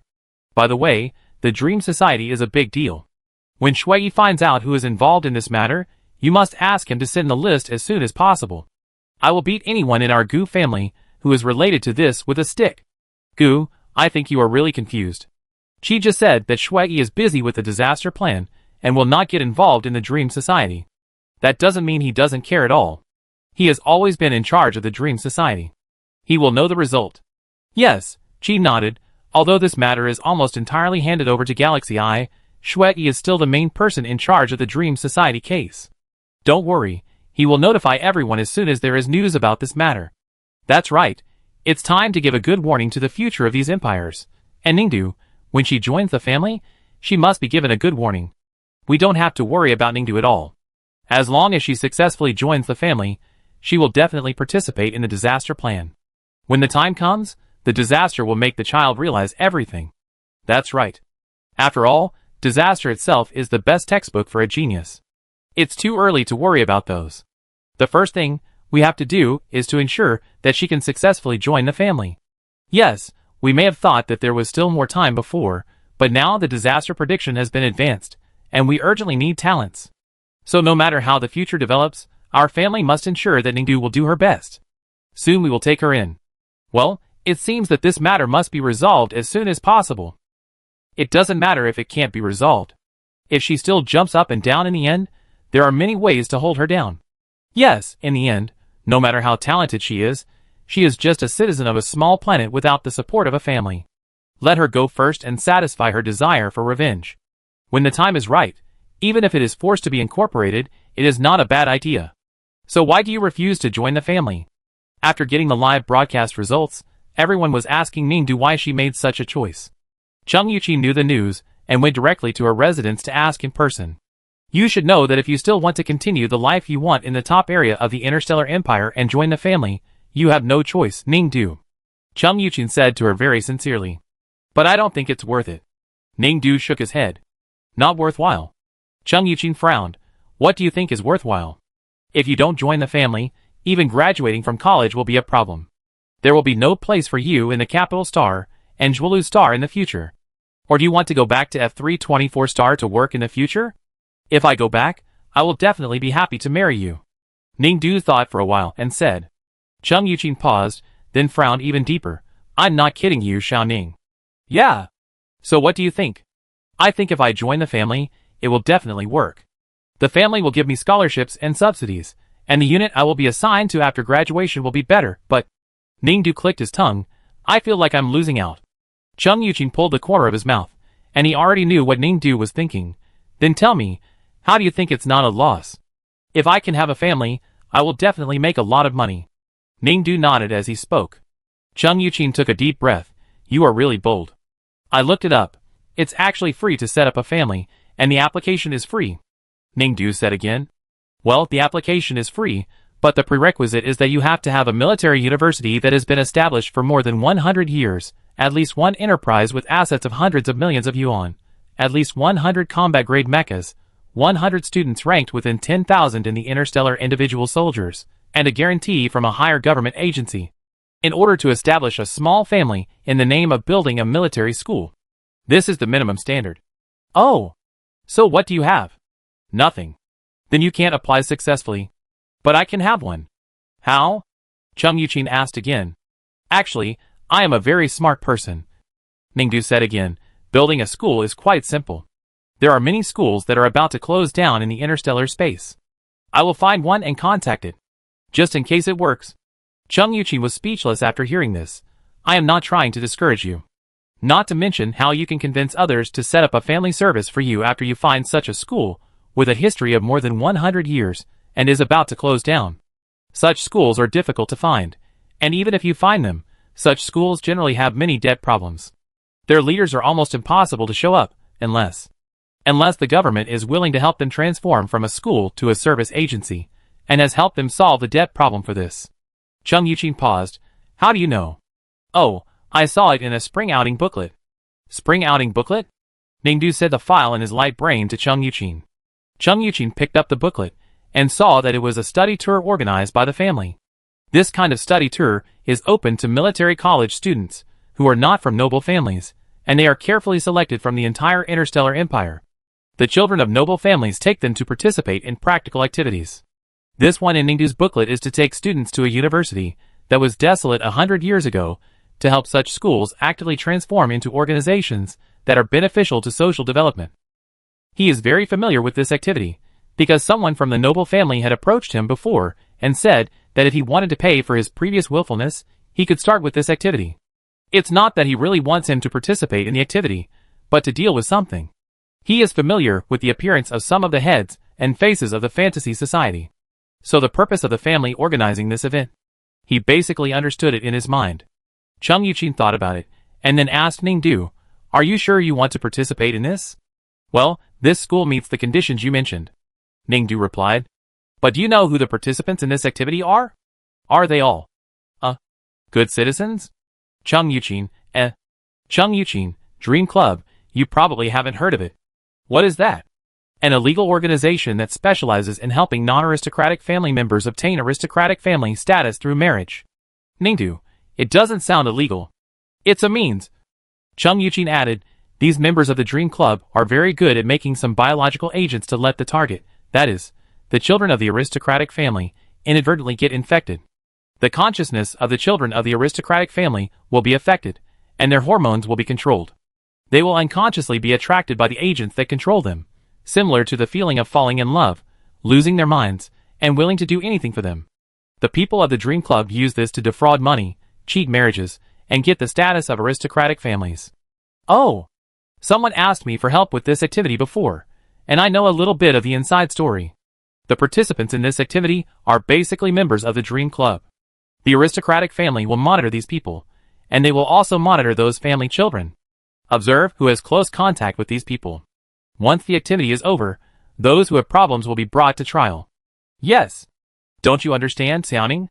Chung Yuqin looked at her with worry on his face. You don't want to join the family, but the family will not let you go.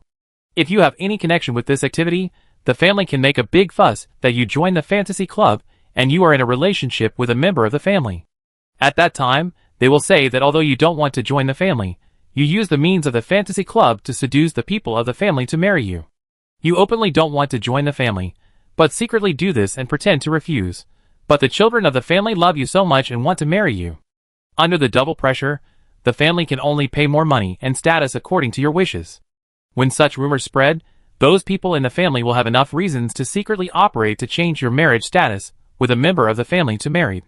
At that time, not many people will have objections, and will suspect the tricks in it. Xiaoning, do you want to see such a situation? If I really did that, how much money and status could I force the noble family to give me? Can I get 10 billion star coins? Also, can I be the top or second in command, the kind that gets hundreds of thousands of star coins a month? Ningdu asked sincerely. Ningdu, Chung Yuqin became serious, I'm not kidding you. Well, anyway, from what you said, the noble family is too resourceful. If they want to force me to join the noble family, they can just tamper with my marital status. Instead of waiting for death, I should just go with the flow and threaten them. I will definitely make more money. Ningdu sighed. Are you kidding me? Chung Yuqin said helplessly, if that happens, do you know how bad your reputation will be in the interstellar? When you go out on the street, people will talk about you behind your back. Do you want to live in the derogatory comments of others for the rest of your life? If the reputation is bad, I can change the name of my popcorn shop. Ningdu was thoughtful. Chung Yuqin's mouth twitched, and he was speechless. Okay, you don't want reputation, but what about your marriage? The marriage system is public. If the noble family really controls your marriage status, then everyone will think that you are really married to a noble family child. With your charm, your strength, naturally there will be many people who want to marry you, and those noble family children will not reject you. Then what about you? You are married to someone you don't know or love for no reason. Are you willing? Can you bear it? It depends on the other person's appearance. If the other person is rich, good-looking, and has a good figure, then it is definitely worth getting married. I can definitely accept it. What if the other person doesn't have the conditions you mentioned? The noble family must have money, and the main thing is the figure and appearance. No. He will go for plastic surgery? Is this the only thing you look for when looking for a partner? Is it okay if there is no love? If he is all these, I will definitely love him. After hearing this, Chung Yuqin didn't know what to say. He looked at Ningdu, and a little bitterness unconsciously hung on the corners of his mouth. There were many things I wanted to explain to her, but all I could say was, you don't understand what love is. Ningdu, ? I understand. It's clearly written on the StarNet encyclopedia.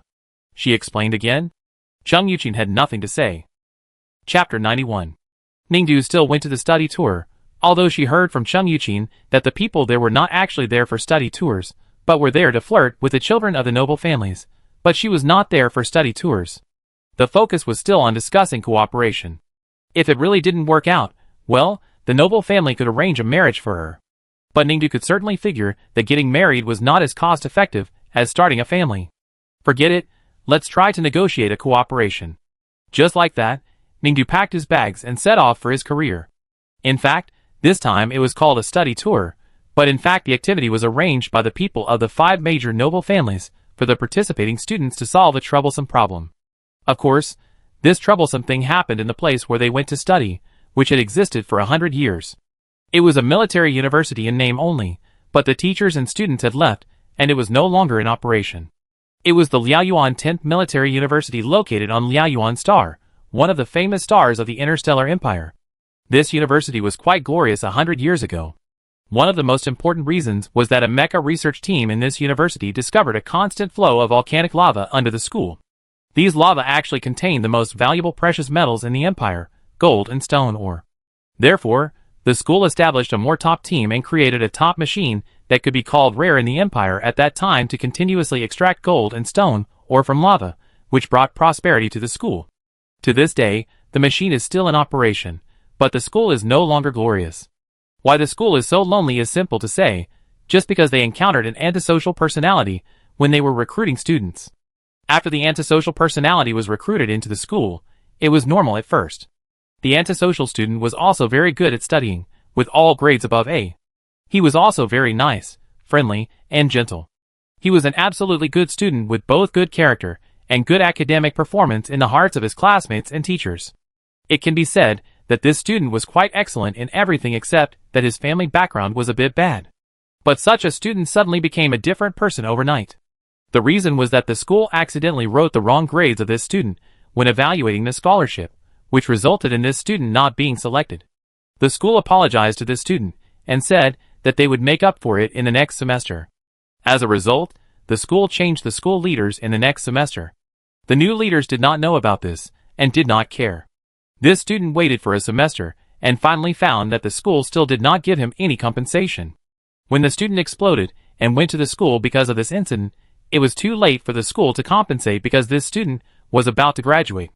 So this student blew up the school in anger. Yes, the school was blown up and the students were injured, but all the teachers and school leaders related to this incident, even if they had a little relationship, were all injured. Although no one died, some teachers were also seriously injured. From then on, the government of Liaoyuan Star began to arrest this person, but because Liaoyuan Star had been politically unstable for hundreds of years and leaders changed frequently, the military had never focused on arresting this person, resulting in this student being at large.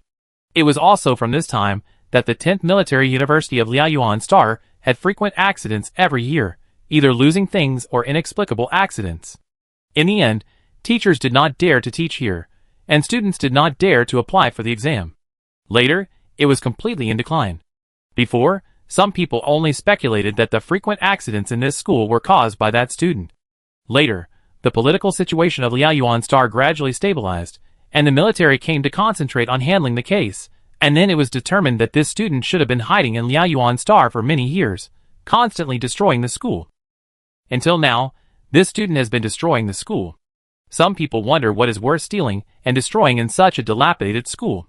Then the military will tell them that the school's top gold stone extractor is still in operation. Because the setting at that time was that once this machine was in operation, it would not stop unless the underground lava was gone, otherwise it would continue to operate. When this student started to destroy the university, he secretly changed the storage location of the gold stone or extracted by this machine. The school was stolen and suffered accidents at that time. When they wanted to sell the gold stone for funds, they found that they could not find the gold stone at all. This is reasonable. After all, the student was once the best student in the school. If it were not for his poor family, he would have had the opportunity to study at the best military university in the empire. Therefore, it is reasonable that this high IQ student changed the storage location of the gold stone for refining the gold stone machine, and no one has found it. In short, up to now, this university has fallen into decline. The government and the military still haven't found where the student stored the gold stone mine. They can only speculate based on various analyses that this student must still be transporting gold stones out of this school every now and then, because the gold stone refining machine has always had records of gold stones being taken out. The political situation on Liaoyuan Star is still quite unstable, and the military, police, and government have frequently changed personnel, resulting in this case not being well resolved. The government is overwhelmed every day and finally doesn't want to deal with this mess that has been shelved for 100 years, so the family took over. The 5 major families, who are busy with all kinds of affairs, certainly won't treat this case as an important matter. After thinking about it, they finally turned it into a research project and handed it over to students from other military universities to see if they can handle it. When the residents around the 10th Army of Liaoyuan Star heard that the noble family had sent people to deal with the matter, they were all very happy. They were all old residents near the 10th Army, and they remembered the incident vividly. They felt very sorry for the decline of the 10th Army. So when they saw the research team coming to do something, they spontaneously went to greet them, gave them fruits, and enthusiastically introduced the current situation of the 10th Army. Unfortunately, these kind residents didn't know that in fact, the students sent by the so-called noble family to handle the case were not really here to handle the case. Didn't Chung Yuqin say that these were all people from the Dream Club, and they came here mainly to stay away from the surveillance of the Capital Star and fall in love with their target, the children of the noble families? Ningdu saw several men and women in the research team blinking at the children of the noble families sitting in the luxury aircraft. She originally thought that those who blinked were just sleepy, and took pictures to show Chung Yuqin, who said that this was called sending secret glances. Chung Yuqin also said that this time, the noble families actually sent some kind of galaxy eye monitor to secretly follow them to Liaoyuan Star, and the secret glances of these people would be captured by the monitor. The noble families tried many ways, but failed to get the list of noble family children who were seduced by the fantasy society, so they had to resort to this last resort. However, this last resort is actually very effective, because if any noble family child is really seduced in this kind of study activity, as long as they see their favorite object, that is, the person who seduces them, they will not be able to help but look, to pay attention, to follow those people. The noble families only need to use the galaxy eye to judge which people in the fantasy society the noble family children have paid too much attention to, and then they can match the seducers, and the seduced one by one. When Chung Yuqin told her this, he also reminded Ningdu not to pay too much attention to a certain family member, otherwise the family would have more evidence that she was suspected of being a member of the Dream Club. Ningdu didn't think it was a big deal. Anyway, even if she didn't pay attention, people couldn't stop her from saying that she was her. It would be better to see if there were any good-looking people among the family members. If there were any, she would look more. Maybe the family would arrange for her to marry that person. That wouldn't be too bad. But Ningdu looked around and felt that she didn't see anything good. There wasn't even one handsome guy who met the standard of the Star Network encyclopedia.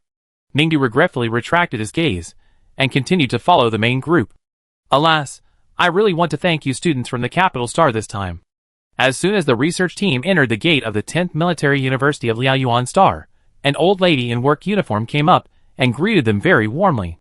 Seeing the words Liaoyuansing Sewer Pipeline Unblocking written on the old lady's work uniform, the leader of the research team was puzzled for a moment and said to her politely, "Auntie, we are the research team from the Capital Star. This time we are specifically here to solve the legacy problems of this school. Do you know where the principal of the school is?" The aunt was stunned for a moment. "I am." "Ah? You?" The research team leader was also stunned, and then turned his eyes to her work uniform. The aunt understood instantly. "Oh, isn't the school about to close down? There are only a few of us old employees left. The school has no students, and the government is fighting internally every day and does not allocate funds. Then we have to survive, so, part-time job." Speaking of part-time jobs, the old lady principal in front of him, who was over 100 years old, looked ashamed. Everyone showed sympathy and understanding.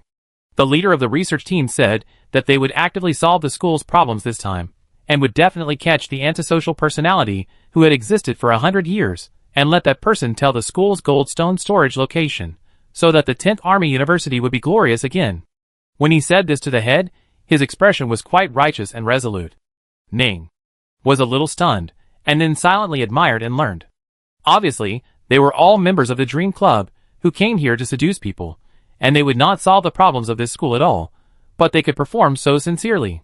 The free acting course is worth learning. When she talks to the principal about establishing a family cooperation, she must also show this sincerity. Ms. Deng Xiaosong, the principal of the 10th Military University and the current Liaoyuansing sewer pipe repairman, was also quite moved after hearing the leader's words.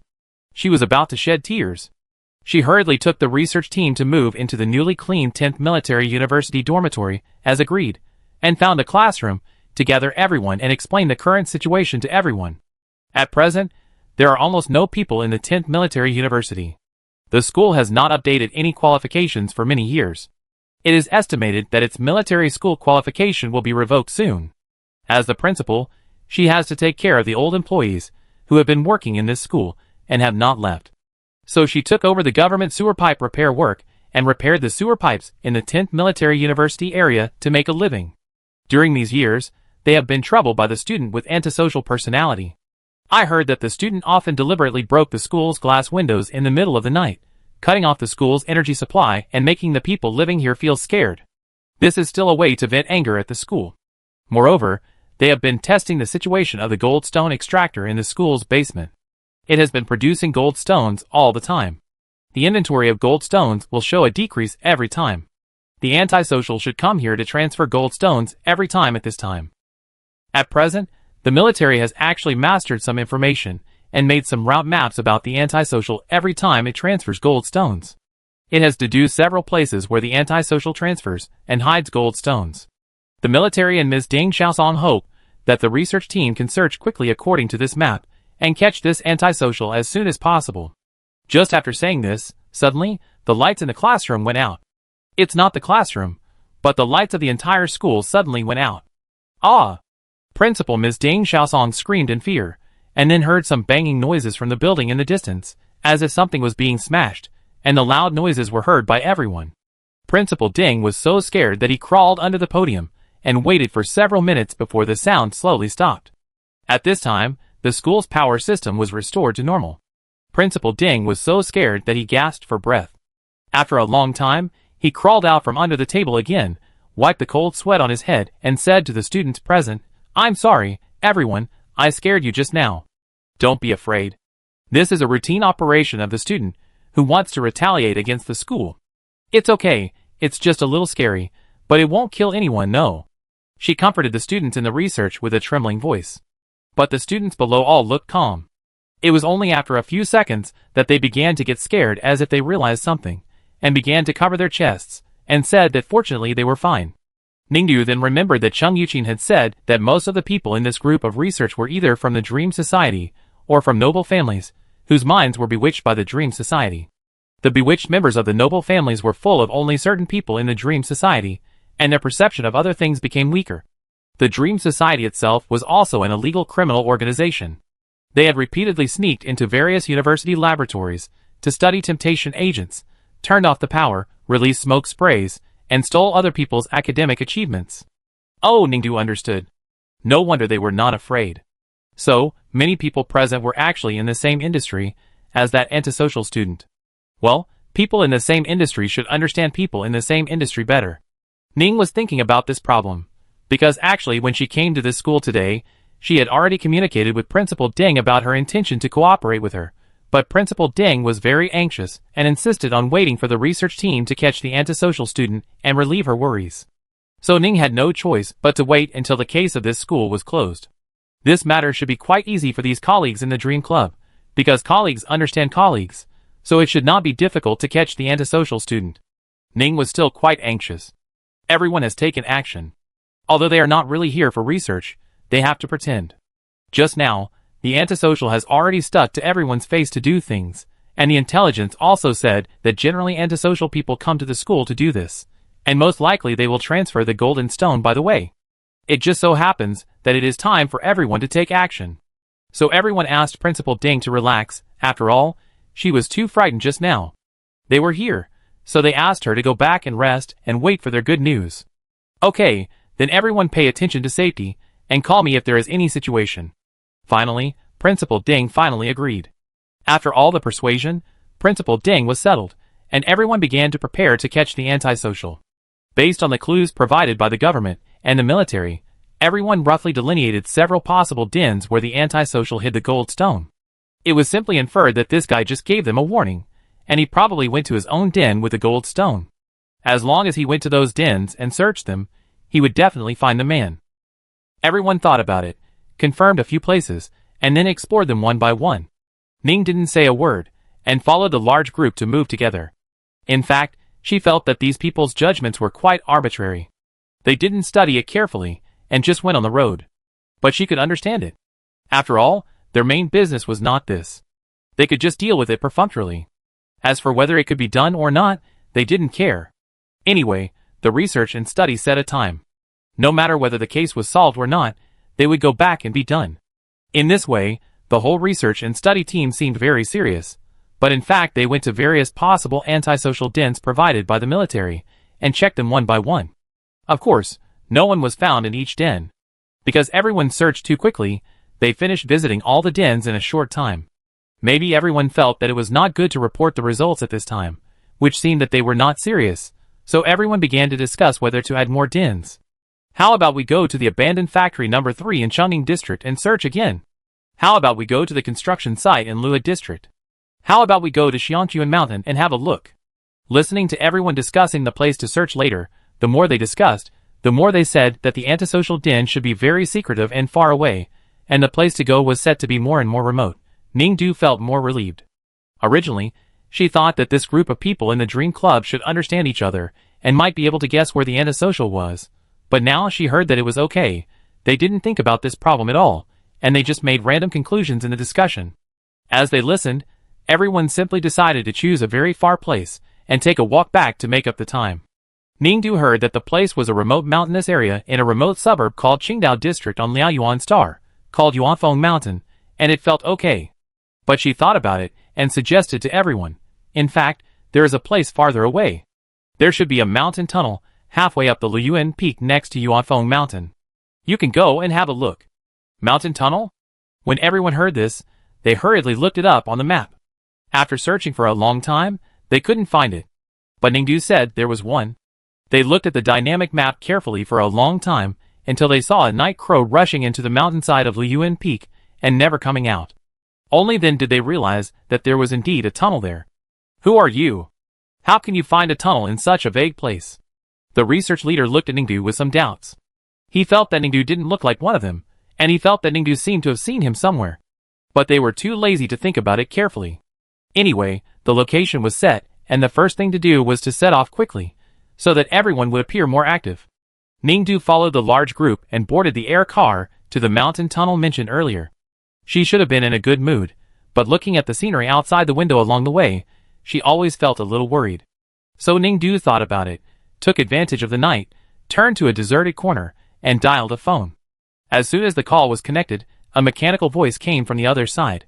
Hello, the number you dialed cannot be connected temporarily. Hello. Ningdu interrupted quickly. Well, you are not on the way to Luyuanfeng Mountain Tunnel, right? As soon as these words came out, the phone broadcast on the other side stopped directly, and there was no sound. Ningdu said again, you should not be so stupid to set up your hideout in such a remote area where people are far away from people, right? The other party was silent for a while, and asked in a cold voice with a mechanical voice, who are you? Ningdu continued, you should know that the best place to hide is actually inside the school. It is not safe outside. The school is actually the safest. You are there and don't come out, right? The other party was silent. You're not really on your way to Liyuan Peak, are you? Ningdu was a little anxious. Don't come, there are people everywhere here now. I still think this place is far from the school. Let everyone stay as far away from the school as possible. Give you some time to collect the golden stone. You're not really coming. Ningdu said, took a photo of everyone searching the Liyuan Peak mountain tunnel, and sent it to the other party's number. The other party suddenly heard the sound of emergency brakes. Then he asked in a mechanical voice, who are you? I can only help you here. You hurry back to school and hide. Don't let anyone find you. It's not safe outside now. Who are you? It's not convenient to tell you who I am now, but remember, I am a person who sincerely wants to treat you well. When you completely trust me, I will tell you. Ningdu said again, by the way, I will pay you the phone bill first. When you trust me, remember to pay me back. After that, Ningdu hung up the phone. Sure enough, that night, the entire research society did not find the antisocial personality anywhere in Liyuanfeng. A week passed. This week was calm. On the surface, everyone was waiting for the next antisocial to come to the school to make trouble, and then continue to catch him, but in fact they were all flirting and dating. Only Ningdu was really anxious. She analyzed the situation that day, and the more she thought about it, the more she felt that the antisocial was actually a little stupid. The break sound on the antisocial's phone that day was probably because he was driving to Liu Yuan's phone, and he braked and returned when he saw her photo. This shouldn't be the case. They are all criminals who have destroyed the school and hurt people through things. How can they be so stupid? This guy has to be helped to show her sincerity. So Ningdu often called him these 2 days. When she heard the other party start to broadcast hello, the number you dialed is turned off. She immediately said, "Hey, well, I'm really worried about you. Next time you come to cause trouble, put your hideout in the school. You should listen to me and put your hideout in the school, right? Well, don't put your hideout in a hidden place far away.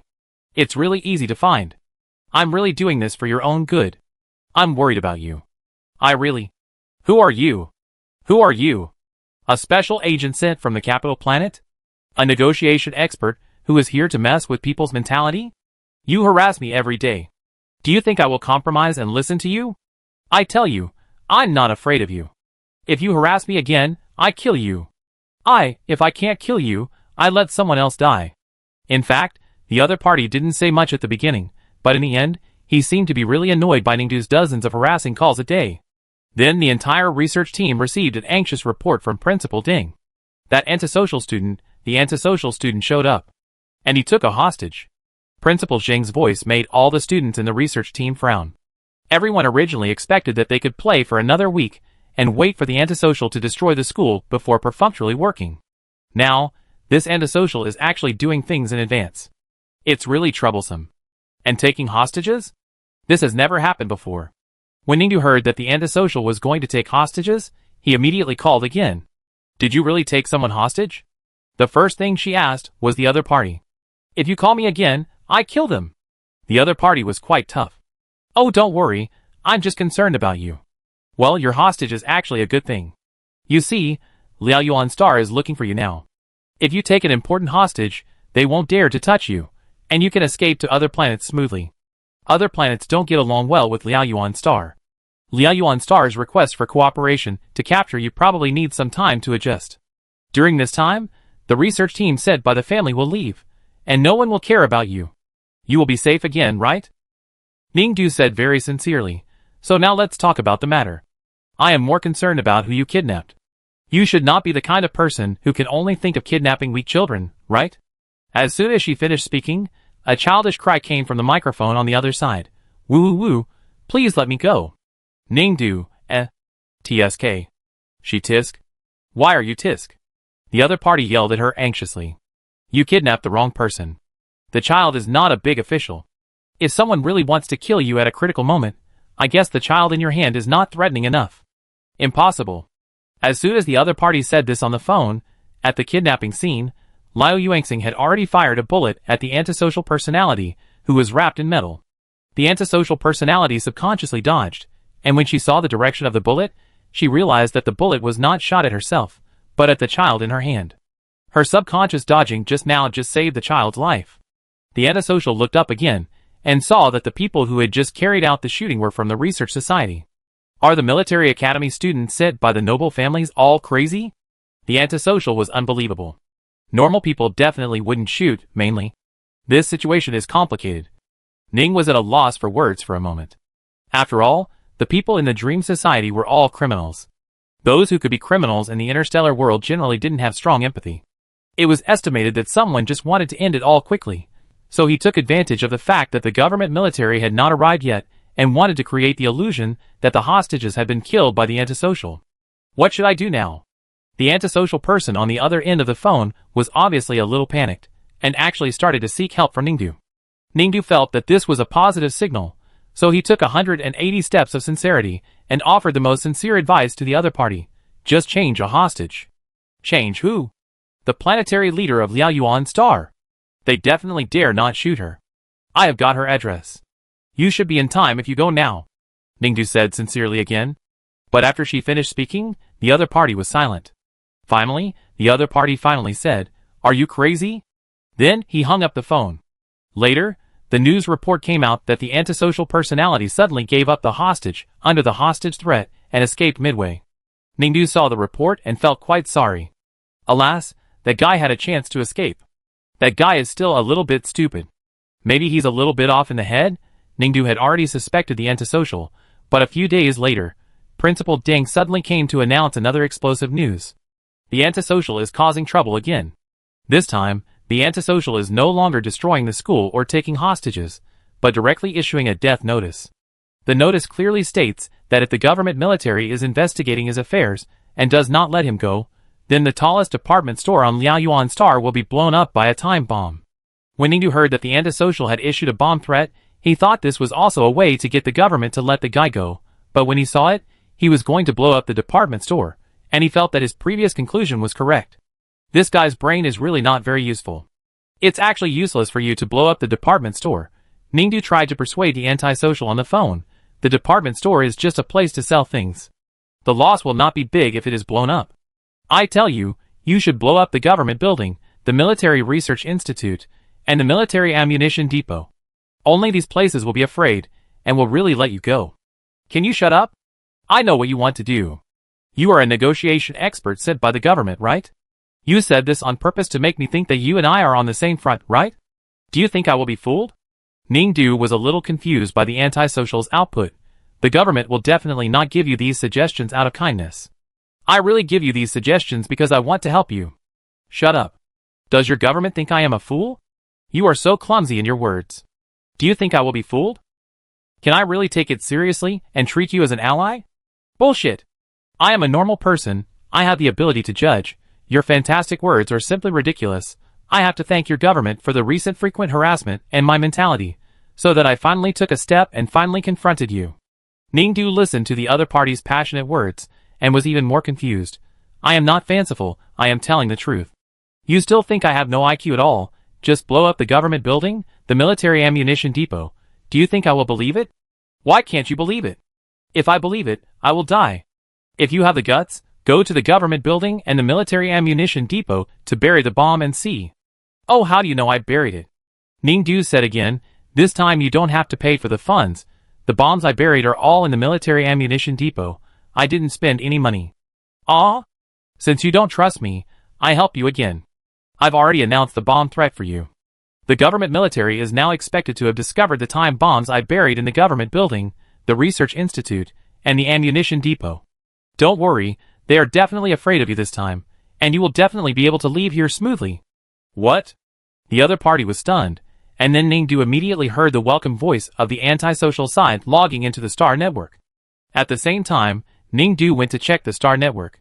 The death threat message he had just sent for the antisocial had caused an uproar on Liaoyuan Star. The military had just confirmed that time bombs were indeed found in the ammunition depot, the government building, and the research institute. All the ammunition depots, government buildings, and research institute buildings have begun to evacuate people urgently. Ningdu felt that the effect was quite good. Now, I guess the antisocial should understand her good intentions. Oh, that's not right. She looked at the Star Network carefully and found that the account that anti-socialism had posted about the bombs planted in the department store suddenly posted another statement. The time bombs in the ammunition depot, government, and research institute buildings have nothing to do with me. Someone impersonated me to do bad things. It has nothing to do with me. Huh? Ning was dumbfounded. How could she create conditions for anti-socialism? And why did anti-socialism distance himself from her? She hurriedly called anti-socialism to ask. But anti-socialism's phone number could no longer be reached. It seemed that she had been blocked. She changed several numbers and still couldn't get through. It was probably turned off. This won't do. She has to find anti-socialism to find out what's going on. If she doesn't take advantage of this opportunity, it will be really difficult for her to escape the pursuit of Liu Yuanxing. Thinking of this, Ningdu finally left her dormitory quickly. She walked and walked quickly for a long time, and finally stopped at the door of a room. Looking up, there was a signboard marked Principal's office at the door of this room. Ningdu quickly pushed the door in, and sure enough, Ms. Deng Xiaosong, the principal of the 10th Military University of Liaoyuan Star, was sitting in her seat, and then she was stunned for a moment and stared at her. Ningdu closed the door, walked towards her quickly, and said, "Why don't you admit that you did it? I paved the way for you. Why are you cutting off your own way?" Listening to Ningdu's words, Ms. Deng Xiaosong, who was originally calm and composed, suddenly had dilated pupils, and then stood up. Her face was dark, and she thought deeply for a few seconds, and finally said coldly, "It turned out to be you." "Oh, hello, my name is Ningdu. I'm here to help you. Ningdu hurriedly stepped forward and stretched out his hand, wanting to shake hers. Ding Xiaosong stared at her coldly with his dark eyes. How do you know it's me? Ningdu, isn't it you? You came here for the gold mine under the school. You said that only one antisocial student has stolen the mine for so many years, and no one else has. It doesn't seem reasonable. Anyway, I think that if I want to steal the ore, I must watch it every day and prevent others from getting close to the underground to press the ore extraction machine. That it's normal for you to stay in the school and be the principal. Just because of this? Ding Xiaosong frowned. Among the people who stayed in the school, you have the hardest muscles on your arms. It seems that you are exercising every day, but your acting skills are not good. You always act weak and timid in front of us. Your acting skills are much worse than those in the research team. I can see that, Ningdu said, and your age is also quite suitable. You are over 120 years old this year. The antisocial college student 100 years ago would be this age now, so it's not you, right? As she said this, she stared at Ding Xiaosong's face carefully and asked sincerely. Ding Xiaosong smiled in the shadow under the light.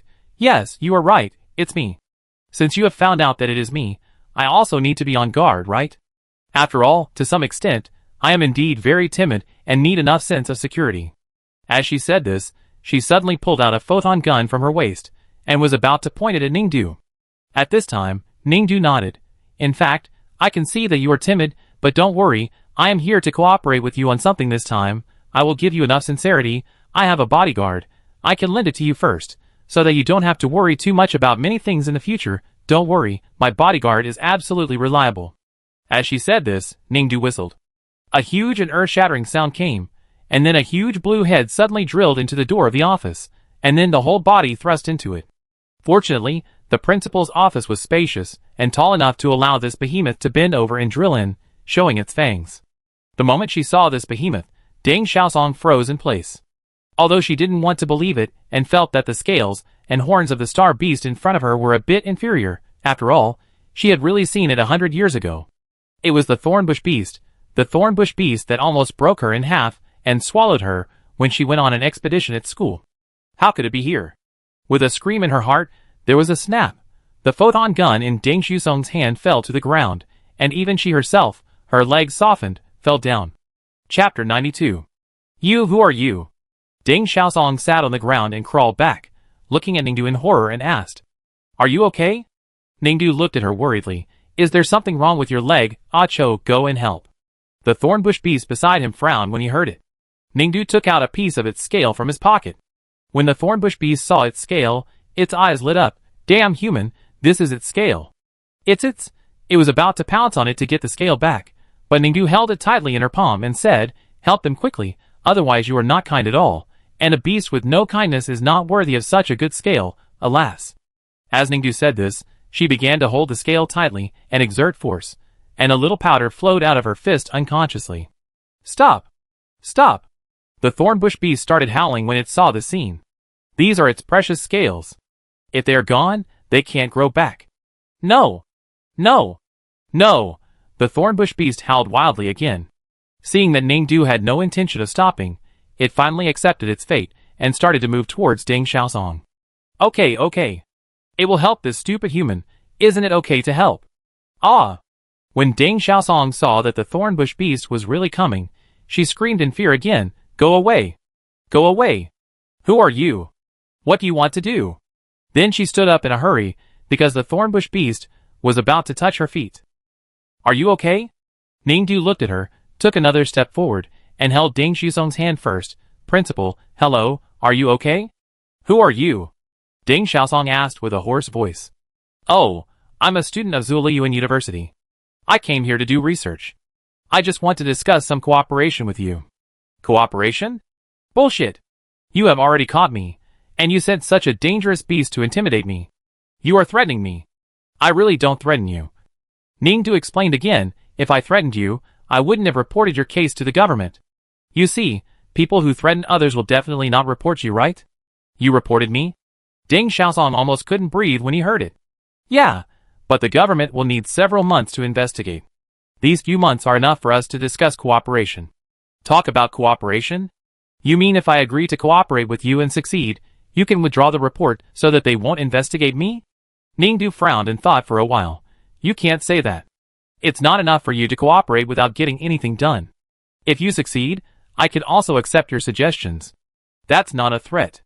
Deng Xiaosong shouted. Well, if you don't want to, I will help the government catch you quickly and never give myself a chance to threaten you.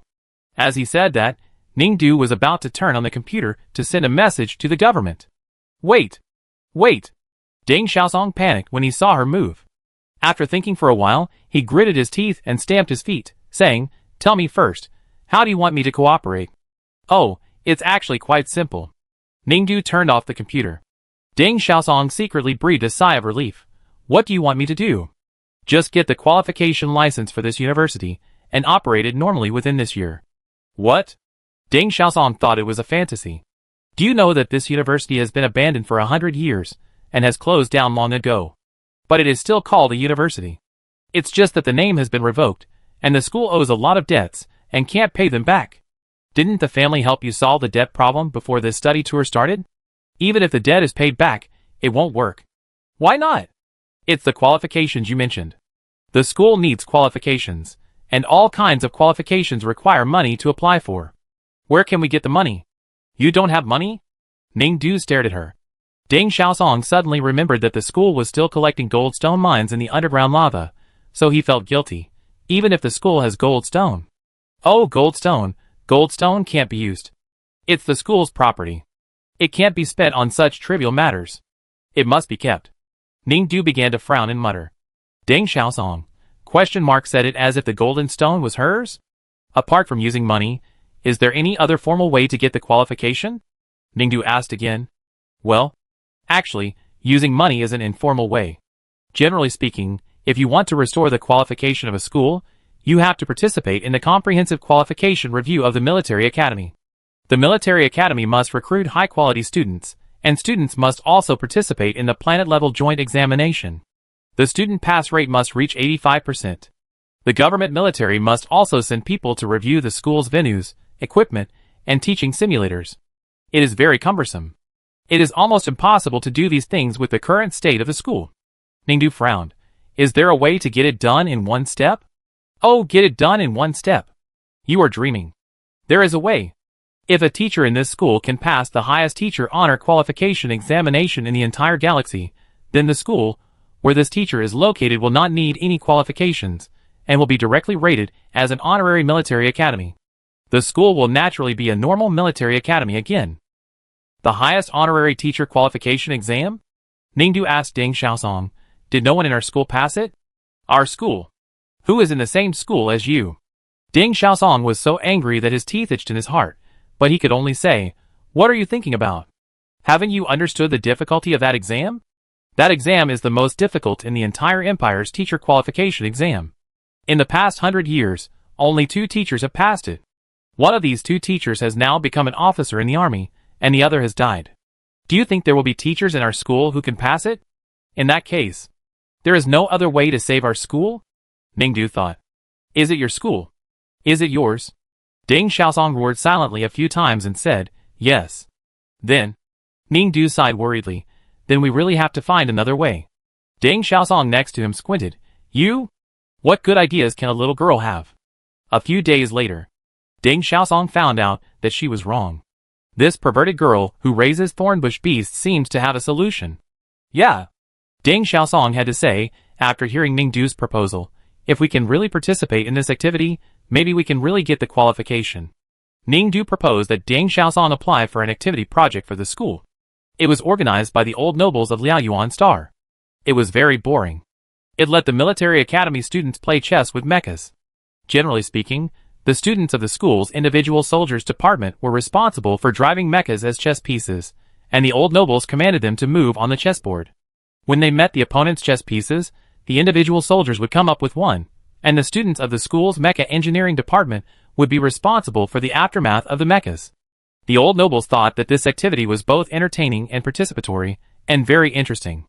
However, this activity appeared every year on an unknown small website in the corner of Liaoyuan Star, and no school signed up. The reason was simple. No one signed up for this activity after dozens of sessions. In the first few sessions, many military academies signed up, but when they went to the competition, They found that the students of their school were actually chess pieces played by the old nobles. Because of the tactical mistakes of the old nobles, the students with weak abilities met strong opponents and fought desperately. In the end, they lost one piece. The old nobles were so angry that they cursed and attributed the reason for losing the game to the school's poor ability rather than their tactical arrangements. Later, when this competition became popular, many media sponsors joined in. The old nobles felt that these emerging sponsorship consortiums damaged their face, and were unwilling to let them sponsor. As a result, the old nobles knew that the competition was costly and became more and more stingy. In the end, the military academy that won the competition even only gave out the old nobles' old furniture and their signatures. The military schools were all annoyed and stopped participating. In addition, someone outside improved the competition system and created a new competition with fair judgment, so the military schools were attracted by those competitions. Over the past 100 years, the old nobles of Liaoyuan Star have become increasingly lonely, even to the point where no one cares about them.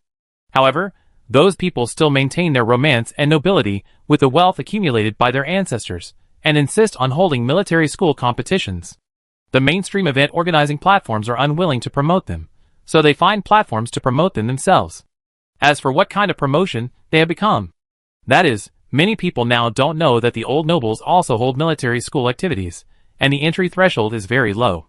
But everyone is very understandable that they don't know, because many of the competition ads put by the old nobles have been replaced by other ads with higher bids and more gold content. The platforms where the old nobles finally put event and competition ads have become those unknown small websites, or those. Deng Xiaosong looked at the website with event and activity ads that Ningdu had called for her, and looked at the full screen of adult clips and casino introductions, and was full of doubts. What does this perverted girl browse all day? But she did agree with her proposal, because the old nobles are too proud to hold this competition that no one goes to, and demand a reduction again and again. If their school applied and participated in the competition, and the results came out that the old nobles found that the school did not have any qualifications, it is very likely that they will make trouble with the government for the sake of face, and let their school regain its qualifications. Although the old nobles are down and out, they still have some say in the imperial government. After all, if they want to make a fuss about this matter, it is possible to go to the capital star, and the government must also consider appeasing these old stubborn people. Then this can indeed be tried. Deng Xiaosong nodded, feeling that there was some hope. But what she didn't know was that her hope was soon shattered. The only event advertisement of the old nobles suddenly disappeared the next day. When she called to inquire, the other party actually said that the event was cancelled and the event would not be held. Deng Xiaosong was surprised. After so many years, this event should have been stopped long ago, but it was because of the stubbornness and face of the old nobles that they insisted on it. But this year, it was really stopped. What a coincidence, it was just when they had agreed to participate in this competition. What should we do? Deng Xiaosong asked Ningdu. Ningdu thought, there should be a way. What else can we do? Deng Xiaosong said pessimistically, there are only so many activities to participate in on the entire Liaoyuan Star. As soon as the previous competition was cancelled, I had already seen all the other events promoted in various corners. They were all cancelled. We can't find any opportunities on this planet. There is no Liaoyuan Star, so how about we change to another planet? Ningdu said again. Huh? Let's migrate our school. Deng Xiaosong, Originally, she thought Ningdu's idea was ridiculous, but after careful consultation, it was probably possible. Planetary migration sounds difficult, but in fact, the difficulty is just to move one's household registration from the planet to a planet of the same level or higher level as the planet. If someone migrates for downward compatibility and migrates to a garbage planet where no one lives, then this migration is quite easy. If we go to the immigration planet, our school will be downgraded, and it will no longer be a regular military school on the famous planet. Deng Xiaosong muttered, as he thought about Ningdu's suggestion.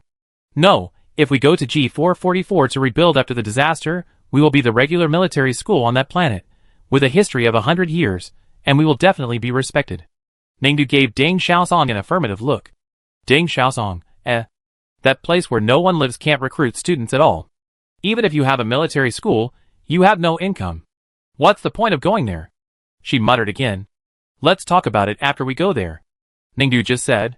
Deng Xiaosong stared at Ningdu and asked curiously, No, why do you have to activate the qualifications of our school?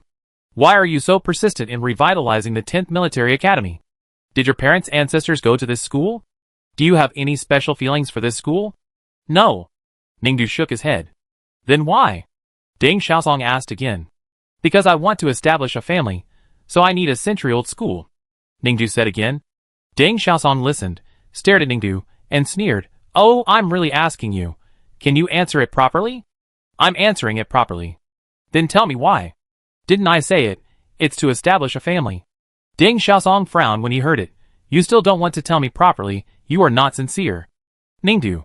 Deng Xiaosong looked at Ningdu with a little anger on her face.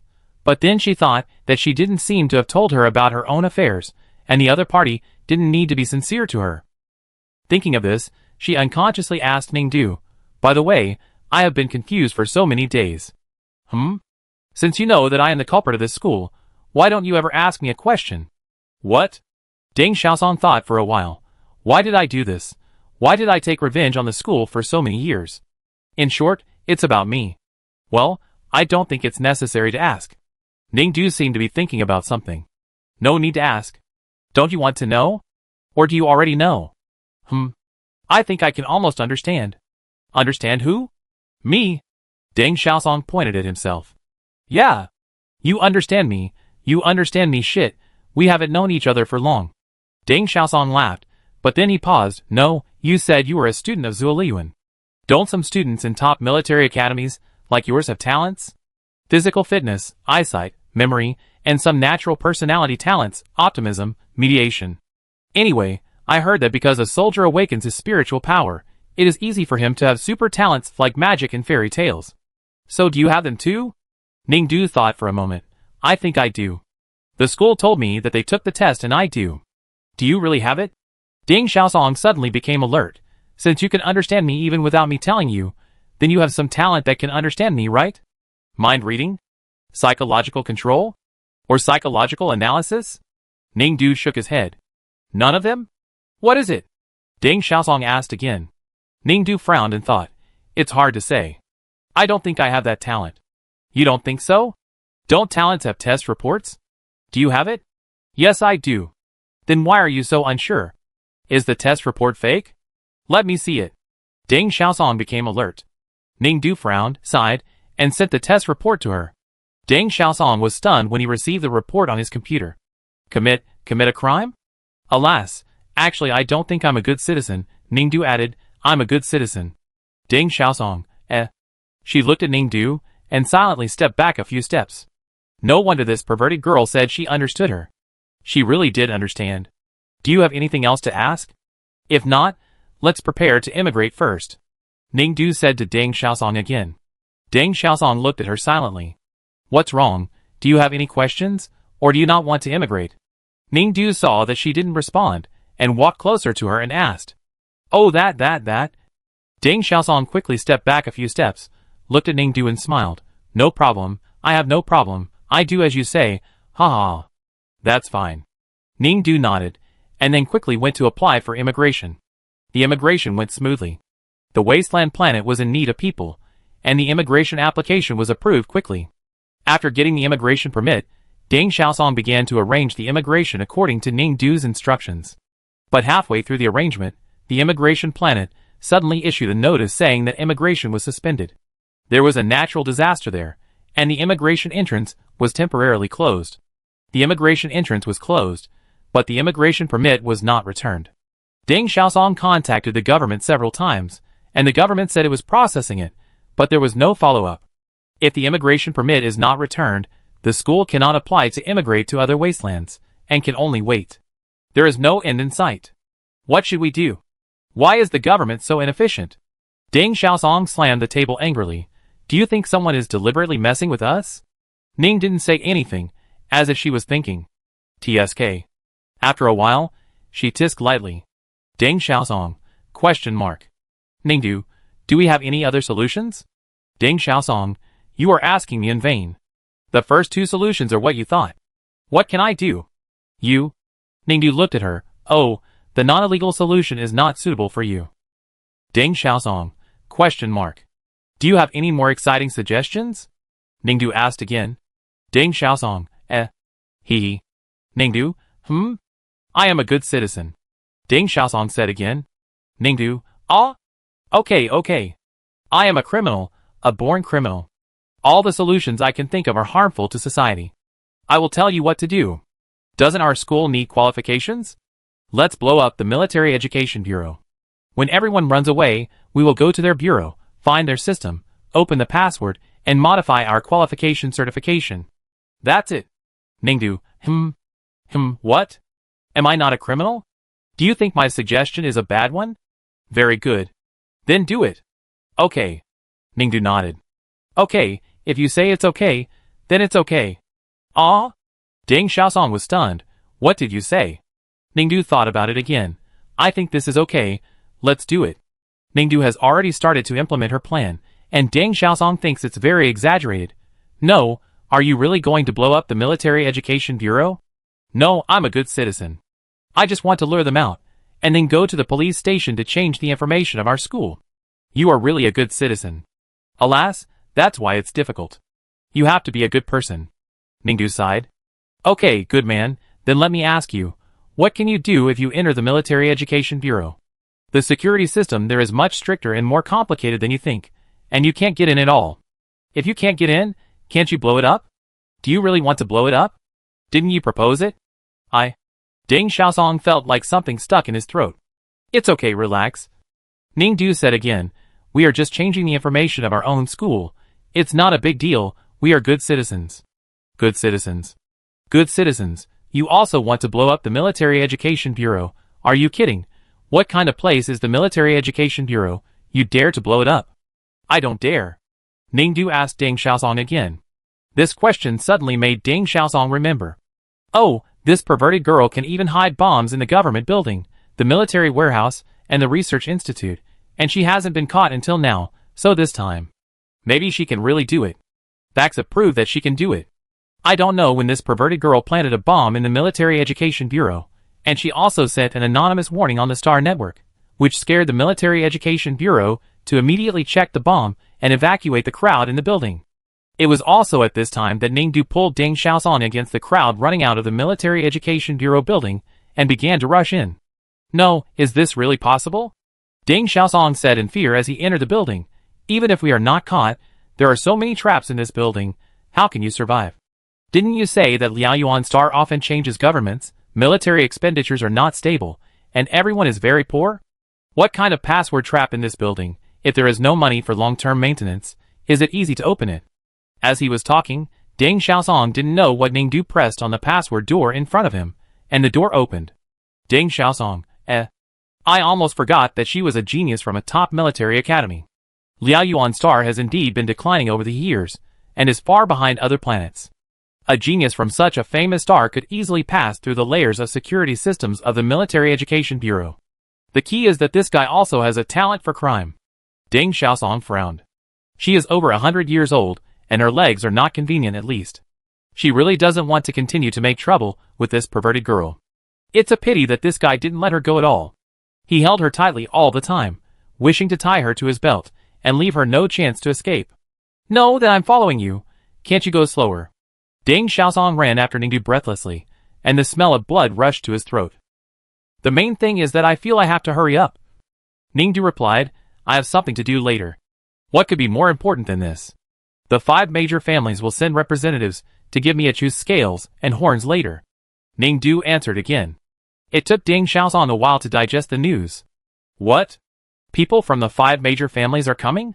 Will that person take the opportunity to enforce justice and arrest her, the instigator of the Liaoyuan 10th Military Academy incident? Also, achoo, isn't this the Thornbush beast? Weren't its scales said to be lost? How could they be found back? The Thornbush beasts are originally fierce star beasts that focus on appearance. High appearance will double the intensity of their attacks. Now that ugly thing is covered with ugly and cheap fake scales, and its face is drooping all day long. She still doesn't think it's that scary. If it really has real scales again. Deng Xiaosong thinks it's even scarier. So how can she get away from Ningdu? While thinking about this question, she suddenly felt that Ningdu's speed was getting slower and slower. What's wrong? Why did you stop? Are you tired? Looking at Ningdu, who suddenly stopped in front of a cracked and open door, Deng Xiaosong made a simple analysis and felt that this perverted girl had just cracked too many internal mechanisms of the Military Education Bureau, so she was a little exhausted. But if she was really exhausted, she should at least go to the door in front of her and rest. TSK. She was about to continue asking Ningdu why he didn't go in, when she suddenly heard Ningdu TSK. Ding Xiaosong? Question mark. Ningdu. The security system of the Military Education Bureau is really easy to decipher. Ding Xiaosong's mouth twitched. Of course, we are much behind compared to your other famous stars. Ningdu looked at the door in front of him and touched his chin again, but it still feels a little too simple. Ding Xiaosong. Don't tell me you're showing off.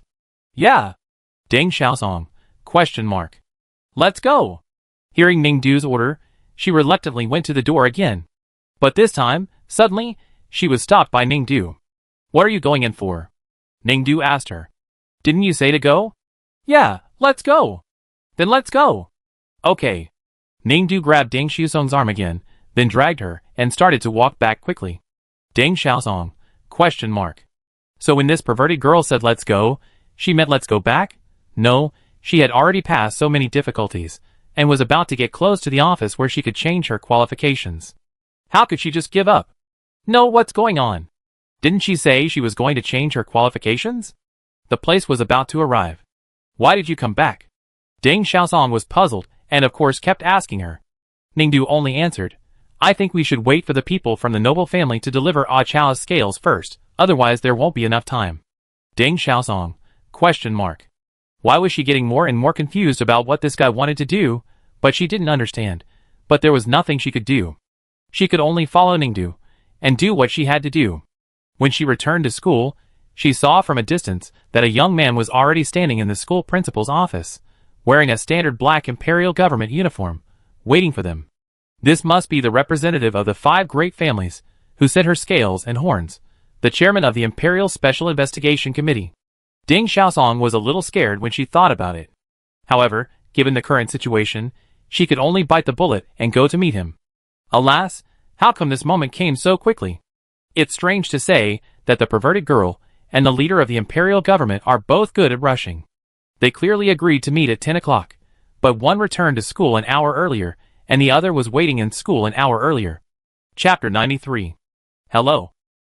As soon as she pushed open the door of the principal's office, Ningdu greeted Qi Shui, the representative sent by the 5 great families, and the chairman of the Empire Special Investigation Committee, who was standing in the office and waiting for her.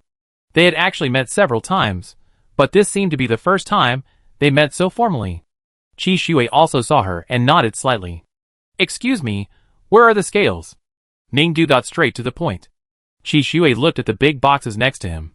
His subordinates had opened the boxes one by one and displayed them in front of Ningdu. They were full of scales and horns of thornbush beasts that they had seized from underground black market transactions. Ding Xiaosong watched quietly from the side, her eyes wide open. She knew in an instant that the things in the box must be genuine. The texture of these things was smooth, and the peacock blue color was dazzling and charming. It was so beautiful. As she watched, she turned her head and glanced at the thornbush beast, which was standing obediently by Ningdu's command, with its body covered with counterfeit and inferior scales. Seeing the guy's eyes glowing with gold, staring at the things in the box motionlessly with his saliva almost flowing out, Ding Xiaosong believed that these goods were real. However, the scales and horns of the thornbush beast were difficult to pull off. What was the reason that this star beast lost almost all of its scales and horns, and was sold on the black market? Ningdu, that perverted girl, said that someone bullied the thornbush beast and sold its scales and horns for money. She saved it, so it listened to her so much. Why did she not believe it? The thornbush beast was not an obedient star beast. Unless it had a fatal handle, how could a beast of this level be obedient? Could it be that this girl is crying wolf? Ding Xiaosong looked at Ningdu and felt that this girl was more and more abnormal. Sure enough, the conversation she heard next confirmed her guess. Thank you, thank you. Ningdu went forward first, ready to shake hands with Qi Shui to express her gratitude, but after she stretched out her hand, she didn't move at all. Ningdu stopped pestering and shook hands with other staff members of the special commission to show her gratitude. Then she counted the scales and horns in the box and asked with concern, Alas, I just don't know if the thief who plucked the scales of my pet has been caught. Hearing this, Qi Shui couldn't help but snorted. What's wrong? Caught? Ningdu turned his head and asked him again. Qi Shui said again, No, do you have any clues? I don't have any. Ningdu shook his head. It's really interesting. Qi Shui stared at Ning Du for a long time and said again. Alas, I think so too, Ning Du said very naturally, and then after counting the scales and horns he said, the quantity is appropriate, I think it's okay, you can go back. Really okay? Qi Shui said, Miss Ning just checked the quantity of these goods. But are you so sure about their authenticity? I think they are all real, it's okay. Ning Du said again. Otherwise, let's give it a try. After all, we seized them from the black market. What if they are fake? After all, there is no official verification method for the scales of the thornbush beast. The best way is to see if the thornbush beast recognizes these scales. Qi Shui looked at her and said, in my opinion, unless the illegal sellers, who plucked these scales by hand, and made secret marks before sending them to the black market can easily identify the authenticity of these scales, others should not be able to do so. As soon as Qi Shui said this, Deng Xiaosong stared at Ningdu with a gossipy look. Ningdu just said, that's right, let's try it. As soon as she finished speaking, Qi Shui picked up a scale from the box and handed it to Ningdu. Ningdu looked at the scale in his hand and called the thornbush beast not far away. The thornbush beast immediately walked forward with excitement. Ningdu handed the scale in his hand to it, but the thornbush beast didn't even look at it and went straight to the box of scales without any hesitation. Try this one first, Ningdu said to it again. The thornbush beast didn't listen at all and rushed straight to the direction of the big boxes. Ningdu stood in front of it and looked at it in confusion. Why don't you try this first? The thornbush beast didn't even look at the scale in her hand. Ningdu frowned. If you don't want this scale, I break it into pieces. Under normal circumstances, the perfectionist thornbush beasts would not allow any of their scales to be damaged. They would do their best to ensure the integrity of each of their scales. So when Ningdu had said that she would break the scale in her hand, the thornbush beast still ignored the scale and had no intention of protecting it. Ningdu suddenly understood something. She used her hand to break the scale in her hand. After breaking it open, it was different from what she thought. It was not the solid structure that ordinary scales should have, but a thin chip device was placed inside. What is this? Ningdu was confused. I didn't expect this scale to be anything else. Qi Shui stepped forward at the right time and looked at the scale that Ningdu had broken in his palm. This thing looks like the explosion-proof device that the organizer of the entertainment competition had placed on the thornbush beast before. Don't you think so, Miss Ning? Ningdu? ? Then, another member of the special commission came forward and showed Ningdu the explosion-proof device that the organizers of the entertainment competition she participated in before installed on the thornbush beast. Ningdu suddenly realized that the explosion-proof device was not installed inside the star beast, but outside the body. This scale was the first scale sold to the black market at the beginning of the competition. Qi Shui looked at her and said, the thornbush beast is extremely ferocious.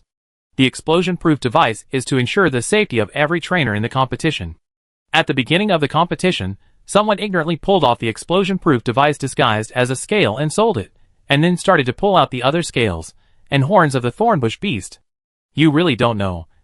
Qi Shui lowered his voice again. Everyone thinks that you can tame the thornbush beast because it is restricted by the explosion-proof device installed, so you have a chance, but the fact is, you took off the explosion-proof device from the beginning, and then fought with the thorn beast completely under its full strength. You are indeed much stronger than I thought. Ningdu listened and only said, do you have evidence? Evidence is not important. Talent is more important than evidence. Qi Shui looked at her again and said, I will report this to the family when I go back. I believe that they will be more willing to accept you into the family after knowing this. Why, don't you consider accepting it? Oh, I'm considering it, Ningdu said again. Really? Qi Shui looked at her. Are you considering accepting to join the family, or are you considering creating a new family? As soon as he said this, Deng Xiaosong, who was drinking a sip of water, almost choked. No, what's going on? These days, she finally accepted that Ningdu was really going to establish a family, and now the people of the family know about it. Isn't she doomed? How did the people of the family know? She didn't leak the secret. She looked at Qi Shui anxiously. But Ningdu said lightly, oh, so it's you. Qi Shui looked at her and didn't speak. Let the school participate in the competition and cancel the competition. Let the school's immigration have problems. I just entered the Military Education Bureau and found that no one stopped me, and the mechanism was ridiculously simple. In fact, I was a little puzzled at the time. I thought that if you want to stop me, you should adjust the mechanism in the Military Education Bureau to extreme difficulty, or bring some more advanced security systems from the capital star to stop me. Ningdu said again. Qi Shui nodded. Sorry, I have no intention of renovating the Liaoyuan Star Military Education Bureau. Instead of going through so much trouble, it is better to directly close their school qualification modification system. What do you think? Indeed, this is more efficient. Ningdu nodded. Since you also know the importance of efficiency, Qi Shui continued, there is no doubt that the cost of establishing a family is much higher than joining a noble family. The cost of building a family is not high, right? Ningdu said. Besides, after the construction is completed, as the head of a noble family, I will definitely get more than a member of a noble family. You can think so, but before that, you must be clear about one thing. Qi Shui said again, the cost of building a family may not be a question of high or low, but a question of existence. Of course it exists. You can think it exists, but I must remind you. Qi Shui looked at Ningdu. As the chairman of the Imperial Special Commission, I will always monitor all your illegal activities, and I will eradicate all the means you think of to update the school's qualifications. Ah, but I am a good citizen. Ningdu looked innocent. I didn't say I would use illegal means to update the school's qualifications. Oh, then I'd like to hear your thoughts. It's very simple. According to the imperial law, in order to update the school's qualifications, it only needs one teacher in the school to pass the highest teacher honor qualification examination in the entire galaxy. Then the school, where this teacher is located, will not need any qualifications, and will be directly rated as an honorary military school. The school will naturally be a normal military school again. Ningdu said, turning his head to look at Deng Xiaosong. Are you right, Teacher Deng? Deng Xiaosong was stunned for a moment and nodded. Isn't that the end? Ningdu looked at Qi Shui again. As far as I know, the pass rate for the Interstellar Highest Teacher Honor Qualification exam is very low, almost non-existent. Are you sure you want to take this? Qi Shui asked again. It's not me, it's her. Ningdu pointed at Deng Xiaosong again. She is the teacher of this school. Huh? Deng Xiaosong was stunned again. Me? Are you sure she can pass? Qi Shui asked Ningdu. It should be possible. I can't. Deng Xiaosong, who understood something, shouted, only 2 people have passed that exam in more than 100 years. It is almost impossible to pass. I won't go. I can't. Oh, are there other teachers in the school? Ningdu asked again. Deng Xiaosong, no. Okay, then it's your turn. Ningdu said again. I can't. I said I definitely won't pass. Impossible. I can't. Absolutely not. Deng Xiaosong immediately refused strongly. Qi Shui looked at her anxious look and said to Ningdu again, are you sure that Principal Deng can pass the exam? No. Then. But she must pass. Exams are about personal ability and IQ, and sometimes you can't force it. Qi Shui continued. Well, I won't force it, Ningdu said, and suddenly took out a gun from his pocket and pointed it directly at Deng Xiaosong's head. I just want to test your IQ. Deng Xiaosong's heart jumped violently, and Shan Jiang froze in place. What is this perverted girl doing again? Qi Shui stared at the gun in Ningdu's hand for a while, and then looked at her. Do you think this is okay? Ningdu spoke to him again. He didn't say anything. I think it's okay, Ningdu asked himself again, and then turned to look at Deng Xiaosong. Oh, I'm sorry, Teacher Deng. I really don't want to do this. I also want to spend some money to solve the school's problems. But you see, I was blocked by someone. Now I can only solve my problems without spending money. Is this perverted girl regretful? Why does it feel like she is secretly happy? Good guy. She has already discovered that someone is blocking their actions, right? She didn't avoid the people who monitored them, but let them block all her roads. Is she waiting for a legitimate reason to threaten her with her life to take the exam? No matter whether this perverted girl really thinks so, she is doing it now. This bad girl, she dares to guarantee that she definitely didn't think of threatening her with her life to take the exam now. She must have planned it in her mind for a long time. Deng Xiaosong was so angry that she wanted to curse, but she didn't dare to curse when someone pointed a gun at her. God of technology, if she didn't pass the exam, would she really die? Although she was over 100 years old and was an old thing, she didn't live enough. Deng Xiaosong shed tears as she thought about it. Look, Principal Deng has cried because of excitement in preparing for the exam. Ningdu looked at Deng Xiaosong and gave her an affirmative look, and then said to Qi Shui. Qi Shui didn't say anything else. Turned around and left. Are you leaving now? It's okay, don't worry. We will prepare well and work hard to pass the exam. Ningdu said to Qi Shui again. What do you mean we? She was the only one preparing for the exam. Deng Xiaosong shed tears and wanted to eat Ningdu alive. But there was no way. She couldn't threaten people like others, so she could only admit defeat. She never dreamed that she would go back to her desk to study again at her age of over 100. After all, there was a gun pointed at her every day, and there was a thorn-brush beast as big as a mountain staring at her. Deng Xiaosong quickly put on her smart reading glasses and began to recite the book. To be honest, she had also suffered in school before, but not as much as now. Every morning at 4:30, she would be woken up by a gun and a beast to study.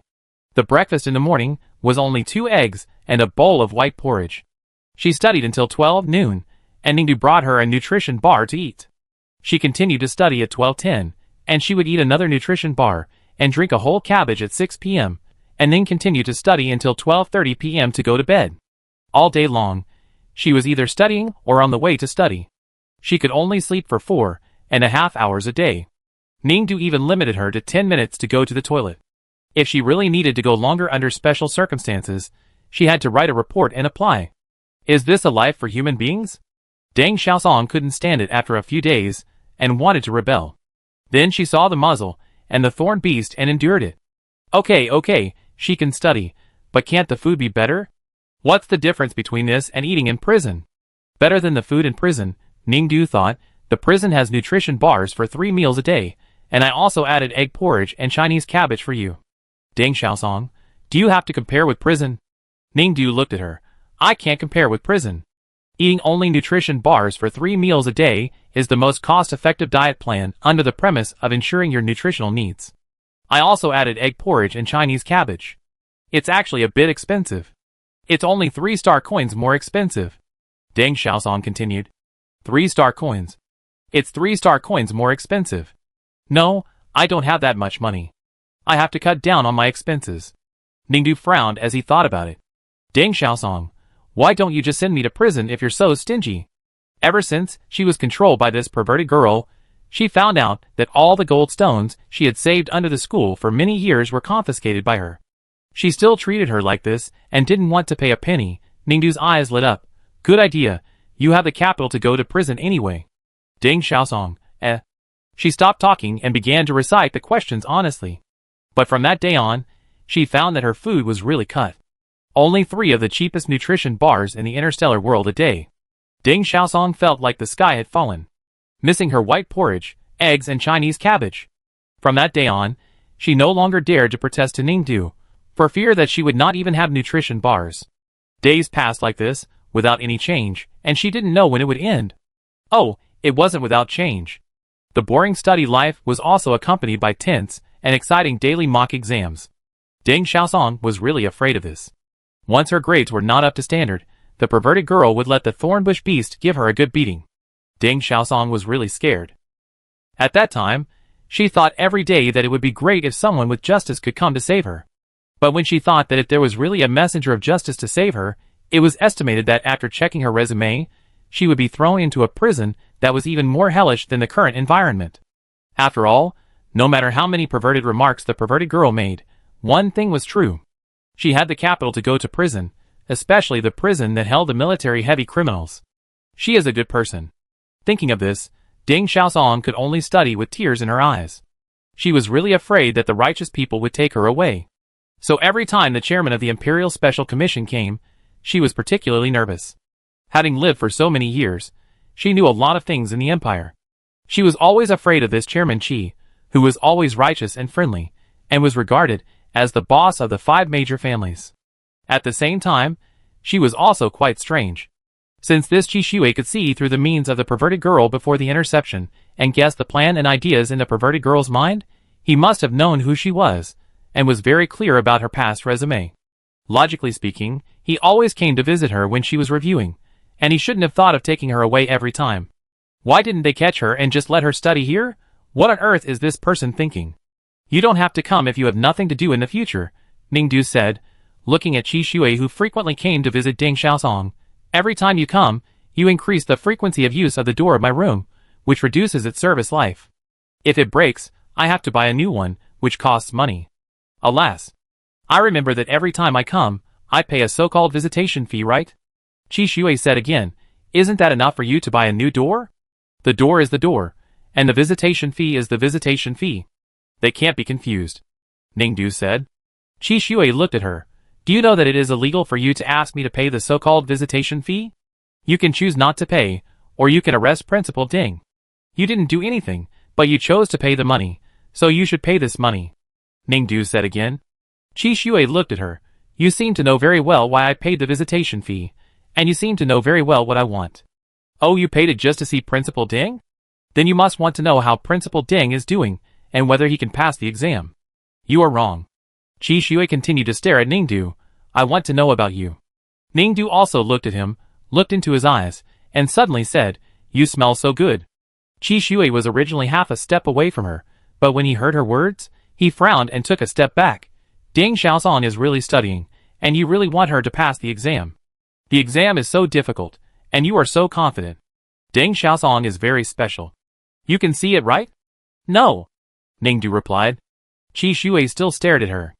Actually, I feel that you are not here for Ding Xiaosong. Ningdu scratched his head. It's mainly because you always stare at this thing of mine every time you come. As she said this, she took out the gun from her waist that she had pointed at Ding Xiaosong that day. Are you more interested in this? Qi Shui looked at the gun and said nothing. But Ningdu said, You seem to want to know about it. What if I say yes? Qi Shui said again. Then why don't you ask me? Are you embarrassed to ask? Of course not. Qi Shui answered quickly. Then do you want to ask? Qi Shui was very unhappy with Ningdu's words, and always felt that she had the initiative in her hands. But since the other party had hit his mind, he didn't want to avoid it anymore. So how did you get this gun? 5,000 star coins. Ningdu said. What? 5,000 star coins, I will answer. Ningdu said again. 5,000 star coins? Are you crazy? Pay for knowledge. Since it has the value to be obtained, then I have the capital to sell it. Ningdu said again. You can choose not to. Qi Shui turned around and left. If you leave this time, I will never tell you the answer again. If you want to know, you can ask someone else directly. Ningdu said to him again. Qi Shui stopped. After a while, Ningdu's account received 5,000 star coins. Qi Shui came back, his face was cold, and he looked at Ningdu. Please tell me the answer. This gun was given to me by Cheng Yuqin. Why did he give it to you? When did he give it to you? Is there a piece of his surname engraved on the handle of the gun? Qi Shui asked again. 15,000 star coins. Ningdu said again. Qi Shui, Chapter 94. President, the test report is out. More than a month later, Qi Shui finally received the report he wanted. It was not difficult to check the talent of a military academy student with spiritual power, but Ding Xiaosong's identity was special.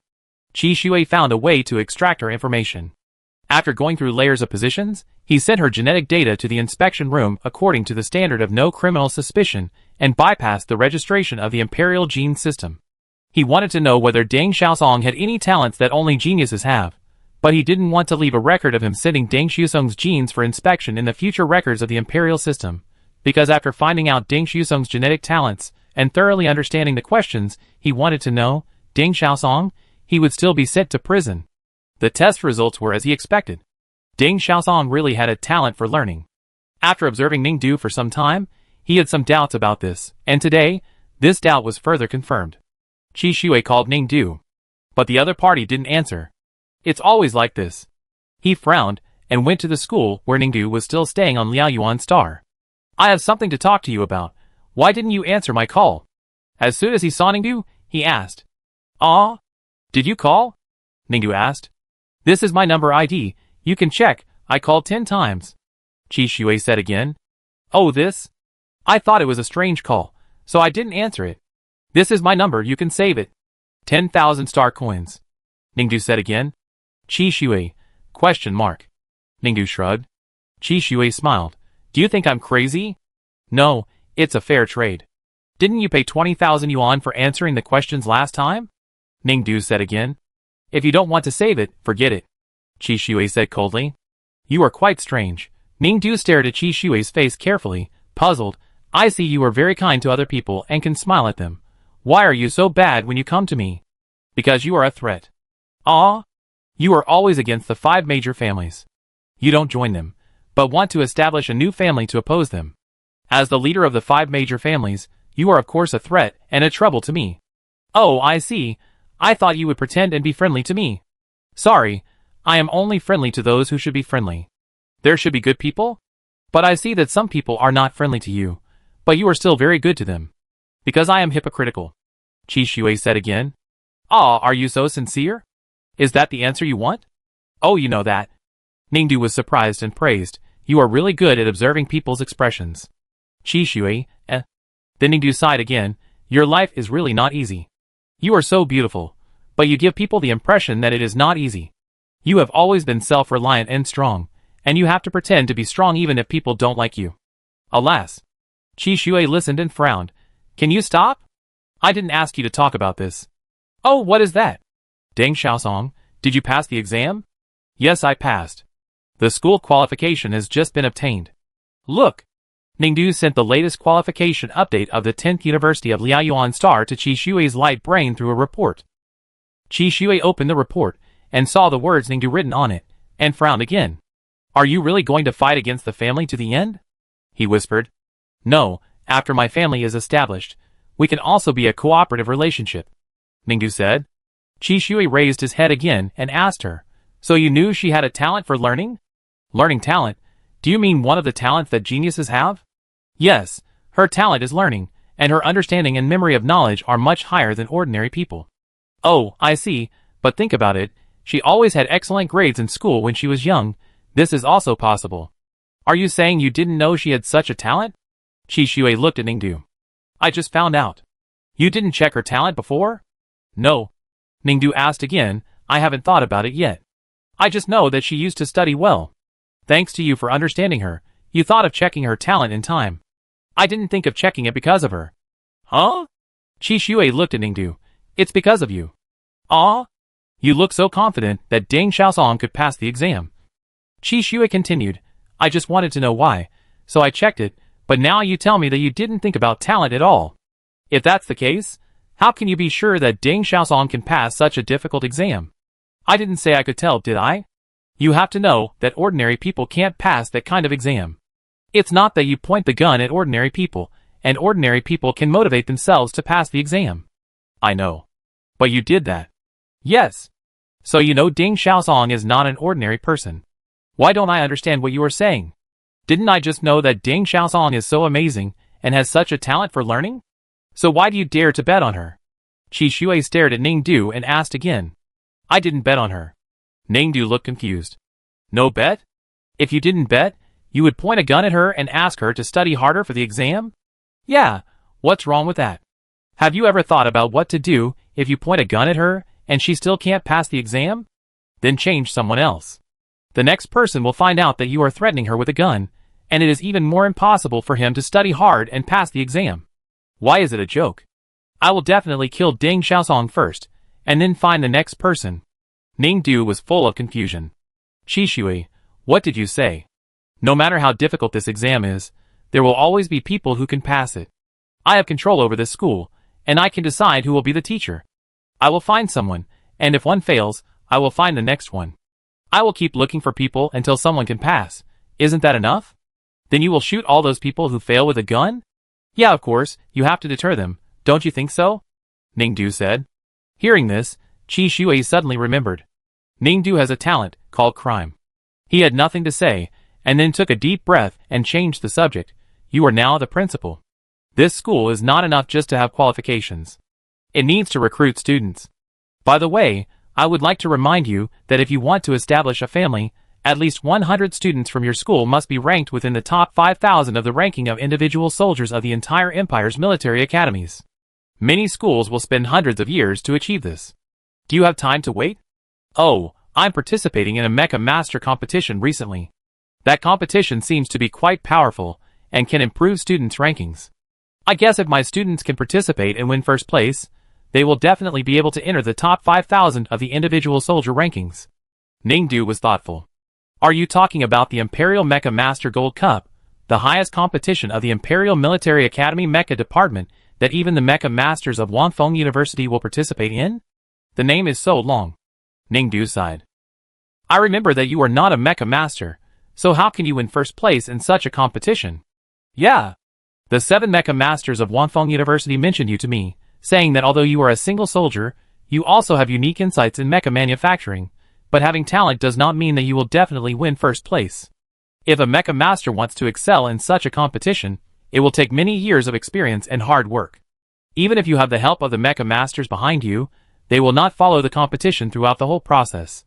In the end, it depends on you. Qi Shui said. Oh, Ningdu said. Qi Shui was of course not satisfied with her brief reply. He looked at her and said, I told you the difficulty of this matter because I hope you will give up. You should know that as long as you give up this matter, the door of the family will always be open to you. Didn't you say that I am a threat to you, so you won't be nice to me, but this feeling is also good? Ningdu also looked at him. It's just a way to achieve the goal, a combination of soft and hard methods. Qi Shui said without disguising, I am saying good things to you now. If you don't listen, I will have other methods if you are beyond my control later. Oh, that's how it is. You seem to be indifferent to everything I say. Qi Shui stared at her. Ningdu, you are better than I thought, but I don't believe you can be that good. Ningdu looked at his face without saying a word. Qi Shui frowned again. What are you looking at? I think you live a little too tired, and have too many things to worry about. Ningdu suddenly said. Qi Shui's lips suddenly straightened.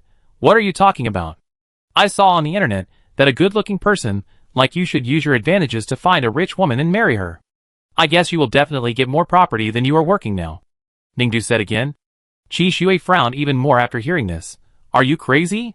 You don't know how attractive you are. Just spray more of the perfume you have on, and find a rich woman to stand there. You will definitely be able to do it. Please shut up, okay? Qi Shui felt a surge of anger, and her fair face and ears were slightly stained red. If you say such inexplicable words that belittle my personality again, I will be rude to you now. I really want to give you useful suggestions. Put away your desire to express yourself. When you have time, think more about how to face the next impossible things. Although I said that the family will always open its doors to you, if you join the family with a failed outcome, I am afraid that your future life will not be so easy. Qi Shui turned around and left after saying this. Leaving now? Ningdu looked at his back as he left. Qi Shui walked out quickly, but suddenly thought of something and stopped. It seemed that she thought for a long time. Finally, she turned around, looked unhappy, and added, Also, I never wear perfume. My job does not allow me to wear it. Next time when you speak, please pay attention to the facts. After saying that, Qi Shui left. A few days later, Deng Xiaosong, who had passed the most difficult highest teacher honor qualification exam in the empire, thought she could finally breathe a sigh of relief. But Ningdu gave her a new instruction: recruit students. If Ningdu wanted to establish a noble family, he had to recruit students. It would be fine if he only recruited students, but he had to recruit students who were within the top 5,000 of the ranking of individual soldiers in the entire empire's military academies. No, this perverted girl is sick. She is torturing her to death. What does their school have now? A shabby campus, intermittent energy, and an old honorary teacher herself. If she hadn't really passed the exam with her own ability and turned the school into an honorary school, there would be nothing left in their school now, just a pile of ruins. Just like that, this perverted girl didn't know how to be grateful and gave her such an impossible task. No. Which excellent student ranked within 5,000 in the ranking of individual soldiers of the entire Empire Military Academy would transfer to their school? If there is none, just recruit those who come and I will take them to participate in the Mecha Division Gold Cup. They can win the first place and become the kind of students who are ranked within 5,000 in the Empire ranking. Ningdu listened to Deng Xiaosong's crying and seemed to have something to say. Deng Xiaosong? ? No, this perverted girl is okay. If she hadn't passed the most difficult honorary teacher exam, their school wouldn't have become an honorary school, and wouldn't have been eligible to participate in the Mecha Master Gold Cup competition. That's it, this perverted girl is still making things difficult for her, and wants her to recruit potential stocks that can enter the top 5,000? No, who would come to this shabby school? Only a fool would come. Unfortunately, Ningdu told her to give it a try, and then he went back to the capital to do other things, not giving her a chance to refute. Deng Xiaosong took over the heavy enrollment task, and suddenly had the idea of turning herself in and living in prison. God of technology. Who can punish Ningdu, this perverted girl who loves to cause trouble for others? Ningdu certainly couldn't hear Deng Xiaosong's crying. She went back to the capital to continue participating in the Mecha Master Gold Cup competition. After the 7 masters in the underground office of Wangfeng Military Academy accepted her as their apprentice, they kept clamoring to take her to participate in this competition. Now they finally participated. The main reason for the masters to participate in this competition was to bring their apprentices to show everyone the mecha drawings and finished products they had made in recent years, so that these newborns in the empire could see how powerful their old things were. Of course, the masters were also quite satisfied. They made the mecha drawings, and Ningdu helped them run the data and made one. It was very glorious in the Mecha Master Gold Cup. At this point, the master's mission in this competition was completed. They retired after half of the competition. Anyway, when the competition was over and the awards were really presented, the best honorary Mecha Mentor award of the competition would definitely be awarded to them. They just had to wait to receive the award. By the way, share the prize money with Ningdu. Thinking of this, the masters remembered the scene where Ningdu forced them to sign a contract to give her money, and they still felt itchy. But fortunately, although the kid is greedy for money, he also abides by the spirit of the contract. He has helped them a lot in the competition these days, and has done things very cleanly and efficiently. Just doing things while constantly asking them for tips. Thinking of this, the masters began to get angry again. But now the competition is almost over for them, and that girl doesn't need to help them do anything anymore, so they should be able to calm down. No! What did this girl suddenly say? To continue the competition? Hasn't she already participated in the competition with them? Why is she still continuing the competition? What? She wants to compete with the school. Didn't they tell Zuliyuan University to let Ningdu compete with them, instead of the school? How can Ningdu continue to compete with the school after following them? This is against the rules and unreasonable. Oh, Ningdu is competing with other military schools. What is the 10th military school of Liaoyuan Star? What kind of rubbish military school is this? I've never heard of it. Why is Ningdu helping other schools? Isn't this lowering her status? Oh, so Ningdu is the principal of that school. Well, that makes sense. Isn't she still a student? How did she become the principal of a military university? What's the point of being a principal? Oh, so she became the principal to build her own family. This makes sense. What's the reason for this? Hasn't she been recognized by the 5 major families and can join them? Why is she still building her own family? You are kidding. When the masters saw Ningdu in their offices, they just wanted to jump out of the nutrient soup can and hit her on the head. After I can establish a family, I will definitely earn more than if I join one. Ningdu said sincerely. Why do you think about money every day? Can you think about your future? The masters were all angry. I am thinking about the future. I can make more money by establishing a family. You? The masters were speechless. Okay, let's not talk about how the 5 major families will target you if you really establish a family. How are you going to establish it? First of all, you have to have a university of your own. I got it, Ningdu said. Master Brains, I haven't asked you how you became the president of a university. I asked a teacher from that school to take a test. What test? Honorary teacher test. I think that's the name. Honorary teacher, isn't this test very difficult? How could she pass it so easily? She studied on her own. On her own? Yes. Didn't you find a solution for that teacher? I thought about that too. What solution? I encouraged her. Encourage? How did you encourage her? I told her that if she didn't pass, I would shoot her to death, and then she passed. Master Brains, Chapter 95. After a while, under their interrogation, Ningdu finally explained the whole story. Do you want to go to jail in the future? If you don't do good things, you should quit. The masters were speechless. Golden basin? Where? Is it a basin made of gold and stone? Ningdu asked immediately. The masters, You are hopeless.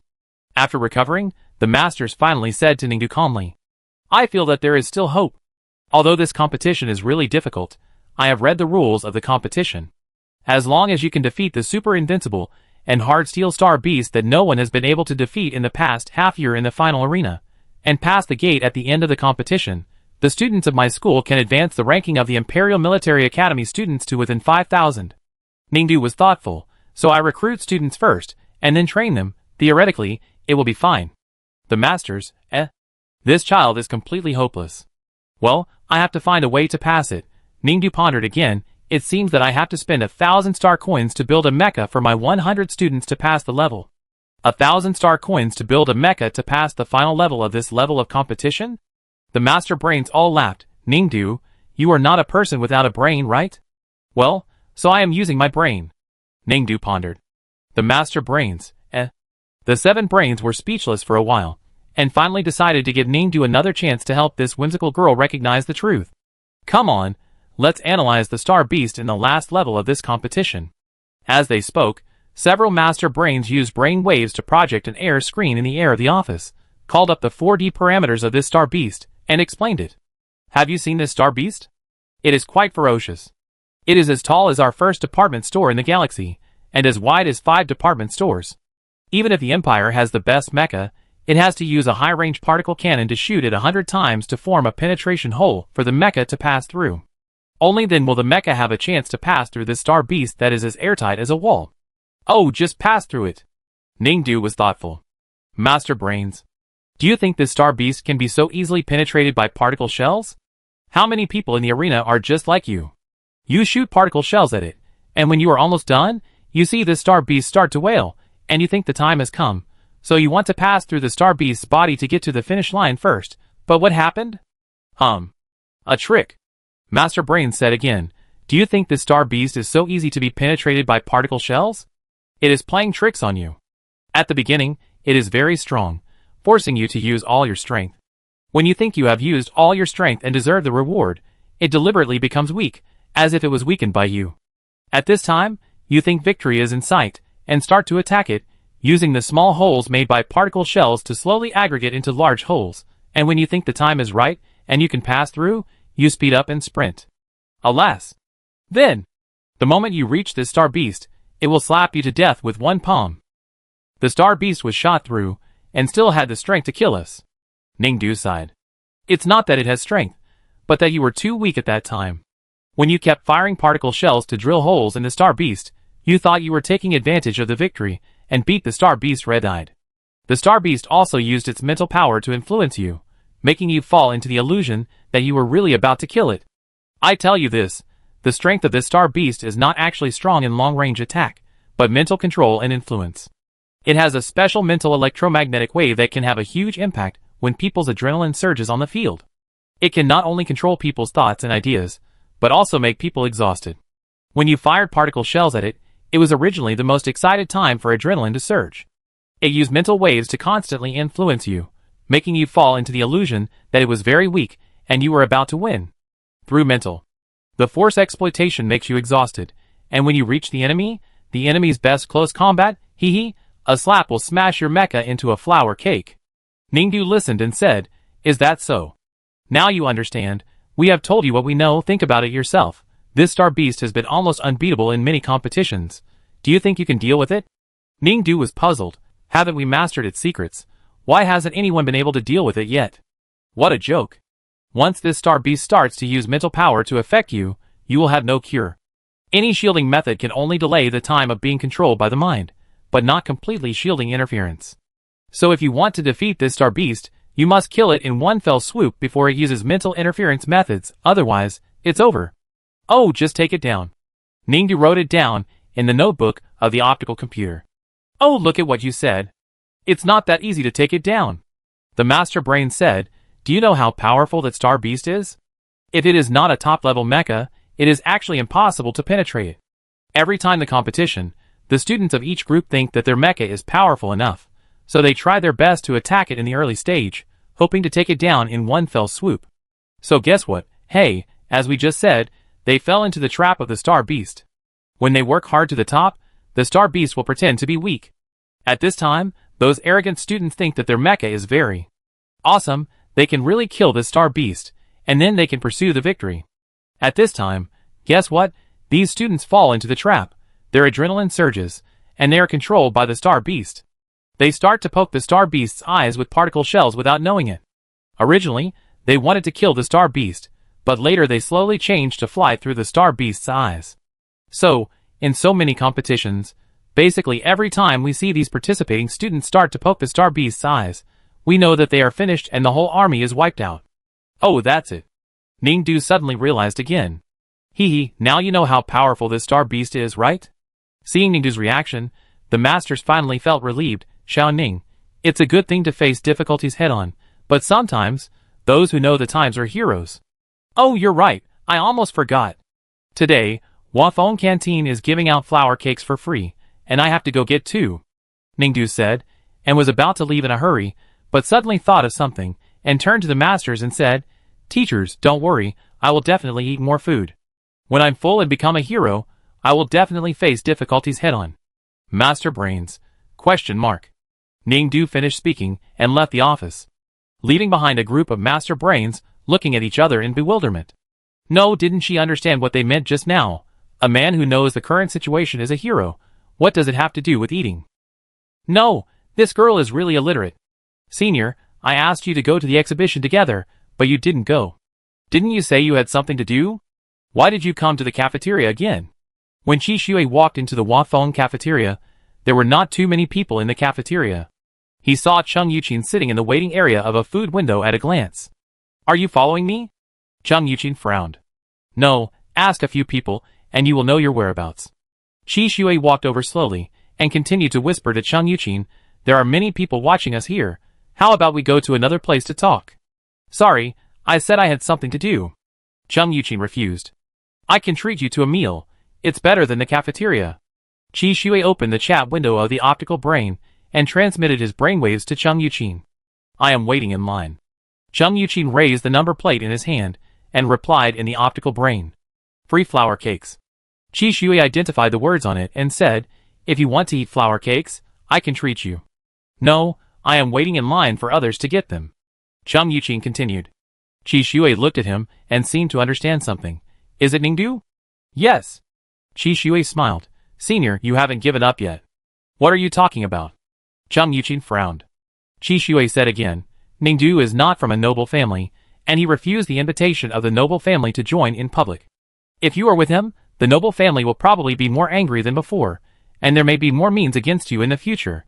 Heh, Cheng Yuqin chuckled, I never lack their targeting. Ningdu brings you trouble, you can accept it. Okay, Qi Shui said again, then how do you know Ningdu can accept you? Cheng Yuqin's mouth corners, which had just risen a little, gradually flattened down. How do you know? He turned to look at Qi Shui. Guess. You don't know her, so what basis do you have for guessing? Cheng Yuqin asked.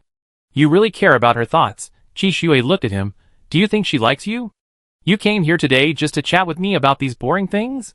No, I'm here to invite you to the exhibition, but since you don't want to, I certainly won't force you, but I just want to remind you, Senior, that your behavior is very stupid. The sequence photon gun you once got for battlefield honors, even if you don't use it, is the proof of your greatest glory and honor. Such a gun that you once said you would treasure for a lifetime, easily handed over to a person with an uncertain future. I don't know when the senior's IQ dropped to this level. How do you know? Cheng Yuqin didn't reply in the light brain. Seeing this, he quickly turned around and asked Qi Shui beside him. Qi Shui said, I saw her use it on Liao Yuan's star. Did she tell you that I gave her the gun? Yes. Cheng Yuqin was silent for a while. What was her reaction when she used the gun? He asked softly. Qi Shui smiled and sent a message on the light brain. She used her gun without any rules, and even the way she loaded it was wrong. It was the unique glory gun in the interstellar space. In her hands, it was treated roughly like a second-hand product bought from a scrap market. You don't care about your gun, but you only care about her? Cheng Yuqin didn't answer. I really don't understand. A person who was born on a numbered star, has no emotional intelligence, is full of illegal ideas, and always likes to walk on the edge of danger. What kind of happiness can he bring to you? Qi Shui looked at him. She has her charm. Cheng Yuqin only answered. Charm? Qi Shui smiled. Sorry, Senior. I really don't understand how a person who flirts all the time and has no respect for the opposite sex can have any charm. Flirting? Cheng Yuqin said in a serious tone. Qi Shui, of course, I allow you to evaluate her from your own perspective, but if you fabricate facts, I will not be polite to you. What I said is the truth. No matter how Ningdu is, he will not be so frivolous. Cheng Yuqin said, then thought about it and frowned and asked, did you see her flirting with someone? Of course. Who?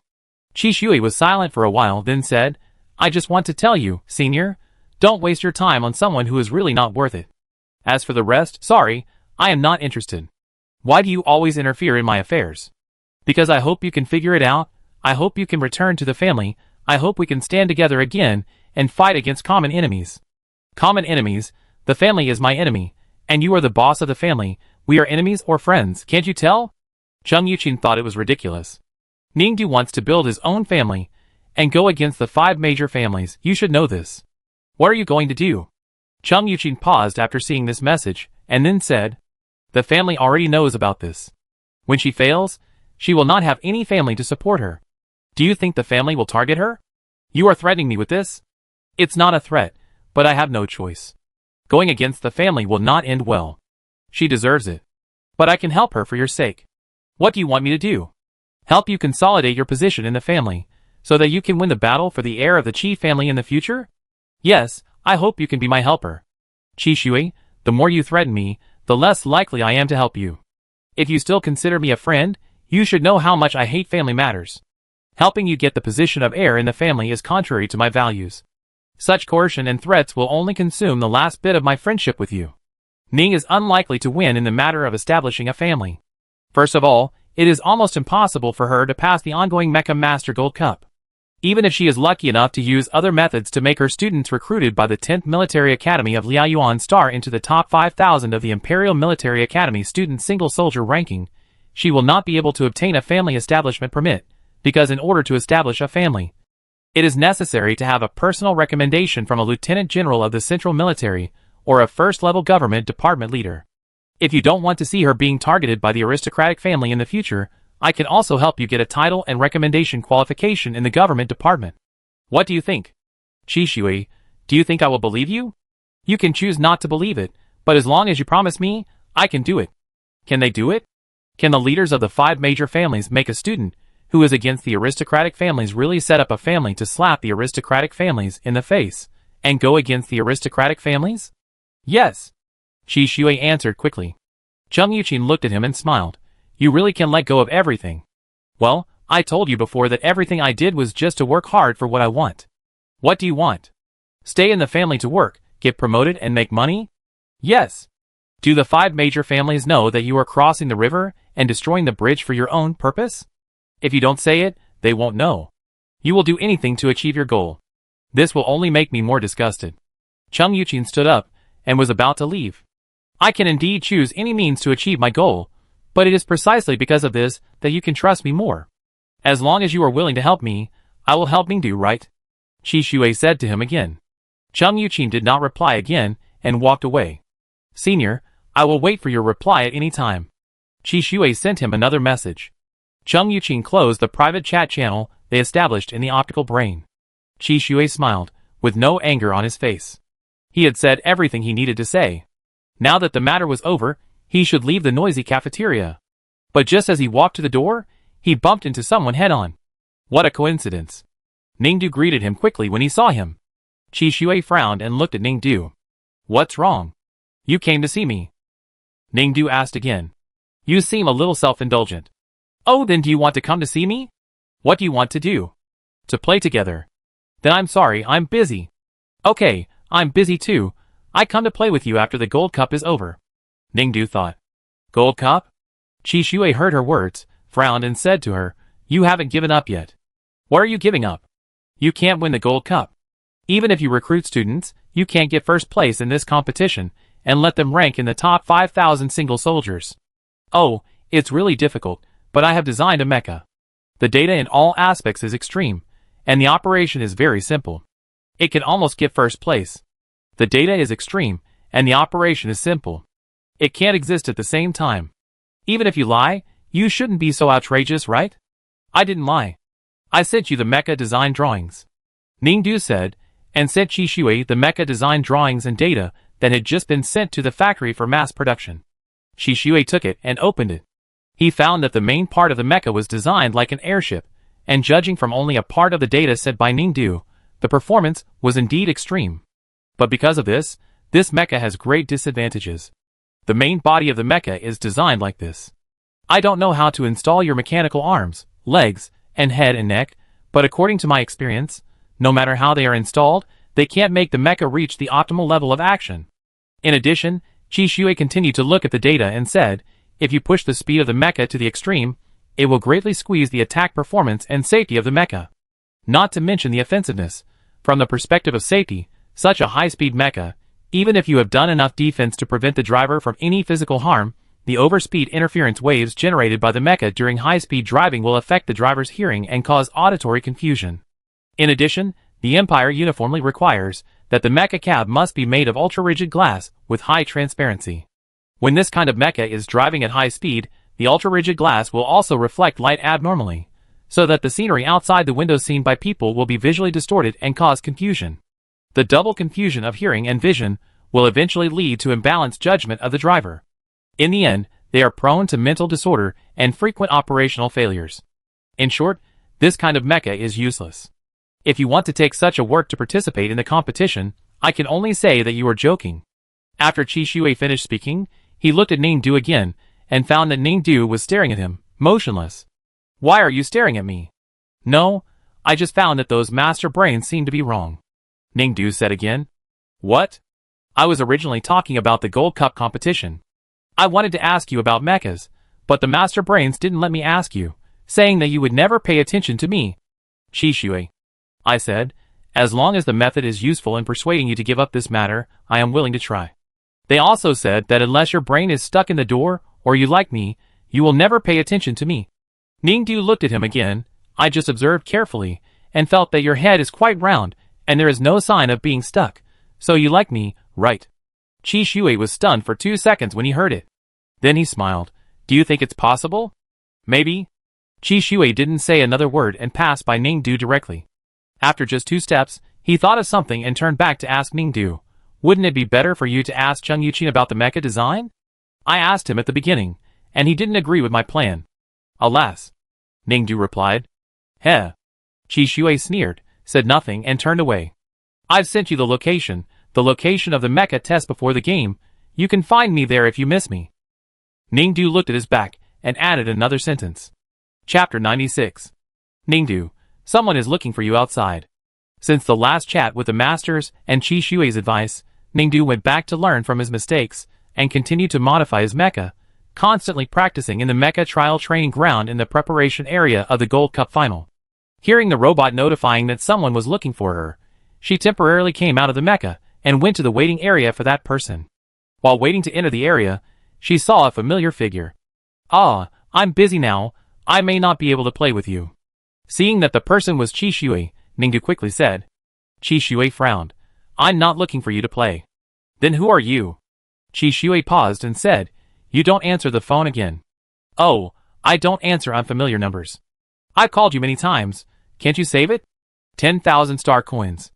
After a while, Ningdu took Qi Shui to his mecha practice field. I don't have time to play with you, but you still want to come in. Do you want to watch me? It's said on the internet that this behavior means you miss me. Ningdu said to Qi Shui again. Qi Shui, After reading the mecha drawings and data that Ningdu sent her for the competition that day, he went back and thought more and more that something was wrong. Ningdu's mecha design was almost exaggerated and unusable. It was completely impractical. In fact, when he talked to her that day, although he pointed out the problems with her mecha, his first thought was that the mecha drawings and parameters that Ningdu sent him were deliberately wrong. She was teasing him on purpose. She couldn't possibly participate in the competition with such a mecha plan that anyone with a clear eye could see was not good. But after going back and thinking about it carefully, combined with Ningdu's weird ideas and her extraordinary talents, as well as her brain circuits that ordinary people couldn't understand, Qi Shui had an idea from the bottom of her heart. She wouldn't really want to use that seemingly unworkable competition plan to compete. Qi Shui was of course feeling uneasy. Ningdu was always like this, unexpectedly. Whenever they thought they had everything ready and could beat her to death on the shore, she would always reborn on the shore in another strange way and return triumphantly. He certainly couldn't let this happen, but he also couldn't figure out how Ningdu wanted to participate in the competition. The fastest way, of course, was to find her. Qi Shui came for this matter. Of course, he wouldn't explain his purpose, so it's better to keep silent. If you want to accompany me, sit next to me. I have to hurry up and practice again. Ningdu arranged Qi Shui in an empty seat in the practice field and prepared to board the mecha next to it. Qi Shui frowned when he saw this. Why don't you drive the mecha over here? Why do you want to take the aircraft over there? Ah? What's wrong? I'm not taking the aircraft. Qi Shui looked at the oval machine in front of Ningdu who was about to board. Isn't this an aircraft? This is my mecha. Mecha? Qi Shui was stunned. He carefully observed the aircraft next to Ningdu and quickly questioned, How can this be a mecha? Why not? Ningdu asked. No matter how loose the definition of mecha is in the Empire, It requires that mechas must have mechanical limbs and heads. Where do you have them? Isn't this it? Ningdu pointed to his mecha. Qi Shui then saw that there was a small steel ball on the top of the aircraft in front of him. Ningdu turned it over and saw that it was painted with eyes, nose and mouth. On both sides and the bottom of the aircraft, there were ultrafine steel wires with folding structures. If you don't pay attention, you can't see it at all. Made of steel, with folding structure as joints. This is indeed in line with the loose definition of mechas in the Empire, so he thought that the drawings and data Ningdu gave him that day were only part of it. Now it seems that it is the complete version. If it is the complete version, then he does not understand the meaning of his doing so. What is the benefit of you taking advantage of the loopholes in mecha manufacturing like this? Qi Shui asked again, making the mecha like this and castrating its hands and feet is equivalent to abandoning all its attack functions. If so, what can you use to deal with the Star Beast in the finals? Oh, I'm improving it. Improvements? You said so much that day, but I didn't see how much you improved. It even looks like this so-called mecha is exactly the same as the drawings I saw that day. Qi Shui said again. I'm just going to try it first to see if there is anything else to change. I already have a modified one. Ningdu said again. Modified? Yeah. Can I take a look? Ningdu quickly took Qi Shui to his new mecha for a tour. Seeing Ningdu's newly modified mecha, Qi Shui frowned even more deeply. This one is smaller and lighter than the previous one, and it looks even less like a mecha. No choice for the competition. Ningdu sighed. For the competition? Qi Shui turned to look at her. You made the mecha like this, sacrificing all its attack attributes.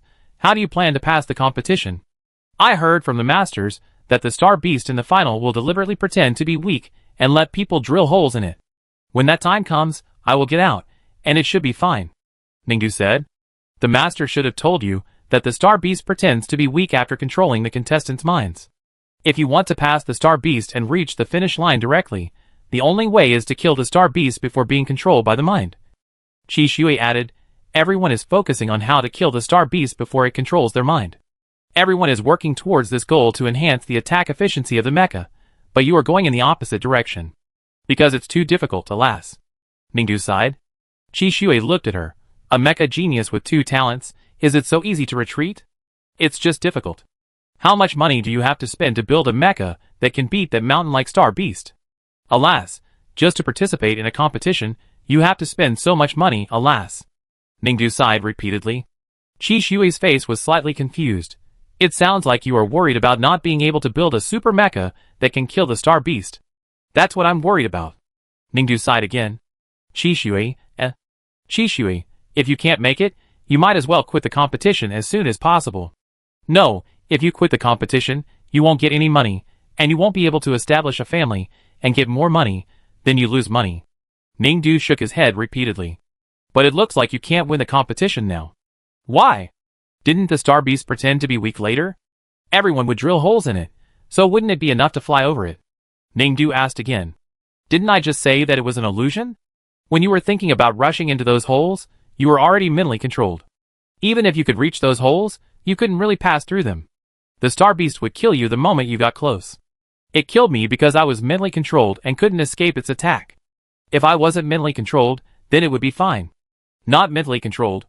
As long as you can't solve it within about 10 minutes after the start of the game, it will definitely mentally control you. Isn't it said that only when adrenaline is high can that guy control people? At the beginning of the game, everyone is trying to kill the Star Beast with all their energy. As long as you start attacking, if you can't kill the Star Beast within 10 minutes, your adrenaline will definitely rise to the point where the Star Beast can control you. Oh, then I will try not to let my adrenaline rise. As soon as the game starts, it will definitely rise as long as you attack the Star Beast. Then I won't attack the Star Beast. How can you win without attacking the Star Beast? Qi Shui asked again. I fly over. Didn't I say that when the time comes, the others will drill a small hole in the Star Beast, and I can get over? Ningdu said again. Okay, even if you give up attacking the Star Beast at the beginning of the game, and keep your adrenaline from rising, even if you are not mentally controlled, do you know how long it takes for the Star Beast to discover you and attack you? Are you sure your mecha can rush out within that time? Even if your mecha sacrifices its attack performance, it is almost impossible to speed up the mecha to the point where it can instantly dodge the Star Beast. Yes, Ningdu patted the mecha beside him, it can.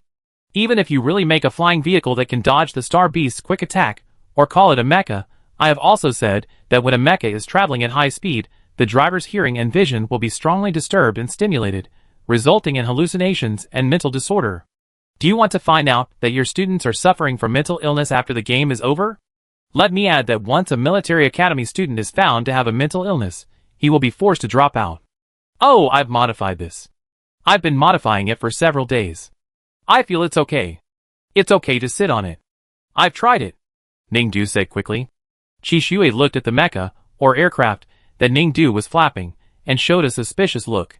How about you come up with me and feel it? Ningdu invited. Qishui laughed. I only deal with mecha technology, not a single soldier. If I go up with you, how can I know if you are going to do anything to me? What do you mean by do something to you? If you want to do something, you know it better than anyone else. I really don't know. Ningdu was puzzled. What does it mean? Qishui didn't answer. Ningdu had no choice but to go to the Star Network to ask the Encyclopedia Robot. Hello, Robot. I have a friend now. I want to invite him to sit in my mecha to experience my mecha, but he doesn't want to, and he also said that I must do something to him. What do you think I am going to do to him? The Encyclopedia Robot asked. What is your gender? What is your friend's gender? Ningdu gave the answer, and the Encyclopedia Robot asked her to wait for a while, and then gave the answer. After reading the answer, Ningdu suddenly realized, so I can do this. Qishui saw her sighing like this and asked, what can you do? Ningdu looked at him and asked sincerely, it is said on the internet that you and I are in the same mecha cockpit, a man and a woman, and I might do something to you. Do you think it's okay? Of course not. Qishui was speechless. Oh, I have something else to do, so I'm leaving first. He didn't want to say anything to Ningdu anymore, and turned around to leave. Won't you try my mecha with me? It's really fast, and I guarantee you won't go insane. Ningdu invited sincerely again. Qishui said nothing and continued to walk forward. 10 minutes later, Ningdu drove his improved mech and came back again. At the end, he saw a familiar figure again. Didn't you leave? Why are you back again? Ningdu asked Qishui, who was standing next to the mech while sitting in the cockpit. I promise you, Qishui said. Take me to try, he said again. Chapter 97. Qishui was originally very angry about Ningdu's rude words, and didn't want to say anything more to her, but then he thought that Ningdu was not as simple as he thought. Could he believe everything she said? Maybe she had made other moves that she didn't tell him about in the improvement of the mecha, trying to win in some way he didn't know. It's hard to say. He used to be a mecha engineer, specializing in mecha manufacturing and familiar with mecha research. If he could get into the mecha to experience it, he would certainly be very sure to know what changes Ningdu made to her so-called mecha. She couldn't hide any of her changes from him. So even if there were risks, Qishui decided to try this mecha with her. Oh, you've changed your mind, okay. Ningdu nodded, quickly opened the cockpit door, patted the co-pilot's chair, and said to Qishui come up. Qishui frowned and looked at the specific structure of Ningdu's cockpit. Can't get up? Do you want me to help you? Ningdu said, stretching out his hand. He didn't say anything, got up by himself, sat in the cockpit, and fastened his seat belt. What's the difference between your cockpit and the cockpit of an aircraft? He couldn't help but say. There is a difference. This is the cockpit of a mecha, not an aircraft cockpit, Ningdu said. Qishui, sit tight? Yeah. Okay. Ningdu finished speaking, and the mecha started quickly. When the mecha was first started, it drove smoothly, and then slowly increased speed. The autopilot robot in the cockpit was following Ningdu's instructions, raising the mecha step by step. Few mechas can be airborne for so long. Generally, we call such machines aircraft.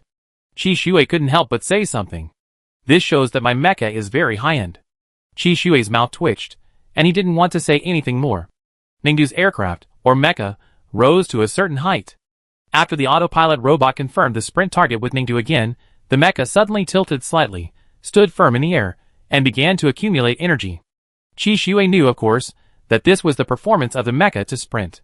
Soon, Ningdu's mecha completed the accumulation of energy and began to sprint towards the final goal. This was a scene that Ningdu imagined in the simulation of the Gold Cup finals. When a contestant was controlled by the mind and began to pierce the star beast, how would the mecha fly over?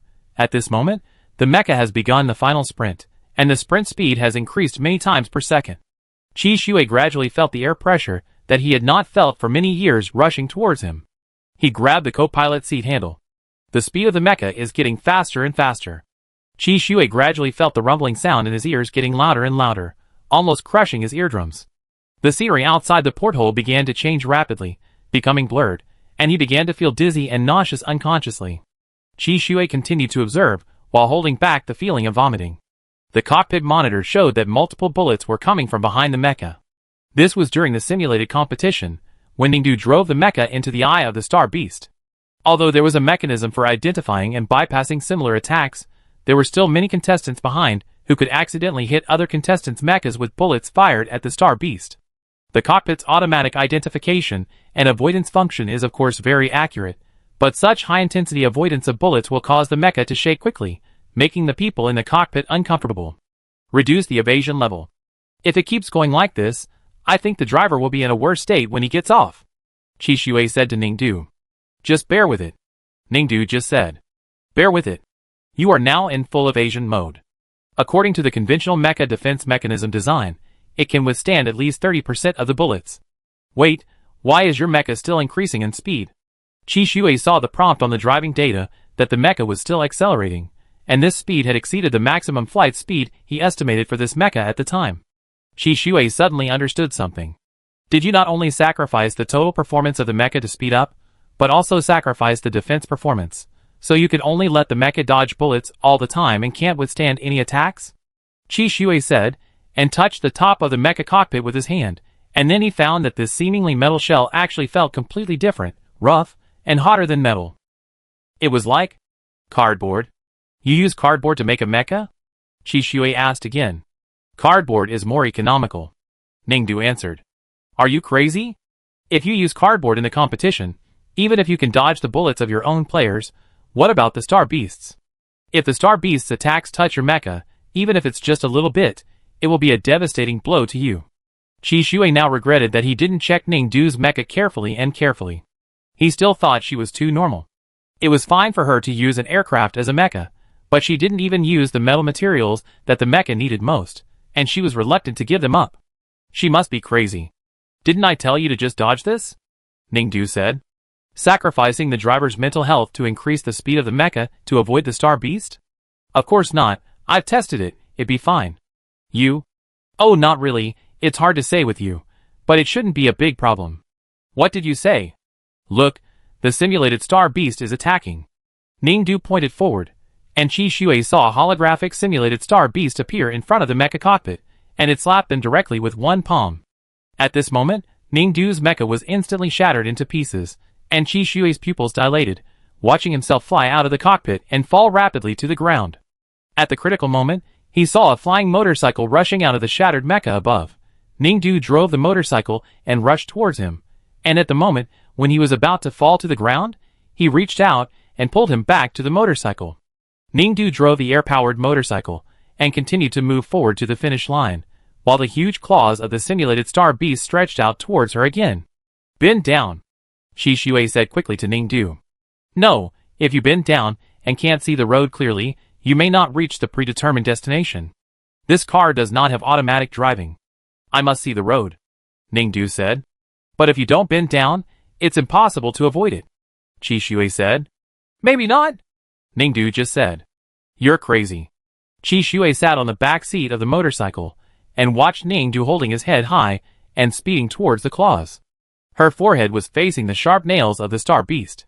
Qi Shui took a deep breath, and without thinking too much, she hugged Ningdu from behind with both hands, and then kicked the motorcycle off with all her strength. The motorcycle was shattered under the claws of the star beast, and then exploded in the air. Ningdu, who was standing by, had already opened the last life-saving landing suspension ball, and controlled the suspension ball to fly to the ground. When the suspension ball was about to reach the ground, it exploded, and the two fell directly. Fortunately, the place where they fell was a grass field, and they were very close to the ground. Ningdu got up quickly after falling, and began to check if he had any injuries. It seems to be all good, well, I shouldn't have to spend money on treatment. Ningdu breathed a sigh of relief, sat down and patted his heart. Do you want to crush me to death? A voice came from under her. Oh, sorry. Ningdu quickly moved away.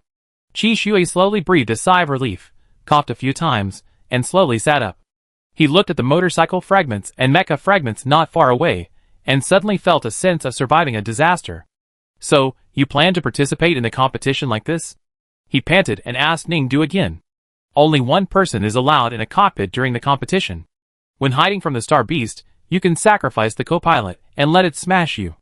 But today there are two of us, so I could only put a motorcycle in it and wait for the Star Beast to smash the mecha to pick you up. Alas, that motorcycle cost a full 10 star coins. Speaking of this, Ning felt distressed. A motorcycle worth 10 star coins. Must be a scrap car bought at the garbage market. How dare they invite him to ride in such a car? Shi Shui was almost choking. Alas, in fact, if you hadn't forcibly separated me from the motorcycle just now, my motorcycle wouldn't have been broken, I wouldn't have to land with a hoverball, and my hoverball wouldn't have exploded. Alas. Ningdu looked at Shi Shui with a face full of resentment. Shi Shui? ? He smiled. You are lucky to survive with the scrapped motorcycle and inferior hovercraft you used.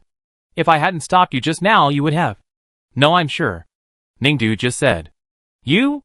The Star Beast was about to pounce on your face. Yes, the Star Beast is a simulated Star Beast, a phantom. Even if it is hit, it's actually okay, Ningdu said, looking at Shi Shui with wide eyes. Did you take it seriously? Shi Shui, How could you take it seriously? Don't you know this is a simulated training? No, I told you. Then why are you still worried that I will be hit by the Star Beast? Ningdu started to think. Shi Shui thought for a moment and frowned. Although it's just a simulation, I will also treat it as a real test, so I will take it seriously. But the price is too high. You pulled me off the motorcycle. What if I don't have the suspension ball? We will all die. I saw it, you have it, Shi Shui continued, but I didn't expect it to be so inferior. My suspension ball is hidden in my pocket. It's so flat. How did you see it? Ningdu subconsciously touched his pocket. The tassel of the suspension ball is exposed a little outside. I saw it. Ah? You can see this too. You observed me so carefully. Ningdu was surprised again. Shi Shui choked again, and after a while he said, I said you are a threat, and it is reasonable to observe the threat carefully. After he finished speaking, after a while, he didn't hear Ningdu speak. He looked up and saw Ningdu looking at him. Shi Shui frowned even more. Are you short of money? Ningdu suddenly asked out of nowhere. What? Shi Shui was puzzled. I want to spend money on you, Ningdu said. Oh no. Ningdu denied himself immediately after saying this idea. If it weren't for you, my motorcycle and hoverball wouldn't be gone. In general, you made me lose money, and I can't spend money on losing money. What did you say? Shi Shui asked again. Oh, forget it. I just suffer a loss this time. Oh, forget it. I leave quickly. If I don't leave, I might not be able to help but let him pay. Oh, leave quickly. Ningdu muttered and left the scene on his own. Shi Shui was left alone, looking at her leaving back, his face full of gloom. He didn't understand what she wanted to express. Was she scolding him? Forget it. He won't care about boring things. Anyway, he almost knows what secrets are inside her improved mecha. As long as he confirms that Ningdu's mecha can't help the group of unreliable students she recruited to win the first place in the competition, as long as Ningdu can't build her own family, as long as she is a threat to an end, he can rest assured. So now, he can finally go back with peace of mind. Shi Shui was about to stand up, but found that he couldn't stand up no matter what. He was in pain all over. Shi Shui quickly called the medical team of the Special Coordination Committee. Although Ningdu was also participating in the Mecha Gold Cup, at the same time, the study at the 10th Military Academy of Liaoyuan Star had not yet ended, and the investigation of the Dream Club by the family was still ongoing. She has been dealing with the Gold Cup competition on Capital Star for such a long time.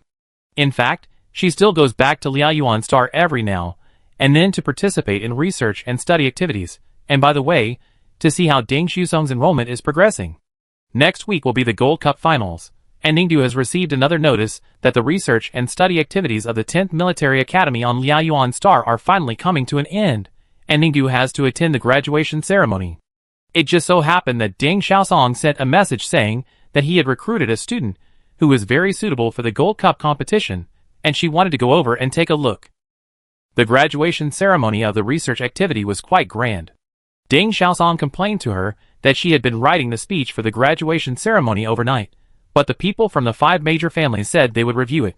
Then, starting from a month ago, they kept reviewing her manuscript, and it was always rejected, requiring her to rewrite the whole article. Girl, don't you think it's because you revitalized the 10th Military Academy, and the people from the 5 major families are unwilling and unhappy, and deliberately make things difficult for us? Deng Xiaosong met Ningdu, and asked her nervously again. Ningdu said, yeah.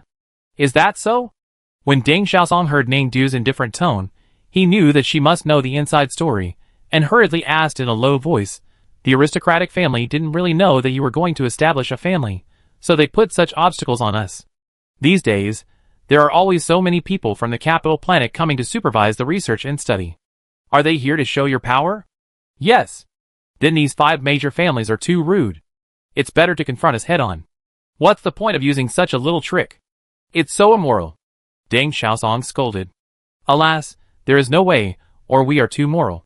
Does being moral mean that we must suffer losses? Do I have to revise my speech again and again? Deng Xiaosong was furious when he thought of this. Then revise it. Ningdu said, it's just a little harder, and it doesn't cost money. It doesn't cost money, but I'm very tired. I know, but it doesn't cost money. But I'm very tired. Oh! Deng Xiaosong, If there's nothing else, I go first. Ningdu said again. Deng Xiaosong, Oh, by the way, remember not to revise the speech too frequently. Ningdu reminded her again, if you do it too frequently, the power consumption of your optical computer will increase, and you will frequently use the school's electricity to charge your optical computer, and the school's electricity bill will increase, so you should save some money. After saying that, Ningdu left. Deng Xiaosong, ? Damn! She has lived so many years, and she has never seen such a stingy person. Deng Xiaosong really wanted to pull Ningdu over to bury her, but thinking that if this perverted girl Ningdu really died, it would be estimated that no one would protect her. Considering the crime she had committed in the past, she would have to go to the most strict military prison to be tortured. Thinking of this, Deng Xiaosong could only cower, and accept her fate, and continue to revise the speech. I don't know how many versions of her speech she revised. Anyway, she only remembered that she was still revising the damn speech before she went on stage. In the end, she really revised it until her optical computer ran out of power. She went to charge the optical computer, but found that Ningdu, the perverted girl, really cut off her power. She collapsed and simply stopped revising it. Damn it, guava and kudzu root. Deng Xiaosong simply gave free play as soon as she went on stage. It was over in a few minutes, and she didn't care anymore. The graduation ceremony of the research and study activity was actually relatively simple. The formal process went by quickly. Then it was the last item of the ceremony, the luncheon. In short, it was to let the students eat and drink freely, socialize freely, and watch some performances by the way. Ningdu met Cheng Yuqin at the luncheon. Why are you here? The lunch was sponsored by the noble family. Ningdu took her thermos and filled it with food. While eating, she walked towards Cheng Yuqin. Come to see you, Cheng Yuqin said directly on the way. Oh! Ningdu nodded. Cheng Yuqin looked at her. As for the gold cup, if it doesn't work, we can find another way to recruit students. I have contacted a good individual training camp. Although the students there are not as good as those in the 4 major military academies, they have great potential. In addition, they all admire you. Recruit them, and train for 3 to 5 years, maybe you can enter the top 5,000. Ningdu shook his head. Too slow, that won't work. The mecha you used in the gold cup will not work. It will cause mental damage to the driver, which is even worse. Cheng Yuqin said again. Ningdu, well, I'm improving it. I'm talking about your improvement. Well, I will improve it. Ningdu said again. Cheng Yuqin, Nothing can change his mind, he sighed helplessly, and looked around at the eyes that were cast at them from time to time. After thinking for a while, he whispered to Ningdu, joining a noble family may not be a bad choice. If you don't join, you will encounter a lot of trouble, such as now. I know that the 5 great noble families are particularly concerned about me. They are monitoring me. Usually I think they are monitoring me, but today I feel like they are not. Ningdu looked around and said again. There are no fewer people today than usual. Cheng Yuqin said again. How do you know? You used to come here often before? Ningdu asked him again. Cheng Yuqin paused for a moment and said, sometimes I pass by on my way to work. Why haven't you returned to F324 yet? Ningdu changed the subject again. Didn't you say you came to the capital planet to study? Why haven't you returned for such a long time? The plan has changed. I need help with some things. Cheng Yuqin said again. What's the matter? Ningdu asked. It won't be announced to the public until it is cleared up. Cheng Yuqin just said. Oh, it seems to be a mysterious big thing. Ningdu nodded to himself and said, I thought you were about to leave after rejecting my proposal. Chung Yuqin looked at her, wanted to say something, moved his lips, but never said it. Finally, he took a deep breath and changed the subject again. By the way, what did you say just now? You felt that there were fewer people monitoring you today than usual? How did you come to this conclusion? I think there are no fewer people today than usual. The main reason is that a big trouble didn't come today. Ningdu said. Chung Yuqin, big trouble? Big trouble? Are you talking about me? As soon as Chung Yuqin finished speaking, a faint voice came from the side of the two of them. He and Ningdu turned their heads to the side at the same time, and saw Qi Shui coming in a wheelchair. What's wrong with you? Chung Yuqin frowned and asked immediately when he saw him in this state. It's not a big problem. I just need to rest. I can still stand up to talk to you. Qi Shui said, supporting the wheelchair's stretched support, slowly holding the raised armrest of the wheelchair, and stood up. Finally, he also supported the armrest with his hands and stood steadily. How did you do it? Chung Yuqin asked again. How did I do it? Qi Shui smiled and moved his eyes from Chung Yuqin to Ningdu. Miss Ning, do you know? Oh, you fell that day. Ningdu suddenly realized. Yes. It's so serious, Ningdu sighed, and then puzzled. Wasn't the place where we fell that day quite close to the ground? It's very close to the ground, but someone, as a single soldier, didn't help a fellow soldier who had no single soldier experience and let the other person become his own human cushion. Qi Shui said to Ningdu again. Oh, I thought you took the initiative. Qi Shui laughed again when he heard this. Miss Ning, why do you think I took the initiative? Or did you want me to fall harder on purpose? No, I really didn't think of deliberately falling you. How much do you think I can believe you when you say that? The main thing is that I didn't expect you to be so vulnerable to falling. I originally thought that if you were holding on below, the probability of me getting injured and going to the hospital would be lower. I had the mentality of taking advantage of you. The main thing is that I really thought you took the initiative, but I didn't expect you to fall so badly.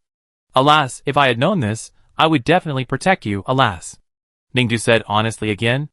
After hearing this answer, Qi Shui even felt that he didn't know what to say. You are really a genius, he finally said. Thank you, I knew about this a long time ago. Ningdu nodded. Qi Shui's lips were straight, and he finally couldn't help it. I am not praising you, Ningdu, you seem to be unable to hear other people's tone. Why do you praise me as a genius if you are not praising me? Ningdu asked again.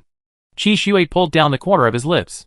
Praising you as a genius is to satirize your talent in certain aspects, such as letting me, a person with no single soldier experience, stand under you, a single soldier with full physical strength and reaction speed.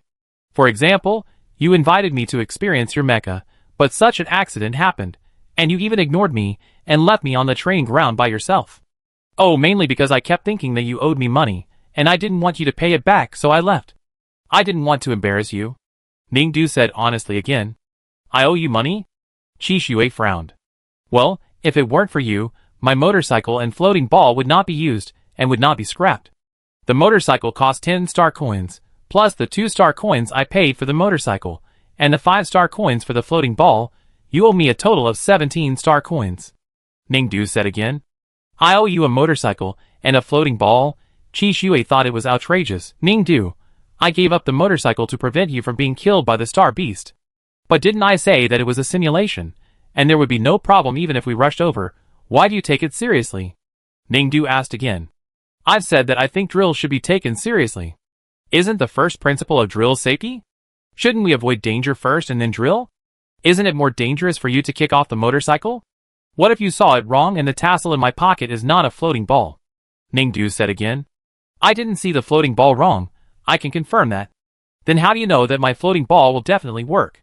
Well, even if your floating ball doesn't work, if I saw that you didn't turn on the floating ball at that time, then my optical brain would immediately determine that I was in danger, and my security robot parked nearby would immediately come to rescue me, and you and I would be fine. Qi Shui said again. But it's a problem. You're like this now. If you didn't kick off the motorcycle at that time, we would definitely not be injured. Ningdu said again. Why do you insist on kicking it away? I've already explained the reason. No, Ningdu shook his head. I don't think so. I'm telling the truth. You're not telling the truth. Ningdu shook his head. Then what do you say? I think it's... Okay, stop talking. Qi Shui interrupted her again. You? Chung Yuqin had been listening on the side, and finally, he couldn't help but speak. He looked at Ningdu, then turned to Qi Shui. with a gloomy face and asked, "What happened to you? Can I know?" "Oh, it's very simple." Ningdu quickly repeated what happened between her and Qi Shui that day. "That's it." Ningdu finished. Chung Yuqin frowned unconsciously. "What's wrong with you? Are you feeling unwell?" Ningdu asked him again. "No," Chung Yuqin said softly. "Okay then." Ningdu thought about it and asked Chung Yuqin again, "You also think he should owe me money, right?" Chung Yuqin did not answer. "Are you thinking?" Ningdu asked again. Chung Yuqin took a deep breath and slowly exhaled, then said to Ningdu, "Xiao Ning, maybe you don't know that the physical fitness of ordinary people who are not single soldiers is far inferior to that of single soldiers, even if they are just freshmen in the single soldier department.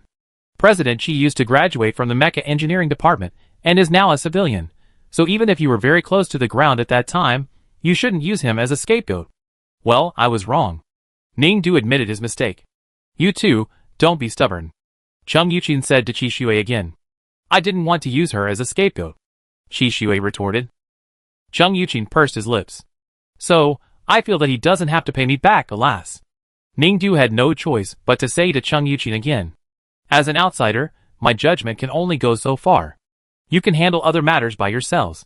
By the way, Chung Yuqin moved his fingers to his ears, opened the light computer, and took a look, and then said, "It's almost time. I have something else to do. I'm leaving first. See you later." After he finished speaking, he turned around and left. Chapter 98. "Don't you want to eat something before you leave? These are all free," Ningdu said to Chung Yuqin's back again. "No need," Chung Yuqin replied without turning his head in the distance. "Oh!" Ningdu had no choice but to give up, watching Chung Yuqin walk out of the lunch hall, and then continue to eat his own food. Qi Shui was still standing aside, looking at her and said, "Give up on the gold cup." I told you that your mecha is not okay. I have tested it last time you took me to do it. If it wasn't for the mecha being smashed by the simulated star beast, and you driving a motorcycle to save me, I would not be safe and sound in such a high-speed environment. Both my hearing and vision were actually greatly affected at the time. If it continued, there would definitely be problems. Qi Shui said again, and that kind of impact will not only affect people like me who have no combat training, but ordinary soldiers can't bear it at all. I have improved it, no problem. You are using yourself as an experiment. Your physique is better than ordinary people, of course it's okay, but can you guarantee that you can recruit students with the same superior physique as you? I have recruited them. What did you say? I have recruited them, Ningdu said again. Qi Shui frowned and looked at her. You mean you recruited students like you who can overcome the auditory and visual interference in such a high-speed mecha, and can participate in the competition intact without any mental damage until the end of the competition? Yes. Let me see if they can do it, Qi Shui said again. No, let's see after the competition, Ningdu just said. Why? Qi Shui asked. Because I don't want you to see it, I'm afraid you will spoil it for me, Ningdu said. Qi Shui, you are honest. I am a very sincere person, especially to you, Ningdu said again.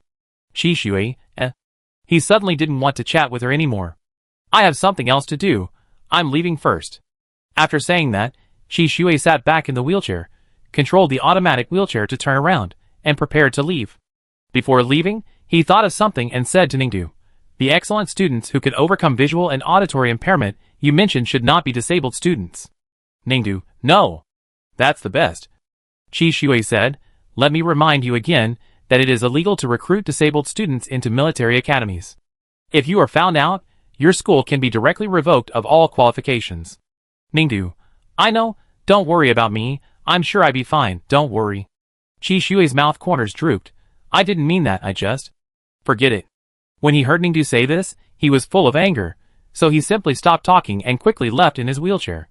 However, after driving on the road for a while, Qi Shui thought of Chung Yuqin again.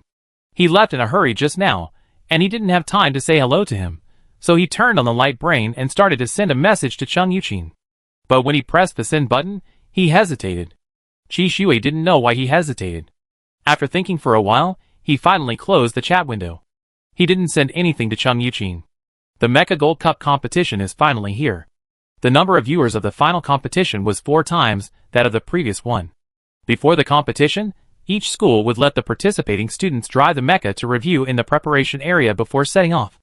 Ningdu's Liaoyuan Star 10th Military Academy team was also among them. Although the reflective glass of the mecha cockpit can isolate privacy and prevent the outside world from seeing the situation inside, and the individual soldiers driving the mecha, the 7 master brains have already seen the quality of the mecha used by Ningdu's school based on the live broadcast, and began to roar at Ningdu next to them. This is the mecha you built for 1,000 star coins? It looks like paper. Ningdu, yes, it is paper. What? The master brains were stunned. Didn't you say you would use 1,000 star coins to build a mecha? How could 1,000 star coins make a paper one? Yes, it is 1,000 star coins. Ningdu said again, 1,000 star coins to build 100 mechas, but it is also tight, just enough. Now even cardboard is more expensive than you can imagine, alas. She sighed again. The master brain's pupils trembled when they heard this. Question mark. 10 star coins for one mecha? Girl, are you crazy? No, I have tested them all. These mechas are good. There is no problem in passing the level. Ningdu said again. What do you mean no problem? The 7 of us, Chung Yuqin, have all tested them for you, and they all said there is a problem. Why do you still say there is no problem? I tested it myself, and there is no problem. You don't count. Then there is no way. The competition has already started, and there is no time to find someone to test. Ningdu said regretfully. Chung Yuqin, who was sitting on the sofa beside him, was leaning over slightly to look at the mecha model in his hand, and suddenly said, Didn't Qi Shui also help you test it? Ah? The 7 master brains were shocked when they heard it. Shui, that boy, also helped Ningdu test it? Girl, didn't he scold you? He must have given you a lot of trouble, right? Another master brain asked. Are you okay? Are you not injured? The master's brains asked again. I'm fine, Ningdu said. He's quite friendly. How can he be friendly? The master's brains looked incredulous again. Girl, you have to be careful of him. That kid is very cunning. He flatters you on the surface, but in fact he has seen that your mecha is not good, so he deliberately lets you use these mechas to compete. He is flattering you. Oh, he also said that my mecha is not good, and his opinions are exactly the same as yours. Ningdu said again. What? No way, Qi Shui doesn't look like that kind of person. No, this should be a clear move. He must want to deal with you in other ways. First, he will gain your trust, then fool you into listening to him, and finally successfully stop your idea of building a family. Then according to that, with Shui's pretentious personality, he must have tried to please Ningdu. Really? No way, although the child would do that, he is in that position now, so it is unlikely that he will please Ningdu, right? At most, he will be a little more friendly to Ningdu, but this girl should not be happy with this trick. Hey girl, did Qi Shui do anything to you? What do you mean? Ningdu asked. To get close to you means to do something good for you. Tell us so that we can analyze, and see how he wants to deal with you. The master said again. Ningdu thought for a moment and said, oh yes. What? He really tried to please you? What did he do to you? The masters were like they had discovered a new world, and they hurried to the wall of the nutrient solution tank to hear something new. During the mecha test, we both fell down. He was under me, and he was injured and in a wheelchair. Ningdu said. What? The master brain's pupils trembled when they heard this. Really? A few days ago, we knew he was in a wheelchair. We thought he was disabled, and we called the kid to ask about it. He said he fell accidentally. Really? Ningdu thought about it. It might be accidental. What? But I clearly felt that he took the initiative. Ningdu still felt a little puzzled when he talked about this. He pulled me off the motorcycle and asked me to release the floating ball. Obviously, I should have had time to grab the front handle of the floating ball, but why didn't I go? What do you mean? The master brains asked again. You two fell off the motorcycle in the air. You fell down. Did you use the hovercraft? Wait, the motorcycle. Forget it. Let's not ask how the motorcycle came. You used the hovercraft. Didn't Qi Shui grab the rear handle of the hovercraft when it landed? Xiao Ning, we are individual soldiers, and our physical fitness is worse than that of ordinary people. Qi Shui has been a mecha master like us from beginning to end, and his physical fitness is not as good as yours. The front handle of the hovercraft is prepared for non-individual personnel. You should give that handle to him. I gave it to him. What do you mean? You gave it to him, but he didn't hold the front handle, but held the handle behind you? The masters asked again. Yeah, I thought he took the initiative to hold the handle behind me, and wanted to take the initiative to cushion me, but later when I asked him, he said it was not his initiative, so it might be that he was too flustered at the time and forgot to hold the front handle. Ningdu said again. How is it possible? Their government officials have to train these safety knowledge every month. This is a reaction engraved in their bones. He should grab the front handle. It's not a difficult thing. The master brain said again. Oh, really? Then why didn't he catch it? Ningdu asked again. Why? It must be because... The excited master brains wanted to answer, but when they started to answer this question, they found that it was wrong. Yes, then why didn't he catch it? They began to ask back.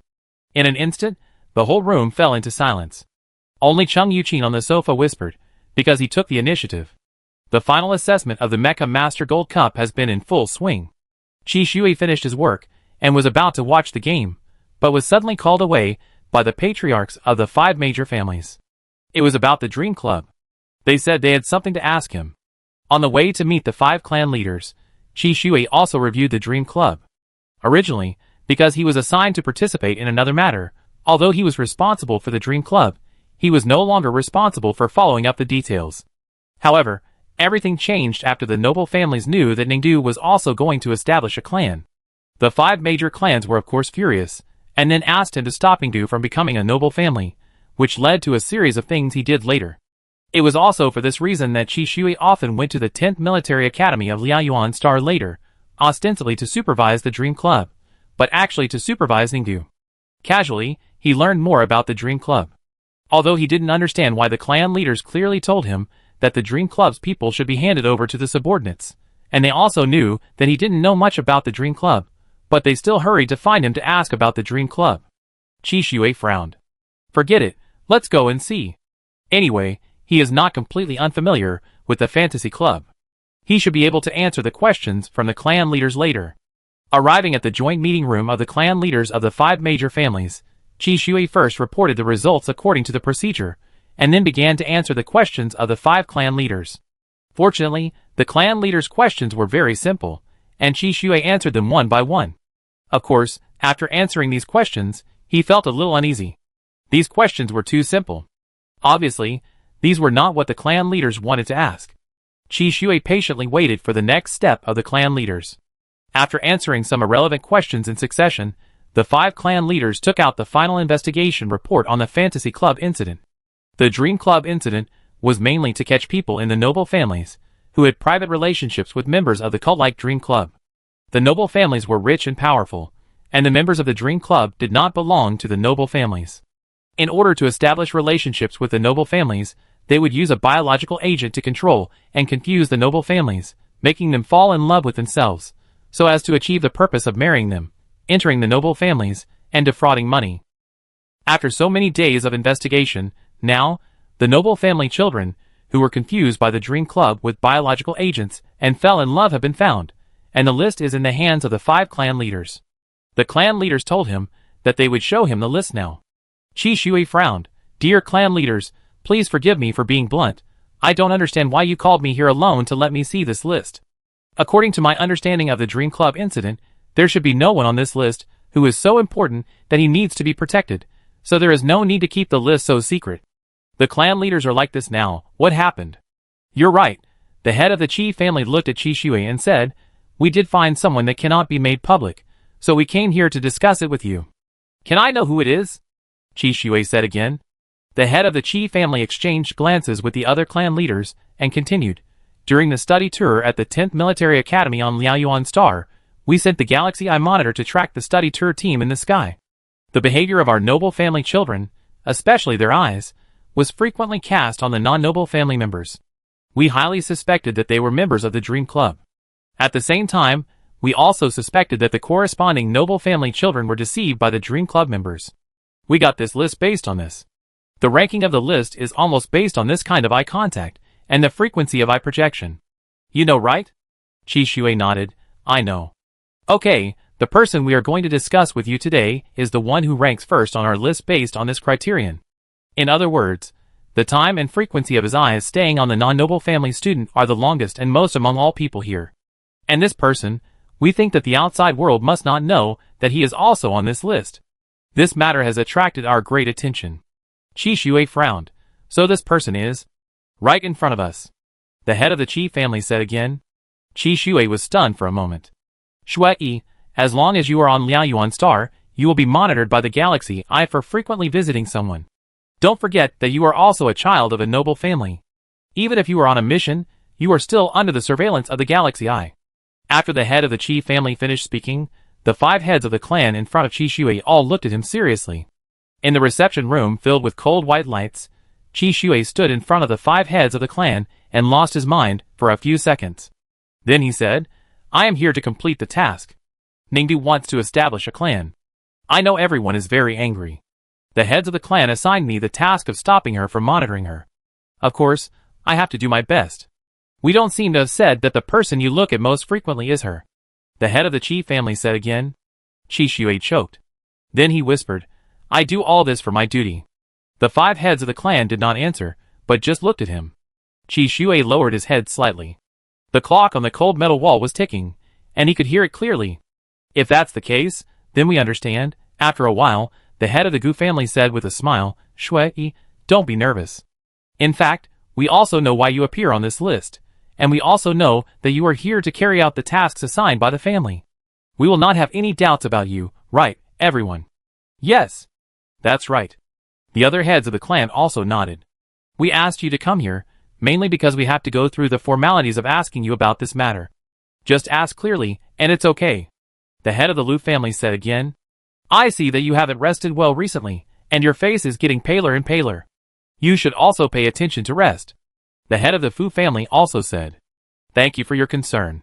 Chi Shui forced a smile and said softly. The official business here is over. You will continue to participate in the matter of the gate of retracement. You must be very tired. Go back and have a good rest. The head of the Chi family patted his shoulder again. Chi Shui nodded and then said, Then the 5 clan leaders, I will go back first, goodbye. After that, he was about to turn around and leave. Wait. Behind him, the head of the Chi family called him again. You have reached the age to get married. Have you seen the fiancé that the family has selected for you based on genetic matching? The head of the Chi family asked him again. Hearing this, Chi Shui was silent for a few seconds. I have seen her. Very good, the wedding date can be set soon. The family hopes that the sooner the better. The head of the Chi family said again. Yes. You know that marriage is most about background. Your parents are both dead. Of course, the blind date chose you because of you. We are willing to let you take charge of the Special Investigation Commission for this reason, the head of the Chi family said to him. I believe no one will abandon you for everything you have achieved with great effort and without relying on anyone. Yes. You won't let us feel that we have misjudged you, right? The head of the Chi family asked again. Chi Shui was silent for 3 seconds and said in a deep voice, Yes. Okay, then you go. The wedding date is approaching. Keep in touch with your future wife and handle the relationship well. The other party is a rare and outstanding talent. In the future, you will unite and only advance and not retreat. I know. Chi Shui said, and then completely withdrew from the reception room of the patriarchs of the 5 major families. After he really got on his own aircraft and took off, he leaned on the back of the driver's seat, frowned, and closed his eyes. He unbuttoned his uniform collar tiredly and finally took a breath. Chi Shui leaned back in his chair and watched the aircraft fly over the capital star quietly. After a long time, he seemed to wake up from his fantasy. Looking at everything in reality, he remembered that there was an important game today. He turned on the car radio signal and listened to the game news. As soon as he turned on the signal, he heard an exciting voice. This year's Mecha Division Gold Cup finally ushered in the first team to pass the level after 5 years. The only school team that passed the finals of this competition is the 10th Military Academy of Liaoyuan Star. There was a cheer on the radio. Hearing this news, Chi Shui closed his eyes. Ningdu still won. Chapter 99. The whole viewing room was still filled with an awkward atmosphere. The 7 master brains were soaking in the nutrient solution tank, staring with wide eyes, looking at Ningdu, and then at Cheng Yuqin. This? Everyone didn't know what to say. In fact, the 7 of them had communicated privately, and secretly inquired about the relationship between Ningdu and Yuqin. Originally, they still wanted to continue to secretly match them up. Everyone could see that Yuqin liked Ningdu, but they didn't know what Ningdu's attitude was now. Not wanting the awkward atmosphere to continue, the master brain said again, the Gold Cup has been going on for so long, isn't it time for a result? Let's see what our little Ning girl's results are. As soon as these words came out, another master brain who couldn't control his mouth couldn't help but choke. Let's see what results she can get. Her mecha must not be good. Either it can't fly over, or if it flies over, the students inside will be finished. I think it should be fine. Ningdu said again. Okay, you girl is still stubborn, come, let's take a look. Then the master brains asked the assistant robots to open the game, and everyone started watching. They missed the first part because of chatting, but now they have made up for it. At the beginning of the game, they saw that Ningdu's school team hid behind other players' mechas with their small bodies. The master brain snorted, Humph, you could only hide. Look at the difference between your mecha and the aircraft, it's still made of paper. Then, they continued to watch. Ningdu's school team did not move, and other school teams began to launch fierce attacks on the star beasts on the mountain-like final battlefield. Oh, the students this time are quite fierce. There is hope, it seems there is hope. The master brains commented. But after a while, trash. A bunch of trash. It turned out that the time that the master brains estimated to kill the star beast had passed, but no team on the field really defeated the mountain-like star beast. When the master brains saw this situation, they knew that all the students this year were sacrificed again. Still laughing. Still laughing. Do you think you are about to win? You have missed the time to kill the old immortal beast. You are all mentally controlled. Still complacent. The master brains cursed angrily. Almost all the students on the field were indeed controlled. In the master brain's disappointment, they were all blushing, and still trying hard to kill the star beast. At this moment, the star beast also pretended to be weak and began to let the player stab it. At this time, the Ningdu school team finally came out. The holes on the star beast were almost pierced, so they should pass. The next second, Ningdu's school team flew towards the star beast's eyes at lightning speed. The master brains were stunned. You crazy girl, how come the speed of the mecha in the competition is faster than ours that day? Ningdu, there is no other way, we have to dodge the star beast's attacks and other people's bullets. As they spoke, the master brains saw that Ningdu's school team was as fast as a shadow, dodging various artillery fire in the air. When they arrived at the star beast, they were about to drill through its eyes when a strong wind whistled, and the mountain-like star guard raised its claws, as wide as a building, and pounced on them. In just a moment, Ningdu's school team mechas evaded the attack of the star beast, drilled through the holes on the star beast, and rushed to the finish line of the competition. The master brains were stunned when they saw this scene. Then they began to criticize Ningdu. You crazy girl. Don't you want your students' lives? With such a fast speed, you can dodge the attack of the star beast, but what about the students inside? At such a fast speed, their hearing and vision are completely confused. If the mechas are not mentally healthy, they will be sent for treatment, and you will not be easy. Someone will accuse you of deliberate crime. It should be nothing. It's nothing yet? It's like this, you are not looking for some disabled students to participate in the competition, right? Although the competition does not check the specific information of each student, when the competition is over, you will definitely be seen by others. You girl is just fooling around. Fool around. Amid the scolding of the master brains, the game finally came to an end. The competition process was of course seen by the judges of the competition. Those with discerning eyes saw that there was something fishy going on, and immediately called the ambulance team, which was already guarding the Ningdu school team's mecha. At the end of the competition, the Ningdu school team's 100 mechas landed steadily, and then the mecha hatch opened, and the students came out one after another. At this moment, everyone in the entire stadium fell silent. The ambulance personnel hurriedly stepped forward and asked, Children, are you okay? Are you okay? The newly enrolled students of the 10th Military Academy of Liaoyuan Star came down from the hatch one by one, trembling on crutches, then took off their explosion-proof helmets, tremblingly put on their reading glasses, opened their dry mouths that were almost all dentures, and said, Ah! Young people, what did you say? Oh, don't worry about us crying. The documentary we watched on the aircraft just now was so touching. Huh? Where are we being sent? Is this the end of the documentary watching concentration competition? Alas, I'm old, my eyes and ears are not very good. What does the banner say? Can you tell us loudly? At this moment, everyone finally understood what was going on. Damn, the freshmen of the 10th Military Academy of Liaoyuan Star are actually a group of old men and women who are almost 200 years old and are about to enter the grave and be buried. The masters who saw this scene were all silent. After a while, they angrily said, The school enrollment regulations do not allow disabled students, but there is no age limit. You recruit these elderly people, their eyes are blurry, and their ears are not working well, and they will not be affected by your mecha's high-speed driving. But aren't you taking advantage of a loophole? You are taking advantage of the loophole in the enrollment of military academies.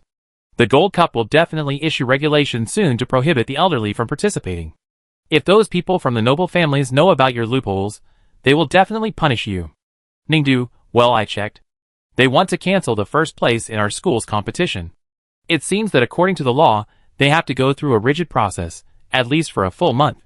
What's wrong with 1 month? Not only will your competition ranking be revoked after 1 month, but the school's qualifications will also be affected and will definitely be revoked. Aren't you working in vain? The master said again. Well, so I have to establish the family before that. Ningdu said again. You are in such a state, and others still can't see the trick? The last step to establish a family is to have a government official or a high-ranking military person write you a letter of recommendation. Look at your current situation. Who in the empire would dare to write you a letter of recommendation?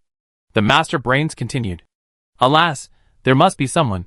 There must be a righteous person willing to write for me. Ningdu sighed again. Where are the righteous people in the empire now? The righteous people have died long ago. Ah? All dead? There is not a single one I can meet? Ningdu asked again. The master brains choked. Nowadays, corpses are all lasered. When a person dies, a high-frequency laser can shrink him into a small stone. Why don't you meet those stones? There are only stones. Ningdu murmured. There is another person, the most difficult woman in the next door Inghan brain, Xiejiu, the one you asked her to guide you when you participated in the entertainment competition before. Her body has been dead for hundreds of years, and has not been buried. She took preservatives when she was young, so her body is probably still good. You can go find her, bring her back, and temporarily install her head in the nutrient tank on her body. She meets the standards, and can write a recommendation letter for you. The master brain said again. Ningdu was very excited when he heard this. Why do you think the same as me? I asked teacher Xia, and she said it was okay. The master sneered when they heard this. Girl, do you know why the bad-tempered Xiejiu agreed to you? Why? Because her body was blown into pieces hundreds of years ago, and scattered in every corner of the empire, big and small planets. You want to put her together. It's like looking for a needle in a haystack. Oh, that's it. So you should give up as soon as possible. So her body is still there. Well, that's enough. What do you mean by that? You don't really want to look for a needle in a haystack, do you? The masters became a little nervous after listening to what Ningdu said. Alas, there is only 1 month left. It seems that some are busy. Well, teachers, I will leave first. I am very busy during this period, and may not be able to reply to your messages in time. Please call me if you want to transfer the prize money of the competition or treat me to a meal. Bye. Ningdu finished speaking and left the office without looking back. It's just nonsense. Watching Ningdu walk away, the masters in the nutrient solution jar could only worry. There was no way. They looked at Chung Yuqin and said, Yuqin, you just watch Ningdu's nonsense continue. We have to think of a way. Chung Yuqin frowned. He knew that no matter what Ningdu did, 10 cows could not pull her back. All he could do was to try his best to help her increase the possibility of almost impossible things. But the things that Ningdu needed help with were getting more and more difficult. Chung Yuqin looked at his contact list and fell into deep thought. He had no contact with many of his old friends, teachers, and colleagues. He was getting further and further away from that luxurious circle, from those who could really help Ningdu and write letters of recommendation for her. Thinking of this, an unspeakable emotion arose in his heart again. This was a thought that he could not help but have every time he saw Ningdu. The decision to break off with the family, which he had never doubted for many years, now made him doubt it frequently because of the appearance of another person. Did he really make the right decision back then? Ningdu represented the 10th Military Academy of Liaoyuan Star and attended the first planet-level military academy meeting held by the government after the Mecha Gold Cup. The meeting was very large. Basically, the top 3 military academies on non-numbered planets that could have their own names had to attend the meeting. The 10th Military Academy was able to double its school rating with its performance in the Mecha Gold Cup, barely making it into the top 3 military academies on Liaoyuan Star. This, of course, indirectly shows the decline of Liaoyuan Star as a once famous planet. Of course, Ning didn't pay attention to these. She only knew that the lengthy meeting wasted a lot of her time.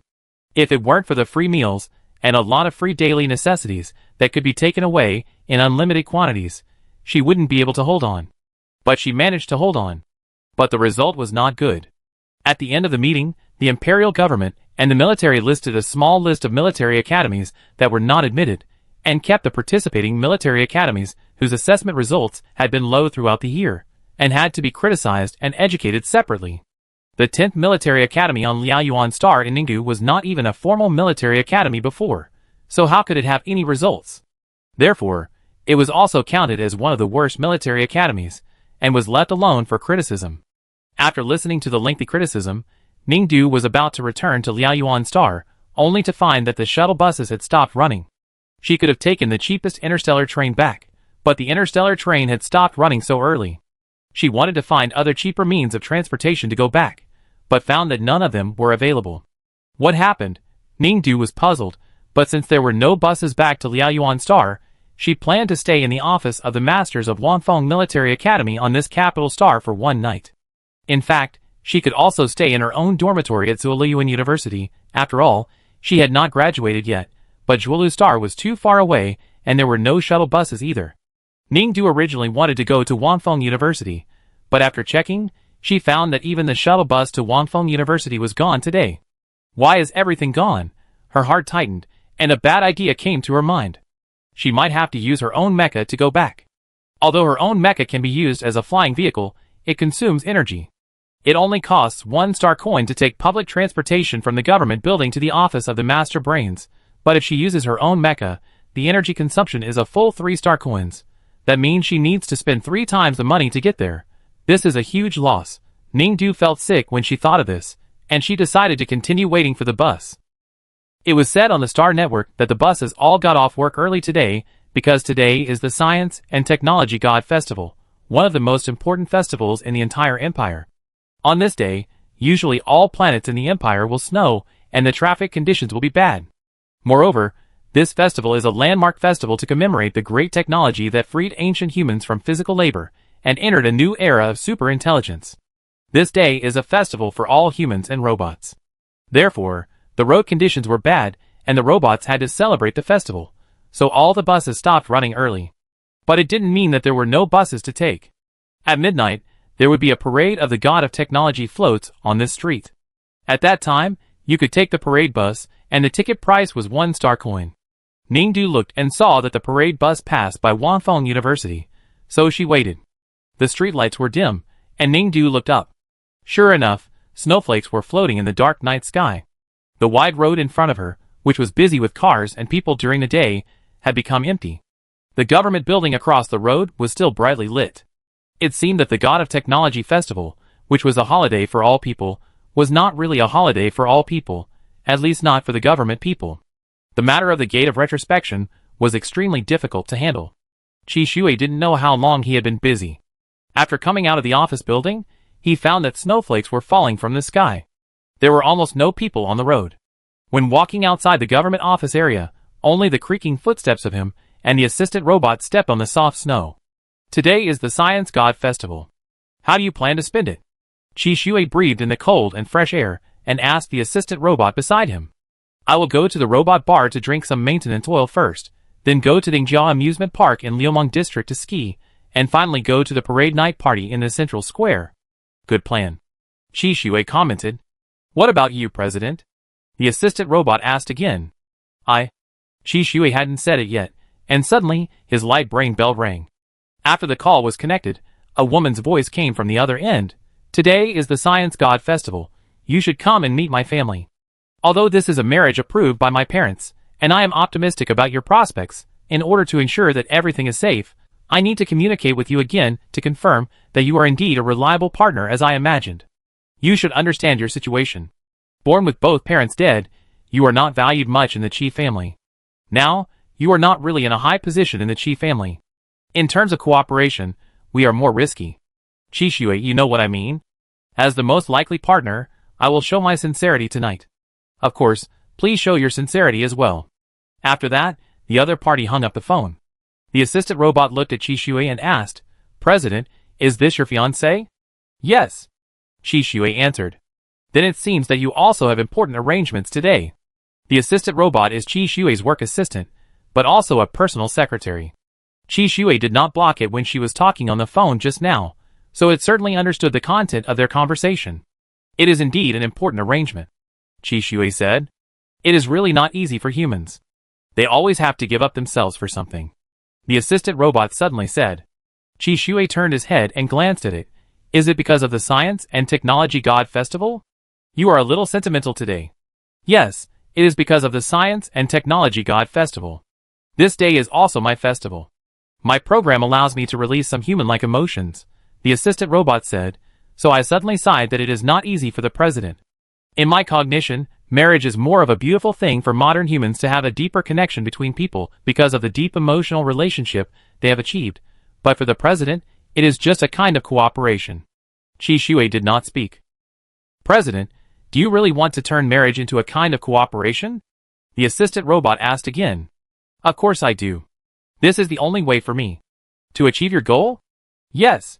But if it is just for the goal, according to statistics, 80% of people will regret it in the end. Maybe getting married because of a deep emotional connection is more fascinating and desirable.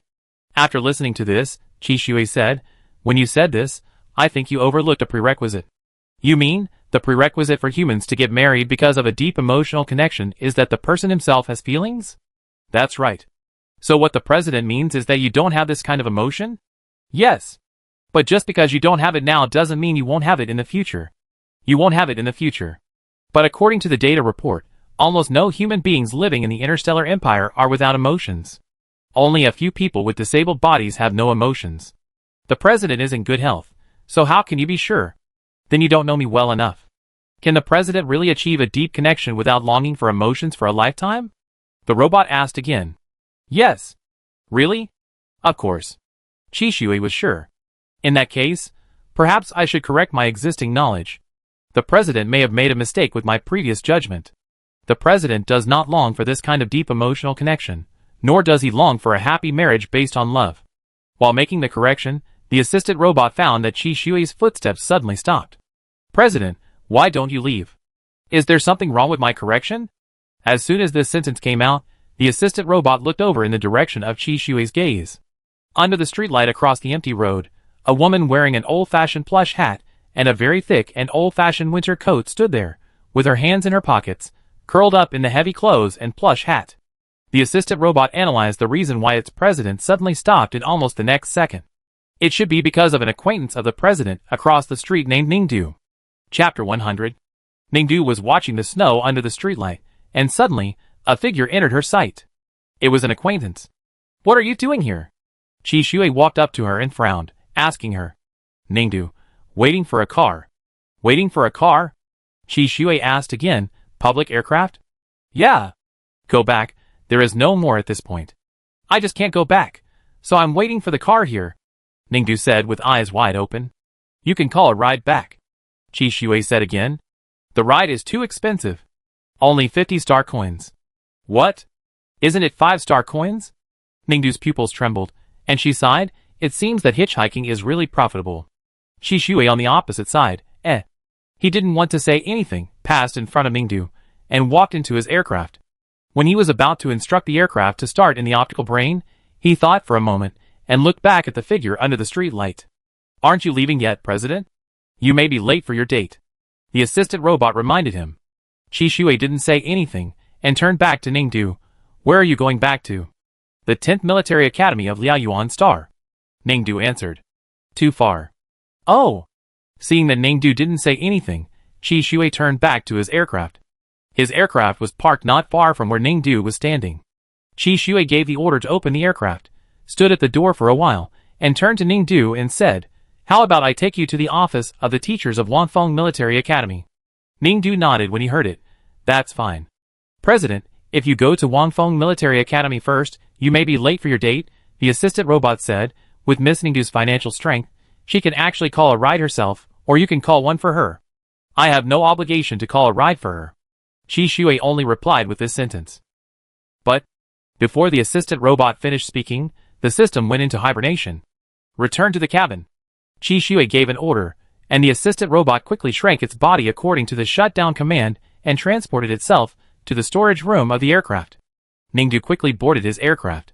The aircraft was simply decorated, but the materials felt good, which reminded her of the conference building she went to during the founding ceremony. The surrounding heating was also sufficient, and there was water next to it.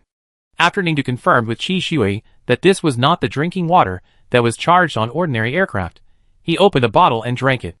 Qi Shui also boarded the driver's seat, and when the aircraft door was closed, the 2-hour journey to Wanfeng Military Academy began. After the aircraft flew smoothly in the air, Qi Shui turned on the imperial government radio that he often listened to.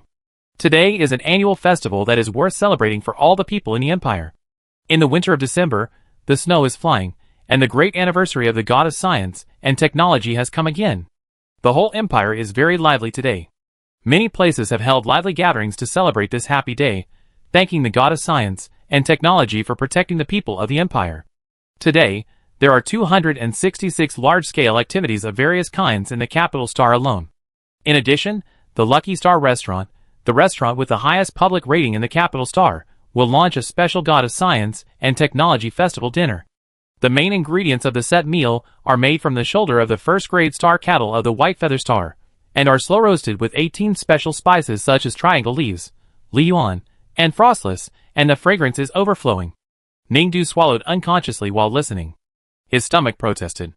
Qi Shui took out the liet tea from the refrigerator. "Do you want to drink it?" he asked. "Oh!" Ningdu took it immediately, opened the lid and took a sip. Then he vomited. "What is this medicine?" she asked. "Liet tea," Qi Shui answered. After listening, Ningdu looked up information about liet tea on the Star Network. "Why is this tea so expensive?" "A small bottle costs 50 star coins." "Oh, it turns out to be a noble tea. No wonder it is so expensive, alas. Why do you nobles drink these expensive and unpalatable things?" Ningdu frowned. "It's just that everyone in the family drinks it, and we're used to it. This thing has a little addictive component," Qi Shui said. "If you don't want to drink it, just throw it away." "Throw it away? Is this bottle very cheap?" Ningdu asked again. "Not expensive." "Oh! But 50 star coins, I've never heard of such a price." "It's a bit too expensive," Ningdu said, as he turned the bottle and saw the price on it. 500 star coins per bottle. Ningdu drank the drink ton by ton. Qi Shui on the side. "This drink doesn't have much energy. If you're hungry, it won't make you full." "No, I'm not hungry. I just think it tastes good." Qi Shui, "You're not hungry, but I am a little hungry." As the aircraft was driving steadily, Qi Shui suddenly whispered as he looked at the snowy night sky. "You can stop the aircraft and find something to eat first." "I'm not in a hurry." Qi Shui didn't say anything. The aircraft just silently adjusted its route slightly, and stopped at a commercial street close to Wanfeng University. A gathering of the God of Science and Technology Festival was being held here. It was very lively, and there was a lot of food. Ningdu looked at the brightly lit commercial street market, which was full of beautiful lighting ornaments of various shapes, artistic images of the God of Technology, sculptures, and puppets. Looking at the various games and meals themed on the God of Technology in the market, he suddenly sighed. He felt that he had missed a good opportunity to make a fortune. Qi Shui took off his work uniform, put on a long leather black warm jacket, and opened the cabin door. Ningdu also walked down, ready to take a walk to see what everyone liked to buy. The restaurant was on the west side of the aircraft. Ningdu saw Qi Shui going west, and turned east. "Aren't you going to eat?" Qi Shui turned around and asked her again. "If you pay for a meal for two, I can help you solve one of them," Ningdu said again. Ningdu and Qi Shui walked along the way, and there were many new things along the way. The whole market was snowing, but there were more and more people on the street. Many people were holding holiday art lights, talking and laughing as they walked through the bustling market street. The restaurant area was much quieter, but there were still many more people than usual. "What do you want to eat?" Qi Shui asked Ningdu. "Alas, the food here is so expensive." Ningdu looked at the Christmas special meal signs outside the beautifully decorated restaurants. The prices were really scary. Most of the meals cost 5,000 to 10,000 star coins. "I just want to eat here." Then, Ningdu looked in the direction of the market street behind him, where there were snacks. "I don't eat snacks." "I mean that." She was referring to a restaurant on the second floor of the restaurant block in the direction of the snack street. Qi Shui looked up and realized that she was referring to the Lucky Star restaurant mentioned in the previous aircraft broadcast, which specializes in high-tech meals made from the shoulders of the first-class star cattle from Bayou Star. "Sure," he said. Entering the Lucky Star restaurant, the service robot quickly found a seat for them and invited them to order. "Can I choose?" Ningdu asked. "I can refer to your opinion," Qi Shui said, and added, "but it must have meat, not the most basic and cheap vegetarian meal." "How about this?" Ningdu quickly pointed to a set meal. Chi Shui then realized that she was referring to the 20,000 star coins holiday meal. He looked up at Ningdu. You are really not pretending at all. What do you mean you have no money, right? Chi Shui, of course not. That's good, then can I change the set meal? Ningdu pointed to the menu and said to him, Is this okay? Chi Shui glanced at it. This time she was referring to the most expensive 50,000 star coins in the restaurant, the special large set meal for the Science and Technology Festival advertised on the radio. Is it okay? Ningdu asked again. Chi Shui. Okay. Okay, you two, we will serve you all the dishes soon. Since this is a special event for the God of Science Festival, we will prepare special drinks for you too.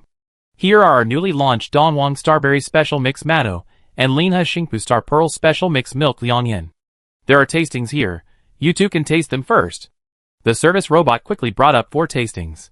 After watching the 2 people finish tasting, the robot asked again, Excuse me, which drink do you want to choose? Chi Shui didn't say anything, looking at Ningdu. Ningdu tasted the 2 drinks repeatedly. This one tastes good. She finished 1 cup and tried another one. This one tastes good too. Ningdu frowned, looking at the 2 drinks in front of him, and fell into a dilemma. If you are undecided, the service robot suggested, we recommend you to choose the Dongwang Starberry Special Mixed Matzo. Data shows that it is the choice of more people, and the feedback after the meal is better. But the other one is also good. Ningdu was still struggling. Then I want matzo. Chi Shui said to the service robot again. Okay, I will prepare the Dongwang Starberry Special Mixed Matzo for you right away. The service robot quickly turned around and prepared to get a drink. Wait, Chi Shui called it again. Please help me order another serving of milk cold swallow. The robot said, Sir, do you want to order it individually? Yes. Okay. The robot left. Ningdu quickly asked him in confusion, Why do you order a single cup? It's too expensive to order a single cup. Can't we just choose a free one? Chi Shui took a sip of the unfinished sample drink. I want to drink both cups. Is that not possible? Oh, that's fine, you pay anyway.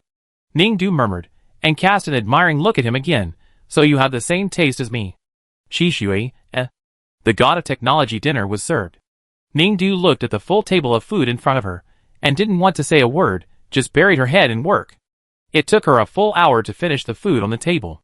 This amount is more than she can afford at school. Why is it so much?